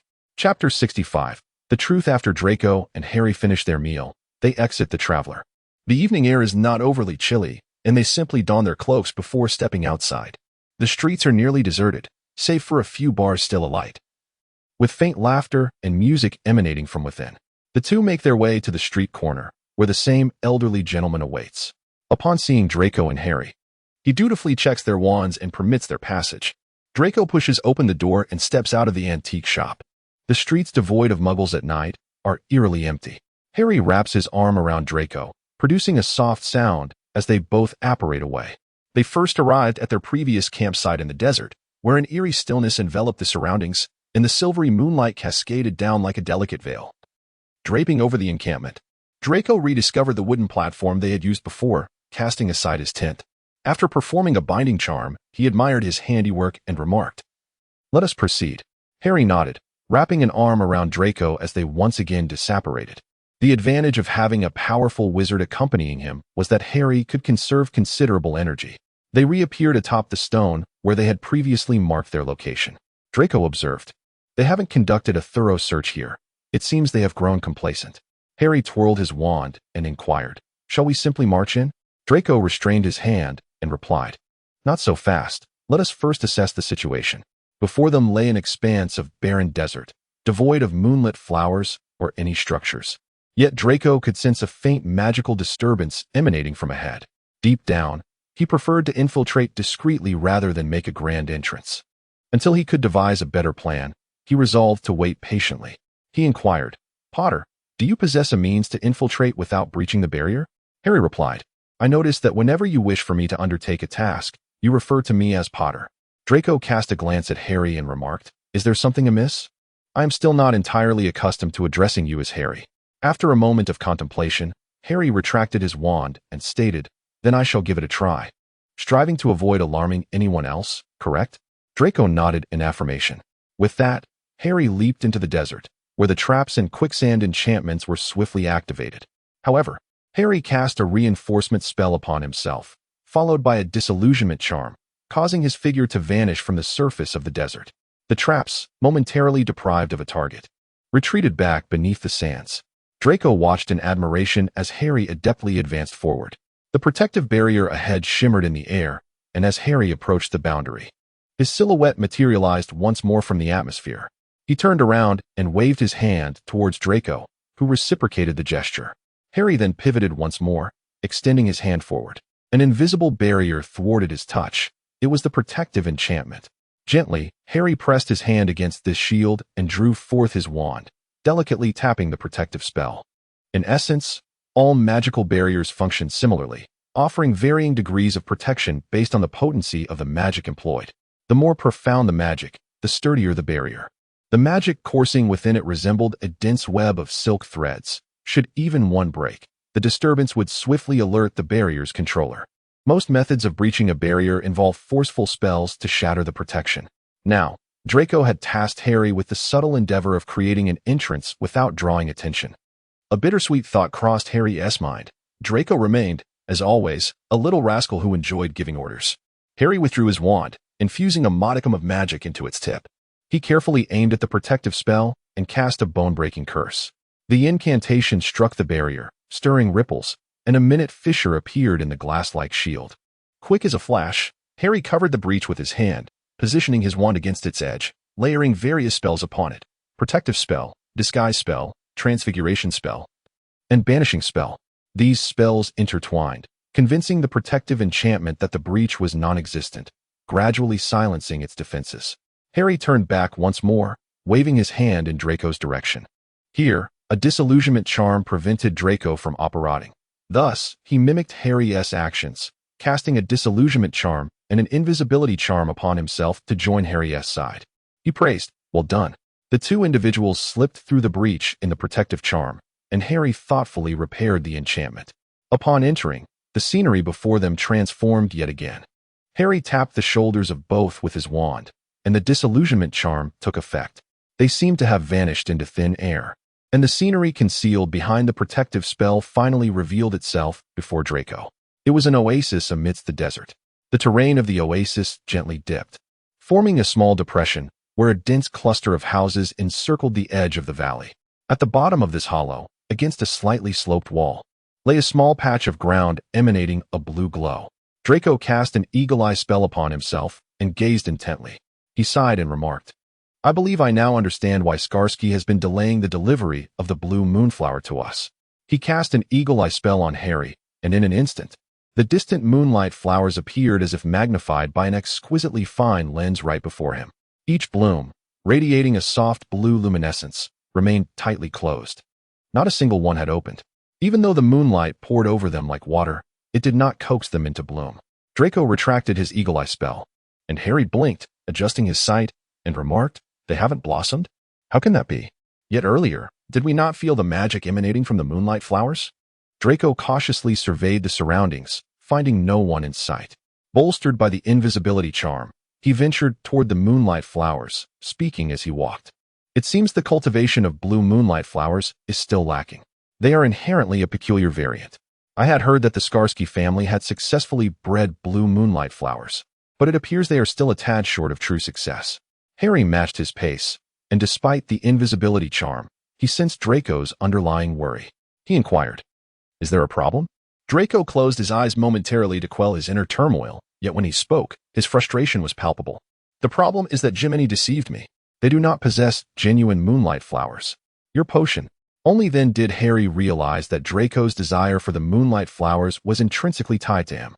His heart was suddenly a tumult of conflicting emotions. A bittersweet pang coursed through him, mingled with a hint of surprise. Throughout Harry's life, he had not lacked for concern from others, yet none had ever evoked such a profound sensation within him. Draco's hand trembled slightly, fury boiling in his heart. But once the tempest subsided, he was abruptly engulfed by a sense of helplessness. Thus, Harry's potion still lacked that final safeguard. What to do? Draco's mind was a cacophony. He had always believed Jiminy's words to be true, that he truly possessed the blue moonflower. Now, it appeared that those unopened moonflowers were utterly useless, rendering all his previous concoctions futile. Seeking an alternative formula would consume precious time, and he could not ascertain whether Harry could endure until then. Presently, Harry appeared perfectly fine, thanks to the potion, but inevitably, its effects would wane, and the potion's potency would diminish. What then for Harry? The moonlight enveloped him like ice, freezing the very air around him, making each breath a struggle. Though he found himself in a desert, it felt as though he were amidst a snowy expanse, his heart encased in frost.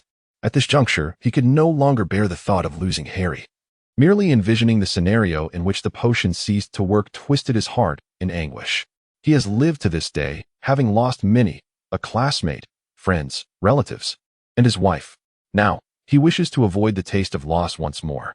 Harry observed Draco, who had come to a halt. There were no guards present, rendering the disillusionment charm unnecessary. He lifted the charm from both of them and turned his gaze toward Draco. Draco's complexion was pallid, his hands tightly clenched at his sides, trembling slightly. Harry, taken aback, carefully grasped Draco's hand, applying too much pressure, causing his nails to dig painfully into his flesh. When Harry pried them apart, he noticed bloodstains left in their wake. It dawned on Harry what was amiss. He enveloped Draco in his embrace, gently patting his back as he spoke. "Do not worry. Even in the absence of moonlit flowers, we shall discover other alternatives. Rest assured." Draco leaned against Harry's chest, trembling as he extended his hand, clutching the front of Harry's shirt tightly. He almost buried himself into Harry's chest, who embraced him tightly. Harry's breath filled Draco's nostrils, while the steady rhythm of his heartbeat resonated beside his ear. Harry pressed a gentle kiss to his exposed ear and calmly remarked, "I feel splendid now. The potion you brewed for me is quite effective. Do not fret, I shall not succumb easily." He spoke. "Hermione is also diligently searching for alternative solutions in Britain for me. Do not worry, Draco, I will be fine." Gradually, Draco ceased his trembling form, inhaled deeply, and lifted his head once more. At that moment, he regained his composure. He gently caressed Harry's face and said, "We shall return to England tomorrow, and I will leave a letter for Jiminy." He turned his head to cast a glance at the unopened moonflowers, his expression icy and indifferent. He coldly remarked, I shall make the Skarsky family pay dearly. Upon uncovering the secret of this place, he and Harry ceased to conceal their magical prowess and directly operated away. Meanwhile, within the confines of the Skarsky residence, Jiminy, who was preparing for slumber, abruptly sensed that the protective charm he had established was being breached by a formidable surge of magic. He felt a sudden jolt within. Yet the familiar magical aura swiftly sapped his strength. Is it the magic of Malfoy and Potter? It appears that Malfoy has indeed located the blue moonflower. Jiminy settled back onto his bed, harboring a fondness for Draco Malfoy. Handsome, powerful, and extraordinarily capable. Were this Mr. Malfoy to be Miss Malfoy, she would undoubtedly be his top choice. What a pity. He couldn't help but feel relieved. Grateful that he had asked his uncle to give the last remaining vial of moonlight flower powder to Mr. Malfoy. Otherwise, he would undoubtedly be facing the consequences of breaching the contract at this very moment. Jiminy reclined back onto the bed, deciding to feign ignorance. Harry, accompanied by Draco, returned to the entrance of the antique shop. The two pushed the door open and, employing the same method as before, re-entered the magical realm. Draco remained in a state of shock, astonished that Jiminy would dare to deceive him. However, upon returning to the traveler with Harry, he began to regain his composure. At this point, sleep eluded Draco. He instructed Harry to start packing their belongings while he settled onto the sofa in the yard. He retrieved the parchment and quill from within the room, elegantly spreading them across the table before commencing his writing. Harry emerged momentarily and beheld Draco's exquisite cursive script, which had unfurled into a lengthy scroll, adorned with several crossed-out passages. Yet, the initial words were still discernible: belladonna and moonflower powder. The subsequent content comprised various elements that Harry found somewhat perplexing, primarily detailing the methods of potion making, the time required, and the preliminary preparations. Draco nonchalantly conjured a rubber band to gather his tousled hair, and from Harry's vantage point, his profile appeared strikingly handsome, aloof, with a sharply defined jawline. Harry had once traveled to the enigmatic lands of the East for magical exchanges, where the locals practiced a form of physiognomy. According to their beliefs, Draco's visage would be deemed heartless. Yet, who could have anticipated that this previously cold and haughty individual was, in a foreign land, diligently crafting a potion recipe for Harry? Harry refrained from interrupting him. The more Draco wrote, the tighter his brow furrowed, as he progressed towards the conclusion. His pace markedly slowed, accompanied by an increase in scribbled corrections. An unprecedented turmoil enveloped Draco's heart. The elusive acquisition of the blue moonflower instilled a sense of unease within him, as if something vital were slipping from his grasp.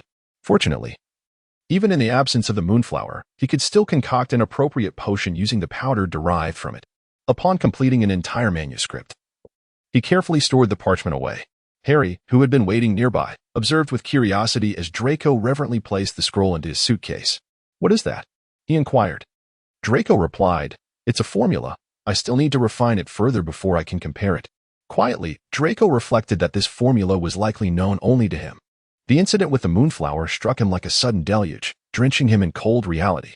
On this evening, having returned from the desert, a thought he had never contemplated before surged into his mind like wild grass. If something were to befall him one day, what would Harry do? He must at least leave Harry's prescription behind. With Granger's presence, as long as this prescription exists, Harry should be fine. Chapter 66, The Vault. After placing the parchment into his suitcase, Draco contemplated for a moment, then retrieved a beautifully adorned small box from within his suitcase. He beckoned Harry over.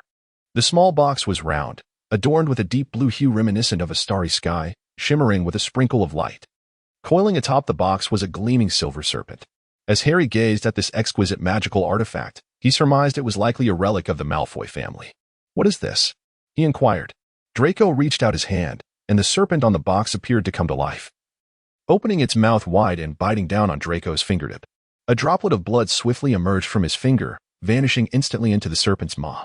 He handed the box to Harry, and in an instant, the wound on his finger had reduced to a mere tiny red dot. Draco paid no heed to the injury and instructed Harry, "Place your hand upon it." Harry understood that this was likely a magical artifact powered by blood. Following his instructions, he placed his hand on it, and the small serpent bit him once more. After their blood mingled, the box emitted a soft sound, and its lid opened. Draco placed a scroll of parchment inside, and the lid closed again. The silver serpent slithered from the bottom of the box to the top, rendering it seamless, appearing as an exquisite ornament. Draco let out a gentle sigh of relief, casting a healing spell on both himself and Harry. "Within this box lies the potion recipe I have prepared for you. Upon your return, ensure that you place this box in your Gringotts vault. He emphasized that the contents sealed within this box could only be accessed by either your blood or mine. This is your potion, and thus it is safest to place it within your vault at Gringotts. Draco spoke softly. I hope it does not come to that. Harry watched as Draco carefully returned the box to his suitcase, feeling a heaviness in his heart. He adjusted Draco's shoulder, gazing into his face, and asked, What do you mean? Draco averted his gaze from Harry, only feeling reassured once the box was safely inside Harry's suitcase. The two exchanged glances, their eyes reflecting one another. At that moment, Harry's legitimacy did not manifest. Draco reached out, cradling Harry's face in his hands. He tenderly kissed him, and, resting his forehead against Harry's, whispered, For safety, Harry. He spoke softly, We are about to return to England. Once we do, I plan to resign from my position at the French Ministry of Magic, as I intend to spend considerable time in England. However, my mother and Scorpius will not be returning immediately. Harry, I need you to assure me that the wizarding world in England is entirely secure. You are the savior, and now the chief Auror of Britain. I hope you understand that your life holds greater value than that of many others. Therefore, I cannot allow the formula for this potion to fall into the hands of others. If they were to discover your condition, what if they used it to harm you? Harry was about to retort to Draco, insisting that no one would dare use it against him, but as he gazed into Draco's resolute expression, the words he wished to voice slowly faded away. He could only helplessly utter, I promise you. At that moment, Draco finally breathed a sigh of relief. Their brief week-long sojourn in Albania felt akin to a splendid dream, yet dreams are destined to awaken. Upon their return to England, they would still confront an even harsher and more clandestine war. Suddenly, Draco broke into a smile. He winked at Harry and said, There's one more matter, dear. He leaned close to Harry's lips and asked, After we return to England, do you wish to make our relationship public? Without a moment's hesitation, Harry replied, Of course. We should make it known. He gazed deeply into Draco's eyes, his throat constricting as he concealed the words he longed to express. In truth, after returning to England, he had wished to take Draco to register, yet he understood that such sentiments should not be uttered hastily. Moreover, he had made no preparations, and given Draco's disposition, it was unlikely he would acquiesce at such a moment. With a sigh, Draco released his hold, pushing Harry away slightly, and remarked, I believe it is better to keep this under wraps for the time being. He counted on his fingers and said, The Weasley family is unaware, and your friends are oblivious as well. Do you think they could accept me right away? Harry was momentarily at a loss for words. He certainly lacked confidence that the Weasley family would readily accept Draco, yet he was unwilling to conceal their relationship. This hesitation stemmed from his own shadowy possessiveness. He recognized how immensely desirable Draco was within the British wizarding community, especially while he remained a bachelor. Both wealth and lineage were on Draco's side, and now he had also become a guarantor for the Malfoy family. Anyone with discernment could see that the Malfoy family was on the cusp of reclaiming its former glory. Harry, undeterred, remarked, I can persuade them. Rest assured, they will ultimately embrace you. Draco stepped back slightly, a mischievous grin gracing his face as he replied, No. I believe maintaining a bit of distance between us is quite agreeable. He blinked and spoke. Moreover, this could be considered a form of amusement. Wouldn't you agree? Harry, his teeth clenched in rage, leaned closer to Draco and threatened, You don't harbor any other intentions, do you? Draco soothingly pressed a kiss to his lips, their voices fading away in the intimacy of their exchange. You know where I reside. Upon hearing these words, Harry's turbulent emotions began to subside slightly, and he found it peculiar how he had come to be in such a state. The person before him held sway over his every action and stirred every fiber of his being. This was an experience he had never encountered before. Strangely enough, he did not despise this sensation. He found himself relishing this sensation, as if he were a devoted acolyte before a deity, with the divine being as his sole object of veneration. Yet now, the acolyte must convey to the deity the significance of his devotion. The innkeeper had just bid farewell to the two victors of the jungle witch. The young man with golden locks appeared somewhat lethargic. She noted a conspicuous scar at the corner of his mouth. Concerned, she inquired, My dear, what happened to you? The young man tugged at the corner of his mouth, emitting a hissing sound as he pressed the affected area, signing his name on the bill while responding, I was bitten by a bug from the desert. Afterward, he politely asked, May I use an owl? The innkeeper replied, Of course, dear. Just provide them with a bit of our feed and some coins. They will be more than willing to run errands for you.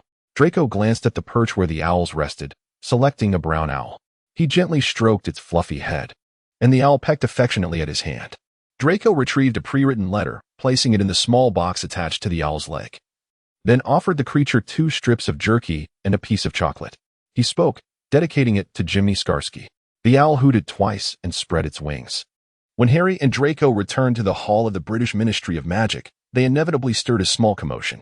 Draco glanced around and inquired, "Potter, are you seeking Granger?" Harry concealed his inner astonishment.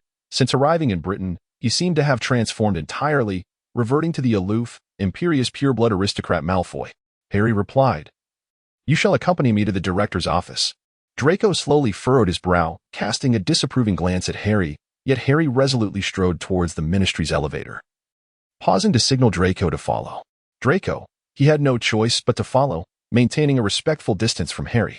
Hermione's office and Harry's office were located on the same floor. After they descended from the elevator, Harry took a moment to visit the Auror office. The Auror office was rather desolate. He glanced at the wall, noting the absence of several names. Next to the remaining names were written tasks or patrol duties. Harry nodded in satisfaction as he made his way to Hermione's office. As usual, Hermione was fervently scribbling on a scroll of parchment. It seemed she had already anticipated Harry and Draco's visit today. Without lifting her gaze, she commanded, "Sit." Harry settled onto his customary sofa, while Draco stood by the door, arms crossed and positioned a bit further away. With a wave of her hand, Hermione closed the door, and Harry discreetly cast a silencing charm. Only then did Hermione raise her head, her expression filled with indignation as she declared, "I must introduce computer operations into the ministry for the sake of efficiency."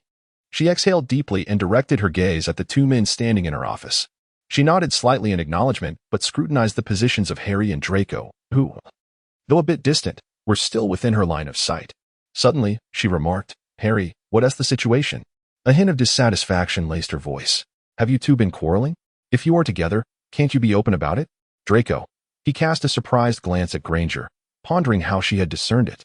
Hermione, seemingly aware of Draco's confusion, straightened up, let out a cold laugh, and remarked, "Do not forget that I am already married.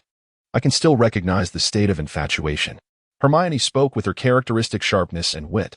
Only those unfamiliar with Harry would fail to notice it. Harry smiled at Draco and said, "See, I told you Hermione would definitely notice." After saying this, he approached and confidently wrapped his arm around Draco's waist.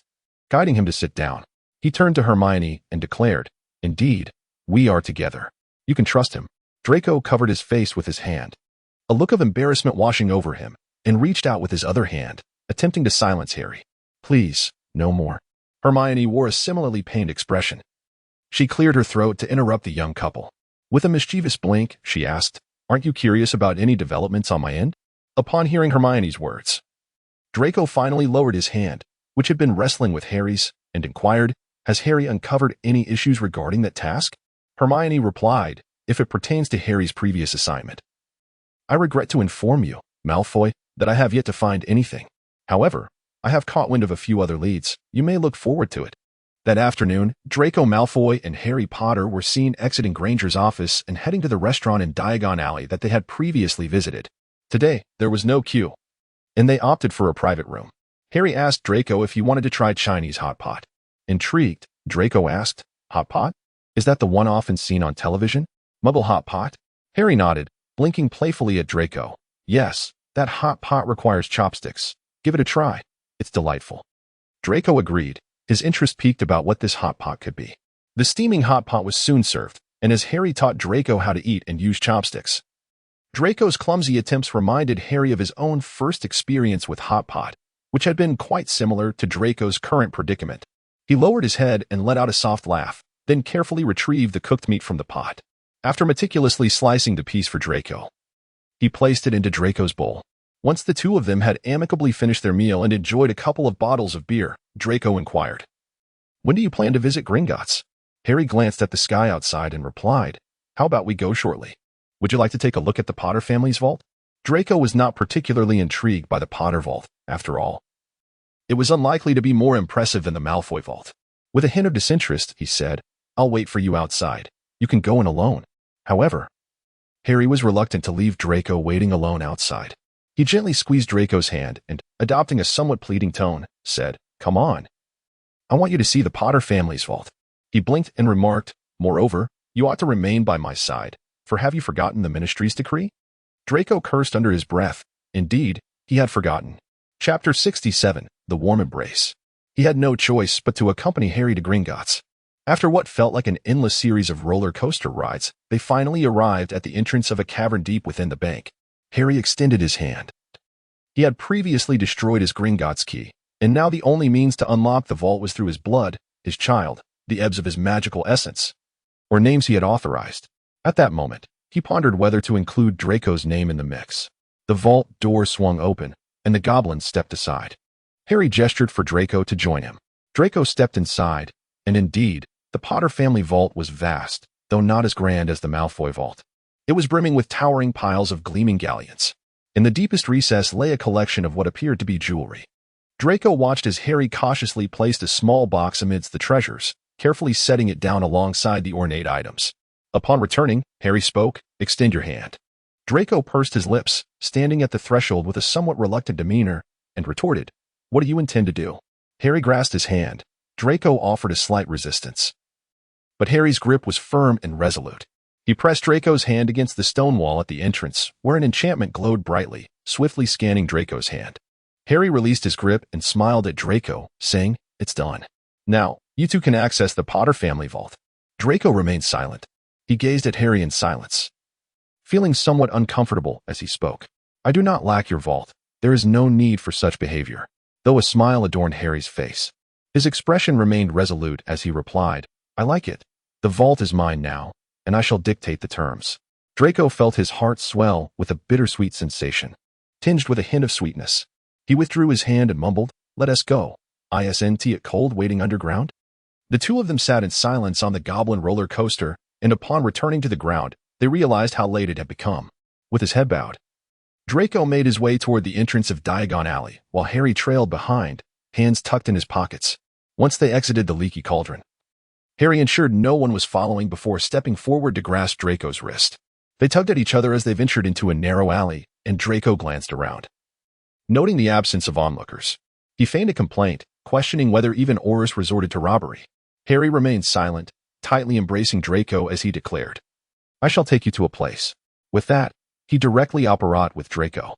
In an instant, Draco felt the ground beneath him vanish, and they found themselves in a Muggle neighborhood.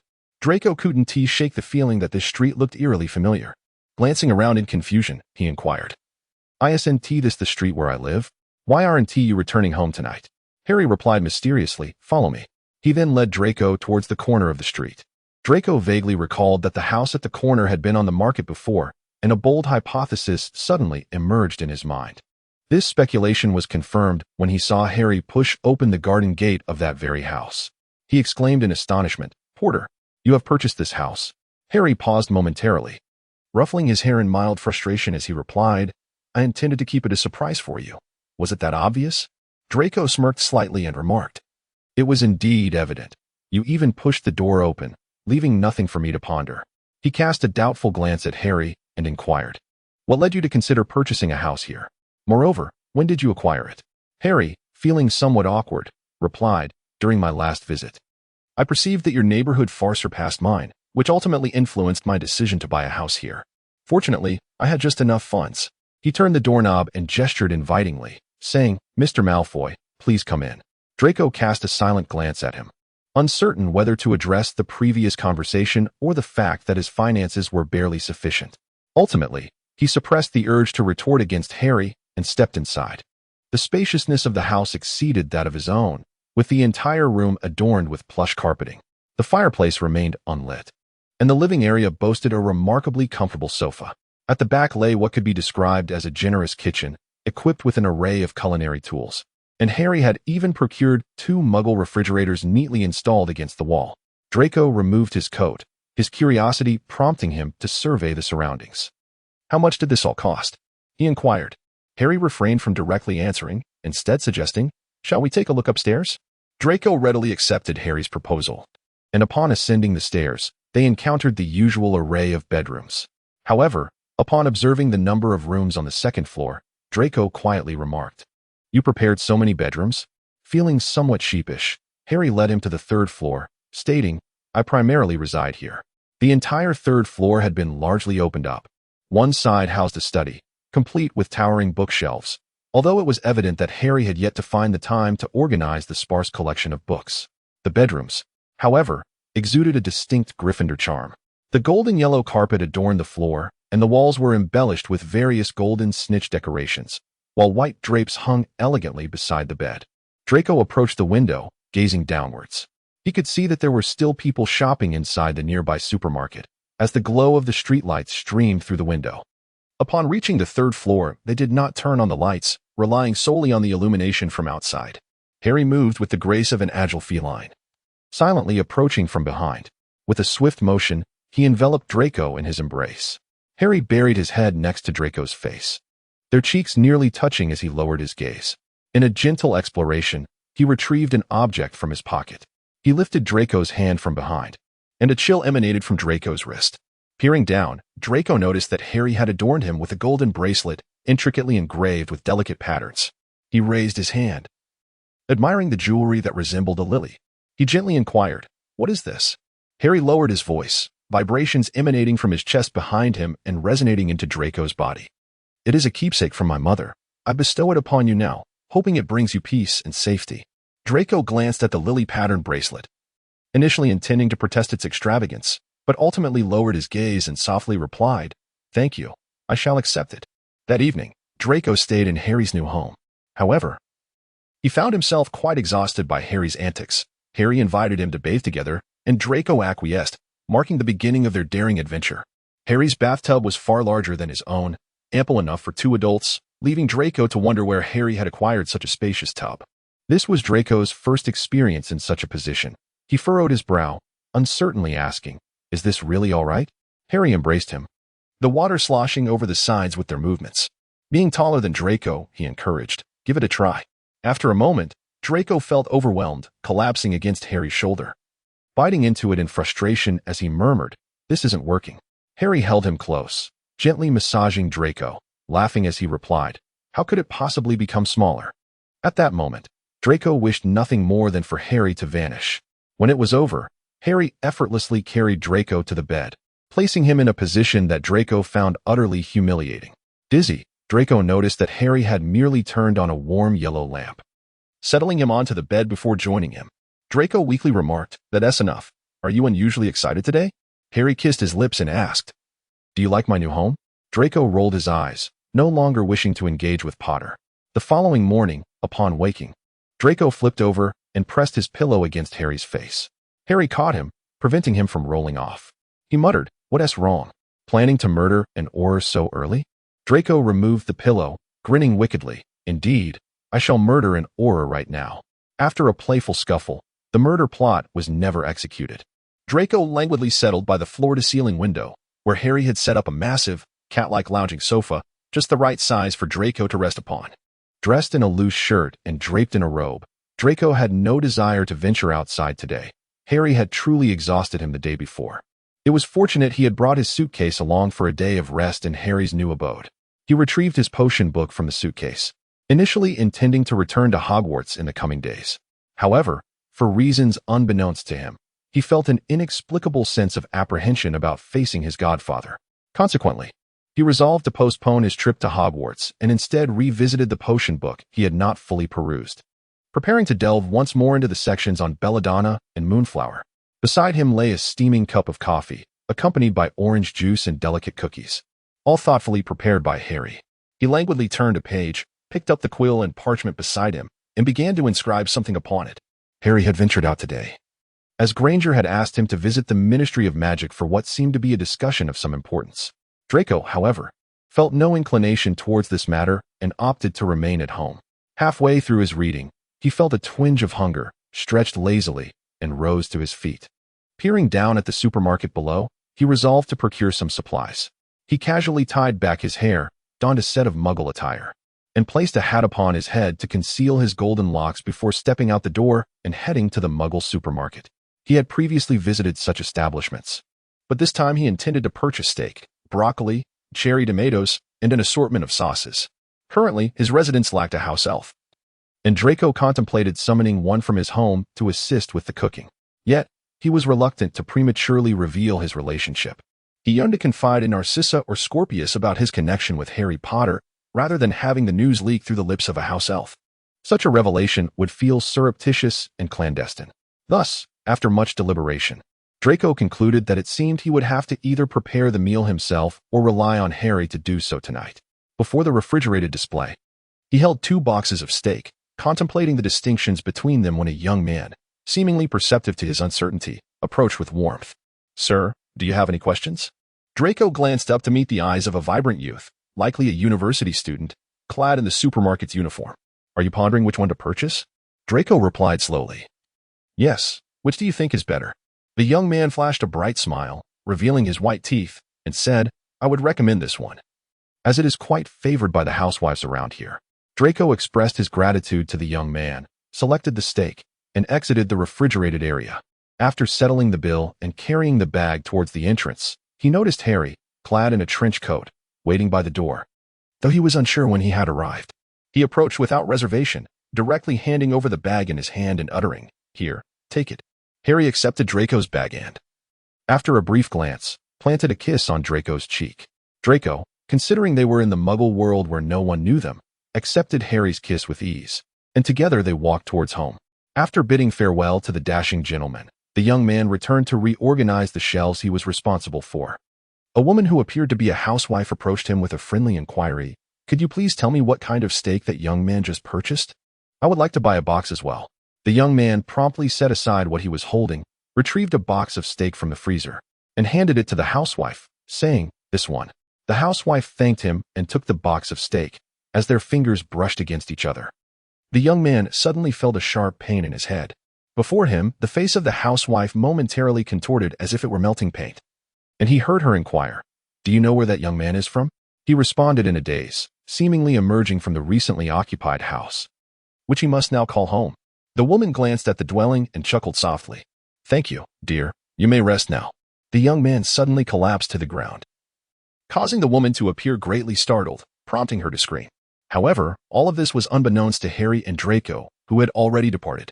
Upon returning home, Harry, holding something in his hand, inquired, "My dear, can you cook a steak?" Draco looked up, uncertain, and replied, "There is a recipe. We should be able to follow it." "Shouldn't we?" He let out a resigned sigh and said, "You may continue with your potion making, master. I shall take over from here." Chapter 68.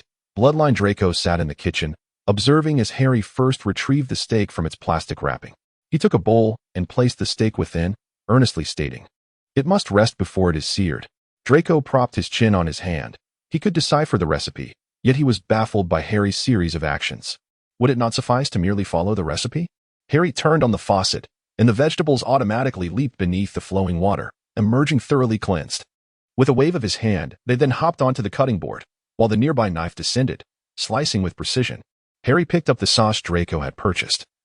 Inspecting each one in turn, he inquired, "Which would you prefer? Black pepper? Thousand Island dressing? Ketchup?" Draco replied, "Black pepper, of course. Does a steak not deserve to be adorned with black pepper?" He observed Harry's fluid movements and exclaimed, "I had no idea you could cook." Harry settled back beside Draco, and the two shared a knowing kiss. Harry remarked, "When it comes to potion making, I cannot compare to you, but during my time at my aunt and uncle's, I often took to the kitchen." Draco cast a glance at Harry, struggling to fathom the nature of Harry's childhood. He was aware that Hagrid had personally fetched Harry, yet witnessing Harry's calm demeanor as he spoke of his aunt and uncle, deftly wielding a knife to chop vegetables, made the torment of his past seem like mere dust in the wind. Draco lowered his gaze, allowing Harry to attend to his steak dinner. He summoned a roll of parchment, ink, and a quill with a flick of his wand, and began to write. The distant murmur of the television filled the living room. It seemed Harry had turned it on, currently broadcasting the weather forecast. Draco glanced outside. It was a dreary day, with hurried pedestrians traversing the streets, and the fallen leaves lay yellow and withered upon the pavement. The department store across the street appeared nearly deserted, marking a solitary early winter day. However, in contrast to the desolation outside, the space felt warm and inviting with just Harry and Draco present. Draco rested the quill against his chin, reflecting, "Perhaps this is what it feels like to be home." He continued to lower his head, organizing his thoughts. He intended to meticulously transcribe all of Harry's recent potion formulas, hoping to compare them for potential improvements. Naturally, these formulas were confidential, and once completed, he would seek a secure method to conceal them. Time passed in the gentle rustle of Draco's quill and the sound of Harry frying steak. Harry had also prepared a vegetable salad and made a mushroom soup, which he placed on the table as he glanced at Draco. Draco's brow was furrowed, with 3 sheets of parchment before him densely filled with his elegant handwriting. Harry approached, observing that the pages detailed the distinctions between ingredients and variations in brewing times, along with Harry's own reactions. At that moment, his quill hovered above the parchment, and an ink smudge had somehow found its way onto Draco's cheek, as he appeared to ponder whether to strike a line through some text. Harry reached out and wiped the ink from Draco's face, prompting him to awaken from his reverie. He lifted his gaze, looking somewhat bewildered, and asked, "What time is it?"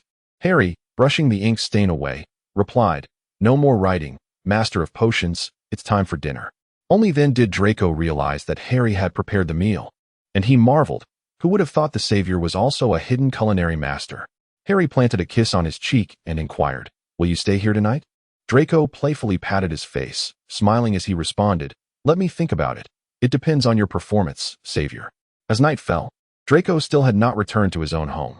Even though it was just around the corner, after exchanging goodnights, the two embraced and fell asleep together. The following morning, Draco awoke and said to Harry, "I need to return to France for a bit. What are your plans for today?" Harry wrapped his arms around his waist, reluctant to let go, and asked, "Will you come back tonight?" Draco covered his eyes, calmly replying, "Clear your mind of those frivolous thoughts. I must return to check on Scorpius." He pinched Harry's cheek and remarked, "Do not forget that you are a father." After being reminded by Draco, Harry reluctantly rose to his feet, resembling a large ornament clinging to Draco's side, sighing as he inquired, "When can we reveal our relationship?" Draco gently patted his face, offering reassurance, "Soon. Have a little patience, Potter." The two exchanged farewells at the doorway, sharing a brief kiss before Draco resumed his aloof demeanor in public and stepped outside. He emerged from his abode like an ordinary office worker, and Harry accompanied him to the garden gate. Before parting, they shared a tender kiss, and Harry, reluctant to let go, gently grasped Draco's nape, their noses touching. Harry murmured, "What should I do?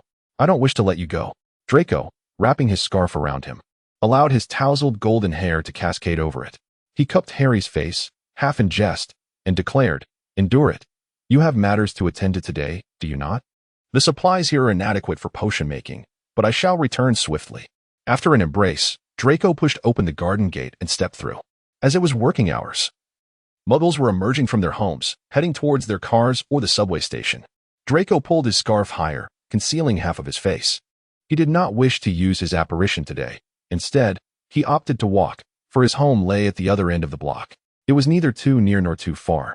Draco mused that Harry must have already gone to the Ministry of Magic. Ahead of him stood an intersection, where he paused to await the traffic light. A subway station loomed at the crossroads, and a considerable number of people had gathered there. He edged toward the periphery of the crowd, just as the pedestrian signal turned green, and he lifted his foot to follow the throng. However, at that moment, a sharp pain suddenly surged from his spine, robbing him of strength in an instant. His legs weakened, and he stumbled forward.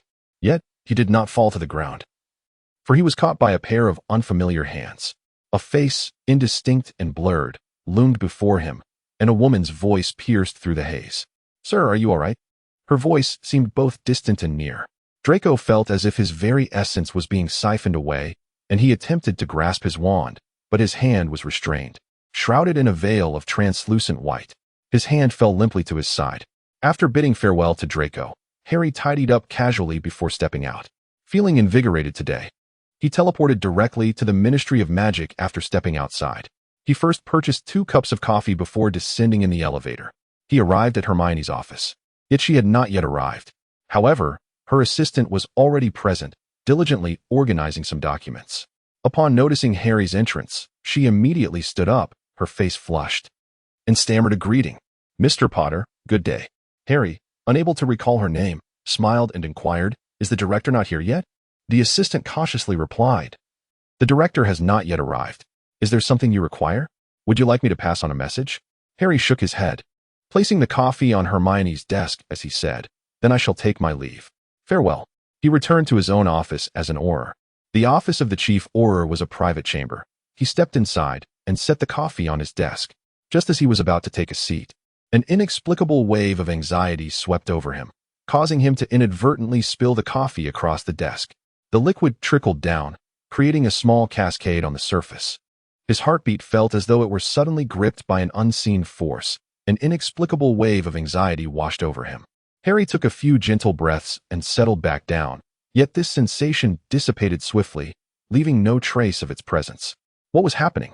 Harry speculated that it might be an issue with the tainted magic within him, but this feeling was distinct from the overwhelming surge he had previously experienced. He waved his hand dismissively, and the remaining coffee liquid vanished completely. There seemed to be no problems with his magic. What, then, could be the issue? Pondering with a heart full of doubt, Harry sat down once more. However, he was afforded little time for contemplation as a paper airplane soared towards him, sent by Hermione. He picked up the paper airplane and made his way back to Hermione's office. Once seated, Hermione inquired, "Have you heard of the name the All-Seeing Eye?" Harry rummaged through the recesses of his mind, shaking his head in response. Hermione let out a derisive snort and handed him a dossier, which he accepted and began to peruse.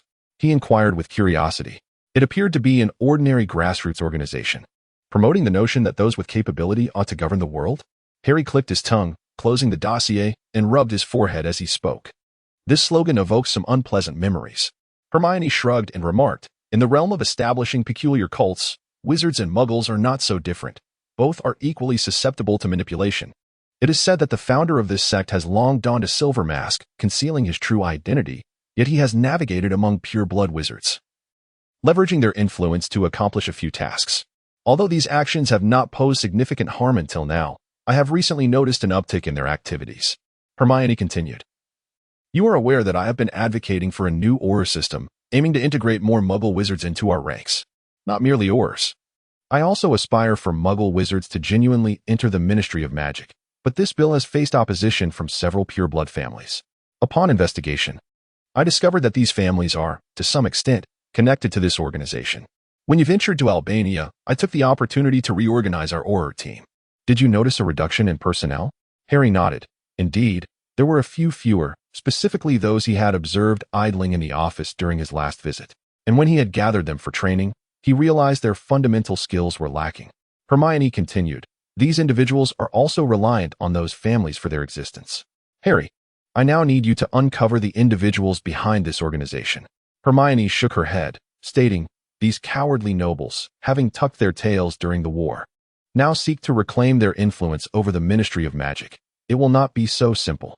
Hermione turned to Harry and asked, "Can you guarantee that Malfoy is entirely on our side?"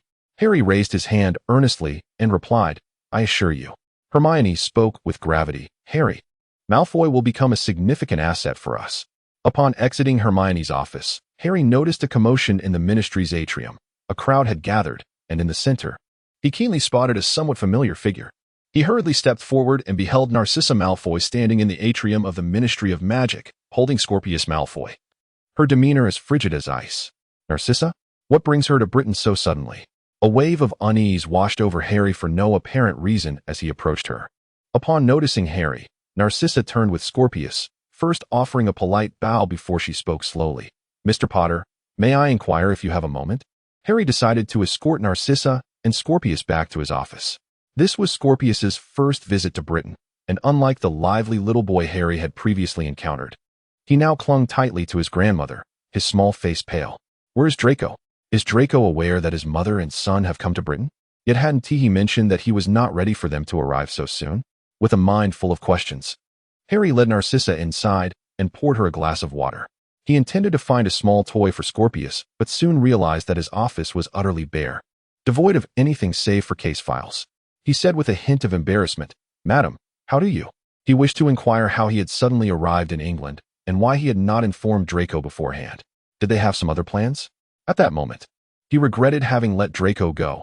If only Draco were here. Narcissa surveyed Harry's office, her expression as frigid as ice, a stark contrast to the last time he had encountered her in France. Cradling Scorpius in her arms, she asked each word with deliberate gravity. "Potter, where is my son?" Scorpius's father? The earlier sensation of panic gripped Harry's heart once more. He cast a silencing charm and replied, "Madam, Draco stated this morning that he would be returning to France." Narcissa's voice quivered with emotion as she held Scorpius tighter. "Mr. Potter, please assist me in finding Draco." Tears streamed down Narcissa's cheeks as she choked out, Draco is in danger. I cannot locate him, and he has not returned to France. Potter, I implore you, help me find him. Chapter 69, Bloodline 2.